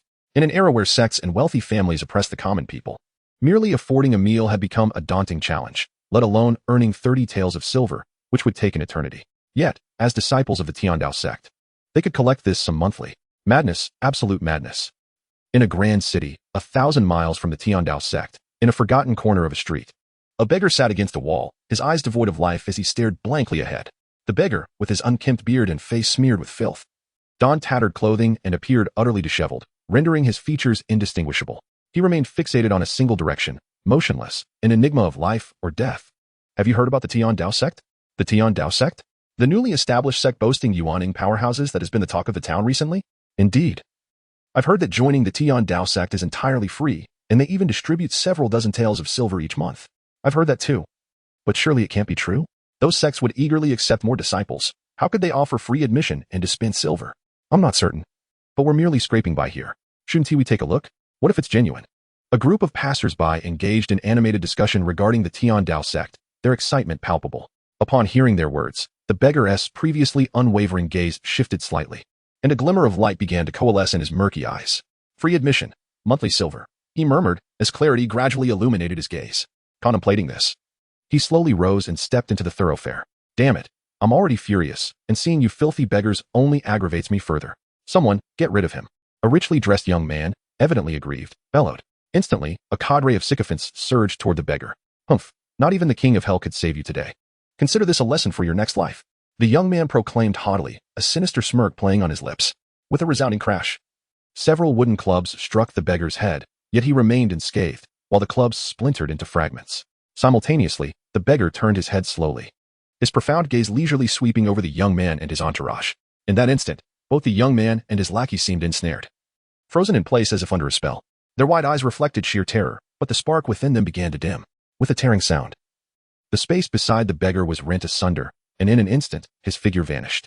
With his departure, the young man and his companions collapsed to the ground, devoid of any semblance of life. 1,000 miles away, atop the towering Lingxiao mountain, stood a colossal entity known as the Lingxiao Sect. At that moment, on the pinnacle of the Lingxiao Sect, two figures stood. One, a youth clad in black robes, bore twin swords on his back, emanating an aura of overwhelming sword intent. With a single stroke, it seemed capable of cleaving the heavens and parting the seas. The other, an elderly man with hair as white as snow yet a youthful visage, stood with his hands clasped behind his back, gazing down at the vast expanse below. Lingxiao, what is your perspective on the Tiandao Sect? The elder spoke softly, his voice deep yet imbued with immense authority. This is an unimaginable, peerless powerhouse. Master, the leader of the Tiandao Sect, Su Bai, has slain an elder of my Lingxiao Sect and murdered my fellow disciples. Such transgressions are utterly unforgivable. The young man in black robes scoffed, his eyes gleaming with cold light. That is not what I inquired about. I was referring to the Tiandao Sect distributing silver to its disciples. The elder waved his hand dismissively. Distributing silver? Huh. I cannot believe there exists such a naive nascent soul expert, giving silver to those insignificant ants. In my opinion, this is merely a scheme of the Tiandao Sect. Master, allow me to take action and make the Tiandao Sect pay for their actions. The young man in black shook his head, scoffing with contempt in his gaze. Seeing this, the elder furrowed his brow slightly and sighed, saying, Ling Xiao, although your talent is remarkable, the ease of your journey over the past century has fostered a sense of arrogance within you. Remember, until the day you step into the nascent soul realm, never underestimate such powerful beings. The young man in black protested, Isn't Master here? How could the leader of the Tiandao Sect possibly defy the heavens? The elder shook his head. While my strength is formidable, no nascent soul in this world is to be taken lightly. Without 3 peers acting together, capturing him will not be an easy feat. Such a powerful individual, if not killed in one strike, will escape, and until his demise, neither of us shall find peace in our slumber. The young man in black retorted, Should we simply stand by and watch the Tiandao Sect rise, threatening our position? Rest assured, I have a plan, the elder replied with a cold smile. To offend my Lingxiao sect, how could they expect to escape unscathed? I have already reported to the Immortal Alliance. Soon, they will dispatch powerful experts to our aid. Chapter 57, Strength Enhanced. Fortune transformed into a golden dragon. Su Bai was unaware of Lingxiao sect's reaction. Even if he knew, he would be indifferent. What he was aware of was that the Tiandao sect was swiftly rising. Now, 7 days had passed since the beginning of the month, marking a week since the last distribution of silver. On the mountaintop, Su Bai observed his disciples diligently training and laboring, a satisfied expression gracing his face. With nearly 1,000 disciples, Tiandao Mountain had long since become overcrowded, and the surrounding area had been developed with new homes for the disciples. It was still manageable. But with the increasing number of disciples, even a 10-mile radius might soon prove insufficient. Su Bai murmured to himself, shaking his head. The Tiandao sect needed expansion. However, such an upgrade required the emergence of a foundation establishment disciple. It would take some time for Zhuge Feng to reach that stage. Such matters could not be rushed. Master, every sect's disciples should have a unified attire. I have designed several styles for the 5th-generation disciples. Would you like to take a look? Xiao approached, handing Su Bai a booklet. Upon opening it, Su Bai was met with a plethora of designs, detailed patterns, and even shoe sizes. The 5th generation's attire boasted numerous variations. Impressed, Su Bai regarded Xiao with admiration. Indeed, unified attire fosters cohesion. Which design do you believe is most suitable? He inquired. Xiao flipped to the first page and replied, I have created dozens of styles, yet I find the first design most appealing. Master, observe. The 1st-generation disciples, like the senior brother, should wear golden robes to exhibit their prestige and leadership. The 2nd-generation disciples can don purple robes, the 3rd blue, the 4th green, and the 5th white. There will be subtle distinctions between the male and female attire, and the different tiers can further inspire the disciples' motivation for cultivation. What do you think? Master? After listening, Su Bai nodded slightly. I must admit, you have considered this matter quite thoroughly, Xiao. Let us proceed with your design. I entrust this task to you, and upon completion, I shall reward you with 50 points. Please arrange for 1,000 sets, distributing 2 to each disciple, ensuring the quality is top-notch. This will cost 1 million taels of silver. If you require more, do not hesitate to inform me. Su Bai declared grandly, waving his hand to present a storage ring to Xiao. Thank you, Master. I shall strive to meet your expectations, Xiao exclaimed, her face lighting up with joy as she respectfully accepted the storage ring and turned to leave. Watching her excited figure, a smile crept onto Su Bai's lips. The Tiandao Sect was steadily taking shape. In just 7 days, the sect had expanded exponentially. The number of disciples soared from 107 to nearly 1,000. On the first day of the month, 20 new disciples were recruited. The second day saw an addition of 22. The first 2 days may have experienced some delays in news circulation, resulting in a slight increase, yet it was not significant. However, as news spread throughout Yunshui City, it ignited an explosion of interest. On the 3rd day, 68 new disciples joined. The 4th day marked a breakthrough, surpassing 3 digits with 102 new recruits. The 5th day reached an astounding 172. The 6th day saw a further ascent, totaling 218. The 7th day was the most astonishing, with an incredible 289 new disciples. In total, the first 7 days brought in 102 new disciples. With the announcement of silver distribution, an additional 80 to 91 new disciples joined within those 7 days, adding the previous disciples and Zhuge Feng. The Tiandao Sect now boasted a staggering total of 998 disciples. Only 2 more were needed to reach 1,000.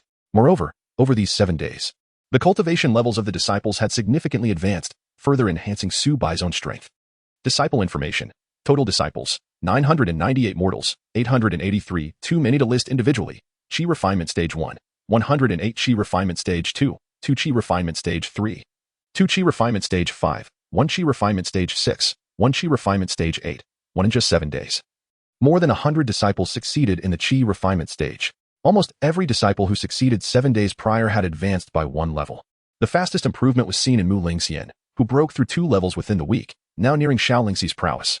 With the influx of new disciples and their rapid advancements, Su Bai's strength surged as well. Host. Name. Su Bai. Age. 18. Realm. Foundation Establishment Stage 4 items. Medium-grade Spirit Stones. 214. Low-grade Spirit Stones. 56. 348. Gold. Over 5 million taels. Silver. Over 60 million taels. Foundation Establishment Stage 4. A qualitative transformation spurred by quantitative change. With nearly 1,000 disciples, the cumulative strength had multiplied tenfold. Not only breaking through the foundation establishment barrier, but also advancing into the mid-stage of foundation establishment. At this rate, how far could the peak of foundation establishment be? How distant was the Golden Core realm? As Su Bai gazed upon his disciples, a rift in the fabric of space materialized in a secluded corner of Yinshui City, from which a beggar emerged. Upon his arrival, the beggar directed his gaze towards the direction of the Tiandao Sect. Before him lay numerous structures that obscured the view, rendering it impossible for an ordinary person to perceive even the slightest trace of the Tiandao Sect. Yet, to his eyes, it seemed as though he disregarded these edifices. Beholding the majestic Tiandao mountain situated several miles away, upon a mere glance, the beggar was rendered speechless. Within the grand hall of the heavenly Dao Sect, a magnificent golden dragon soared majestically. This resplendent dragon, vivid and lifelike, exuded an aura of divine majesty, encircling the surface of the true dragon's form. Wisps of ethereal mist danced gracefully, resembling strands of auspicious clouds. This golden dragon is not of tangible existence. Rather, it is but a faint illusion. Yet it exudes an inexplicable aura of fortune. Ordinary individuals cannot perceive this golden dragon. Only those of his caliber, who have comprehended the profound principles of the universe, are able to witness its true form. What leaves the beggar in a state of astonishment is that, in this era, he is still able to behold such a phenomenon. He has long forgotten how many years this entity has been absent from the world. Long ago, this auspicious golden dragon was witnessed by him when he was not yet a beggar, but rather a spirited and passionate youth. However, when faith crumbles under the weight of insurmountable forces, that fortune dissipates without a trace. He murmured to himself, his voice somewhat hoarse as it slowly emerged.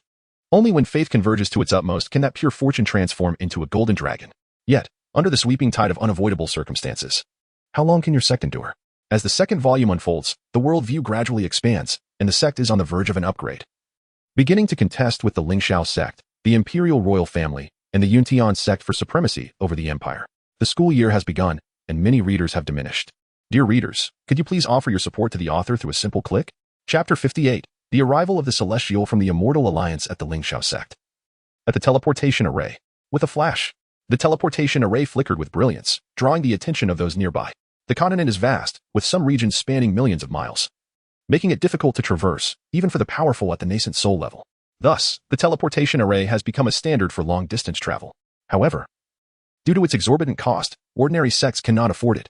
Only those among the top 500 of the Immortal Alliance, like the Linglang Sect, can barely possess one. At this moment, the light of the teleportation array shone brilliantly, and the commotion grew louder. Generally, the greater the noise, the farther the distance from which the individual is arriving.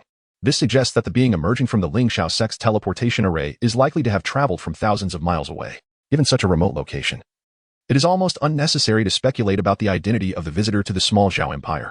The elderly figure from the Linglang Sect, with hair as white as snow yet bearing a youthful visage, adjusted his attire and led the sword-bearing young man in black robes, along with a host of formidable individuals, to the exit of the teleportation array. With a dazzling flash of light, a long rainbow shot forth, suspended in midair, lingering for a considerable time. The people of Linglang Sect bowed in reverence, greeting the Celestial from the Immortal Alliance. The elder from Linglang Sect bent low in a profound bow, showing utmost sincerity towards the figure in the sky.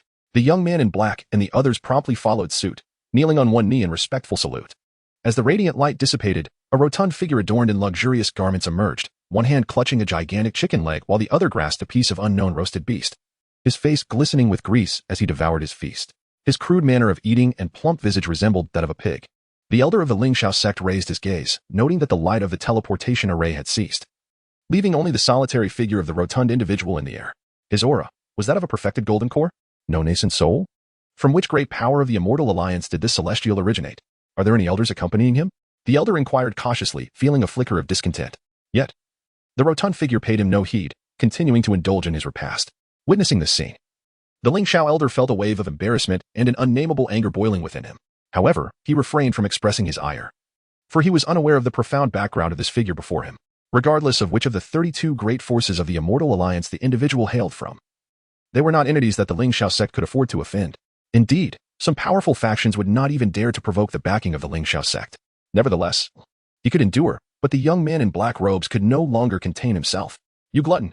My master is addressing you, he exclaimed, his voice ringing out. If the visitor were a nascent soul, it would be one thing, but how could a mere perfected golden core be so arrogant? Finally, the rotund figure set down his chicken leg, wiped his greasy mouth, let out a hearty belch, and then turned to glance at the young man in black. His squinting eyes glimmered with a dangerous light. Scram! The single word struck the black-robed youth like a thunderbolt, causing his chest to cave in. Puff! He spat out a mouthful of fresh blood. The once haughty expression vanished, replaced by sheer terror. How could this be? You are a perfected golden core. And so am I, yet why? The black-robed youth clutched his chest, his face contorted in disbelief and fear. The rotund figure appeared lethargic, barely even fluttering his eyelids. Yet, in a fleeting moment, he felt as though he had attracted the gaze of a savage beast, capable of tearing him apart with but a single thought. It is crucial to note that he, Ling Xiao, was the Empire's foremost prodigy. His ascendance to the nascent soul stage was all but assured, and he could almost be deemed invincible in the realm of golden core. Great immortal, I beseech your mercy. My disciple is but a fool, please do not hold it against him. An elder from the Linglang Sect hastily interjected, pleading for Ling Xiao's reprieve. Although he too was astonished by the sudden display of power from the corpulent figure, he understood far better that beneath the seemingly casual exterior lay an extraordinary individual, a golden core practitioner possessing strength rivaling that of the nascent soul. Are these truly the prodigious disciples of the esteemed celestial sects? Such insignificant ants. It would be but a mere trifling matter for this young master to annihilate your sect. The rotund figure let out a cold snort, diverting his gaze. The elder of Linglang Sect felt a shiver run down his spine, beads of cold sweat forming on his forehead, and he could only acquiesce. Ling Xiao's countenance darkened ominously. As the foremost genius of the empire, he had never endured such humiliation. Yet, at this moment, confronting this grotesquely ugly fat man, he dared not retort. This young master is a core disciple of the heavenly palace. I wonder what pressing matter your Linglang Sect has? The rotund man inquired nonchalantly after casting a glance at Ling Xiao. What? A disciple of the heavenly palace? The elder of Linglang Sect's eyes widened in shock, his breath becoming rapid. He had speculated about numerous superordinate powers, yet never imagined it would be this one. That is the supreme heavenly palace. He trembled with excitement, his heart silently exclaiming, Tiandao Sect, you are finished. Tiandao Sect, Su Bai quietly observed as newcomer after newcomer ascended the steps to the 60th level. In just half a day, the number of new disciples reaching the 60th level has already surpassed the total from the previous day. At this pace, there is hope that today's new disciples will exceed 500. With such a rapid recruitment rate, it seems that the current stock of 10,000 outfits will only last a few days. It appears that for the next occasion, preparations for 100,000 sets will be necessary. Su Bai stroked his chin, murmuring to himself. At that moment, an inconspicuous figure quietly entered the territory of the Tiandao Sect. It was a beggar who had emerged from Yue City, following the throngs of people to the foot of the mountain where the Tiandao Sect's assessment took place, next to the ascending ladder. The beggar looked up at the bustling ascending ladder and listened to the surrounding discussions. The assessment is public. No age restrictions, no identity restrictions. Even those without spiritual roots may join, the beggar muttered to himself. Such a method of recruitment by a sect. Even he could not help but feel astonished. It is worth noting that even in his era, sects that possess the auspicious golden dragon would impose restrictions based on spiritual roots when accepting disciples. After all, sect resources are limited, and disciples without spiritual roots are simply too costly to nurture. Yet, the Tiandao Sect before him treats even those without spiritual roots with equal regard. Such magnanimity and determination left him in profound admiration. For what the Heavenly Tao Sect has accomplished is something they once failed to achieve. Contemplating this, he fell into a brief silence, his gaze reflecting a complexity of emotions. As for such a sect, I shall exert my utmost to ensure its existence for as long as possible. I can only hope that regrets do not manifest so swiftly. Moments later, he took measured steps towards the celestial ladder. Chapter 59. The beggar ascends the 90th level on the 60th level of the celestial ladder. Yi Qingyao stood, extending her congratulations to each new disciple who reached this milestone. The responsibility of welcoming new disciples rotated among the second-generation disciples, and today, it was Yi Qingyao's turn. Aha, I made it too.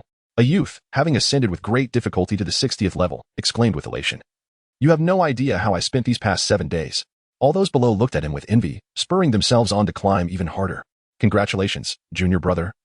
On reaching the 60th level, please wait to the side. Once the assessment concludes, I shall escort you to the main hall. Yi Qingyao said with a nod and a serene smile. All right, thank you, senior sister, the boy replied, grinning widely as he moved aside to join others who had passed the assessment. Before long, more individuals successfully ascended, and the number of those surpassing the 60th level continued to grow. Congratulations, junior brother, on reaching the 60th level. Please wait to the side. Once the assessment concludes, I shall escort you to the main hall, Yi Qingyao repeated as yet another person arrived. Is that a mortal physique? Chi refinement stage 3? A hoarse voice interrupted, causing Yi Qingyao to look up in astonishment, revealing a beggar standing before her. Despite his appearance, there was no trace of disdain in her eyes. Instead, A sense of intrigue arose within her. For this individual could see through her cultivation? In that case, it seems that this individual must possess greater strength than her. However, how could an immortal cultivator be a beggar? Nevertheless, she soon set aside this puzzlement and smiled, saying, "You have passed the assessment, please proceed this way." The beggar remained motionless, his gaze sweeping over those who had already passed, noticing that many were clad in tattered, patched clothing. Among the more than 300 individuals, few possessed strong spiritual roots, most were of a mixed variety. True talent was rare, and mediocrity prevailed. He even spotted another beggar among them, confirming the rumors that the heavenly Tao Sect treats everyone with impartiality. He then turned his attention back to Yiqingyao, the young woman of mortal origin who had achieved the third stage of qi refinement, finding no hint of disdain in her eyes as she regarded him. "Can a beggar like me truly enter the sect?" he inquired. "Of course," Yiqingyao replied, "as long as you pass the assessment and adhere to the sect's rules. Anyone can join." The beggar pressed further, "Will a beggar receive the same treatment as others within the sect?" Yiqingyao smiled gently and continued, "In the heavenly Tao Sect, all disciples are treated equally. The more diligently you cultivate, the higher your rank and the better your treatment will be." She added, "Before my master took me in, I too was a beggar." There was no hint of shame in her voice regarding her origins, no matter how humble they might be. For her master had once imparted a significant lesson. One cannot choose their birth, but one's future is determined by their choices. The beggar paused, gazing deeply at Yiqingyao, then stepped forward, ascending the 61st step. Yiqingyao was momentarily taken aback. Was this beggar truly intent on climbing higher? Yet, she did not intervene, instead quietly following behind to see how far he could go. 62, 63, 64. In no time, the beggar had reached the 70th step. While many had managed to ascend to the 60th step, the 70th was devoid of others. Instantly, more eyes turned to the figure on the 70th step. And upon realizing he was a beggar, a wave of astonishment rippled through the crowd.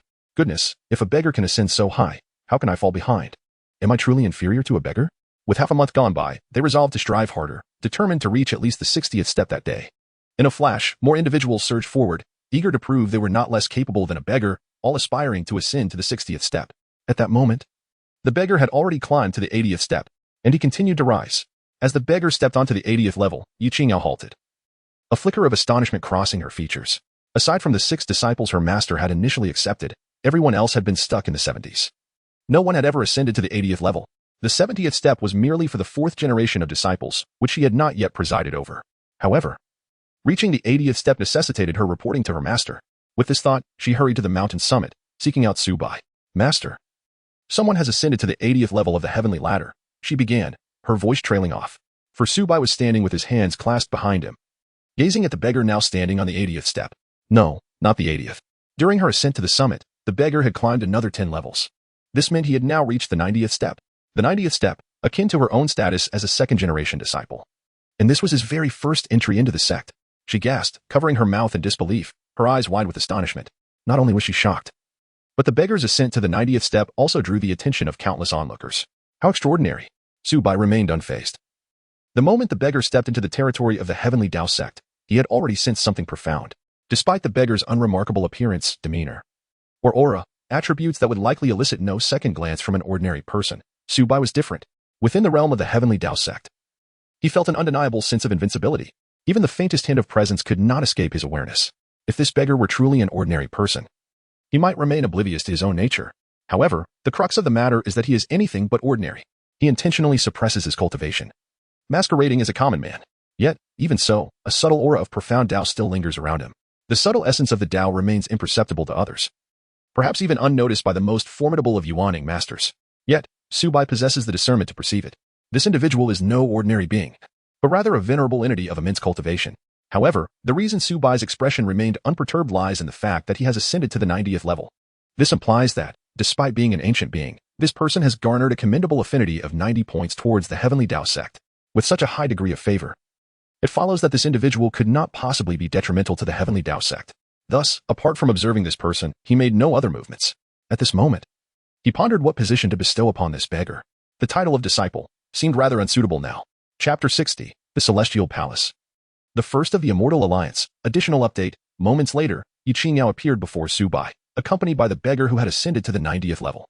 "This is our sect leader," Yiqingyao introduced, before stepping back to continue overseeing the disciples' assessments.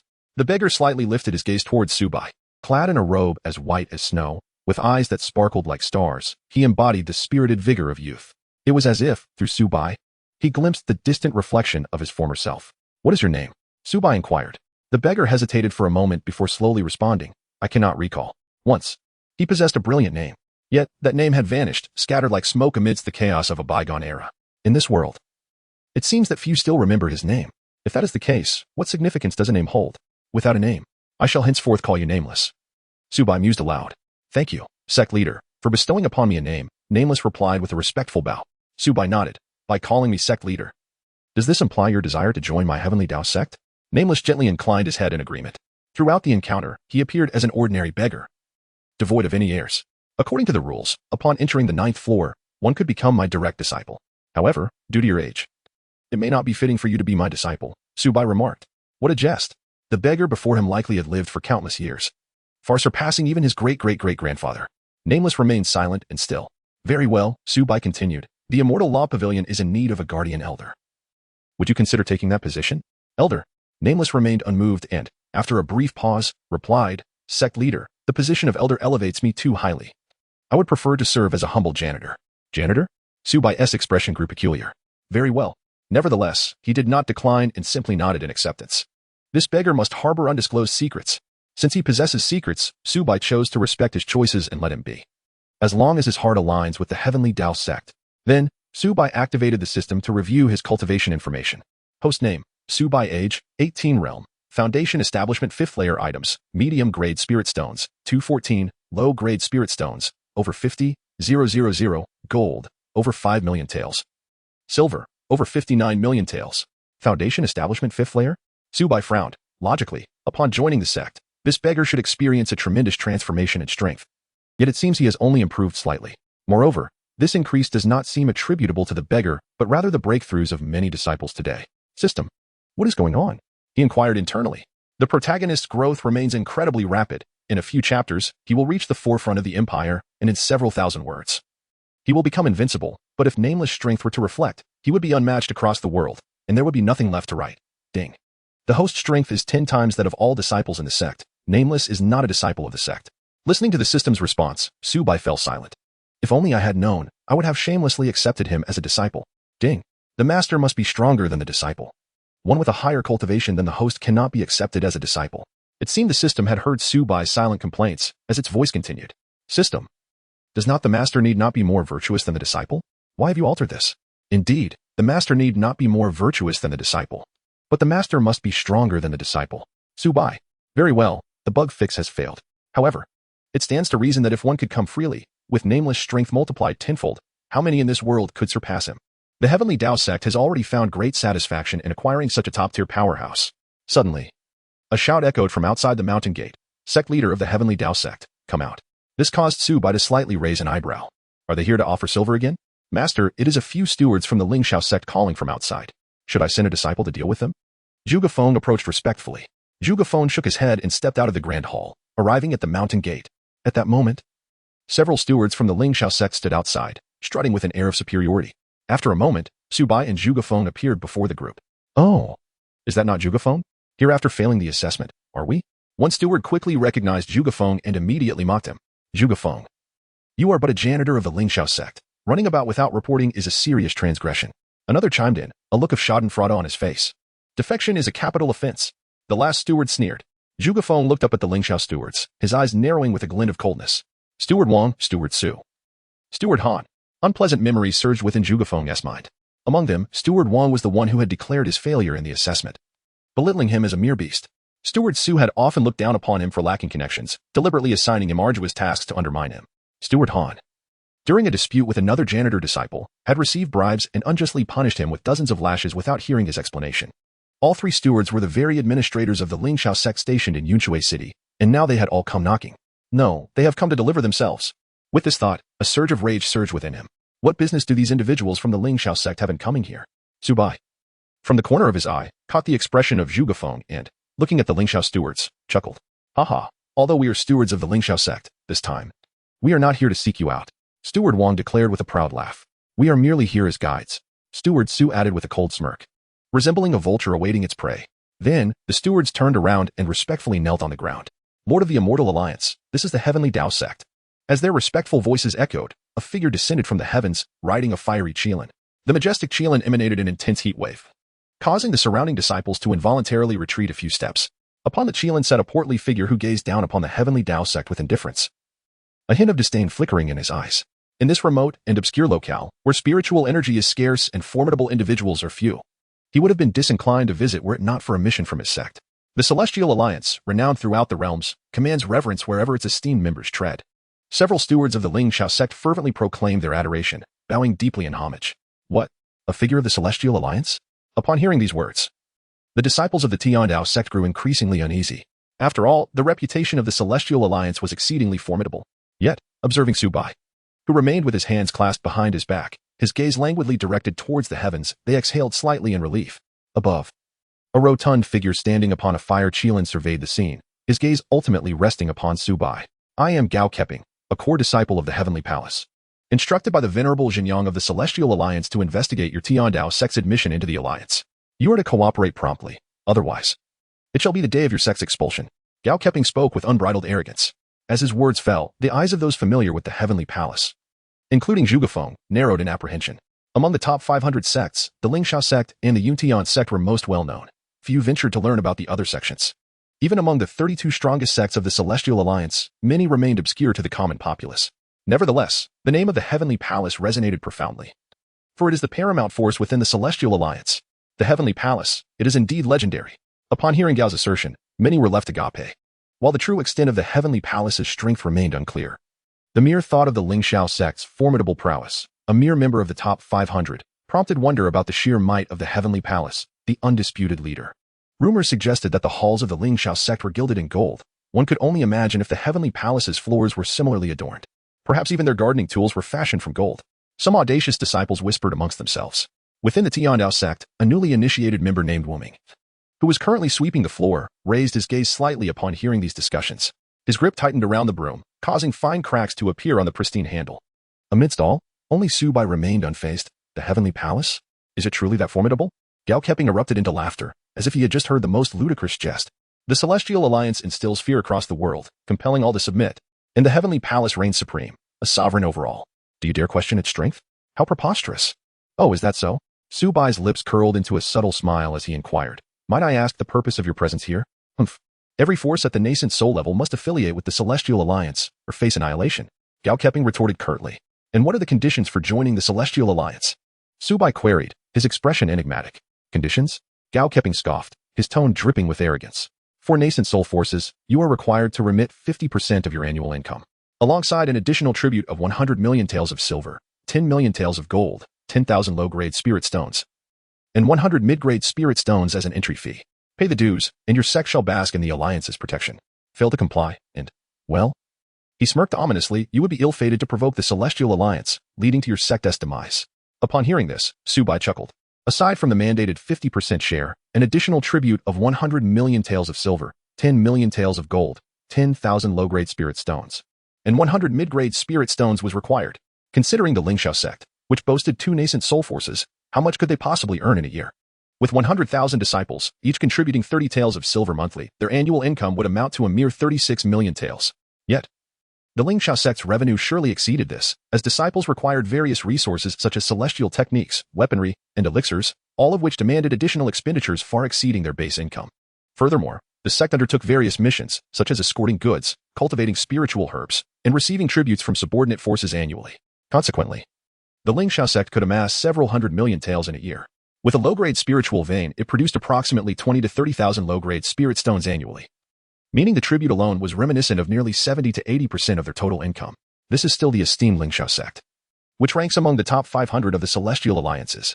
What if it were merely an ordinary sect with only a single nascent soul force? This is utterly intolerable. Su Bai chuckled lightly and remarked, not long ago, an elder from the Immortal Alliance sought me out. Upon hearing this, Gao Keping's expression subtly shifted, revealing a hint of discomfort. The elder informed me that the Yuan Ing-level forces seemingly surrender 40% of their resources annually, with no additional contributions required. I'm curious to know, where does this surplus end up? You? No, you lack the audacity for that. It must, therefore, be funneled into the pockets of that so-called Yang Zun behind you, isn't it? Su Bai said with a knowing glint in his eye. At this revelation, a flicker of panic crossed Gao Keping's gaze, though he quickly regained his composure. Nonsense. What 40%? The rules are as they are. Will your Tiandao Sect comply or not? After uttering these words, Gao Keping's eyes turned increasingly frigid. I apologize, but our Tiandao Sect shall not comply. Su Bai replied, shaking his head and speaking in an unperturbed manner. A flash of fury ignited in Gao Keping's brow. You insignificant insect. How dare you defy the decrees of the Immortal Alliance? Suddenly, the heavens and earth erupted with tumult, the very void trembling violently. The entire area within 100 miles quaked, as a formidable aura emanated from Gao Keping and the fire Qilin beneath him. That fire Qilin was, astonishingly, a Yuaning-level great demon. Yuaning, what immense power lies therein? A cultivator at the Yuaning stage can, with a mere thought, rend mountains and rivers asunder. And with a flick of their fingers, can stir the seas and obliterate a city with ease. This revelation left the crowd astonished. There were but 5 nascent soul cultivators within the entire empire. Yet, the formidable being, on par with these pinnacle figures, served merely as the steed of a core disciple from the Heavenly Palace. This implied that the Heavenly Palace required no elders. A handful of core disciples could effortlessly subdue an entire empire. Gao Kepin, mounted upon the fire Qilin, exuded an icy demeanor laced with a palpable aura of menace. In a world dominated by the Celestial Alliance, allegiance to the powerful was the sole path to survival. Otherwise, regardless of the vastness of the heavens and earth, no refuge would be found. Even a nascent soul cultivator would find no escape from the grasp of the Celestial Alliance. I advise you to be prudent, he warned, or the land within 100 miles will be rendered barren due to your existence. His expression was one of cold ferocity.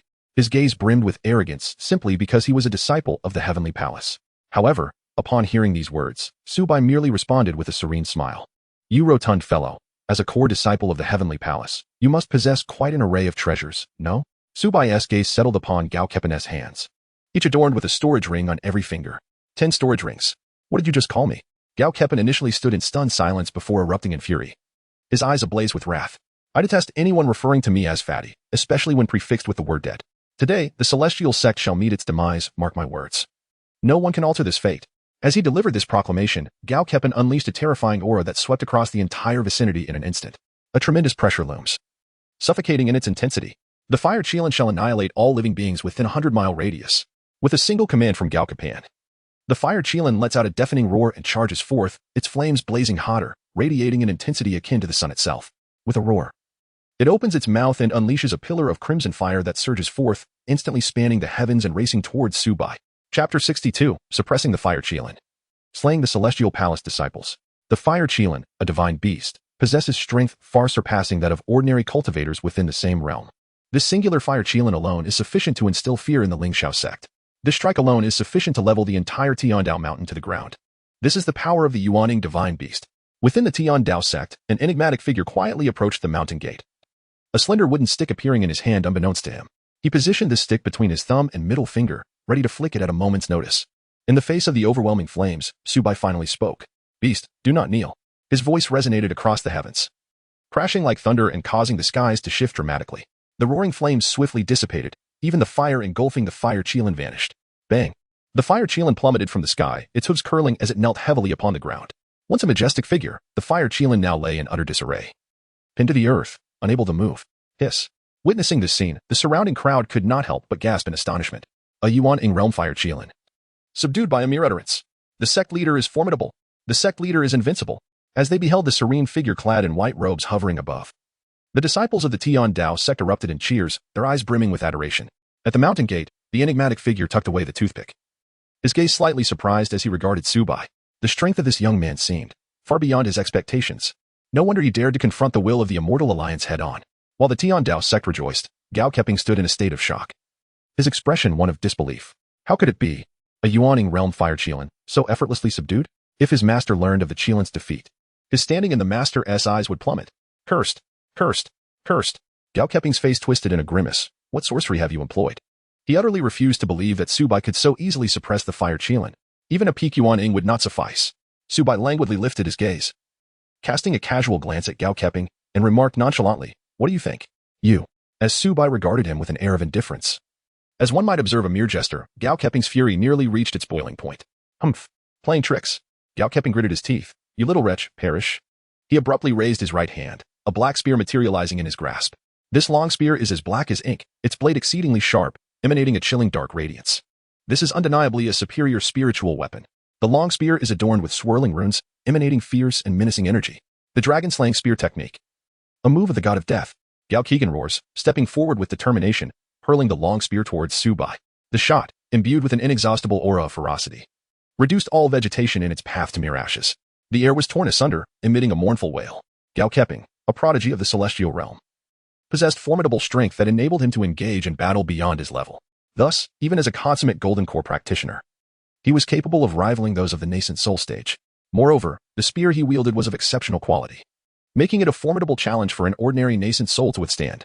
Su Bai remained motionless, merely raising his right hand and nonchalantly waving it. The spear, akin to a mere toy, lost all its menace and was instantaneously retrieved by him. A high-grade spiritual weapon from the nascent soul realm could surely fetch tens of thousands of spirit stones, he mused, weighing the spear in his grasp with a smirk gracing his lips. Wah! What? At this sight, Xiao Keping's eyes widened in disbelief, staring in shock at the spear in Su Bai's hand. My spear. He could distinctly sense that he had completely severed all connection with it.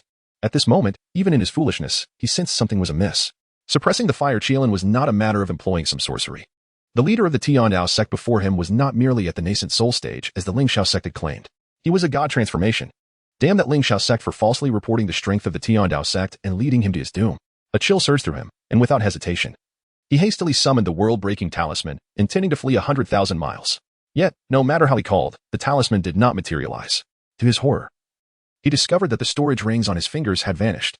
All 10 of them were gone, without a trace. He suddenly turned to Su Bai, only to see that all 10 storage rings were now affixed to the spear in Su Bai's hand. Xiao Keping was filled with terror. He wanted to flee, but realized that the void beside him had already been sealed. What sort of existence have I provoked? One that opposes the Celestial Alliance. An overwhelming regret surged within Xiao Keping, but it was too late for remorse. Now, preserving his life was the only viable strategy. As for this enmity, he would find ways to repay it once he returned. Thud. He immediately fell to his knees, bowing to Su Bai repeatedly. Predecessor, spare my life. I am willing to submit to you and be your loyal servant. I only ask for your mercy. As these words left his lips, the surroundings fell into an eerie silence, all present frozen in disbelief.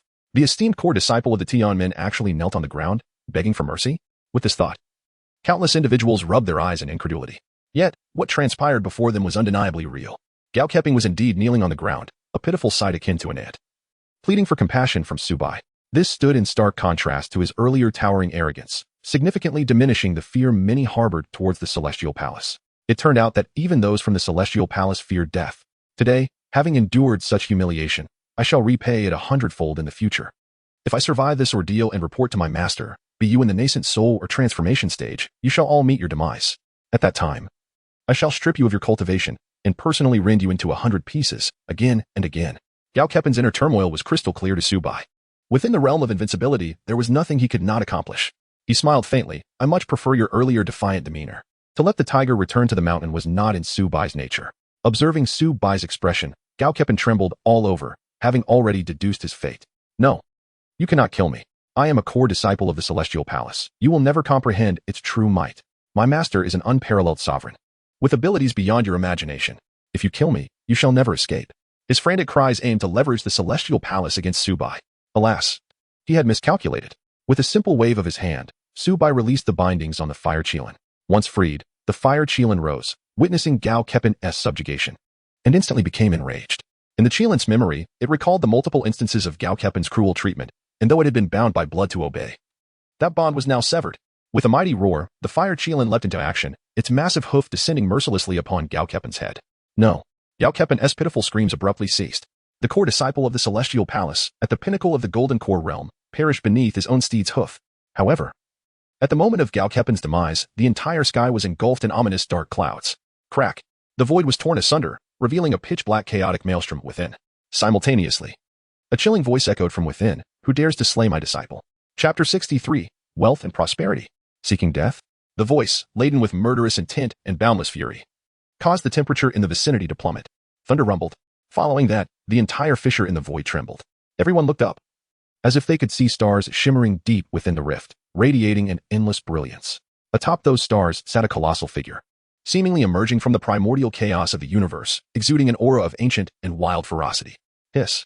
At this sight, all present collectively inhaled sharply, as if gazing upon a deity. The figure was utterly terrifying. Even from billions of miles away, it could instill such an overwhelming sense of dread. It is unfathomable to comprehend the extent of its horror. Boom. The figure made its move, extending a colossal hand, and with a mere gesture, pierced through the rift in the void, descending upon the heavens above. Instantly, the entire void began to warp violently, shifting unpredictably. Soon after, an ancient finger materialized from thin air, obscuring the entire sky as it descended to impose its dominance upon those below. Everyone stood in stunned silence. A single finger shook the heavens. The power was utterly terrifying, surpassing their comprehension. Such an ancient and formidable force resembled that of a deity, capable of shattering mountains and rivers with a mere gesture. However, when that colossal finger intruded upon the sacred grounds of Tiandao Sect, Su Bai smiled. Regardless of the opposing entity's formidable realm, upon entering the territory of Tiandao Sect, even a god must kneel. Su Bai extended his hand and firmly grasped that enormous finger. A smile flitting across his face. You old wretch, cease your pretense of divinity and descend. With that, Su Bai tightened his grip, ensnaring the colossal finger, and then gently exerted a pull. Immediately, an overwhelming force, beyond resistance, began to tug at the figure ensconced within the rift of void, attempting to draw him forth entirely. Ah, who are you? What manner of power is this? Release me. The voice was filled with furious indignation. Yet it was evident that escape from Su Bai was impossible. In a mere moment, half of the arm had already been drawn into the confines of Tiandao Sect. With a decisive action, the mysterious figure, recognizing the futility of resistance, demonstrated his ruthlessness and without hesitation, severed his own arm. Blood gushed forth profusely. A severed limb was preferable to death. Brat, you are indeed formidable, our paths shall cross again. With that remark, the immense figure within the rift of void swiftly retreated, along with the rift itself, vanishing without a trace. The onlookers were left utterly dumbfounded, unable to comprehend the spectacle that had unfolded. A being so powerful, akin to a god, was compelled by the sect leader to sever his own limb? Incredible! Truly astonishing. The seemingly eternally youthful sect master possesses an unfathomable depth of power. The sect master is unrivaled in the world. The sect master exudes a commanding presence. The disciples of the Tiandao Sect, upon realizing the gravity of the situation, were overwhelmed with excitement, cheering and shedding tears of joy. Indeed, the sect master is extraordinary. Su Bai smiled faintly as he squeezed the blood from a severed arm, subsequently purging its murderous intent and impurities before storing it in a vial to hand over to Zhuge Feng. This is the blood of a venerable one, imbued with immense energy. Sharing it with the disciples allows them to enhance their cultivation through baths, Su Bai remarked. Yes, master, Zhuge Feng exclaimed with uncontainable joy, reverently placing the vial into his storage ring. Following this, Su Bai and Zhuge Feng turned their attention to the three deacons of the Linglang Sect nearby. The three deacons swallowed hard, trembling uncontrollably. The immortal from the immortal alliance has perished. Their protector is gone. Reflecting on their previous arrogance, the trio was filled with regret, their faces turning pale. In a desperate bid for survival, they all knelt, trembling as they uttered, "It's not our fault. That fat man forced us to lead the way. We were merely his guides. Please, esteemed senior, do not hold our minor offenses against us. If you spare us, we would gladly serve you as humble beasts. We were wrong. Defeat my disciple, and you may live," Su Bai said coldly, regarding them with a frigid gaze. Master? Zhuge Feng was taken aback, puzzled as he looked at Su Bai. Su Bai smiled gently, patting Zhuge Feng on the shoulder. What? Do you not wish to avenge yourself personally? Zhuge Feng's eyes gleamed with determination as he gritted his teeth. I do. With a smile, Su Bai turned to leave. Zhuge Feng then fixed a steely gaze upon the three deacons of the Linglang Sect. Deacon Wang, Deacon Su, Deacon Han, you heard my master's words. Defeat me, and you may survive. The deacons exchanged glances, barely containing their laughter. Zhuge Feng, are you out of your mind? Just you? What could you possibly do with one hand tied behind your back? Do you genuinely believe you can defeat me? How laughable. They mocked, their confidence unshaken. Each of them was at the 9th level of chi refinement, having cultivated for many years, and were seldom matched within this realm. Yet just a month ago, Zhuge Feng was merely immortal. What could one achieve in a month? Merely reaching the chi refinement stage is an achievement worthy of celebration. Come at me together, Zhuge Feng stated calmly. Today, he must avenge the humiliation of the past, and make them understand the consequences of their condescension. Very well, then prepare to meet your end. The deacons of the Linglang Sect wore wicked smiles as they charged at Zhuge Feng. Moments later, the three deacons lay on the ground, bloodied and incredulous as they gazed at Zhuge Feng. Holding an iron staff, Zhuge Feng remained unscathed, looking down upon them. How is this possible? Your strength. Why is it so formidable? Are you a demon? The deacons asked, their faces etched with fear and disbelief.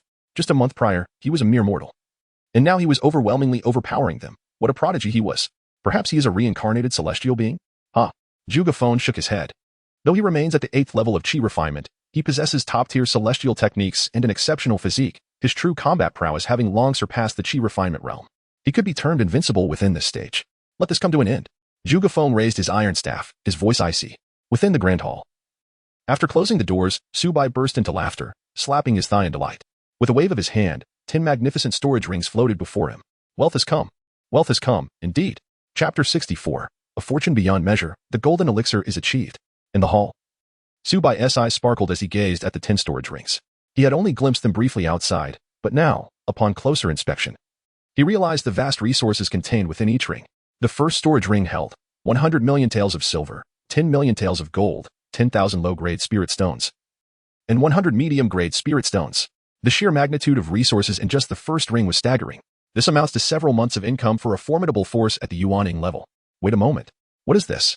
Suddenly, Su Bai noticed that the back of the storage ring was inscribed with two small characters.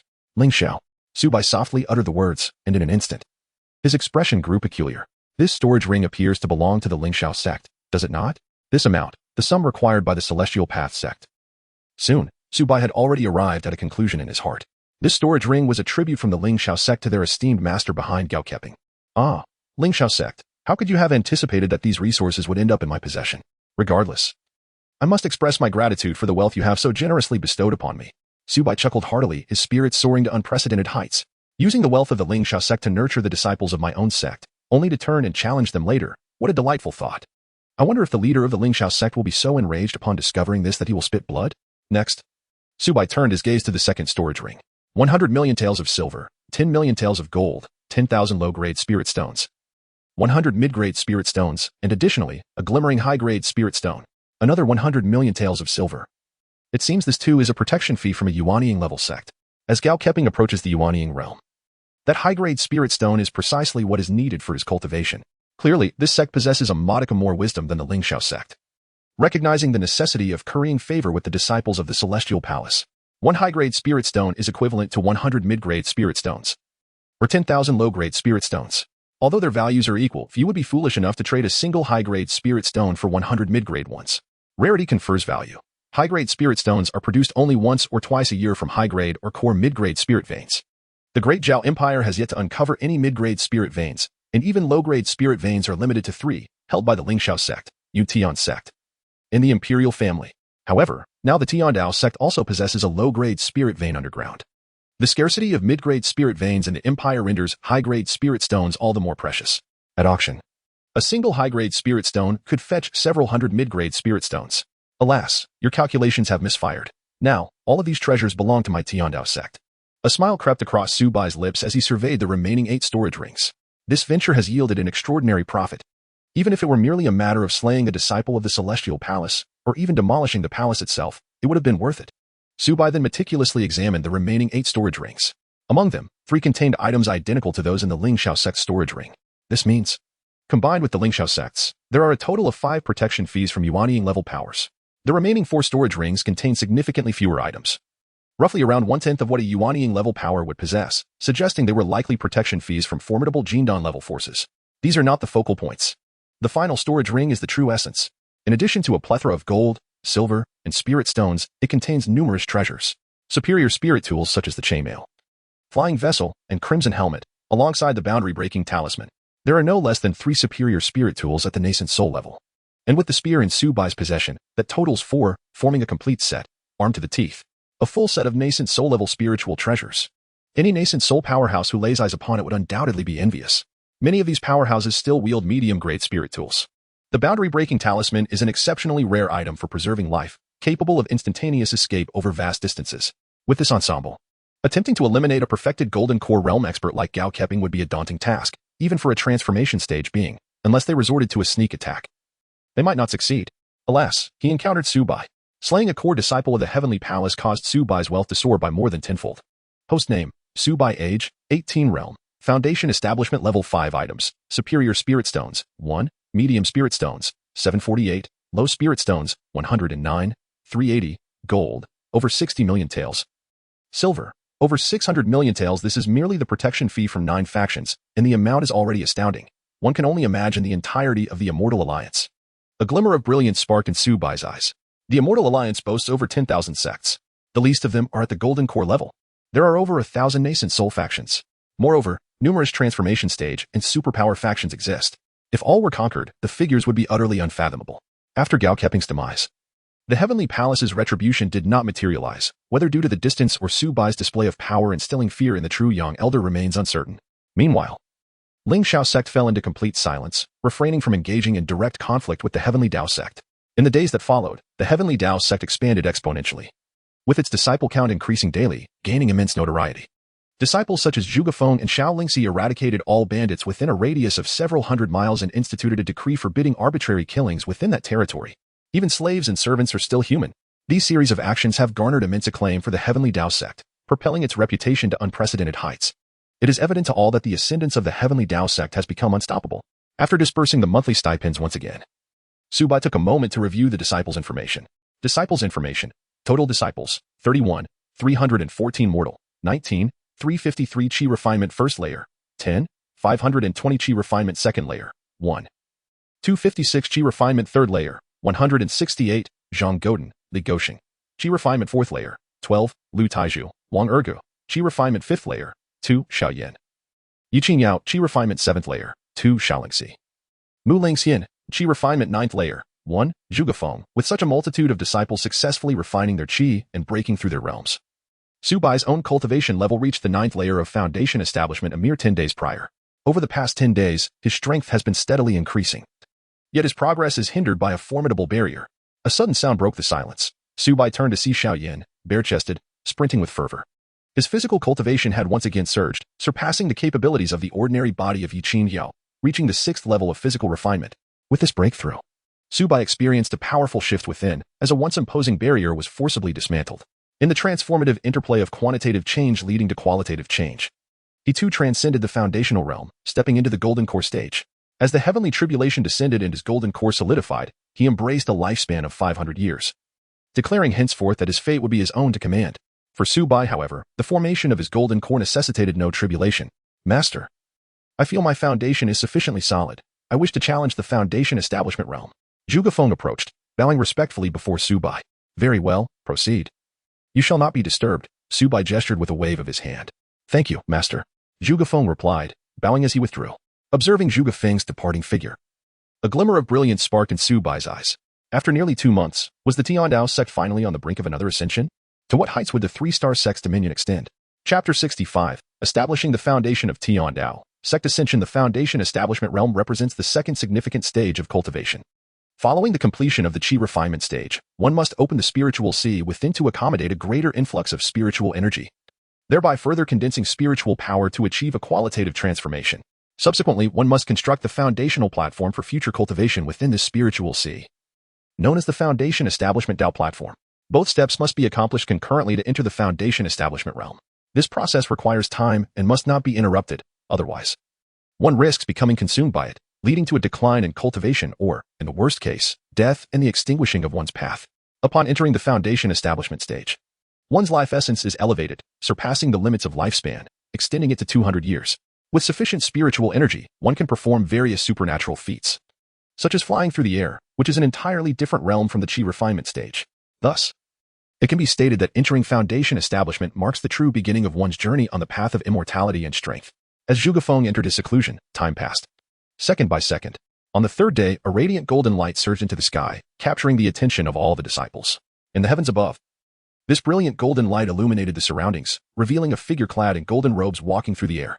Beneath his feet, there was no physical object to support him. Rather, pure spiritual energy converged beneath him, enabling him to hover steadily in the sky. The source of this golden light emanated from a golden Tao platform behind him, the legendary Heavenly Tao Foundation establishment, unprecedented in the Great Zhao Empire. Remarkably, Zhuge Feng transitioned from a mortal to achieving foundation establishment in a mere 2 months. Prior to this, the record holder for speed in foundation establishment was Ling Xiao, the foremost genius of Linglang Sect, who took a total of 3 years. Over a century ago, Ling Xiao's 3-year foundation establishment caused a sensation throughout the empire, being heralded as an unparalleled talent destined to achieve the nascent soul stage. Now, Zhuge Feng not only shattered Ling Xiao's record, but elevated it to an extraordinary level. Moreover, Ling Xiao's foundation establishment was merely of the exceptional grade. He had not even reached the legendary Heavenly Tao Foundation, let alone the perfect foundation establishment beneath it. Nevertheless, in the Great Zhao Empire, an exceptional foundation establishment is already deemed invincible, capable of sweeping through opponents of the same realm. Congratulations to the senior brother for entering the foundation establishment stage. Upon witnessing this, the surrounding disciples clasped their hands in congratulations. Foundation establishment. Such formidable individuals. Within Yushui City and its surrounding million inhabitants, number only 3. Ding. The disciples' cultivation has broken through, earning a reward of 110 points. Ding. The host's cultivation has ascended to the 3rd level of the golden core. Ding. The disciple has entered the foundation establishment stage. All upgrade tasks have been completed, and the sect is now eligible for promotion. Ding. Congratulations, the task has been completed. The sect has advanced to a 3-star rating, and the corresponding rewards have been issued for the host to review. Ding. Congratulations on the sect's upgrade to 3 stars, with territory expanded to 100 miles. With Zhuge Feng's breakthrough, Su Bai was met with a series of system notifications. Sect information. Sect name. Tiandao Sect. Sect level. 3 stars, eligible for upgrade. Number of sect members. 33. 135. Disciples information can be viewed at any time. Territory. A radius of 100 miles. The host is absolutely invincible within this domain. Sect buildings. 1 main hall. Expandable. 1 immortal techniques pavilion. Upgradable. 1 combat techniques pavilion. Upgradable. 1 alchemy pavilion. Upgradable. 1 artifact pavilion. Establishable. 1 array pavilion. Establishable. Sect real estate. 1,000 acres of fertile land. 1 million spiritual seats. 3 lower-grade spiritual veins, yielding approximately 100,000 lower-grade spiritual stones and 500 middle-grade spiritual stones annually. Sect prestige. 1,000,000. Number of worshippers. Sect points. 50. 000. Conditions for upgrading to a 4-star sect. Possess 1 middle-grade spiritual vein and have disciples from both the first and second generations achieve breakthroughs to the golden core stage. Mainline task. Please expedite the upgrade to a 4-star sect. The reward includes a super teleportation array and a cultivation tower. Host feedback. The host strength is tenfold that of all sect disciples combined. At last, the sect has been upgraded. Observing this cascade of information, Su Bai could scarcely contain his excitement. A 3-star sect, with territory extending 100 miles. Not in diameter, but in radius. What is this concept? The entire Cloud Water City appears rather insignificant in the face of this territory. It even seems that its edges have already brushed against the 3 other great cities. This shall be a monumental breakthrough. As the territory expands, the scale of the Tiandao Sect shall once again flourish. Currently, a mere 10 miles feels exceedingly limited. With tens of thousands of disciples appearing remarkably crowded. Esteemed colleagues, there will soon be some commotion. Do remain calm. Su Bai ascended into the lofty heavens, proclaiming with a resonant voice. The crowd, perplexed, was uncertain of their leader's intentions. However, clarity soon dawned upon them. With a resounding rumble, Tiandao Mountain erupted from the earth, growing ever taller and larger, ultimately transforming into a colossal peak that pierced the heavens, soaring into the clouds. At the summit of this giant peak stood a resplendent palace, adorned in gold and jade. Above the palace, a plaque inscribed with the characters Tiandao Hall danced with the grace of dragons and phoenixes. Not only had the Great Hall expanded, but the Immortal Techniques Pavilion, Combat Skills Pavilion, and Alchemy Pavilion had all multiplied in size several times over. And a second tier had emerged. Furthermore, 2 magnificent structures appeared atop the mountain, one inscribed with Artifact Pavilion and the other with Formation Pavilion. Along the mountainside, a multitude of neatly arranged edifices emerged, serving as residences for the disciples.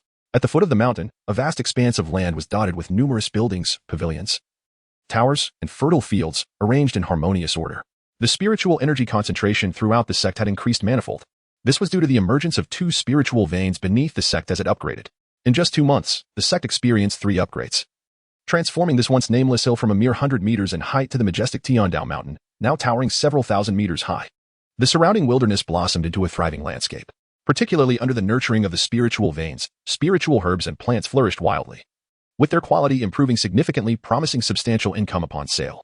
The Tiandao Sect now exuded the grandeur of a major sect. What a divine phenomenon! The leader has wrought such a miracle.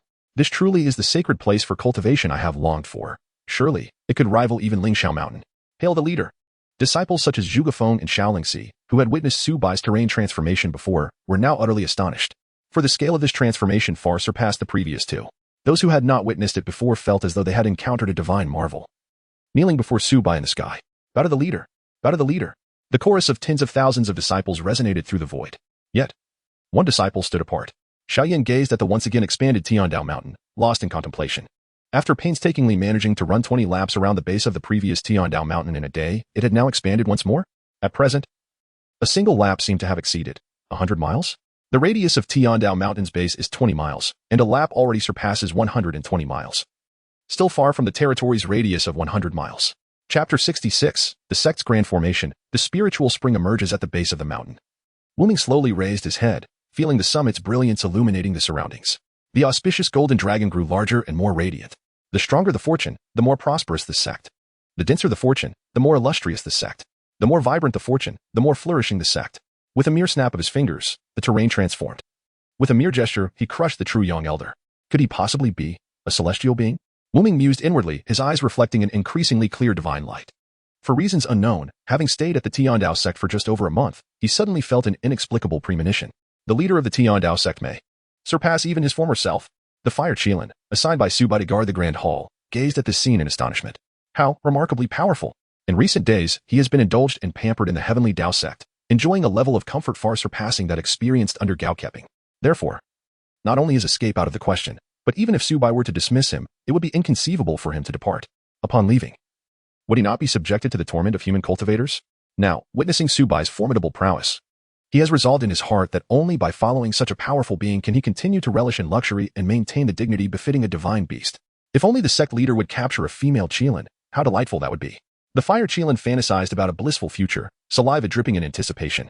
Rest assured, master, your disciple has lived up to your expectations and has successfully established his foundation. Zhuge Feng declared as he flew before Su Bai, bowing solemnly. Since stepping into the foundation establishment stage, his power has multiplied immensely. With the heavenly Tao's foundation and an unparalleled physique, his true strength is now unfathomable. Excellent. Su Bai nodded in satisfaction. This disciple has indeed not disappointed him.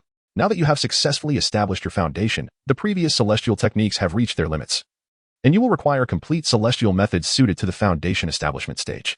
The celestial method pavilion has been upgraded. You may proceed to the second floor to claim the complete celestial techniques for your stage. Su Bai instructed earnestly. Thank you for your gracious bestowal, master. Zhuge Feng exclaimed, his face electrified with excitement as he bowed once more. Su Bai smiled and continued, do not rush. I have established a new artifact pavilion. Your previous low-grade spiritual weapon, the iron rod, may have sufficed in the chi refinement stage, but now that you have established your foundation, it is no longer adequate. In the artifact pavilion, the spirit guardian will tailor a powerful artifact specifically for you, which will grow in strength alongside your own, surpassing any spiritual weapon. An artifact. As these two words escaped his lips, Zhuge Feng's eyes sparkled with renewed vigor, and his breath quickened. How could an artifact deemed divine by his master be anything less than formidable? The grace bestowed upon him by his master would forever remain etched in his heart. He vowed to repay this kindness with utmost devotion and sacrifice. Bowing deeply, his gaze reflected unwavering determination. Just 2 months prior, he had failed to pass the Linglang Sect's assessment, yearning for celestial techniques in vain. Yet now, merely 2 months later, not only had he avenged himself, but he had also ascended to the foundational realm he had once scarcely dared to dream of. Such a transformation felt surreal, as if he were caught in a reverie. All of this was a result of his master's nurturing. Meanwhile, Su Bai wore a serene smile, gesturing for Zhuge Feng to select his celestial techniques and artifacts. Once Zhuge Feng departed, Su Bai began to peruse the array pavilion. The array pavilion housed an array of formations from across the realms, with sufficient points. One could summon any formation imaginable. Disciples could also exchange points for schematics to learn formations, though high-tier formations required an exorbitant amount of points, often beyond the reach of ordinary disciples. However, Su Bai was different. His points equaled the sum of all disciples combined. Presently, he boasted over 50,000 points. If the artifact pavilion was intended for the disciples, then the array pavilion was crafted specifically for him. Su Bai flipped to the final page of the array descriptions. The Extermination Sword Formation, Mortal Realm, a legendary supreme sword formation, integrating offense, defense, and slaying prowess, said to have the power to vanquish true immortals. Price, 999, 999 points. The Chaotic Killing Formation, Mortal Realm, an invincible killing formation laid down by the Supreme of Chaos, capable of subduing true immortals.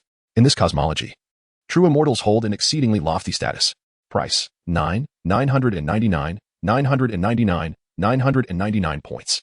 The 9 Nether Soul Annihilation Array, a legendary supreme demonic array, harnessing the power of 9 nether spirits, capable of extinguishing the true essence of the immortal path. Price, 999 points. 10,000. Goodness. Upon witnessing the staggering prices, even Su Bai's composure faltered, prompting a sharp intake of breath. Clearly, these were beyond his means. System. Please filter out the formations I cannot afford, Su Bai declared, shaking his head. Although these formations were powerful, he was envious yet disheartened by their exorbitant costs. Once the system filtered out the formations beyond his financial reach, a multitude of purchasable formations appeared before Su Bai. Low-level Spirit Gathering Array, 10 points per use, doubles the concentration of spiritual energy within a radius of 10 feet for 1 day. Intermediate Spirit Gathering Array, 100 points per use, triples the concentration of spiritual energy within a radius of 10 feet for 1 day. Low-level Shielding Array, 10 points per use, conceals the user from the spiritual perception of Qi refinement practitioners for 1 day. Level 4 Sect Formation, 1,000 points per use, envelopes the entire sect territory, capable of withstanding attacks from nascent soul realm cultivators for 1 hour, lasting for 1 month. Level 5 Sect Formation, 10,000 points per use, envelopes the entire sect territory, capable of withstanding attacks from transformation realm cultivators for 1 hour, lasting for 1 month, can be deactivated and reactivated at will, with time accumulating. Su Bai's gaze fell upon the Level 5 Sect Formation. With merely 10,000 points, he could safeguard his sect for a month. Of course, within his territory, he was invincible. While he remained at the sect, the grand formation was unnecessary. However, what if he were to leave the sect? After all, it was unrealistic to remain indoors for eternity. He was not afraid of a direct confrontation with his enemies, but rather of the cunning adversary who would stealthily undermine his domain. System. Exchange for a level 5 sect formation, and set it to activate automatically whenever I leave the sect's territory, deactivating upon my return. Ding. Congratulations to the host for successfully exchanging for the level 5 sect formation, consuming 10,000 points. Ding. The automatic activation and deactivation of the sect formation have been initiated. The host need not worry about forgetting. As a series of notifications appeared, a faint smile graced Su Bai's lips. With the sect formation in place, he no longer had to fear intruders. Su Bai smiled contentedly. Meanwhile, during the time of the Tiandao Sect's advancement, a sudden spiritual spring erupted in a mountain range. 1,000 miles away from the sect. When the concentration of spiritual energy surpasses a certain threshold, it converges to form a spiritual spring. Naturally occurring spiritual springs arise solely near spiritual veins, and the concentration required far exceeds what a low-grade spiritual vein can provide. To generate a spiritual spring, the quality of the spiritual vein must be at least of intermediate grade. This indicated that the Great Zhao Empire had unveiled its first high-quality spiritual vein, a vein that even the Linglang Sect, Tiandao Sect, and the imperial family had never possessed. Nearby, several Foundation establishment cultivators, who were embroiled in fierce combat, abruptly halted their battle, rendered speechless at the sight of the spring. One Foundation establishment cultivator swallowed hard, trembling as he spoke. We need not compete for this unclaimed territory any longer. In fact, even our own sect may face annihilation. It seems the Great Zhao is on the brink of chaos. Chapter 67, Divine Artifact. See Stabilizing Needle. This is the Tao Scripture, Foundation Establishment Chapter. When Zhuge Feng acquired the Tao Scripture, Foundation Establishment Chapter, and exited the Immortal Arts Pavilion, he lifted his gaze to see Su Bai standing atop a mountain peak. He noticed that his master often enjoyed solitary moments at the summit, gazing into the distance. On one occasion, he inquired why his master favored this vantage point. His master's response remained etched in his memory forever. The world. These two brief words encapsulated boundless ambition and aspiration. The vastness of heaven and earth. The myriad mountains and rivers. The world is vast and boundless, yet my heart's desire is the territory of the Tiandao Sect. Everything within sight belongs to the disciples of the Tiandao Sect. This is my pursuit. The expanse of heaven and earth is unfathomable. And the countless living beings of the world shall all become members of the Tiandao Sect. What a magnificent ambition this is. On that day, upon hearing these words, Zhuge Feng's heart was inevitably shaken. He gazed at Su Bai, his hand slowly forming a fist. Master, should you choose to conquer the world, I shall forever be your foremost vanguard. Zhuge Feng turned and resolutely walked towards the artifact pavilion to select his own exclusive artifact. As Zhuge Feng stepped into the artifact pavilion, he was immediately astonished by the scene before him. From the outside, the pavilion appeared to be merely a few dozen yards in length and width, but upon entering, he realized the vastness of its interior. It seemed endless at a glance. Zhuge Feng felt as if he stood in the void, overlooking an entire world. Within the pavilion, there existed a miniature universe. Surrounding him in the void were countless weapons, swords, spears, arrows, halberds, axes, and hooks, an uncountable array. Hammers, bells, cauldrons, furnaces, mirrors, bottles, jugs, and jars. Everything imaginable. There were even numerous bizarre and peculiar weapons that Zhuge Feng could not even name. How am I to choose? He was bewildered. This is indeed an overwhelming abundance, and he must seek within his heart for the most suitable one, though the duration of this quest remains uncertain. These weapons are not tangible. Rather, they are mere illusions, crafted for your imagination. Close your eyes and envision the form and essence of the weapon you most desire to forge in your mind. At that moment, an ancient voice echoed within Zhuge Feng's mind. He was momentarily taken aback, but soon realized that the spirit guardian of the Celestial Arts Pavilion was speaking to him. He respectfully addressed the guardian, expressing his gratitude. Esteemed spirit guardian, thank you for your guidance. Subsequently, he closed his eyes and began to envision the form and essence of the weapon. How long should the staff be? What should its thickness be? What weight would it possess? What patterns should adorn it? If it were left to Xiao Yan, perhaps it would have been effortlessly accomplished. However, Zhuge Feng, with a narrower perspective than Xiao Yan and a less imaginative mind, could hardly conceive of any distinctive features of a staff-like weapon.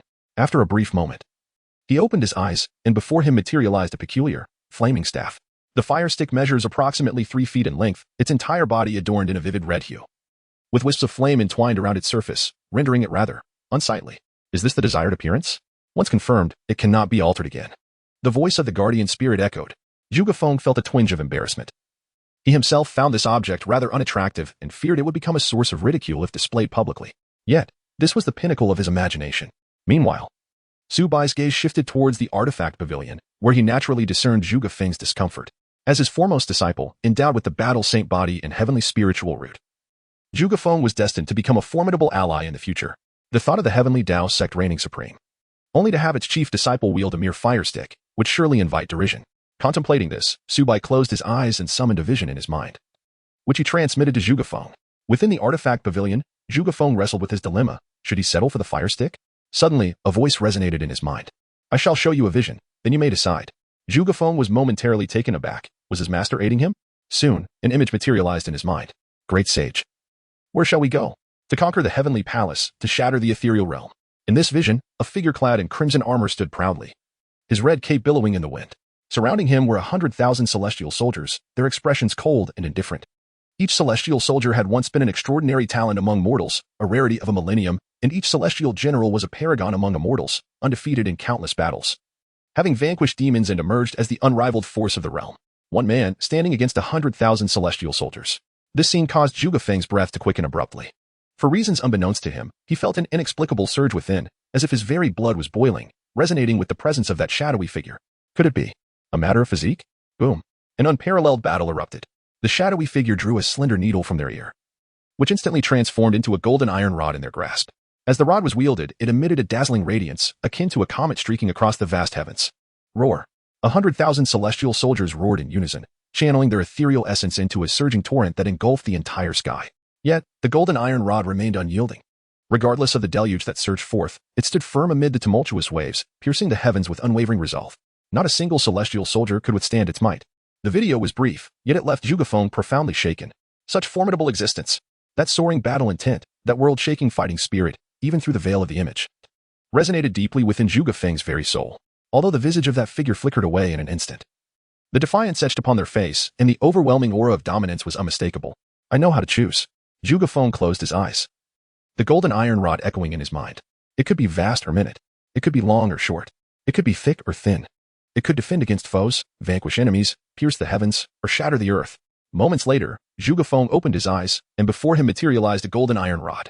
Intricate dragons and phoenixes were carved upon it, vividly alive, with patterns that seemed to leap forth as if they were living creatures.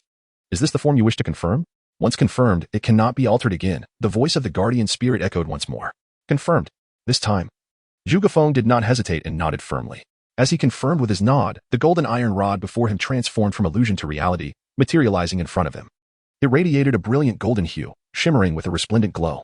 Outside, Su Bai observed this scene and nodded in satisfaction. This is truly the divine artifact befitting the foremost disciple of the heavenly Tiandao Sect. Zhuge Feng extended his hand and grasped the golden iron rod before him. In an instant, the rod resonated with his spirit, creating a perfect synergy that evoked an overwhelming sense of affinity. It felt as if the bloodline of battle within him had been awakened, and Zhuge Feng's fighting spirit escalated to a terrifying pinnacle. Regardless of the adversaries that lay ahead, he could charge forth without hesitation, to defy the heavens and battle upon the earth. What is the name of this artifact? After calming himself, he found himself murmuring the question. The voice of the guardian spirit responded to his inquiry. This is the sea-stabilizing needle. Chapter 68. The Golden Core Forces Seek Alliance. News of the spiritual spring the following morning. The gates of the heavenly Tiandao Sect were thronged with people. Upon counting, there were over 1,000 individuals. Moreover, these were not ordinary folk seeking to participate in an assessment. They were clad in uniform attire, unmistakably from the same sect. In the realm of the heavenly Tiandao Sect, who dares to create such a commotion? Zhuge Feng made his appearance, wielding the sea-stabilizing needle, which he struck heavily against the ground. Even in the face of 1,000 people, even with numerous foundation establishment experts among them, he showed no signs of trepidation. We seek an audience with the sect master of the heavenly Tiandao Sect. We kindly request you to relay our message. An elderly man emerged. Stooped and leaning on a cane, Zhuge Feng furrowed his brow and inquired, Who are you, and why do you seek our sect master? The elder sighed deeply. We are from the Huangshe sect of Qishou, and I am the sect master of the Huangshe sect. What? The sect master of Huangshe? The true man of the Yellow Lion? Zhuge Feng was taken aback. The Huangshe sect is one of the esteemed golden core forces of the great Zhao Empire. Well known for its reputation, its leader, the true man of the Yellow Lion, is a legitimate golden core expert and also the founder of the sect. However, the Huangshe sect is situated 1,000 miles away from the heavenly Tiandao Sect. What brings them here? Moreover, this gathering of over 1,000 individuals nearly represents the entirety of the Huangshe sect. Even the true man of the Yellow Lion, a golden core powerhouse, has arrived. Are they here to cause trouble? Yet, it hardly seems so, as the Huangshe sect is typically well regarded and not known for seeking confrontation. May I inquire if the sect master of the heavenly Tiandao Sect is present? I have urgent matters to discuss. The true man of the Yellow Lion spoke slowly. His voice, aged and imbued with the weight of years, carried a hint of sorrow. The elders and disciples behind him appeared dejected, their spirits visibly diminished. It was evident that they had encountered some grave misfortune. Allow them entry, I shall await them in the main hall. The voice of Su Bai resonated in Zhuge Feng's mind. Upon hearing this, Zhuge Feng sheathed the sea-stabilizing needle and said, "The sect master is in the main hall. Please follow me."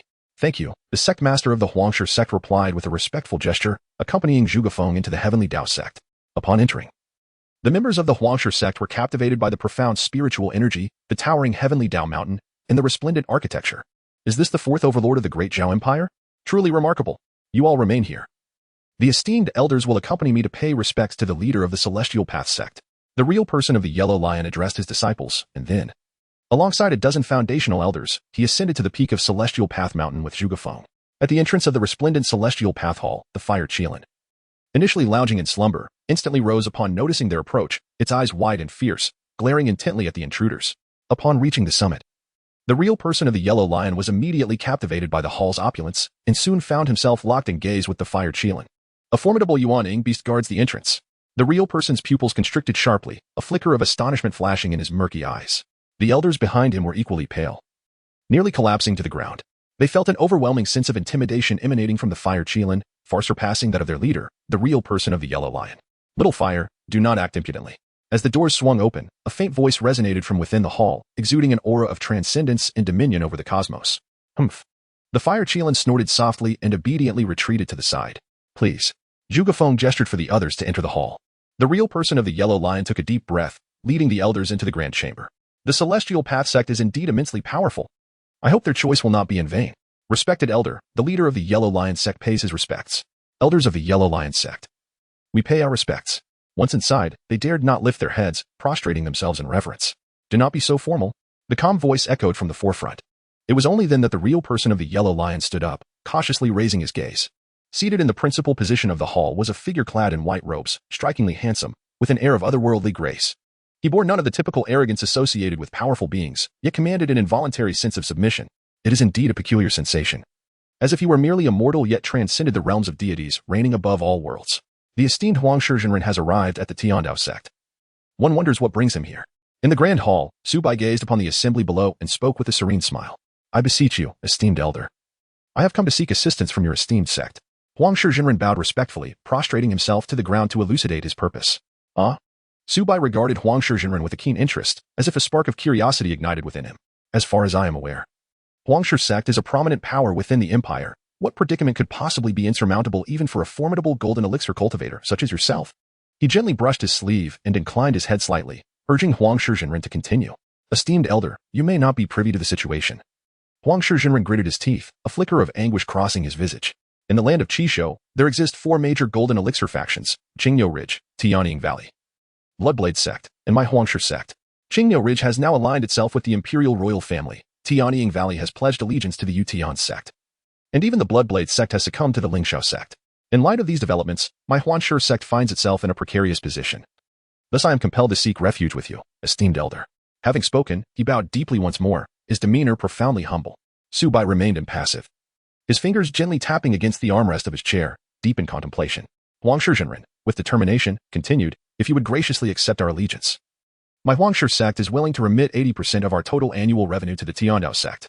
The revelation struck even Zhuge Feng, standing nearby, who gasped in disbelief. 80%? Have they lost their minds? Su Bai's eyes narrowed slightly. While the prospect of an alliance was indeed favorable, he did not acquiesce immediately. To ally with the Tiandao Sect, a formidable golden elixir faction, and to surrender 80% of their income was no small matter. All of this conveyed to him that the intricacies within were far from superficial simplicity. The willingness to surrender 80% of their income to seek protection from the golden core powers could only signify that the Huang Lion Sect was teetering on the brink of annihilation. Moreover, the most perplexing aspect was Qizhou. Qizhou, irrespective of its distance from the Tiandao Sect, Tian Sect, or Lingxiao Sect, not to mention the imperial royal family, lay over 1,000 miles away. Generally speaking, these major powers would not casually intervene in the affairs of Qizhou. Yet now, all 4 major factions of Qizhou have sought refuge with the nascent soul powers? There is no deceit in this matter. Su Bai remains unconvinced. What exactly transpired in Qizhou? Su Bai pondered. The true man of the Yellow Lion inhaled deeply and respectfully stated, to not conceal from the esteemed elder, within a certain mountain range in Qizhou, a spiritual spring has emerged. Upon hearing this, Zhuge Feng abruptly lifted his head, his eyes brimming with astonishment. Su Bai maintained an outward calm, yet within, tumultuous waves surged through his heart. He now understood why the Yellow Lion Sect was so eager for protection. The emergence of a spiritual spring signified the presence of a spiritual vein in that location. Its grade was at least of medium quality. Throughout the vast Zhao Empire, There were only 8 inferior spiritual veins, including the 3 held by the Heavenly Path Sect. The revelation of the spiritual spring would drive all Yuaning forces within the empire into a frenzy. No, it would be a madness. For a medium-quality spiritual vein equates to 100 inferior veins. Chapter 69, the stirring of various forces within the Grand Hall. Silence reigned. So profound that the faint sound of a needle dropping could be distinctly heard. The news of the spiritual spring was simply too explosive. Everyone was engulfed in the weight of this revelation, afraid to breathe audibly. An inferior spiritual vein could yield approximately 30,000 inferior spiritual stones annually, and a few hundred medium-quality stones. Conversely, a medium-quality spiritual vein could produce around 30,000 medium stones yearly, along with several hundred superior stones. The disparity in value based on the quality of the spiritual stones was staggering, an astonishing 100-fold difference. Considering the rarity of superior spiritual stones, their worth would be further amplified. This allure was not only irresistible to the Yuaning forces, even the transformation god forces would be driven to madness. Many transformation god forces might not even possess a medium-quality spiritual vein. The attraction for Yuaning forces would reach an unparalleled magnitude. Even if half of the income were to be surrendered to the Immortal Alliance, along with an additional half of the remaining revenue as protection fees, the sum left would still be an astronomical figure. Such a plethora of medium-quality spiritual stones could enable a Linglang Sect to produce countless Golden Core experts within a century, significantly enhancing their might. With an increase in Golden Core members, even if attaining Yuaning becomes exceedingly challenging, there will always be individuals who can ascend to Yuaning. Moreover, a superior spiritual vein would accelerate the cultivation speed of Yuaning experts and greatly bolster their foundation. The Lingxiao Sect, the Tiandao Sect, and the imperial family would all vie desperately for dominance. The slightest disturbance would ripple throughout the empire, shattering a century of tranquility. War would once again spread across this land.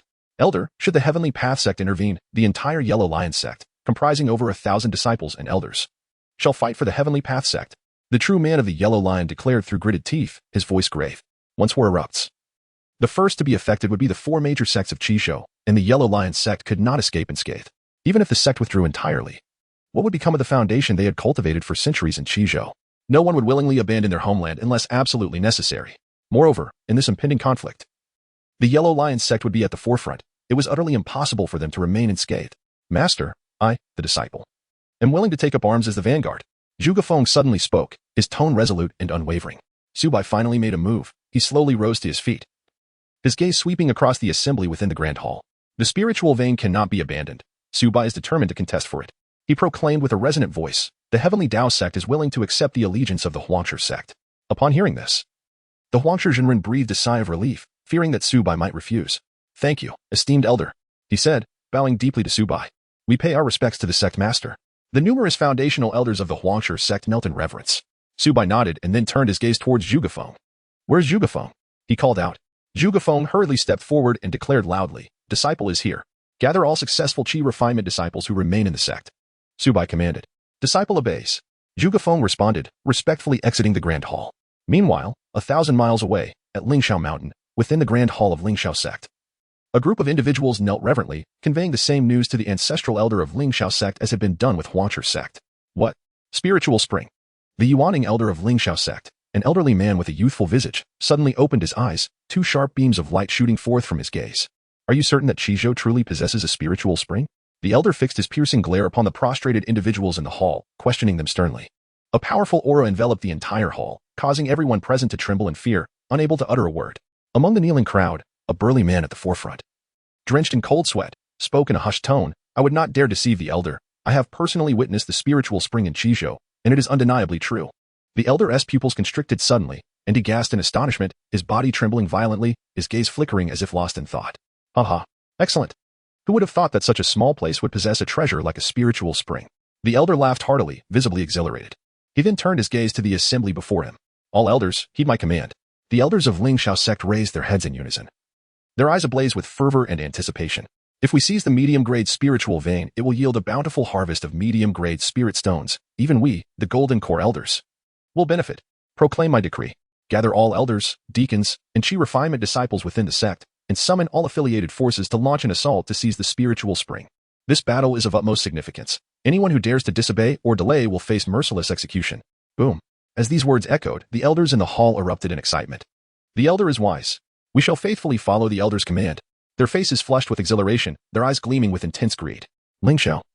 This time I shall personally lead the expedition. You will remain here to protect the sect. The ancestral elder of Lingxiao Sect turned to Lingxiao beside him. Master, The sect is fortified with great formations, and the Grand Elder is in seclusion. No one would dare invade Lingxiao Sect. My sword has not tasted battle for 100 years. I beseech you to allow me to fight. Lingxiao's eyes glimmered with a bloodthirsty light, recalling the recent humiliation he endured at the hands of a formidable opponent. This time, anyone who dares to obstruct him must come to realize the formidable strength of the foremost golden core of the Zhao dynasty. In the imperial palace, within the grand hall, an elderly man clad in a golden dragon robe sat at the head of the assembly. At that moment, his brow furrowed slightly, revealing a hint of gravity in his gaze. My beloved ministers, what are your thoughts? He inquired. Your Majesty, spirit stones are the coveted treasures of countless cultivators. A middle-aged man stepped forward, clasping his hands in respect. Once we obtain the spiritual vein beneath the spirit spring, our empire will undoubtedly give rise to innumerable golden core experts, perhaps even several unparalleled masters in the nascent soul realm. Another voice rose in opposition. It is easy to speak of seizing the spiritual vein, but the difficulty is immense. Not to mention the newly emerging Tiandao Sect. Even the Tiandao Sect and Lingxiao Sect are formidable adversaries that our royal house cannot contend with. In an instant, the assembly was divided into two factions, embroiled in heated debate, creating a cacophony within the grand hall. Observing the fruitless bickering, the Emperor of Zhao rubbed his forehead. Finally, his gaze turned to an elder who had remained silent throughout the discussion. National Master, what is your perspective? The elder slightly closed his eyes, only opening them upon being addressed. He responded, this battle is unavoidable. Oh, what insights do you have, National Master? The Zhao Emperor pressed further. The National Master remained silent for a long moment, then sighed and spoke softly. Whether it is the Tiandao Sect or the Lingxiao Sect that acquires this spiritual vein, their strength will significantly increase. Our royal house, already weak, will be mercilessly consumed. The Emperor's eyes twitched, yet he found no words to counter. Ultimately, after a period of contemplation, he arrived at a resolution. Summon the 10 great families, gather the imperial guards, and assemble at the fastest pace to prepare for our journey to Qizhou. Chapter 70, the Tiandao Sect marches forth. At Yutian Mountain. Within the grand hall of the Tiandao Sect, dozens of elders had gathered. Clad in splendid robes, they emanated an aura of immense power. Sect Master, we must secure the spiritual vein for our Tiandao Sect. A purple-robed elder spoke calmly. His name was Yunli, the grand elder of the Tiandao Sect. A pinnacle golden core cultivator. Indeed, if it were not for the old sect master's prolonged seclusion for over a century, what could the mere Lingxiao Sect possibly amount to? Another elder in black interjected, his eyes shining with intensity. For years, our Tiandao Sect has retreated time after time, but this time, we cannot retreat any further. This is an opportunity. If we seize the spiritual vein, it will be a monumental fortune. Moreover, with sufficient high-grade spirit stones, we could aid the old sect master in breaking through to the transformation stage. If the old sect master succeeds in his advancement, our Tiandao Sect will undoubtedly rank among the top 250 in the Immortal Alliance. The elders spoke in unison, each pair of eyes ablaze with fervor and greed. At the head of the assembly sat a woman, the current sect master, Yunji. Silence, Yunji called out, commanding the room's attention. Elders of the Tiandao Sect, summon all disciples of the 7th stage of Qi refinement and above to follow me to Qizhou. Yes. The elders responded in unison, promptly departing to prepare. Soon, the grand hall of the Tiandao Sect was left with only 2 individuals. Master, allow Yanran to accompany us. A young girl beside Yunji spoke. It was Lu Yanran. After 2 months, her cultivation had advanced from the 6th to the 8th stage of Qi refinement. No. Your cultivation is too weak. In the heat of battle, even I may lack the strength to protect you. Yunji firmly rejected. But Lu Yanran hesitated, wanting to argue. If you do not diligently cultivate, how will you surpass that Xiao Yan in 3 years? Yunji shook her head, her tone resolute. That waste cannot cultivate. Defeating him is hardly a challenge. Lu Yanran scoffed, dismissing the concern. I have heard that Xiao Yan not only joined the Tiandao Sect but has also begun to cultivate. A month ago, he even defeated a disciple of our Yunsui sect at the 2nd stage of Qi refinement. Yunji cautioned again. Humph. A mere 2nd stage of Qi refinement.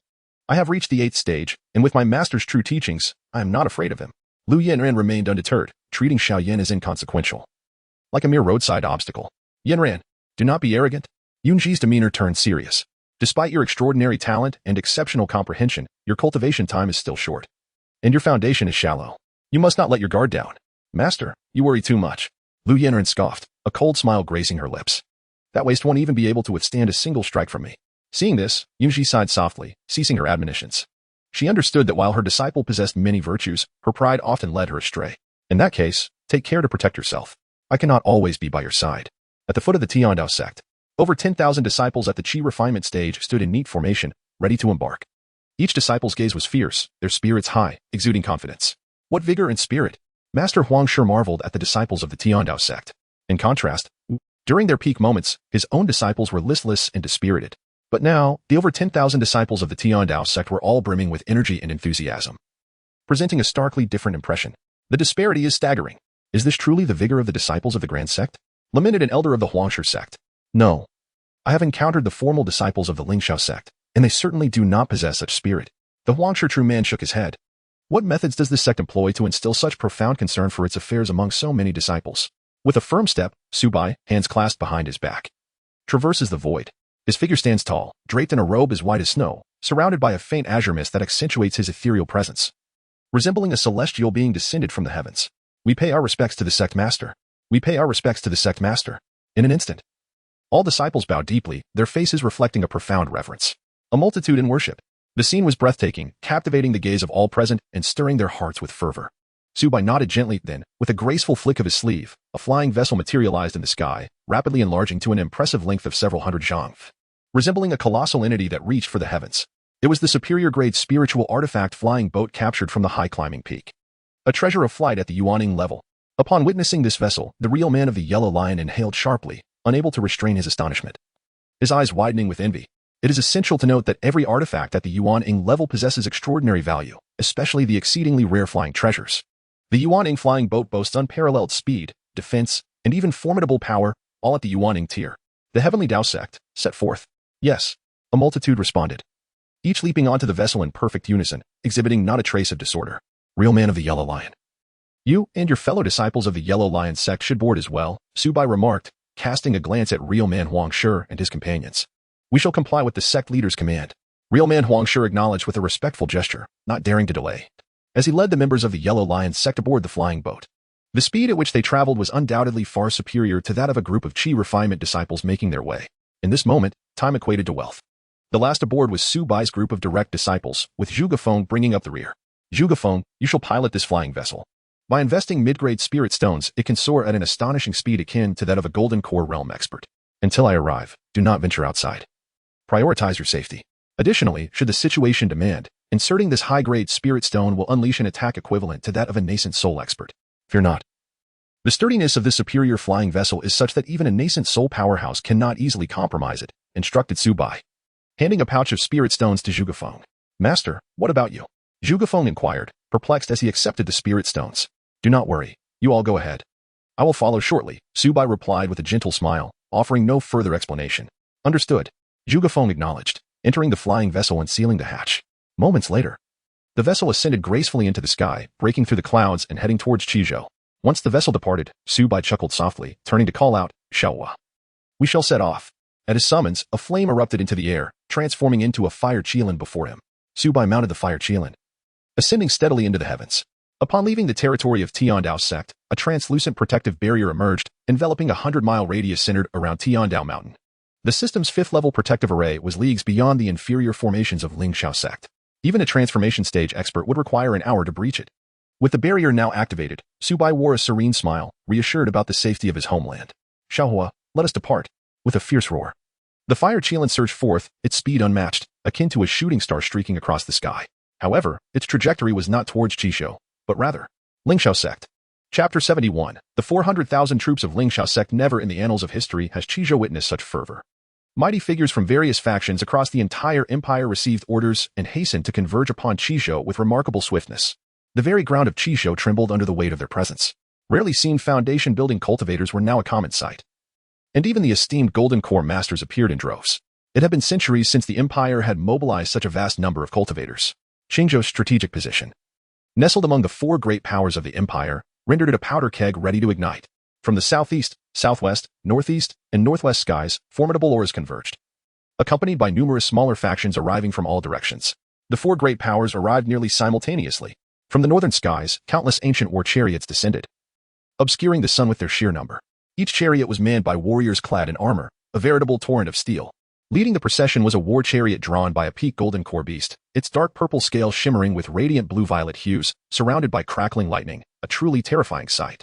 Upon this chariot stood an elderly man in a dragon robe, his face etched with the marks of time, emanating an air of profound wisdom. Accompanying him were various figures, generals draped in golden armor, elegantly dressed heads of noble families, and seemingly inconspicuous eunuchs. It was estimated that the Zhao royal family had dispatched an army of 30,000. Is that the Thunder Dragon Serpent? It is but a step away from becoming a nascent soul monster. The entire Zhao royal family and the 10 great noble clans had mobilized. Such an overwhelming presence. Was this the legendary royal guard? It was said that these guards were elite soldiers meticulously trained by the royal family, specifically to protect the imperial city. Yet they had been summoned for this occasion. In the distance, numerous cultivators from smaller factions gazed upon the vast assembly in the sky, unable to suppress their astonishment. At this moment, the expressions on everyone's faces were exceedingly grave. Judging by the current situation, it seemed that the elite forces of the Zhao royal family had mobilized almost their entire army. This is a desperate struggle. However, as the age of the great Zhao emperor increases and the royal lineage faces extinction, the status of great Zhao has become precarious. The presence of nascent soul cultivators is the bare minimum assurance for survival. If one does not take a chance now, one risks being buried in the earth. The great Zhao royal family has arrived, but what are the other major factions? People raised their heads to gaze upwards. From the western sky came the calls of numerous flying cranes, colossal white and black cranes soaring swiftly. Each crane was laden with individuals, their formidable auras unmistakable, each possessing considerable cultivation. Atop the foremost crane stood two figures, both women of extraordinary grace, instantly capturing the attention of many. This was the flock of Tiandao Sect. Each crane representing foundational cultivation. Countless individuals aboard exuded auras surpassing the late stage of chi refinement, numbering in the tens of thousands. Truly, the elite of Tiandao Sect had come forth. Is that the legendary sect leader Yunji? How beautiful and powerful! And the one beside her. Could it be her direct disciple, Lu Yanran? It is said that Lu Yanran is remarkable. Regarded as the foremost prodigy since the great Tian Shaoxin of the empire, with a promising future in the nascent soul stage. A chorus of discussions arose, as many gazed at the flying cranes with envy and reverence. A century ago, Tiandao Sect was the undisputed sovereign of the empire. Though it may now be in decline, its foundation remains robust, with the young nascent soul leader Yunji at the helm and the future seed of the nascent soul, Lu Yanran, in tow.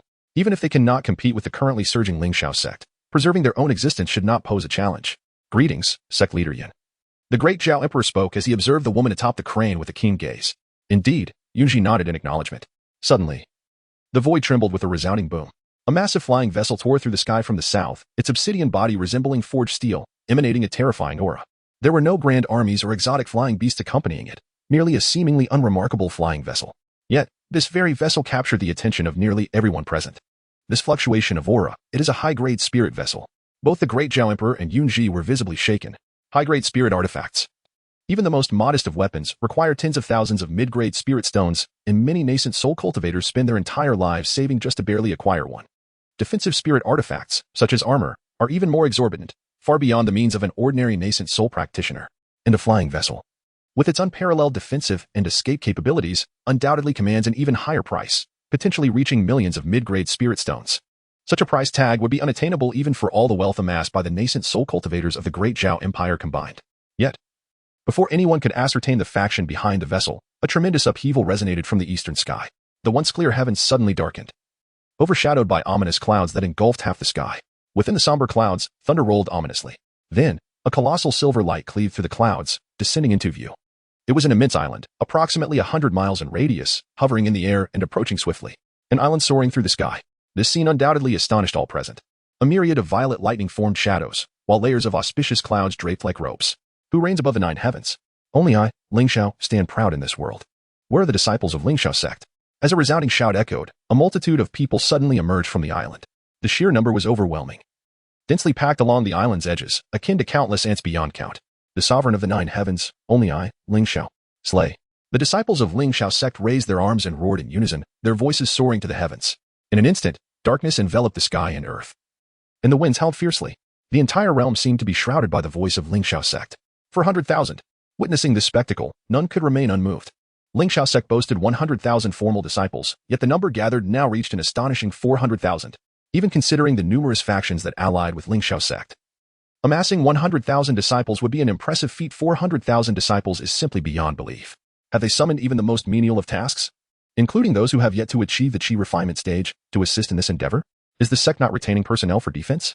Witnessing this scene, both the Zhao Empire and the Tiandao Sect, from the nascent soul cultivators to the chi refinement practitioners, were taken aback, setting aside the levels of cultivation. Merely in terms of numbers, the Lingxiao Sect has brought forth 10 times more individuals than the combined forces of the two factions. Is the Lingxiao Sect attempting to dominate with an overwhelming numerical advantage, even before the battle has commenced, thereby overshadowing all with their momentum? Chapter 72, Trouble? The sixth brother is here. On one side, the formidable army of the Lingxiao Sect, numbering 400,000, advanced with an overwhelming and unstoppable momentum. On the other side, Su Bai sat leisurely atop the fired Qilan, making his way toward the Lingxiao Sect. Before long, he arrived high above the Lingxiao Sect. From this vantage point, He could behold the entirety of the Linglang Sect, enveloped by a protective shield of earthy yellow hue, a standard fourth-tier sect protection formation. Observing this grand array, Su Bai offered a faint smile. The fourth-tier protection formation is the standard defense employed by the majority of nascent soul powers across the continent, exhibiting a level of resilience that is rather unremarkable. Should a nascent soul powerhouse oversee it, it would be exceedingly difficult for ordinary nascent soul practitioners to breach. Even in the absence of a nascent soul master, a fully realized golden core cultivator, alongside a few elders and disciples, could withstand the onslaught of a typical nascent soul for a limited duration. However, if only an ordinary golden core elder were in charge, and the number of disciples was scant, the defensive capability would be severely lacking. A black spear materialized in Su Bai's grasp, its surface adorned with swirling runes, exuding an overwhelming aura, an upper-grade spirit weapon. Among all armaments, the spear's concentrated offensive power at its tip renders it one of the most formidable tools for breaching formations. Although Su Bai's cultivation was merely at the third level of golden core, one must not forget that he inherited a cumulative mastery equivalent to tenfold that of the sect's disciples. Moreover, the disciples wielded celestial techniques of transcendent caliber. A golden core practitioner of the third level, backed by such profound foundations and extraordinary spiritual energy quality, possessed combat prowess far beyond that of an ordinary third-level golden core cultivator. The extent of his might could only be truly assessed in action. Xiao.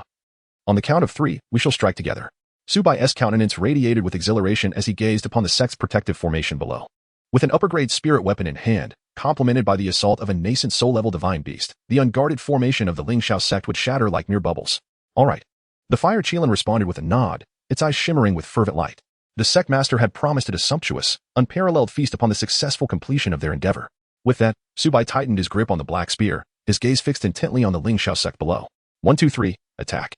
As the final word escaped his lips, a resplendent golden aura erupted from his entire being.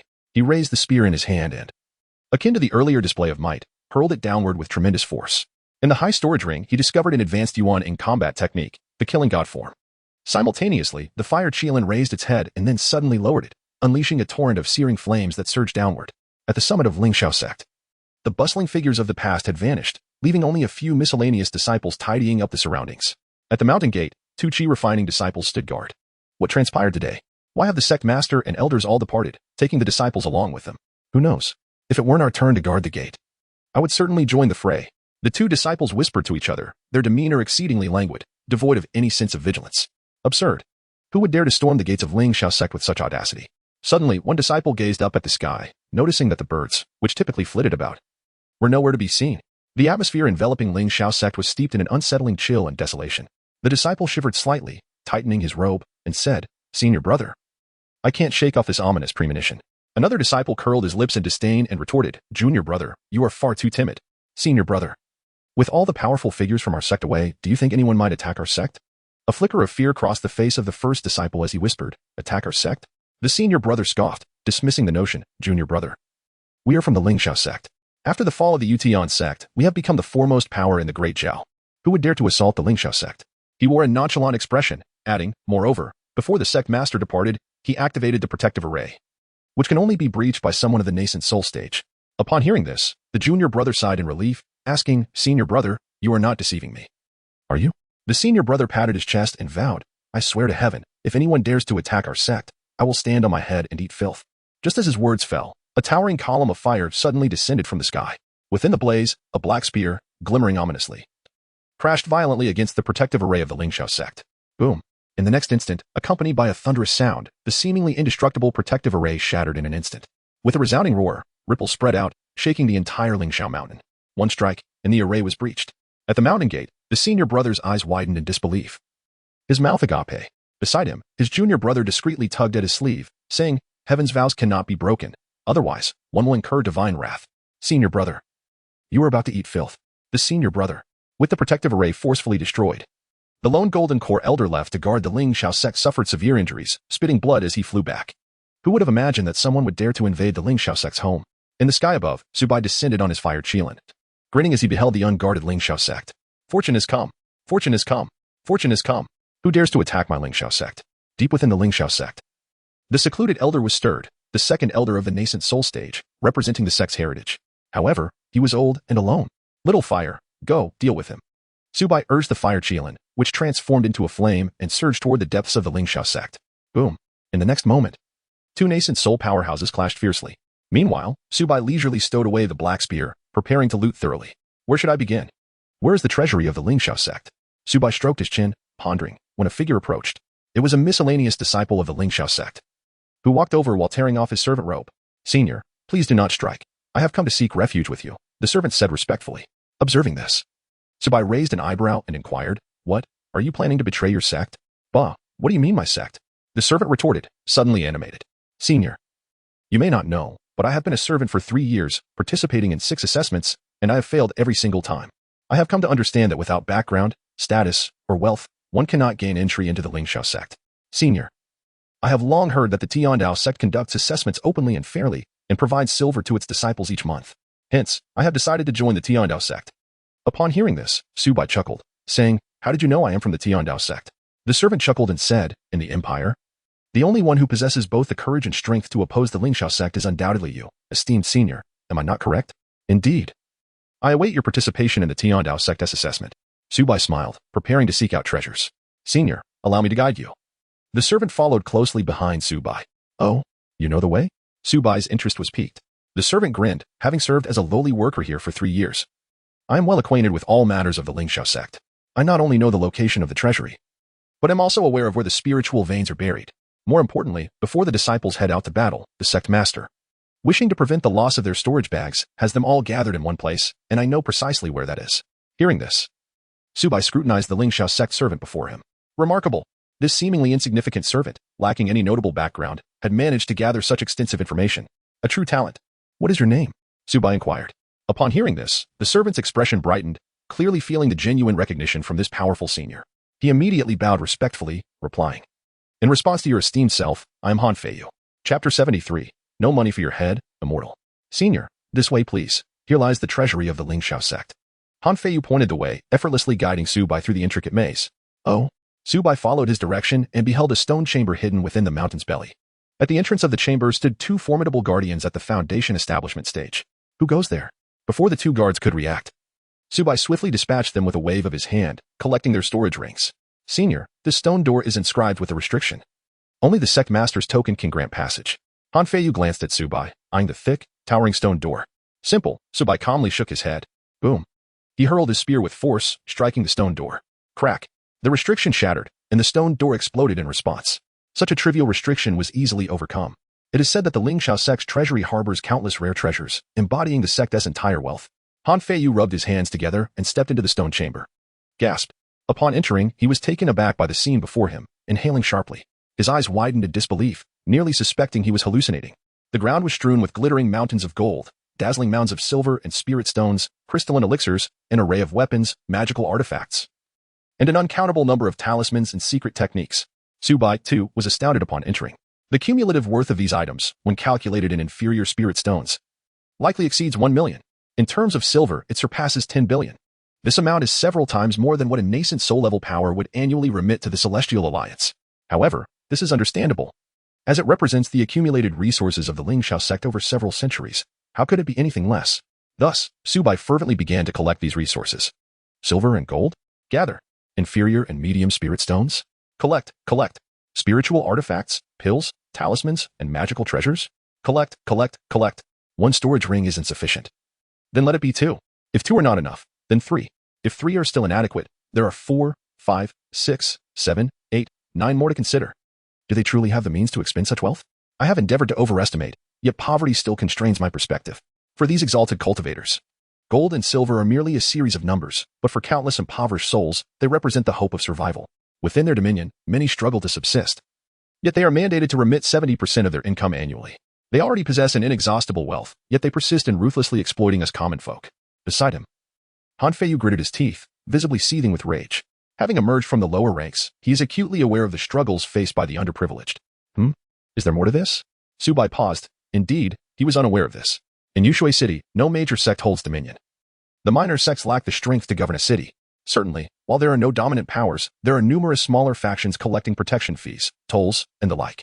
Just like in Huangtu Town, where the Ouyang clan reaps profits, only to be themselves exploited by the Huasha sect, which, in turn, is preyed upon by even stronger sections. The Lingxiao sect merely has fewer intermediaries. The layers of exploitation persist, making life arduous for the common folk.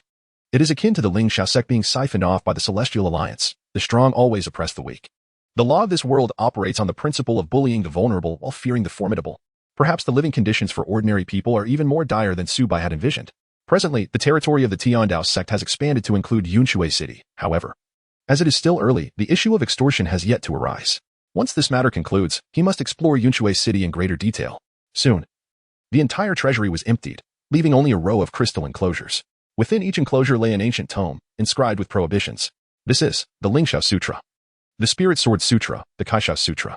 Upon seeing the names inscribed on those ancient texts, Han Feiyu's breath quickened. These are all the treasured celestial techniques collected by the Lingxiao Sect. They are the techniques he has longed for. As Su Bai left these celestial methods behind, he was also weighing his options. To be frank, in his eyes, these celestial techniques were nothing more than trivial items found by the roadside. So, do you desire them? Feel free to take them. I shall dismantle the prohibitions for you. Observing Han Feiyu's expression, Su Bai inquired. Han Feiyu, suppressing the itch within, replied, No. I have already resolved to join the Tiandao Sect. How could these celestial techniques compare to those of the Tiandao Sect? Su Bai chuckled, pondered for a moment, and ultimately decided to collect all these celestial techniques. After all, having arrived, how could one leave anything behind? The pavilion? Collected. The jade platform? Collected. The main hall? Collected. Collected and collected. Spiritual herbs, mysterious iron, the main hall? Every item of even slight value was gathered. Soon, under Han Feiyu's guidance, Su Bai arrived at the secure pavilion for storing disciples' belongings. Within the secure pavilion, countless storage bags were tightly packed, each labeled to distinguish which disciple it belonged to. With a flick of his hand, Su Bai unleashed all the prohibitions, and tens of thousands of storage bags were swiftly gathered. At last, Han Feiyu extended his hand and pointed to the entire Lingxiao mountain beneath them. Senior. The two inferior spiritual veins of the Lingxiao sect are located at the heart of Lingxiao mountain. Within the mountain? Su Bai smiled, surveying the Lingxiao mountain beneath his feet. The Lingxiao mountain, in scale, is comparable to the present-day Tiandao mountain. However, Su Bai found himself unable to discern any areas of heightened spiritual energy, rendering him incapable of locating the spiritual veins. Upon receiving Han Feiyu's reminder, he focused his mind and, after dismantling several shielding formations, finally sensed the profound fluctuations of spiritual energy deep beneath the ground. A lower-grade spiritual vein can yield approximately 20 to 30,000 low-grade spiritual stones and a small quantity of mid-grade spiritual stones annually. However, this is contingent upon sealing the spiritual energy to prevent its leakage. Otherwise, the yield would be halved. As for the spiritual veins of the Tiandao Sect, Su Bai did not seal a single one, merely establishing formations on the periphery of the sect to contain the escape of spiritual energy. Thus, the concentration of spiritual energy within the heavenly Dao sect far surpasses that of the outside world, allowing the disciples to further enhance their cultivation speed. Yet, they are reluctant to spare even one of the two spiritual veins for the disciples' training. Su Bai shook his head in disbelief. Did they not realize that as the disciples' strength increases and they continue to break through, the sect itself becomes stronger, providing for the disciples' cultivation? With such training chambers, it costs a considerable sum of silver for just a day's practice. Without sufficient funds, how can one aspire to ascend? Those in positions of power, aside from their favored disciples, merely view ordinary disciples as cash cows, shearing them daily. Han Feiyu could not help but feel self-deprecating. For he was but one of those sheep. Oh no, he could hardly be considered a fat sheep. Only those wealthy enough to become formal disciples truly belonged to that category. At best, he was merely a small lamb. In this world, ordinary individuals are destined to be exploited throughout their lives. The greatest fairness in this world lies in being reborn as a dominant race upon the continent. While the greatest injustice is simply being born as a human, the disparities among humans are far more pronounced than those among dogs. From the moment of birth, one's fate is sealed, whether to toil like an ox or horse for a lifetime, or to indulge in the pleasures of life. Chapter 74. For 100,000 against 60,000. The advantage is mine. Su Bai assessed the size of Lingxiao mountain, simultaneously calculating within his mind. A moment later, a faint smile graced his lips as he remarked, Stand firm, lest you fall. What do you intend to do, senior? Han Feiyu inquired, still perplexed. But in the next instant, he comprehended Su Bai's intentions. Boom. The entire Lingxiao mountain trembled, colossal boulders cascading from the peaks, producing a thunderous roar that resonated through the air. Crack. The earth split apart, the periphery of the mountain becoming riddled with countless fissures, which continued to expand like a spider's web in all directions. In an instant, the mountain quivered, nearly toppling Han Feiyu. This is. Han Feiyu was utterly astonished. The entire Lingxiao mountain was levitating. Su Bai extended a hand, transforming it into a massive arm of energy, lifting the entire mountain effortlessly. With just one hand, he elevated the entire Lingxiao mountain. Such power. Han Feiyu was profoundly shaken. As a servant, how could he have witnessed such a display of might? Amidst his awe, he felt an intense yearning for strength. Legend spoke of transcendent beings at the golden core and nascent soul levels capable of moving mountains and filling seas. Such tales were not mere exaggerations, but indeed reflected reality. Certainly, the mountain-moving abilities of a Golden Core practitioner could not be compared to those of a nascent soul. A typical Golden Core master could barely lift 100 zhang high mountain, and anything larger would prove overwhelming. Yet, a practitioner at the nascent soul level could effortlessly raise any mountain within their empire, a feat beyond the reach of ordinary mortals. Though Su Bai was at the Golden Core level, his strength far surpassed that of an ordinary practitioner, making it no challenge to lift the towering Lingxiao mountain. Boom. As Su Bai wielded his power, a distant battle among nascent souls drew to a close. Tiandao Sect, wait for me. The heavily injured elder of Lingxiao Sect fled into the distance, burning his life force for speed. The Fire Qilin wished to pursue but could not keep up unless it too resorted to self-destructive measures. Without overwhelming strength, it was indeed challenging to slay a nascent soul practitioner of the same realm. Even two could struggle to encircle one, requiring three to ensure success. After severely wounding the elder of Lingxiao Sect, the Fire Qilin returned, standing proud with its head held high, cloaked in radiant light, its gaze surveying all around. Simultaneously, it shook its head at Su Bai, seemingly eager to demonstrate its own prowess. Very well, I shall reward you upon our return, Su Bai acknowledged, patting the Fire Qilin in admiration. Roar. At the mention of a reward, the Fire Qilin erupted in excitement, its eyes gleaming with fervor. Following its previous master, it had experienced hunger akin to 3 meals a day. Now, under its current master, it feasted 10 tons daily. 10 tons, not mere 10 meals. Come. Let us return this mountain. Su Bai tossed the Lingxiao mountain, and the Fire Qilin caught it with glee, soaring towards Tiandao Sect. Su Bai, departing, cast a glance downward. With a swift motion, he absorbed a mountain gate into his storage ring and left without a backward glance. At the gate of Lingxiao Sect, 2 disciples exchanged bewildered glances. The once imposing gate now lay bare. Turning back, they beheld the once towering Lingxiao mountain now completely absent, revealing only a vast pit. Lingxiao Sect has been stripped bare. Junior brother, while the sect master and elders have yet to return, should we flee? The senior brother whispered cautiously. Flee? Where can we possibly go? The junior brother sniffled. If we do not run, when the sect master and elders return, we will be reprimanded for failing to guard the sect. And our fates will be worse than death, the senior brother lamented. Our sect's great formation and the elder could not withstand it. How can they blame us? Mere chi refinement disciples, the junior brother sighed. With the mountain gone, the sect master will surely be furious. We are but ants scared for our lives. Fleeing may offer a chance at survival, while staying guarantees death, the senior brother stated. Where can we run? No matter where we go, we will be captured. The junior brother said, pallid with fear, facing an uncertain future. Perhaps we should flee to Tiandao Sect? The senior brother pondered for a long moment before resolutely declaring. To Tiandao Sect? Brother, they are our greatest enemies. The junior brother exclaimed, eyes wide. Regardless, let us preserve our lives first, the senior brother insisted. Run, we must hurry. When the sect master and elders return, it will all be over, he urged, leading the junior brother away towards Tiandao Sect. Brother, the heavenly mandate oath must be fulfilled within a day. Otherwise, we know not when divine retribution may strike. Perhaps you should eat first before fleeing? The junior brother suggested gently. Shut your mouth. Suddenly, the 2 chi refinement practitioners stumbled over a stone, tumbling into the dirt. Lingxiao Sect and Tiandao Sect are over 1,000 miles apart, passing through several cities. At this moment, the inhabitants of these cities suddenly noticed the sky darkening. Looking up, they gasped in astonishment. A massive mountain was being carried aloft by a fiery red beast. That is Lingxiao Mountain. Someone recognized. Instantly, panic ensued. For Lingxiao Mountain was the undeniable sovereign of the surrounding area. What has happened? Look, Lingxiao Mountain is flying away. Could it be that Lingxiao Sect is relocating? Lingxiao Sect had not moved in centuries, and seeing no members of the sect present, many speculated it had been raided. Indeed. Wasn't there a monumental battle erupting at Lingxiao Sect just recently? Its scale must have involved nascent soul masters. Discussions erupted among the crowd, filled with disbelief. Who would dare provoke such a formidable entity as Lingxiao Sect? It seemed the empire was on the verge of upheaval. In Qizhou, upon Floating Island, the elders of Lingxiao Sect, along with their disciples, mocked the 3 opposing factions. Tiandao Sect? Once the empire's overlord, yet now only a handful of you have arrived? As for the royal family's old relics, is this all your people? In the Tiandao Sect, hiding in their shells, what of your master, Su Bai? The ancestor of Lingxiao Sect surveyed the surroundings with an air of superiority, his tone laced with derision and contempt. The combined forces of the 3 factions barely numbered 60,000. Moreover, it is not merely a matter of numerical superiority. The Lingxiao Sect has experienced rapid development over the past century, with their core strength and golden core and foundation establishment cultivators far surpassing that of the Tiandao Sect and the imperial royal family combined. As for the Tiandao Sect, apart from Su Bai, they are but a swarm of insignificant ants. Now, he aims to demonstrate that the Lingxiao Sect is the sole sovereign of the empire. With 400,000 against 60,000, the advantage is mine. Chapter 75, the correct method of attacking with flying ships now that everyone is gathered. There is no need for further ado. This spiritual vein shall belong to the Lingxiao Sect. From the floating island of the Lingxiao Sect, a young man in a black robe, sword on his back, stepped forward. His gaze was piercingly sharp as he coldly declared, with a swift movement. The sword on his back erupted with a chilling brilliance. Whoosh! A colossal sword shadow appeared above him, emanating a terrifying pressure that momentarily stilled the breath of all observing cultivators. It is the Tiandao Sect of the Linglang Sect. Tiandao Lingxiao. The foremost genius of the empire a century ago has achieved the pinnacle of the golden core in just a brief 100 years. How terrifying. It seems that within a few years, the Lingxiao Sect will boast 3 nascent soul masters simultaneously. Hiss. Is it thus that the brilliance of the Lingxiao Sect has become unstoppable? The empire's foremost golden core, an invincible force beneath a nascent soul.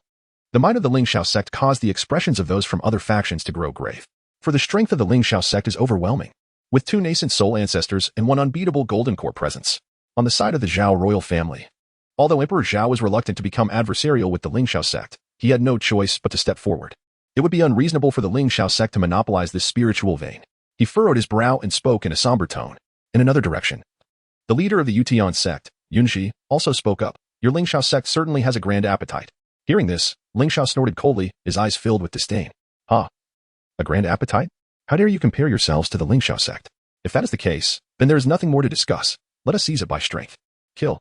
With a single command, tens of thousands of disciples above the 7th level of Qi refinement surged forth from the floating island. In an instant, the entire void was enveloped by various techniques, sweeping across the 8 directions like crashing waves. Lingxiao, boundless magical power. Above the 9 heavens, invincible.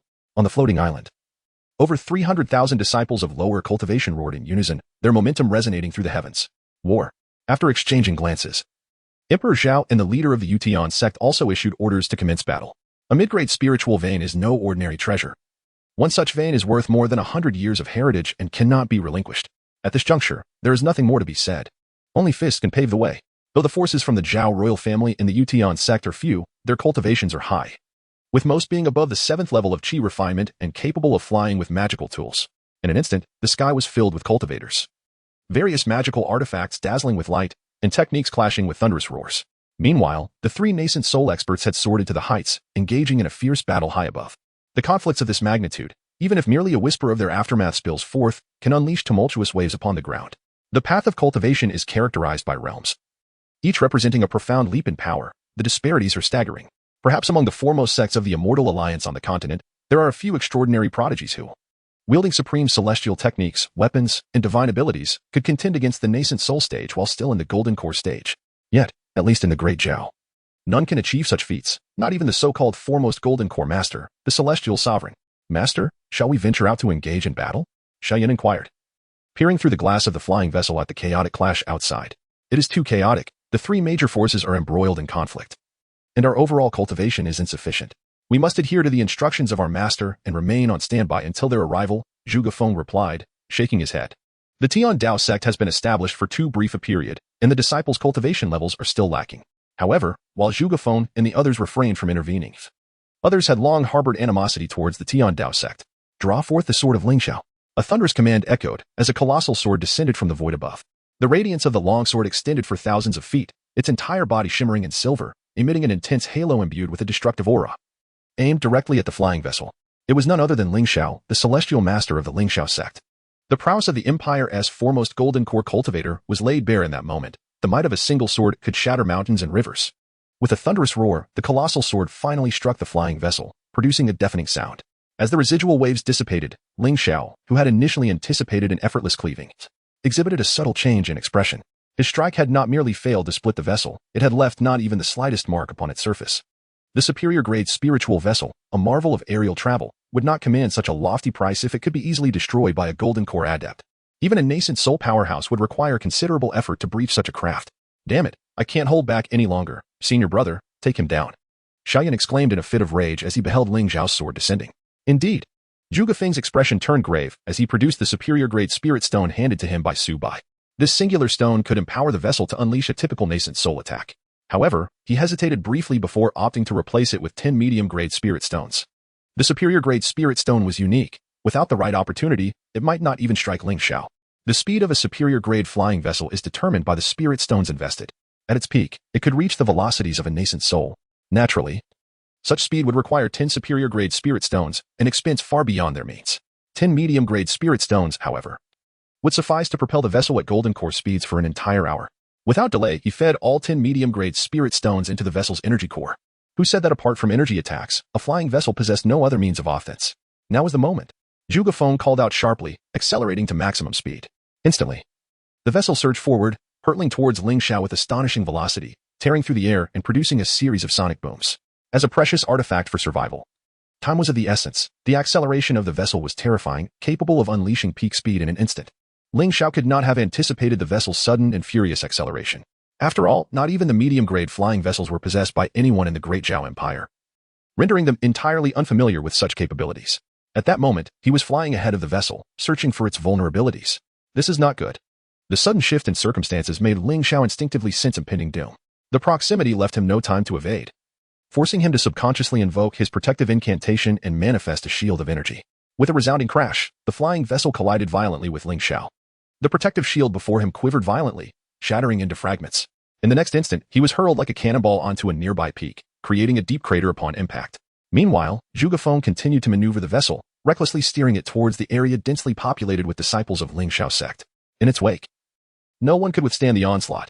With a thunderous roar, a multitude of Lingxiao Sect disciples were sent tumbling. Subsequently, Zhuge Feng adjusted the vessel's course and charged forward once more. Lacking sufficient high-grade spirit stones to activate the vessel's energy assaults, he deemed it unnecessary to squander such precious resources against foes beneath the nascent soul stage. One high-grade spirit stone was ample to persuade a golden core master to serve as a mere foot soldier. A direct collision sufficed. The swiftness of the golden core, combined with the defensive strength of the nascent soul, rendered this high-grade flying vessel invincible on a battlefield teeming with thousands. Chapter 76, Brother. Our home has been stolen by Su Bai. With a splutter, Lingxiao emerged from the deep crater, blood streaming from the corner of his mouth, his hair disheveled, presenting a picture of utter disarray. He gazed at the flying vessel above, his eyes ablaze with fury. This marked the second time since he became invincible in the golden core stage that he suffered such a setback. How utterly frustrating. The last time, he was crushed by a rival of the same realm, Gatepan. That could be excused. After all, he was a core disciple of the foremost power in the Immortal Alliance, a status beyond comparison. Yet this time, as the foremost golden core of the Empire, he could not even handle a single flying vessel, and to his dismay, he sustained injuries. How embarrassing it would be to speak of it. And yet, he found himself utterly powerless against this vessel. Can you imagine the indignation? Booming sounds echoed above as the flying vessel continued its rampage. With each acceleration, it cleared a straight line of adversaries, sending them sprawling. Initially, the disciples and elders of Lingxiao Sect had been pressing the Tiandao Sect and the royal family, but with the abrupt intervention of the Tiandao Sect, the situation shifted dramatically. In an instant, the Lingxiao Sect's forces began to retreat in disarray.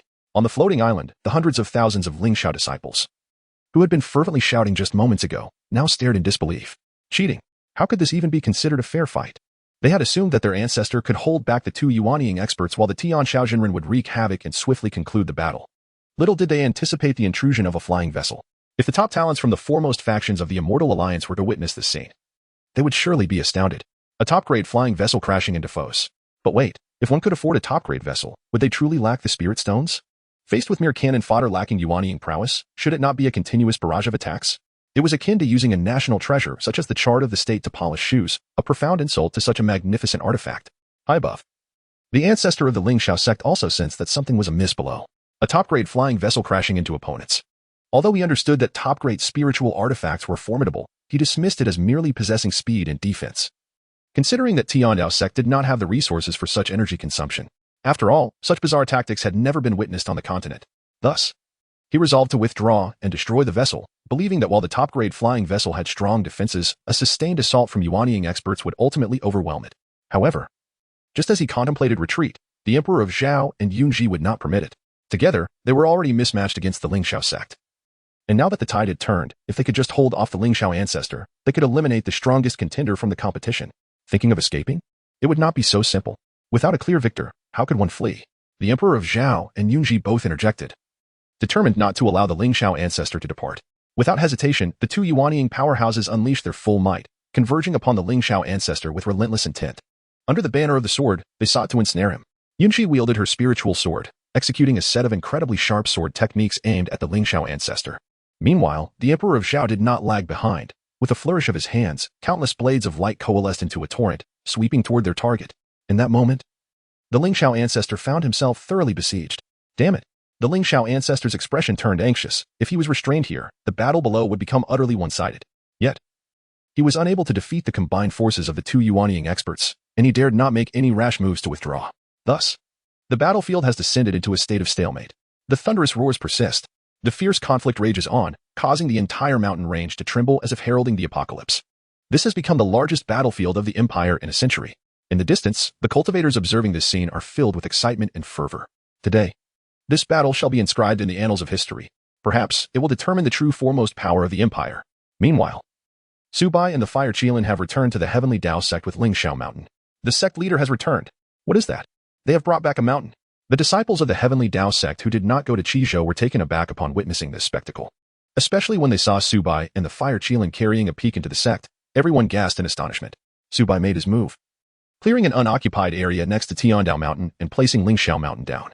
On Lingxiao Mountain, Han Feiyu remains in a state of shock. At last, having enjoyed a complimentary ride on a roller coaster, I have arrived at the Heaven's Path Sect without even spending on travel expenses. After the successful establishment of Lingxiao Mountain, the territory of the Heaven's Path Sect now boasts 2 towering peaks. The disciples' training grounds have significantly expanded. Subsequently, Su Bai took action to lift the seals on the spiritual veins within Lingxiao Mountain, allowing the ethereal energy to be released. While the Lingxiao sect hesitated to let their disciples cultivate in the abundant spiritual energy for free, Su Bai had no such reservations. Thus, within the territory of the Heaven's Path Sect, there are now 5 lower-grade spiritual veins. The concentration of spiritual energy has increased considerably. After completing everything, Su Bai clapped his hands in satisfaction, nodding approvingly. With the affairs of the Lingxiao sect resolved, it was time to seize the spiritual veins. Xiaohua, he called out. The Fire Qilin immediately scampered over, grinning. Hee, master, what are your orders? Su Bai mounted the Fire Qilin, gesturing in a certain direction. Let's set off for Qizhou. As you command. The Fire Qilin grinned, driving forth like a fiery rainbow, soaring into the heavens. In Qizhou, the battle had gradually subsided. Beyond the Heaven's Path Sect, the 3 major forces had suffered heavy losses. Of course, due to the presence of flying vessels, the Lingxiao sect bore the brunt of the casualties. In one battle, nearly half of the sect's elite was lost. The remaining disciples retreated to the rear, their morale plummeting.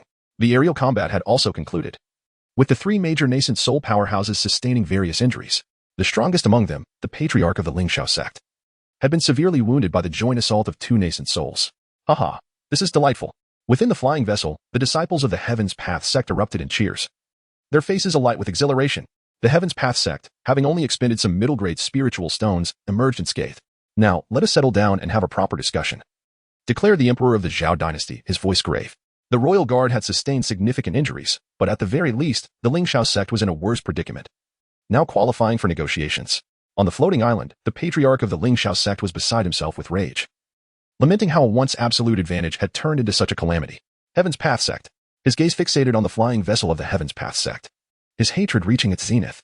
This is not over. My Lingxiao sect has more than one nascent soul. The patriarch of the Lingxiao sect bellowed. Immediately producing a communication jade slip to summon his secluded junior brother, urging him to hasten to Qizhou. Just as he set down the jade slip, a powerful aura approached from the distant horizon. He recognized it, his junior brother. What incredible speed! Could it be that my junior brother is arriving in advance to provide support? Observing this scene, both the emperor of the Zhao dynasty and Yunxi furrowed their brows. The strength of the Lingxiao sect lay in its 2 nascent souls. Coupled with the patriarch's unparalleled might among the empire's nascent souls, they were indeed far superior to the present company. You shall all perish. The spiritual veins belong solely to my Lingxiao sect. And as for you, Heaven's Path Sect, we shall personally dismantle your flying vessel and cast each of you into the soul-devouring flag. Your timid sect leader, Su Bai, will also face retribution. The patriarch of the Lingxiao sect laughed maniacally, his eyes glinting with venomous intent as he spoke. Despite the heavy losses, the foundation of the Lingxiao sect remained robust.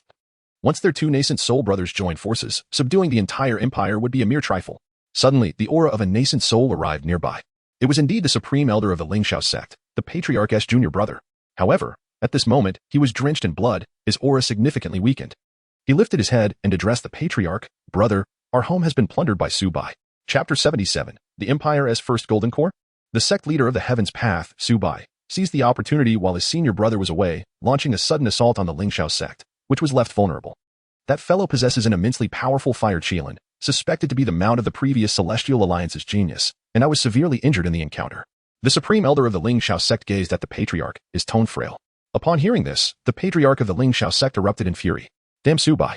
He roared, his rage boiling over as he disregarded the dignity of the nascent soul elder, unable to contain his profanities. Simultaneously, his overwhelming nascent soul aura erupted, shaking the surroundings. Junior brother, what is the current situation of the Lingxiao sect? He gritted his teeth and inquired. The Lingxiao sect has completely collapsed. Su Bai has taken all our resources. I returned stealthily after Su Bai departed and discovered that Lingxiao Mountain was gone, along with the spiritual veins. Brother. The foundation built over hundreds of years for my Lingxiao sect has been utterly destroyed. The Supreme Elder began to report the situation, his voice filled with sorrow. After hearing his report, the patriarch of the Lingxiao sect spat out a mouthful of blood, nearly fainting from the shock. Bastard! That's Su Bai. I will annihilate your entire sect. The patriarch of the Lingxiao sect roared. His eyes were bloodshot, resembling a frenzied beast as he fixed his gaze on the direction of the Heaven's Path sect. The members of the Tiandao Sect and the Zhao royal family were momentarily stunned by the spectacle. Then, they could not help but express their admiration, acknowledging the sheer audacity of Su Bai in obliterating the foundation of the Lingxiao sect. Consequently, the power of the Lingxiao sect would undoubtedly be significantly weakened. If I do not eradicate you, I vow I shall not be human. The patriarch of the Lingxiao sect seethed. His gaze locked onto the flying vessel of the Heaven's Path sect, bellowing furiously, let me first collect some interest. Attack. He surged toward the flying vessel of the Heaven's Path sect, intent on destroying it first. I am coming. How will you extinguish me? Just then, a faint voice echoed from the horizon. Following that, a figure entirely enveloped in fiery red, radiating scorching flames, appeared above the clouds. With a single strike of its hoof, it descended upon the patriarch of the Lingxiao sect like a mountain pressing down. It was none other than the fire Qilin. Boom. A tremendous explosion erupted, flames lighting up the sky. With one stomp, the patriarch of the Lingxiao sect was sent reeling, spitting blood, having succeeded in a single strike. The fire Qilin proudly extended its hoof, gesturing mockingly at the patriarch. The patriarch's face flushed crimson, his chest heaving violently, the scent of charred flesh wafting through the air. Above the heavens, a figure clad in white robes approached, each step resonating like a drumbeat against the heart of the patriarch of the Lingxiao sect. Thud, thud. Each footfall sounded like rolling thunder. Su Bai. The patriarch of the Lingxiao sect roared, wishing to rend Su Bai into shreds. Patriarch. It is truly the sect leader. Splendid, splendid, the sect leader has arrived. The disciples of the Heaven's Path sect within the flying vessel were overjoyed upon seeing Su Bai's appearance, particularly moved by his imposing figure. No wonder the sect leader delayed his arrival. It turns out he was busy uprooting the very foundation of the Lingxiao sect. Such extraordinary accomplishments. Who else in the vast realm of Dezhao can compare? Su Bai's demeanor remained serene as he hovered in the void, casting a tranquil gaze upon all. The Lord of Tiandao Sect, Su Bai. Both the leader of Tiandao Sect and the Emperor of Dezhao fixated on Su Bai, their eyes betraying a deep-seated wariness. In recent days, they had covertly inquired about Su Bai, yet to no avail. This individual seemed to have emerged from thin air, with not a shred of information to be found. The only certainty they possessed was that this person wielded formidable power, unfathomable in its depths. With a single strike, he obliterated the Jindan sect, Linglang. With another, he decimated 3 formidable Jindan masters. With a third, he even dared to slay an exalted celestial envoy from the Immortal Alliance. His strength was not merely at the Jindan level, but rather, at the very least, that of the Yuaning. This might was matched only by his audacity, as he would not hesitate to challenge even the top disciple of the Immortal Alliance. Moreover, he was accompanied by a Yuaning fire Qilin. Such strength was subtly overshadowing Lingxiao sect. I shall hold back the fire Qilin. You go confront the young Su Bai. Declared the ancestor of Lingxiao sect, resolved to avenge the sect's grievances with the young Su Bai's life. Today, even if it cost him his own life, he would not hesitate. His eyes were ablaze with murderous intent and hatred as he charged at the fire Qilin, engaging in battle. Master, should we intervene? Inquired the Grand Elder of Tiandao Sect in a grave tone. We must not act rashly. Yunji decisively rejected the notion. Currently, Lingxiao Sect is significantly weakened while Tiandao Sect is on the rise. If we intervene, we can suppress Tiandao Sect's momentum, thereby enhancing our chances of seizing the spiritual veins. Yunli continued. Still, it is inadvisable. The master of Tiandao Sect, Su Bai, is inscrutable. Should we rashly make an enemy of him, it would be exceedingly detrimental to our Tiandao Sect. Yunji interjected, her brow furrowed. Though she indeed wished to contend for the spiritual veins, she had not lost her reason. In the face of an adversary of unknown strength, remaining still was the wisest course of action. Meanwhile, after much debate, the emperor of the Zhao dynasty glanced toward the Tiandao Sect's members, suppressing the urge to intervene. After all, at this critical juncture, a single misstep could lead to ruin. Beside him, Lingxiao drew his great sword and slowly approached Su Bai. Su Bai, today, let this master test your true strength. If you truly possess Yuaning power, I shall concede. If not, you shall experience the might of the Empire's foremost Jindan. With that proclamation, Lingxiao soared into the air, unleashing a terrifying sword intent. Tianxiao 9 slashes. He bellowed, as his arm swept through the air, transforming into 9 resplendent silver sword beams that hurtled towards Su Bai. Each beam was potent enough to slay an ordinary Jindan master. This is the supreme secret art of the Lingxiao sect, which Lingxiao has already mastered entirely. As the sword energy surged towards him, Su Bai merely smiled faintly. The foremost golden core of the Empire? Unrivaled by mere nascent souls? Indeed, within the great Zhao Empire, Lingxiao's strength is formidable among his peers. However, in reality, the distance to the ultimate combat power of the golden core is unfathomably vast. Let us not forget, he is merely regarded as a genius in the mere 5,000 miles of Zhao's territory. There are countless others like Zhuge Feng, exceptionally gifted individuals without a background, who remain buried due to a lack of resources for cultivating immortality. Ling Xiao's true talent might not even rank in the top 10 within the Great Zhao. But the continent is vast, and the Great Zhao is but a minuscule speck, hardly even a grain of dust. Even the weapon in Ling Xiao's hand is merely a mid-grade spiritual artifact suitable for golden core practitioners. High-grade spiritual artifacts are exceedingly expensive. The Ling Xiao sect possesses two, both in the hands of two nascent soul ancestors, and they have yet to reach Ling Xiao. Allow me to witness the true worth of your so-called foremost golden core of the empire. Su Bai smiled faintly, and a black spear materialized in his hand, thrusting forth in an instant. Chapter 78, Stealing from the Tiandao Sect. Whoosh! A piercing cold gleam arrived first, followed by the spear's tip, which violently collided with the sword energy slashing down from Ling Xiao. Swift, fierce, precise, and steady. Boom! In an instant, a thunderous clash echoed through the void. Then, the sword energy that Ling Xiao had unleashed began to shatter inch by inch, vanishing into the emptiness. Meanwhile, the spear's momentum remained unyielding, driving straight towards Ling Xiao. Ling Xiao's expression turned to one of horror as he hastily raised his great sword to block. Clang! The two weapons collided. The outcome of a mid-grade spiritual artifact against a high-grade spiritual artifact was already predictable. Crack!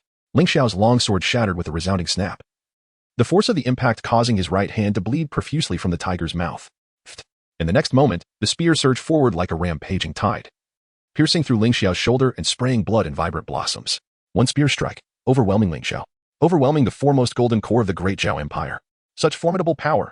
To defeat Ling Xiao in a single strike, even with Ling Xiao already injured, is no feat a mere golden core could achieve. This was merely a casual blow. Who knows how much stronger he truly is? It appears that the leader of the Tiandao Sect is indeed a formidable nascent soul.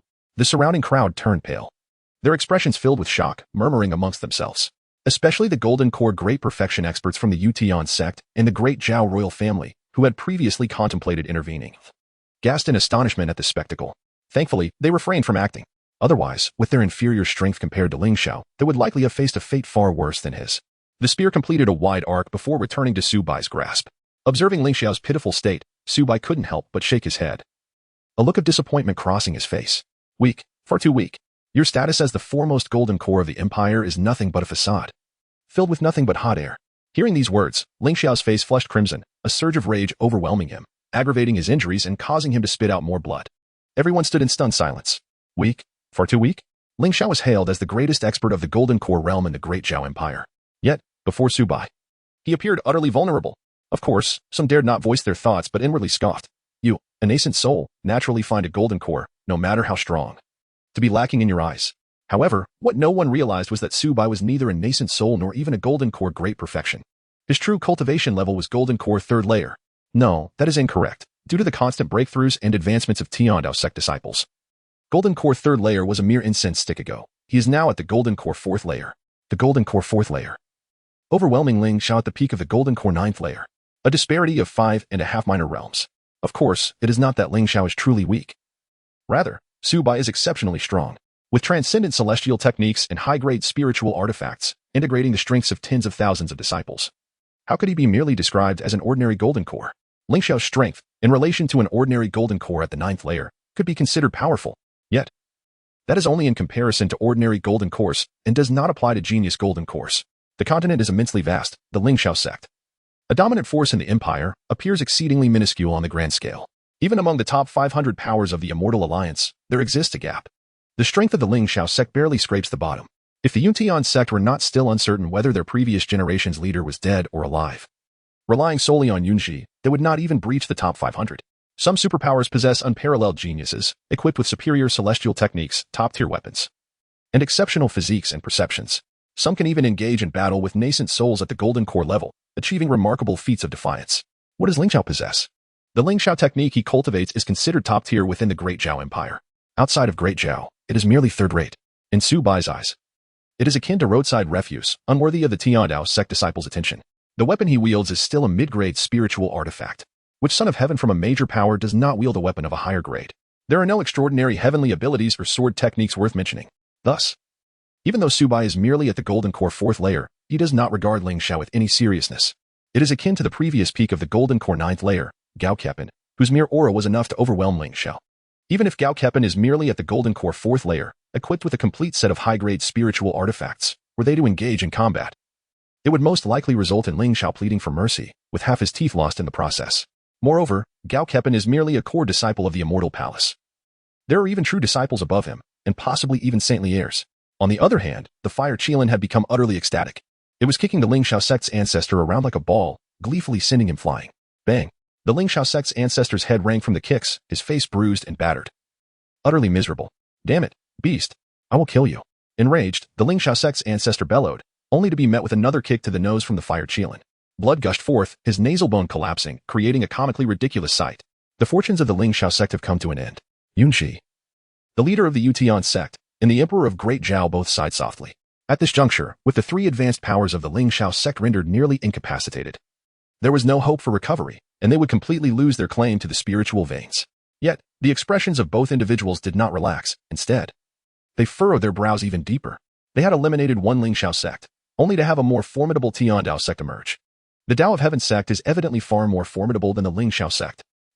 The patriarch of the Lingxiao Sect fled in a wretched manner. His appearance a picture of utter disarray. On the floating island, hundreds of thousands of disciples exchanged bewildered glances. Wasn't the plan to cheer from the sidelines as they effortlessly trampled their opponents? How did the tables turn so drastically? Did they somehow receive the wrong script? Su Bai, you may be rejoicing a tad prematurely. The patriarch of the Lingxiao Sect continued his frantic retreat, laughing maniacally as he ran. Even at this juncture, he still found the time to laugh? Su Bai observed him with a calm demeanor. Have you not noticed that we are one person short? The patriarch of the Lingxiao Sect suddenly flashed a peculiar smile. The words startled the strong figures of the Cloud Sky Sect and the royal family, who then turned their gaze towards the formation of the Lingxiao Sect. One was missing. Yes, it was the injured Yuaning ancestor of the Lingxiao Sect. A gasp echoed through the crowd as someone finally realized who was absent. Their attention had been predominantly focused on the fierce battle between the ancestor of the Lingxiao Sect and the Fire Qilin, as well as the overwhelming scene of Su Bai crushing Ling Xiao, neglecting the others. Now, upon hearing the words of the Lingxiao ancestor, they suddenly came to a realization. Indeed, both Yuaning ancestors of the Lingxiao Sect had arrived, yet why was one still inactive? Where could that old fellow have gone? Calling for reinforcements? Yunxi and the Emperor of Zhao furrowed their brows slightly. Hiki. Our earlier actions were not genuinely aimed at defeating you. Rather, they were intended to draw your attention and buy us some time. The ancestor of the Lingxiao Sect laughed heartily, an expression of triumph illuminating his face, as if his scheme had succeeded. At this moment, my junior brother should have already reached your Tiandao Sect. Su Bai, aside from you, what other formidable warriors does the Tiandao Sect possess? Our true objective is to repay tooth for tooth, to plunder your Tiandao Sect. Chapter 79. The collapse of the Lingxiao Sect's elders' mental state to plunder the Tiandao Sect. Upon hearing this declaration, the entire assembly was taken aback. Remarkable. They had learned Su Bai's tactics on-site and had executed a counter-theft. Truly, the Lingxiao Sect's ancestor was shrewd and cunning. It was no wonder he dared to engage in battle despite knowing Su Bai's unfathomable strength. His actual intention was merely to divert everyone's attention and stall Su Bai. For this purpose, he was even willing to sacrifice his own disciple to avenge the deep-seated enmity of the Lingxiao Sect's foundation being destroyed. This was indeed the only and the best opportunity.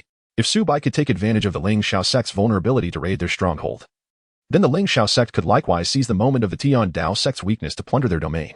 Everyone understood that, apart from Su Bai. There were no other formidable warriors within the Tiandao Sect. Moreover, at this moment, Su Bai was situated 1,000 miles away in Qizhou. Even if he hastened back, he would not arrive in time. By the time he returned, the Yuaning ancestor of the Lingxiao Sect would have already ravaged the Tiandao Sect. National Master. The safety of the royal palace is of utmost importance. Please return and oversee the grand formation, the Emperor of Zhao discreetly urged the National Master, who had achieved great mastery in the Golden Core stage. With the combination of a fully realized Golden Core and a fourth-tier formation, they could still hold off an ordinary Yuaning for a time. During this period, it was sufficient for him to rush back urgently. Yes, Your Majesty. The National Master nodded and immediately set off towards the direction of the Imperial Palace. The Grand Elder. Yunji glanced at Yunli. Although she did not voice her subsequent thoughts, everyone understood her meaning. After pondering for a moment, Yunli also nodded. He turned and transformed into a streak of light, heading towards the Tiandao Sect. There was no alternative. The Tiandao Sect and Lingxiao Sect had sent forth two formidable adversaries, necessitating caution. Subsequently, both of their gazes fell upon Su Bai. In the face of the Lingxiao Sect's Yuaning powerhouse's sneaky raid, what actions would Su Bai undertake? At this moment, Su Bai, it is likely that your Tiandao Sect has already been razed to the ground. The elder of the Lingxiao Sect snorted repeatedly, his expression growing increasingly menacing. Even if you return now, it will be too late. What my Lingxiao Sect cannot obtain, we shall destroy. And your Tiandao Sect shall not hope to acquire it either. He roared vehemently, yet before he could finish, he was struck in the mouth by a kick from the Fire Qilin. What are you shouting about? Can you keep it down? You're disturbing me while I kick you. The Fire Qilin grumbled while delivering the blow. At the same moment, Su Bai received a prompt from the system. The protective array of the sect is under attack. Attack level low. Should you return to the sect immediately? However, Su Bai merely smiled faintly, unperturbed. A mere yuaning and injured at that. Thinks to breach the protective array of the Tiandao Sect? Does he truly believe a fifth-level formation is child's play? Meanwhile, outside the territory of the Tiandao Sect, the elder of the Linglang Sect exerted all his might, launching frenzied assaults on the protective array below, without a yuaning to safeguard the formation. How long could it endure? Once I breach this array, I will annihilate everyone inside, leaving not a single soul behind, to be refined into the 10,000 souls banner. As for the spiritual veins, even if I cannot take them with me, I will ensure their complete destruction, leaving not a single spiritual stone. Boom. The heavens and earth resonated with explosive sounds, unending might rampaging forth, causing shockwaves to ripple in all directions. A Yuan-level powerhouse could wield immense power with a mere flick of their hand, summoning boundless strength with every gesture. The disciples within the Tiandao Sect looked up, only to find the sky enveloped in flames and smoke, as if the apocalypse had arrived. Were it not for the protective array, these relentless assaults would have been sufficient to scour the land within 100 miles repeatedly. At the onset, the disciples felt a tinge of fear, worried that the formation might be breached and doom them all. However, as time progressed, their expressions of dread gradually dissipated, and their courage grew bolder.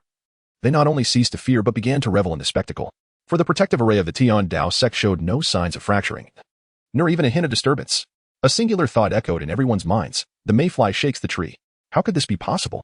Above the skies, the elder of the Linglang Sect wore an expression of disbelief. He had launched over 100 attacks, and by all rights, a typical fourth-level formation should have crumbled by now. I refuse to believe that this tortoise shell cannot be broken.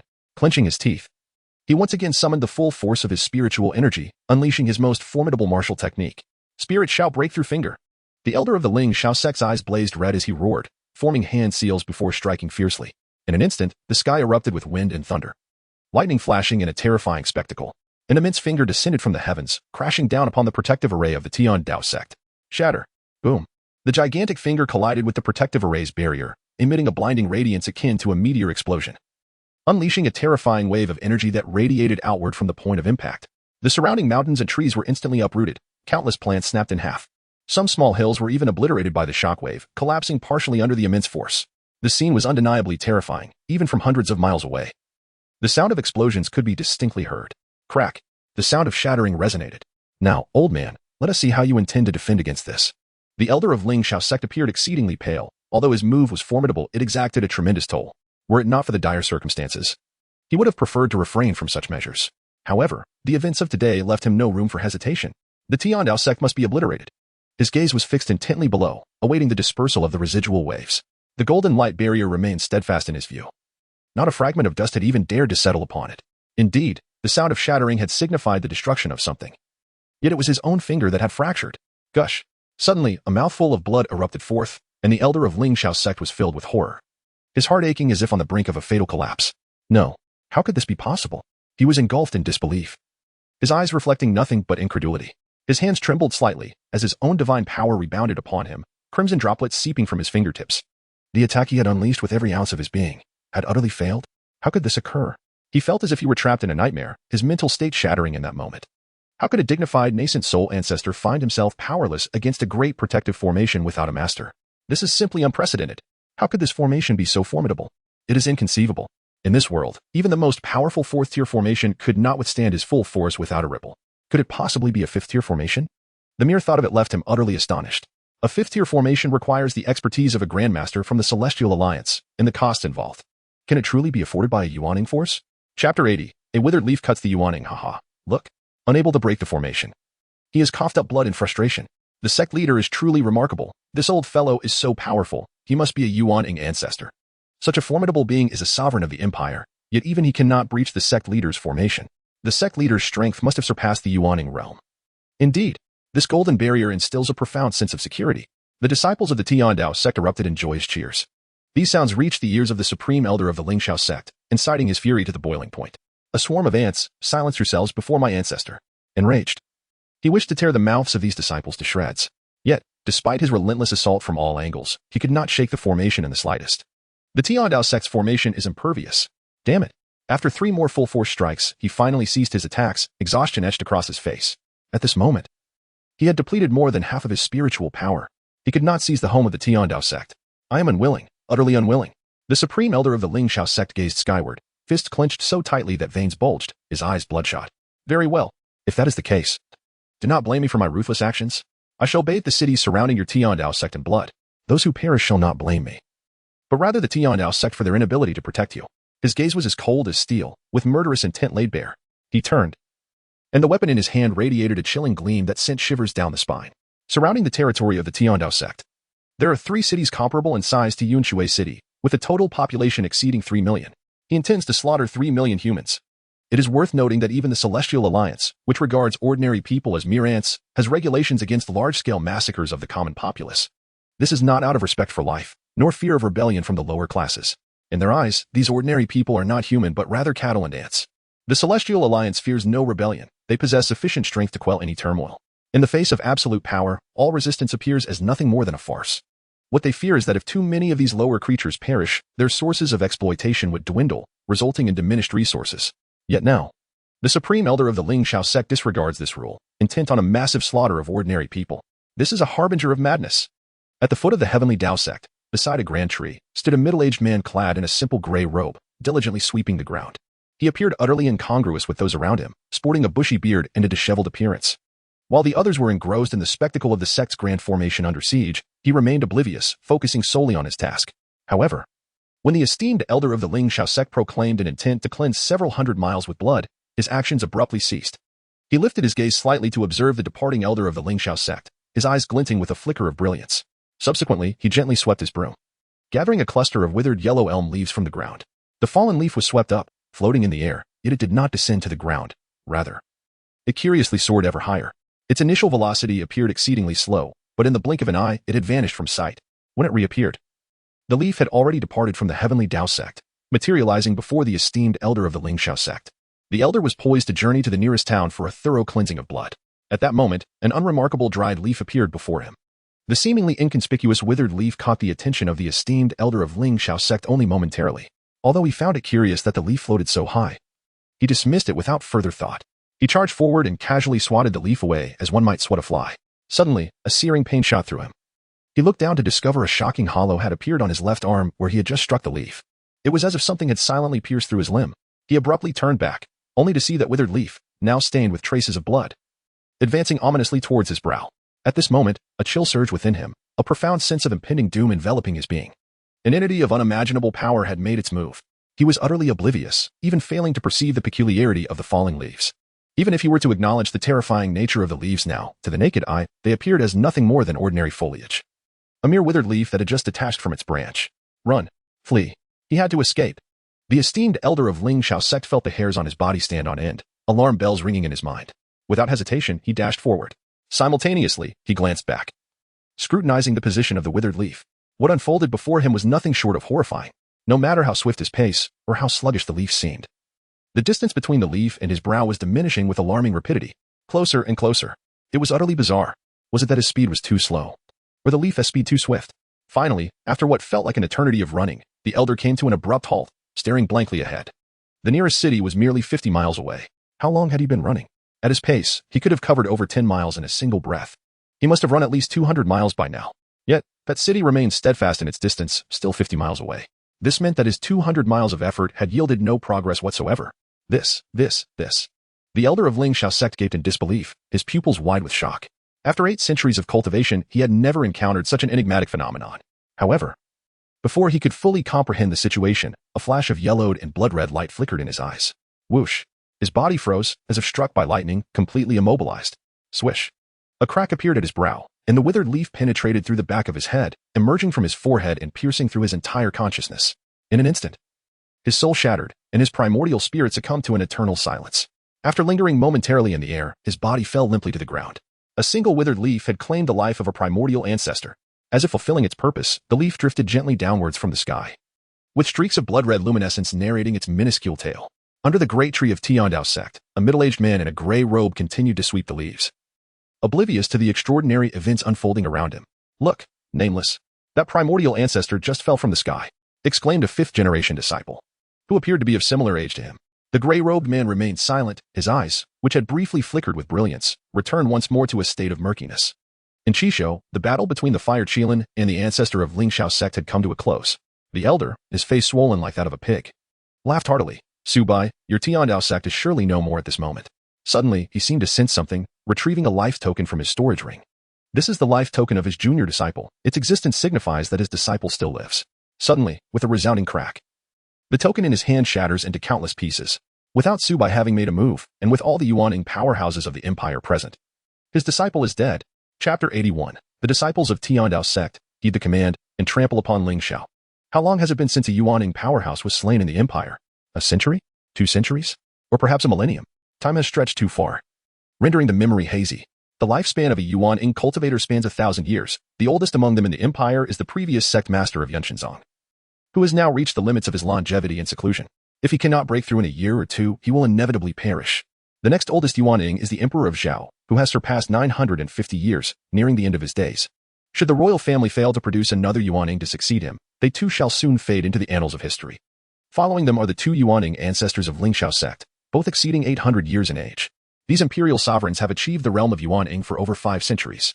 In the recent 500 years, only one individual has attained the Yuaning stage within the empire, and that is the youngest Yuaning of the current era, the leader of Tiandao Sect, Yunxi. However, in due time, this record will be surpassed by Ling Xiao. This signifies that across the vast expanse of the empire, Yuaning-level ancestors emerge only a few times in a millennium, rendering them exceedingly formidable and rare. Excluding Su Bai, of course. For a millennium, apart from those who naturally passed away, no Yuaning has ever been slain, even a century ago. During the fierce battle for supremacy between Linglang Sect and Tiandao Sect, not a single Yuaning fell. In the eyes of all within the empire, a Yuaning stronghold is the very pillar of a dominant force, capable of sustaining a superpower for 1,000 years. As long as the Yuaning ancestor remains alive, no other sect dares to provoke them excessively. This level of power is exceedingly difficult to vanquish. Their vitality is formidable, and they were once the pride of heaven, possessing unparalleled survival abilities.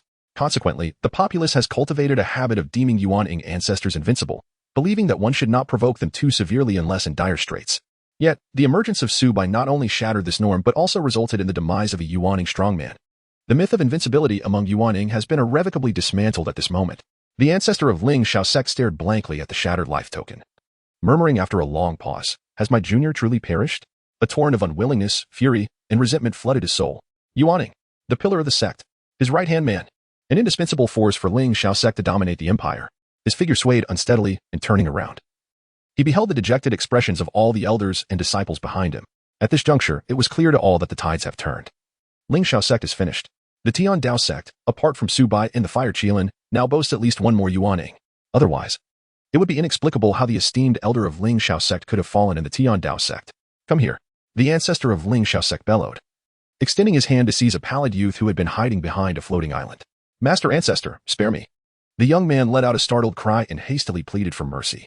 This individual was none other than Xiao Xiao, the one who insisted that Xiao Lingxi become his concubine. "It is because of your despicable actions that my Linglang Sect has fallen to such a dire state." His eyes blazed with fury as he gritted his teeth, directly grasping Xiao Xiao's throat.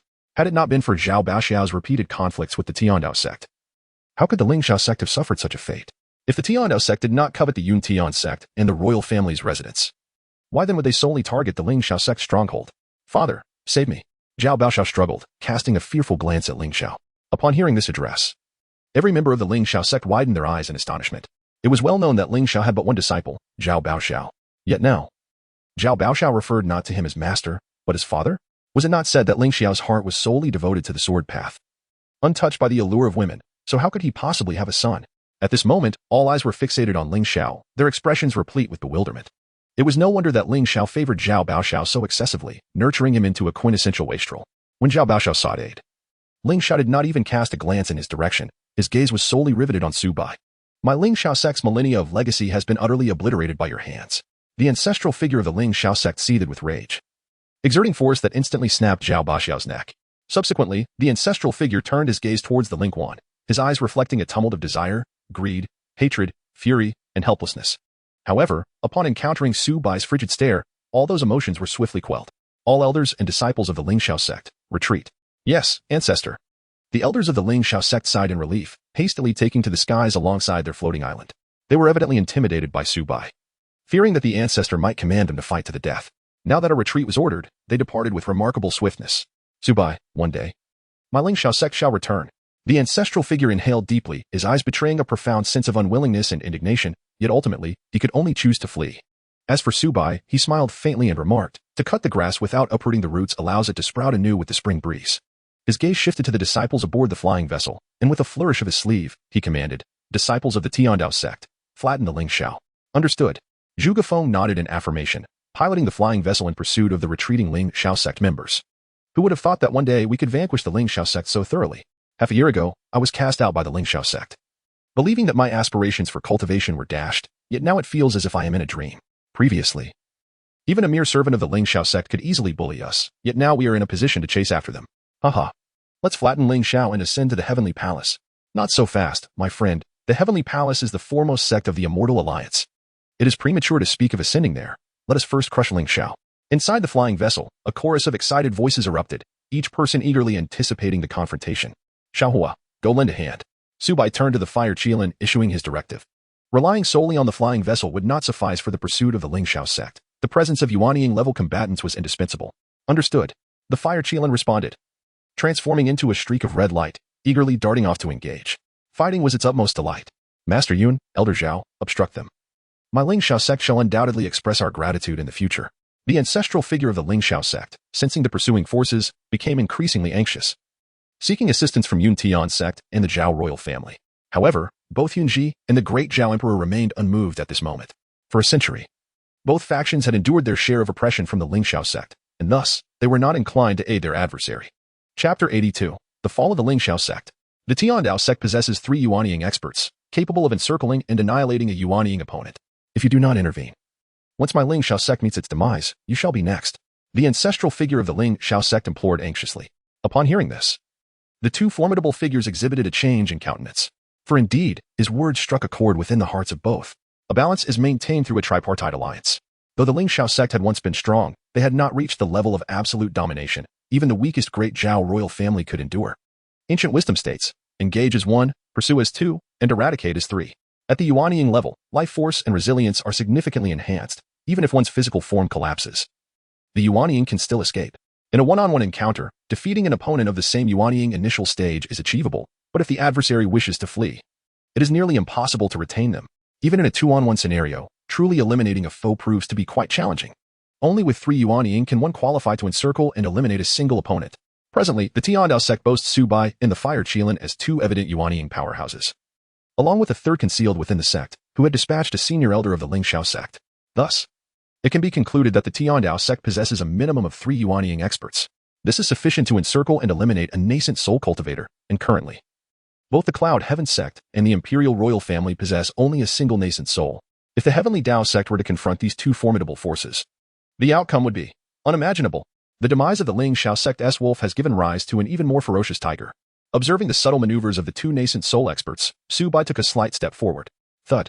With a single step, he created ripples beneath his feet that spread outward, instantly halting the minor movements of the 2 formidable Yuanying cultivators, their gazes converging upon Su Bai. Should you dare to advance even a step further, the very heavens and earth shall be turned upside down. Su Bai's voice was cold and detached, his eyes sweeping over the 2 powerful Yuanying figures.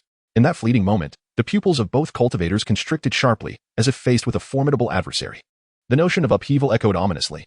Su Bai was resolute in his intention to annihilate the Ling Xiao Sect. Meanwhile, the flying vessel and the fire Qilin had pursued the Ling Xiao Sect, leaving Su Bai alone in Qizhou. Alone he stood, commanding the respect of 2 dominant powers, none daring to make a move against him. Yunji lifted her gaze to the figure in a white robe, arms crossed behind his back, a glimmer of admiration sparkling in her eyes. The emergence of the Tiandao Sect undoubtedly signified a profound shift in the imperial landscape, and this sect master, Su Bai, had earned her newfound respect. What manner of origin does this young sovereign possess? The Emperor of Zhao gazed at Su Bai, and from his vantage point, the blazing sun hung just beside him. Yet, even the brilliance of the sun could not overshadow his formidable aura. One man, standing proud above the multitude. One man, instilling trepidation in the 2 formidable Yuanying masters. One man, exerting dominion over the empire. Ultimately, the 2 Yuanying powerhouses weighed the pros and cons, sighed softly, and chose to remain passive. They simply could not contend. The 3 Yuanying masters of the Tiandao Sect were each more fearsome than the last. The Fire Qilin, as a divine beast, could overpower the elder of the Ling Xiao Sect, who was a 3rd-level Yuanying, despite having only recently entered the realm. It took the combined efforts of the 2 Yuanying to vanquish the elder of the Ling Xiao Sect, for they were no match in a one-on-one confrontation. This implies that even a single Fire Qilin could prove insurmountable for the 2 of them working in tandem. Furthermore, within the Tiandao Sect, there exists a reclusive powerhouse capable of slaying Yuanying masters. The strength of Su Bai, the sovereign of the Tiandao Sect, remains an enigma, with depths yet to be fathomed. The Lingxiao Sect is finished. It is astonishing that the first to be eliminated is the mightiest of the Lingxiao Sect. The Tiandao Sect's power is overwhelming after this battle. Who knows how many factions will seek to ally with them? Ally?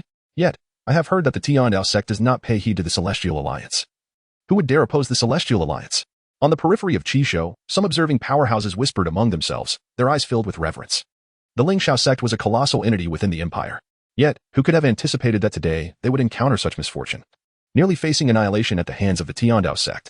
The news of this matter, once disseminated, is bound to incite a tremendous uproar, potentially reshaping the dynamics of the 7 nations of Nailing.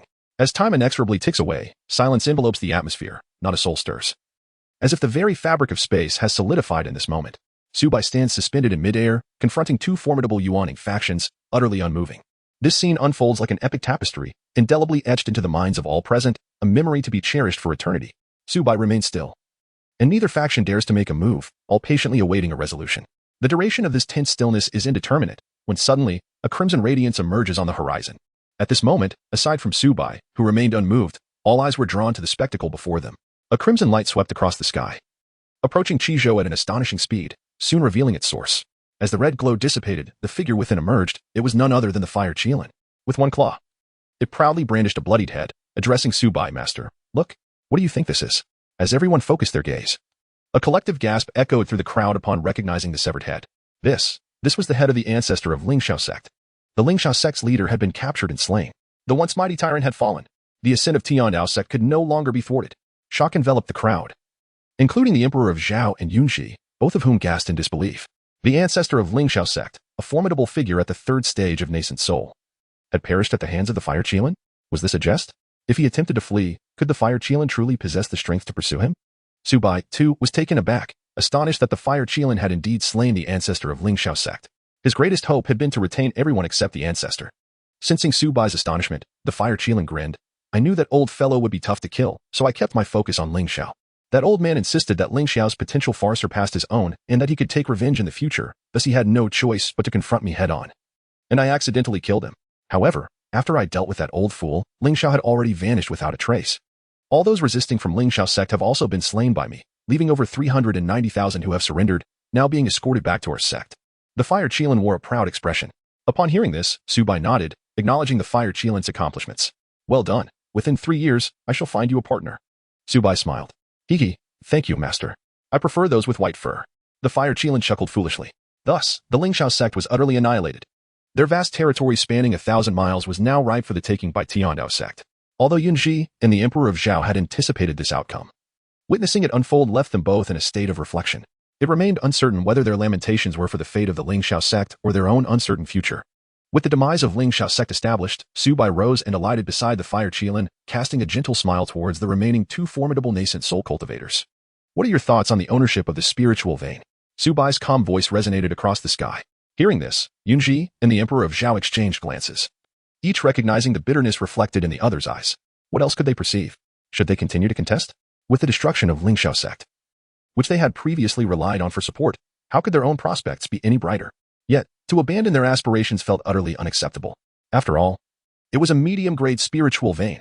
Master Su, I have a question I wish to pose, Yunxi began solemnly, regarding Su Bai with a serious demeanor. Su Bai nodded, encouraging her to speak freely. Taking a deep breath, Yunxi asked, might I inquire how Tiandao Sect will treat my Tian Sect should it come to dominate the empire in the future? As her words hung in the air, every breath was held in suspense, especially among the elders and disciples of Tian Sect, who anxiously awaited Su Bai's response. The stance taken towards Tian Sect would inevitably reflect Tiandao Sect's attitude towards all other sects within the empire. Thus, both the Zhao royal family and the other sects observing from afar held their breath, eager to listen. With a gentle smile, Su Bai countered. What about the myriad smaller sects within 1,000 miles surrounding Tian Sect? How do you handle them? Upon hearing this, a profound silence fell over the assembly. In the realm of cultivation, power reigned supreme. There were no laws or moral codes, only the dominance of strength. The hierarchy of predator and prey was vividly displayed upon this continent. To illustrate, consider the Lingxiao Sect. The Celestial Alliance mandated that nascent soul powers remit 50% of their revenues, yet the actual contributions often exceeded this figure. To curry favor with influential figures or seek protection from certain powers necessitated additional expenditures that could surpass 60%. Faced with such demands, Lingxiao Sect would undoubtedly resist. striving to patch the financial gaps by exploiting the various powers and families within their domain. Consequently, they coerced their vassal Golden Core sects into surrendering 70 to 80% of their revenues. These Golden Core sects, in turn, ruled over foundational powers, which meant that their own substantial contributions would be recouped through even greater exploitation. Thus, foundational powers found themselves relinquishing 80% or more. The plight of the powerless mortals was the most tragic, often subjected to horrific levies, at times reaching a staggering 10 out of every 9. Take, for instance, the impoverished populace of Huangtu Town, toiling endlessly yet barely managing to survive, all while the Ouyang family lived in extravagant luxury. Meanwhile, the Ouyang family was compelled to pay protection fees to Huangsha Sect, which in turn had to remit fees to. The hierarchy was starkly delineated. Those in the Qi refinement stage regarded mortals as mere insects, while those in the foundation establishment stage viewed Qi refiners as insignificant. And Golden Core cultivators considered foundation establishment practitioners as nothing more than pests. Yet, to the nascent soul experts, even Golden Core masters were but ants. This is a glimpse of reality that Su Bai perceives at present. This, indeed, is the most brutal law of the realm of immortal cultivation, throughout this chain of dominion. The most afflicted are undoubtedly the common people, who constitute the vastest base. Within my realm, I shall not permit dissenting voices. You are left with but two choices, submission or annihilation. Yun Zhongzhu, being a person of discernment, must surely grasp my meaning, Su Bai remarked with a calm demeanor. Yunji's expression fluctuated between various hues, for she comprehended Su Bai's intent all too well. The Emperor of Dezhao furrowed his brow, recognizing the formidable ambition harbored by the Celestial Path sect. If we were to submit, what resources would we be required to yield annually? Yunji inquired. Taking a deep breath, Su Bai smiled gently, extending a hand with 5 fingers splayed. As a Yuanying level force, you are obligated to provide this amount. What? 50%? Yunji gasped in shock. This serves as a prelude. However, without clarification, many might question the distinction between the Celestial Path sect and the Immortal Alliance. Thus, let me elucidate. In the future, within the dominion of the Celestial Path sect, the more other sects and forces earn, the more they must pay, with a maximum tax rate of 50%. Only those sects and forces that choose to align themselves will be exempt from such dues upon disbandment or incorporation into the Celestial Path sect. Due to the vast disparities in treatment, disciples and elders from these allied forces will find it difficult to endure for more than 2 years before flocking to the Celestial Path sect, effectively rendering them non-existent. Conversely, the less one earns, the lesser the tribute, and once income falls below a certain threshold, no payments are required, with even subsidies available to ensure basic living standards. The Immortal Alliance imposes a minimum of 50%, with no upper limit. Thus, regardless of the faction, life within the Celestial Path sect will prove considerably more agreeable, leading to universal contentment. This illustrates the distinction. Su Zhongzhu, is this just not a tad excessive? We are to remit nearly 60% to the Immortal Alliance, and an additional 50% to the Celestial Path sect. Where shall we procure such an abundance of spiritual stones and resources? Yunji shook her head, her expression grave, as did the Emperor of Dezhao, who bore a similarly somber demeanor. Altogether, this has already surpassed their entire revenue. No, you misunderstand. You have granted me 50% of the Tiandao Sect, and thus, the Tiandao Sect will undoubtedly protect you, allowing you to completely disregard the demands of the Immortal Alliance. Su Bai waved his hand in denial. Yunji and the Emperor of Zhao were left in astonishment. Disregard the Immortal Alliance? The disparity between the Yuanying forces and the Immortal Alliance. It is akin to attempting to extinguish the sun with a mere water pistol. For countless millennia, all those who sought to oppose the Celestial Alliance have been reduced to mere dust. Do you wish for the millennial legacy of the Cloud Heaven Sect to be obliterated in an instant? Su Bai, do you truly believe that your Heavenly Tao Sect is invincible? If our ancestral master successfully attains the transformation into divinity, annihilating your Heavenly Tao Sect would be a trivial matter. An elder of the Cloud Heaven Sect, unable to contain his disdain, stepped forward and unleashed a torrent of vitriol at Su Bai. Enough of this noise. Su Bai's gaze flickered with intensity. In an instant, a divine light shot forth from his eyes, severely wounding the elder, who fell to his knees, blood spilling forth, nearly losing his life. Suddenly, the atmosphere fell into an abrupt silence. Master Su, have you perhaps gone too far? Yunji's face darkened, her words laced with a biting intensity. Su Bai cast her a fleeting glance and replied nonchalantly, I, Su Bai, adhere strictly to one principle. If one does not provoke me, I shall not retaliate. However, should one dare to offend me? His lips parted slightly to utter the chilling phrase, root out the weeds. Boom. The scene erupted into an uproar once more. Su Bai's declaration left everyone utterly astonished. No one had anticipated that this seemingly youthful leader would exhibit such overwhelming authority. Furthermore, let me clarify. Dear friends, I am not seeking your opinions. I am merely informing you. Chapter 84, The Royal Alliance, The Ultimate Victor. Not a request for opinions, but a proclamation. The proclamation reverberated through the sky like thunder, leaving all in its wake profoundly shaken. How audacious. How domineering. How formidable. Yet, why did it evoke such admiration? Some disciples of the Cloud Sky Sect felt a stirring within, contemplating joining the Celestial Path Sect. Returning to the sect, Yunji cast a lingering glance at Su Bai before gesturing with her sleeve, leading her companions from the Cloud Sky Sect away. She was unwilling to submit to the Celestial Path Sect, yet she recognized that her strength could not contend for the spiritual vein. Remaining would alter little. Master, is the Celestial Path Sect truly overstepping its bounds? As a mere yuaning force, what right do they have to demand the same resources as the Immortal Alliance? Surely, the Immortal Alliance is far superior to them. Beside Yunji, Lu Yin expressed her indignation. The mention of the Immortal Alliance caused a flicker of bitterness to cross Yunji's eyes. Yin Ran, you do not comprehend. The realm of cultivation is far more brutal than you can fathom. Do you know why I have never taken you to meet the Immortals of the Alliance during our annual resource submissions? Yunji's voice was distant. Why? Lu Yanran inquired. Puzzled. In the eyes of the higher-ups of the Immortal Alliance, we are but ants, treated with arrogance and disdain. Yet, I have never witnessed such contempt in Su Bai's gaze. Moreover, during conflicts, it is always the vassal forces that bear the brunt, their lives deemed inconsequential. Yet, the Huangliang Sect, having aligned with the Celestial Path Sect, is treated as equals among its disciples, rather than being sacrificed as mere cannon fodder. Perhaps aligning with the Celestial Path Sect would be preferable to the Immortal Alliance. Yunji sighed softly. What? Lu Yanran was taken aback. Surprised that even her master believed the Celestial Path Sect to be superior. Focus on your cultivation. That lad from the Xiao family will ultimately prove to be a formidable opponent within such a sect. Impossible. Strength lies within the individual, not in external affiliations. That waste. Xiao Yan will forever gaze up at me in admiration. Once the Cloud Sky Sect departed, only the Zhao royal family remained. Su Bai turned his gaze towards the Emperor of Zhao, awaiting his decision. Having witnessed the recent events unfold, the Emperor understood the futility of resisting the Celestial Path Sect. His eyes drifted towards the spiritual spring below, from which liquid spiritual energy surged forth, its richness palpable even from a distance. With a mid-grade spiritual vein, one could only imagine the accelerated pace of cultivation in such a rich environment. Su Sect Master, I am willing to pledge allegiance to the Celestial Path Sect, offering 50% of our annual profits. After a prolonged silence, the Emperor of Zhao finally sighed and bowed respectfully to Su Bai. Oh? Su Bai was somewhat taken aback, not expecting the royal family to express such willingness. Your Majesty, this is unwise. The royal family's income has dwindled over the years. At this rate, we will lack resources for our own cultivation. Your Majesty, reconsider. A chorus of voices erupted around them, with many ministers and generals hastily urging him to reconsider. The Emperor of Zhao raised his hand, signaling for silence. He looked earnestly at Su Bai and said, Su Sect Master, I have but one request. Speak. Su Bai nodded.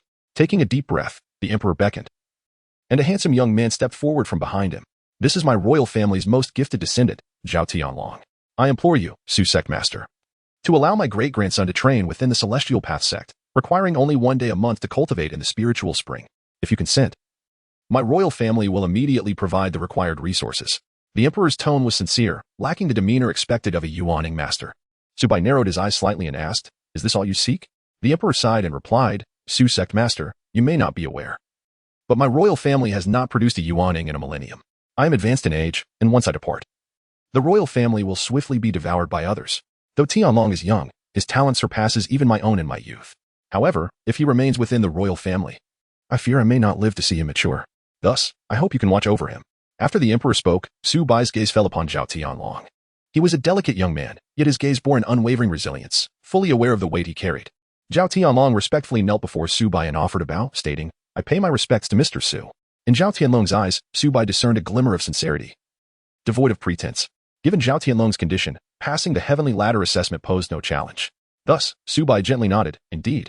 Upon hearing Su Bai's response, the Emperor of the Great Zhao beamed with joy, hastily producing a storage ring, which he reverently presented before Su Bai. Master Su, this represents half of my royal family's earnings from the past year, without concealment. I implore you to examine it. Very well. Su Bai extended his hand, and the contents of the storage ring materialized before him. A dazzling array of treasures emerged, including various rare materials crafted into magical artifacts, spiritual treasures, and an assortment of celestial minerals and spiritual herbs. Countless spirit stones piled high, their quantity indeed reflective of half the annual revenue of a yuan-ing level power.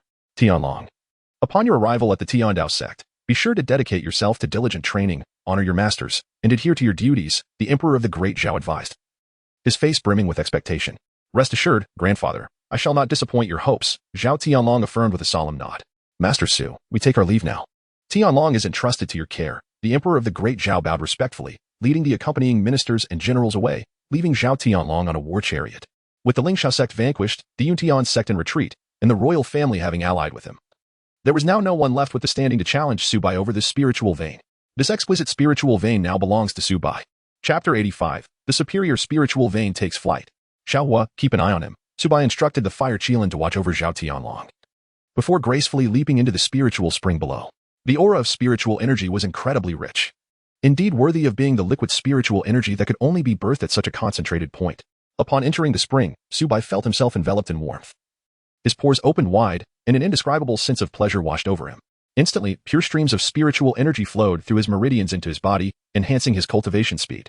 However, his cultivation did not require personal effort. After all, no matter how exceptional one's talent or resources, who could rival his rocket-like pace of advancement? Yet, if this were to benefit the disciples of the heavenly Tao Sect, their cultivation speed would be astonishing. But wait, something feels amiss. While immersed in the spiritual spring, Su Bai suddenly furrowed his brow, sensing an anomaly. The spiritual essence within this spring is remarkably pure. He possesses numerous mid-grade spirit stones. Yet even the spiritual energy contained within those stones pales in comparison to this purity. Could it be? As a thought struck him, Su Shen's spirit stirred, and he followed the gushing source of the spring, delving deep into the underground mountains.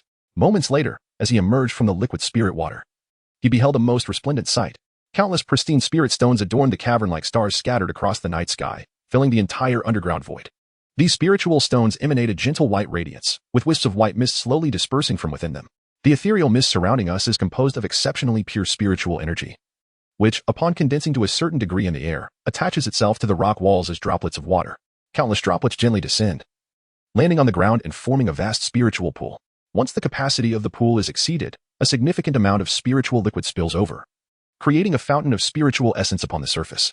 The presence of such spiritual springs typically indicates at least a mid-grade spiritual vein, as the concentration of spiritual energy in low-grade veins is insufficient to coalesce into liquid spiritual water. However, it is important to note that while mid-grade veins and those of higher quality can give rise to spiritual springs, it does not necessarily imply that they must be mid-grade. High-grade spiritual veins are exceedingly rare, and when one encounters a spiritual spring, the immediate assumption tends to be that it originates from a mid-grade vein. Yet, something feels amiss. Su Bai's gaze swept the surroundings. The abundance of spiritual stones was overwhelming, leaving him uncertain of the total reserves.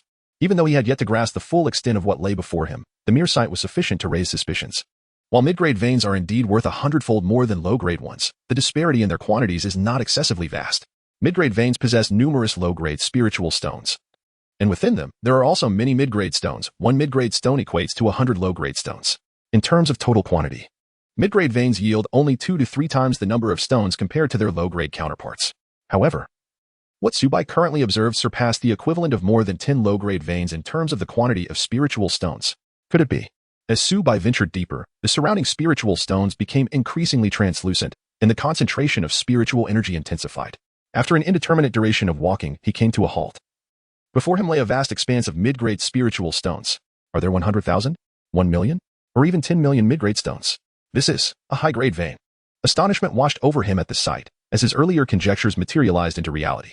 Continuing his exploration, he indeed discovered a plethora of high-grade spiritual stones. Furthermore, in the central region, there were a limited number of exceptional grade stones. What does a high-grade vein signify? Each spiritual vein, when not excessively exploited to the detriment of its foundation, continually absorbs spiritual energy to generate spiritual stones. With proper management, resources can be maximized for several hundred years. However, if one were to forcefully extract all at once, it would yield only about a decade's worth of stones. Thus, unless absolutely necessary, no one would recklessly overexploit such a precious resource. A low-grade vein, under normal development, can produce 20 to 30,000 low-grade stones and several hundred mid-grade stones annually. A mid-grade vein, under proper development, can yield around 10,000 mid-grade stones, approximately 100,000 low-grade stones, and about 100 high-grade stones each year. A formidable force like Linglang Sect, possessing 2 low-grade veins, would require a full 30 years of total revenue, along with additional income, to equal the annual output of a single mid-grade vein. This is precisely why the Linglang Sect is exerting every effort to seize the spiritual vein. With a medium-grade spiritual vein, the strength of the Linglang Sect could be significantly augmented, enabling it to acquire an entire array of nascent soul weaponry within a few short years, thereby overwhelming the empire. As for a high-grade spiritual vein, its value is 100-fold that of a medium-grade vein. When considering the exceedingly rare high-grade spiritual stones, along with the even more precious supreme-grade stones, its worth is immeasurably greater, even at the most conservative estimation of 100-fold. The annual yield of a high-grade spiritual vein would equate to the accumulation of resources amassed by the Linglang Sect over several millennia. Has the history of the Linglang Sect not spanned a millennium? This implies that the total resources garnered by the Linglang Sect over 1,000 years would not surpass the yield of a high-grade spiritual vein in merely 3 to 4 months. This is the total resources accrued, not merely saved. It is no exaggeration to assert that had it been confirmed from the outset that this was a high-grade spiritual vein, the contest for it would not have involved merely the four major nascent soul factions. Even with the audacity bestowed upon the Linglang Sect, it would not have dared to attempt the seizure of a high-grade spiritual vein, at most aspiring for a medium-grade one. At that juncture, the contenders would have been the superpowers within the ranks of the Immortal Alliance. The entire empire could very well face annihilation amidst the clash of such unparalleled titans. A high-grade spiritual vein. Even some of the most esteemed sanctuaries within the Immortal Alliance are founded upon such treasures. It is astonishing that this seemingly barren land conceals a high-grade spiritual vein. Could there be something extraordinary about this place? Su Bai gazed upon the high-grade spiritual vein before him, and to claim he was not exhilarated would be a falsehood. With a high-grade spiritual vein, high-grade spiritual stones would be in ample supply, and the high-grade flying vessels could unleash their true potential. Undoubtedly, the strength of the Tiandao Sect would ascend to an unparalleled zenith. The concentration of spiritual energy would rise, further accelerating the cultivation speed of the disciples. This represents a long-term development for the future. At present, the strength of the Heavenly Tao Sect is poised to undergo a transformative leap. In the absence of a shortage of high-quality spirit stones, the sect's most formidable asset is not the fire Qilin, but rather the supreme spirit artifact, the flying vessel. This vessel can traverse at incredible speeds akin to that of the nascent soul and can unleash continuous attacks of nascent soul caliber. Below the perfection of the nascent soul, one can navigate through challenges solely relying on the flying vessel. It possesses both offensive and evasive capabilities, instilling a sense of invulnerability against ambushes. While its defensive prowess is undeniably robust, this can no longer be referred to as mere wealth. It is a soaring ascent, a truly skyward flight. Note, I seem to have genuinely immersed myself in this fervent outpouring of creativity. My heartfelt gratitude to all the readers for their generous support. Today, I present 3 updates: Chapter 86, an explosive surge in spiritual energy concentration and a breakthrough in cultivation. Outside the gates of the Heavenly Tao Sect, the atmosphere is vibrant and bustling. The atmosphere surrounding the recruitment of disciples is even more fervent and grand than usual. A staggering 390,000 disciples of the Linglang Sect have surrendered. Among them, 300,000 are uninitiated lay disciples, while over 80,000 are formal disciples, of whom nearly half have yet to successfully cultivate their qi. Additionally, there exists a small contingent of supervising elders. These individuals, particularly the esteemed elders, occupy lofty positions and, in their daily lives, carry themselves with an air of superiority, demanding reverence as they are addressed as master. Yet now, having been captured by the Celestial Tao Sect, they are compelled to bow their heads, subjected to the scrutiny and judgment of those around them. In this momentous occasion, a multitude of citizens from Yunshui City gathered, their faces alight with joy as they observed the spectacle before them. Oh, isn't that the esteemed celestial master of Linglang Sect? Why do they all appear so despondent? One among the crowd reminisced about a few months prior when an official disciple of Linglang Sect had graced their inn, enjoying the finest hospitality for several days, yet departed without so much as a single tael of silver. What is this? Previously, a disciple had borrowed dozens of taels from me, claiming it was merely a loan. Yet when I hesitated, he slammed his sword upon the table. How could I refuse? Another chimed in, recounting how a steward had dined at their establishment, found the cuisine lacking, and promptly dismantled the entire venue in a fit of rage. Amidst the clamor of mockery, derision, and disdain, a voice rang out. The sect master has returned. Instantly, the attention of the throng was captured. In the distance, a colossal mountain was seen slowly approaching, with Su Bai standing resolutely, accompanied by a young lad. Oh dear. I've never felt such distance. How much farther must we go? I am utterly exhausted. Beneath the mountain, the fire Qilin bore the immense weight, its visage betraying fatigue, clearly straining under the burden. Such a superior spiritual vein, heavier, larger, and more abundant. Indeed, it was far more substantial than Lingxiao Mountain. When carrying Lingxiao Mountain, the fire Qilin had managed effortlessly, but now it was a different affair. You have accomplished a great feat this time. Upon our return, I shall prepare a spiritual pool for you to soak in, Su Bai remarked with a gentle smile, causing the fire Qilin's eyes to gleam with excitement. A mere mountain. I have strength enough for this. The fire Qilin invigorated, its speed surging dramatically. That spiritual pool, filled with pure spiritual essence, was a treasure beyond compare. Even the leaders of many formidable factions could only gaze upon it from afar. The liquid within the pool could fetch an exorbitant price if contained within a jade vial, and many disciples of grand powers hesitated to partake, lamenting even a single drop. After soaking in the pool to fortify my physical form, I might even ascend to the mid-stage of the 4th rank.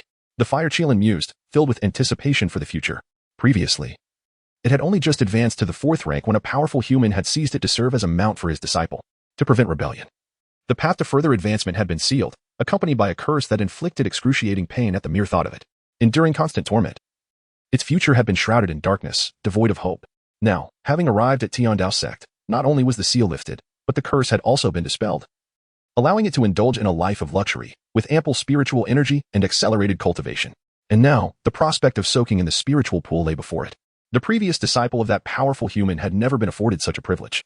With a resounding rumble, Su Bai and the Fire Qilin soon returned to the territory of Tiandao Sect. We pay our respects to the sect master. At this moment, the disciples of the Celestial Way sect raised their voices in exuberant shouts that resonated through the heavens. We bow to our sovereign. We bow to our sovereign. We bow to our sovereign. The triumph over the Linglang Sect had undeniably elevated the disciples' admiration to unprecedented heights. Now that their sovereign had returned, their morale soared, and they could scarcely contain their joy, eager to leap and cheer. Ahem, quiet. Su Bai gently cleared his throat, and the entire assembly fell into a profound silence. Esteemed ones, the forthcoming commotion may be rather significant, so please remain calm. With a graceful wave of his sleeve, the Celestial Way mountain gradually ascended from the earth, soaring towards the sky. He then waved his hand once more, and the Fire Qilin visibly lightened, displaying an expression of relief. The massive mountain it bore was gently guided by Su Bai, slowly being buried deep beneath the ground of the Celestial Way sect. This is indeed a premium spiritual vein, and it is only fitting that it be placed beneath the Heavenly Tao Mountain. For the territory of the sect radiates outward in all directions from the core of the Heavenly Tao Mountain. After the superior spiritual vein was buried deep underground, the Heavenly Tao Mountain gradually descended, returning to its original position. Subsequently, he unsealed half of the superior spiritual vein, with a focus on the areas containing inferior and medium-grade spirit stones. Superior and exceptional spirit stones were exceedingly rare, better reserved for more significant purposes. However, even in the absence of the spiritual energy released by superior and exceptional spirit stones, the output from the superior spiritual vein still reached approximately 30%. This was equivalent to the total spiritual energy released by 30 medium-grade veins that produced no spirit stones, or 3,000 inferior-grade veins. In an instant, the concentration of spiritual energy within the realm of the Heavenly Tao Sect surged exponentially. Even the flora of the Heavenly Tao Sect began to thrive wildly, growing significantly in the blink of an eye. The spiritual herbs flourished abundantly, their quality substantially enhanced. A faint white mist emerged above the Heavenly Tao Sect, formed from the purest condensation of spiritual energy. I have made a breakthrough. Such dense spiritual energy. My heavens! As they felt the rich spiritual energy surrounding them, all disciples of the Heavenly Tao Sect trembled with excitement. With such a concentration of spiritual energy, what cave heavens or sacred ancient clans could compare? Even those superpowers possessing superior spiritual veins would not readily allow ordinary disciples to cultivate. Only the Heavenly Tao Sect treated all equally. Under the impact of such potent spiritual energy, along with each disciple possessing a volume of heavenly skills, many who were previously stuck at certain realms broke through in a matter of moments. Throughout the Heavenly Tao Sect, the commotion of breakthroughs was palpable, with some successfully refining their qi, while others advanced from the first to the second layer of refinement. Within a mere quarter of an hour, the number of disciples who had broken through exceeded 10,000. Meanwhile, Su Bai also experienced successive breakthroughs, ascending from the fourth to the sixth layer of the Golden Core realm. The spirit energy concentration in the Heavenly Tao Sect was far beyond that of the renowned Tiandao Sect's top-tier training chambers, which cost a staggering 10,000 taels of silver for just one day's cultivation. Am I still dreaming? Last month, I heard tales of the Heavenly Tao Sect and thought them mere exaggerations, so I went to the Tiandao Sect as a menial laborer. Now, I feel utterly foolish. The tens of thousands of captured disciples from the Tiandao Sect were left dumbfounded, as if confronted by a ghost. Some of them had initially sought opportunities to escape, but upon witnessing this spectacle, their intentions swiftly shifted. Forget about escaping. Even being a beggar here would be infinitely preferable to being a formal disciple in the Tiandao Sect. Chapter 87. The Seven Nations of Nailing. Movements of the Great Gene. After accomplishing all this, Su Bai descended and beheld the multitude of captives from the Tiandao Sect. Elder, we were mistaken. We should not have aided the Tiandao Sect in their tyranny. Elder, may we join the Heavenly Tao Sect? Please spare our lives. In an instant, countless individuals knelt on the ground, repeatedly bowing their heads in supplication.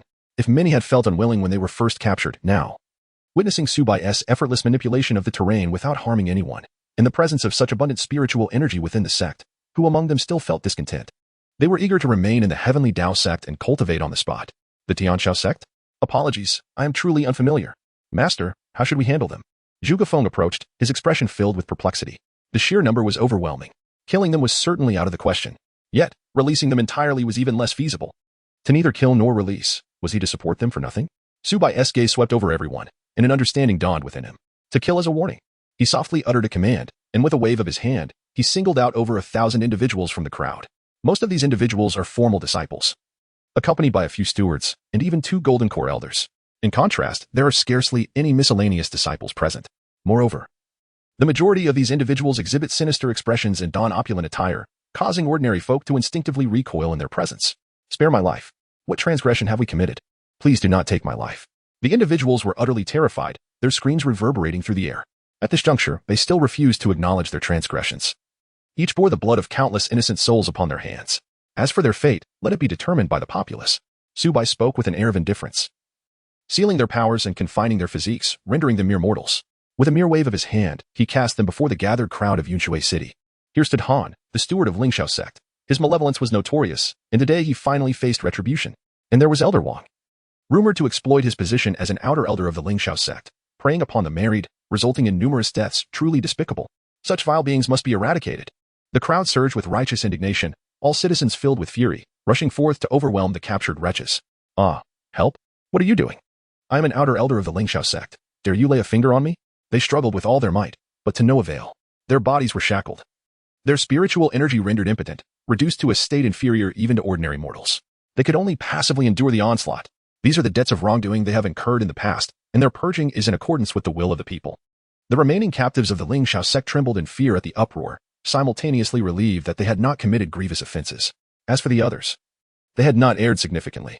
However, while capital punishment may be avoided, lesser transgressions cannot escape consequence. Su Bai's gaze shifted towards the throngs of over 300,000 people before him, and an idea began to form in his mind. Within the vast territory of the Linglang Sect, there exist 38 mining sites, typically manned by various disciples and common folk. These mines require precisely 38,000 laborers. Thus, I shall seal away your cultivation, and you shall toil in the mines to amend your ways. After 6 months, each of you will have the opportunity to participate in the Celestial Ladder Assessment at the Tiandao Sect. Those who succeed will be welcomed as disciples of the Tiandao Sect, where you may cultivate further, while those who fail shall return to mining. You shall work for 4 hours each day, with 2 days of rest each week, provided that you fulfill the designated tasks. As for your compensation, in light of your transgressions, it shall be a mere 5 taels of silver per month. Upon hearing Su Bai's decree, the crowd stood in stunned silence, each face reflecting incredulity.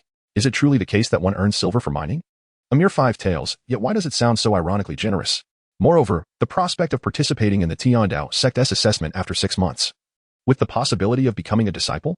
Such a fortunate turn of events. 4 hours of labor each day, with time for rest? 5 taels of silver each month. Not a payment to the sect? The grace of the senior is immeasurable. In that moment, 300,000 laborers knelt in gratitude, tears of joy brimming in their eyes. This scene left the disciples of the heavenly Tao Sect utterly perplexed. How could they express gratitude for being sent to mine? What they were unaware of was that many of the menial workers from the Linglang Sect were already destined for mining tasks. They labored for 8 hours daily without holidays, received no payment, and had to pay a monthly fee of 30 taels for their menial service. In comparison, the treatment at the heavenly Tao Sect was incomparably superior. The troubling aspect was that these miners were not even disciples. They were prisoners of war. The Linglang Sect executed all captives taken from sects that refused to submit. A venerable golden core elder declared, "Even if I were to die, I would never stoop to mining." However, before he could finish, he witnessed a scene unfold behind Su Bai. Disciples such as Xiao and Xiao Yan began to distribute a substantial number of spirit stones, proclaiming, "Our master has declared that due to the great victory of the heavenly Tao Sect, each person shall receive 10 low-grade spirit stones and 1 medium-grade spirit stone for cultivation." Astonishment surged. Spirit stones? Even those who had failed to cultivate qi were receiving them? He, a dignified golden core cultivator, had shed blood and tears for the Linglang Sect, only to earn a meager 100 low-grade spirit stones as a reward over the course of a year. Not a single medium-grade spirit stone in sight. Meanwhile, a medium-grade spirit weapon suitable for golden core practitioners was worth dozens of medium-grade spirit stones. After nearly a century of accumulation, he still fell short and was forced to use inferior-grade weapons instead. Yet, the mortal disciples of the heavenly Tao Sect were receiving medium-grade spirit stones. Jealousy welled up in his eyes. Witnessing this scene, the golden core elder immediately knelt and exclaimed, "I vow to reform myself earnestly in hopes of joining the heavenly Tao Sect soon. Indeed, I too am willing to serve." We are all willing. In an instant, those who had previously hesitated began to speak, fearing they might miss the opportunity to mine. Laughter erupted among the disciples of the heavenly Tao Sect as they observed the rapid change in these individuals. Su Bai smiled faintly, having dealt with these prisoners of war. He turned his attention to other matters, such as the spoils of war and the integration of Linglang Sect's territory into the heavenly Tao Sect. The Great Zhao Empire, along with 6 other empires, occupied the entire southern ridge, collectively known as the 7 nations of the southern ridge. Among these nations, they were divided into the upper 3 and lower 4. A century ago, the Great Zhao Empire held the top position due to the old sect master of the Tiandao Sect, who was at the peak of the nascent soul stage, effectively governing a nation. Yet, with the old sect master's lifespan waning and his prolonged absence, this ranking had become largely nominal, allowing even the lower 4 nations to challenge Great Zhao. At present, the Great Jin Empire stood as the most powerful among the 7 nations. Unlike the Great Zhao, where sects surpassed the royal family, the Great Jins might stem not from sects but from the imperial family itself. The entire Great Gene was dominated by this singular hegemonic force. Other families and sects were merely vassals to the royal family. Consequently, all resources within the empire converged into one entity, placing the Great Gene royal family's power significantly above that of the Linglang Sect in the Immortal Alliance rankings. The Linglang Sect was positioned at 490, while the Great Gene royal family held the 340th rank. Meanwhile, within the Grand Hall of the Great Gene Palace, a figure clad in black robes knelt before the emperor, bowing deeply. I beseech your majesty to avenge the Linglang Sect. What does the destruction of your Linglang Sect have to do with Great Gene? What benefit would there be in aiding you? The Great Gene Emperor scoffed coldly. Your majesty, the demise of the Linglang Sect stemmed from the competition for spirit springs. As far as I know, while the Heavenly Tao Sect possesses 3 nascent soul cultivators, they only have 1 at the mid-stage, lacking any at the late stage. If your majesty were to eradicate the Heavenly Tao Sect, everything, including the spirit springs, would belong to you. I only desire the death of Su Bai. The black-robed youth lifted his head, his eyes ablaze with madness. Hearing this, the Great Gene Emperor, who had previously remained indifferent, suddenly exhibited a glimmer of interest. There has never been a medium-grade spirit vein in the Southern Ridge. The Great Gene, once suppressed by that old fellow from the Tiandao Sect, had endured a century of stagnation. Now, it was time for a resurgence. Chapter 88. Assessing the spoils of war, major upgrades to floating islands. The quantities of gold and silver had become too vast to measure in mere pounds, reaching astronomical figures. Gold alone amounted to 5 million tons, and silver totaled 8 million tons.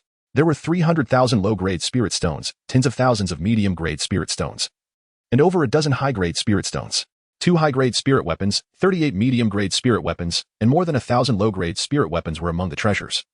Alongside tens of thousands of artifacts suitable for chi refining practitioners and countless ordinary weapons for mortals.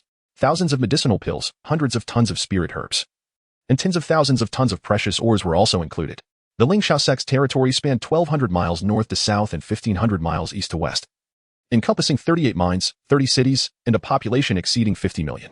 Additionally, there were 2 low-grade spirit veins, hundreds of storage rings, and tens of thousands of storage bags. Indeed, the profound heritage of the Linglang Sect over a millennium was remarkable, truly deserving of its status among the top 500 in the Immortal Alliance. Observing the catalog spoils, Su Bai couldn't help but exclaim in wonder. This wealth has been amassed by the Linglang Sect over a millennium, and the sect stands as one of the 3 paramount powers of the empire, with an annual income nearly equivalent to 1/3 of the entire empire's revenue. Even after accounting for the contributions to the Celestial Alliance and the expenditures of recent years, these resources represent the cumulative worth of the entire empire over nearly a century. The sheer magnitude of these resources, which they would rather let languish in their treasury than utilize to enhance their disciples' cultivation conditions or improve the lives of the populace, is truly perplexing. Su Bai shook his head, murmuring to himself, yet upon reflection, he found solace. After all, they are exalted cultivators, no matter how affluent. Why would they share their wealth with ordinary beings whom they deem insignificant? Even if they were to squander it, it would be inconceivable to distribute it among the common folk. Moreover, there lingers a fear that successors might surpass their cultivation levels, threatening their dominant status. Even the most extraordinary of powerhouses emerge from the ranks of ordinary individuals. Given the vast population base, the overwhelming majority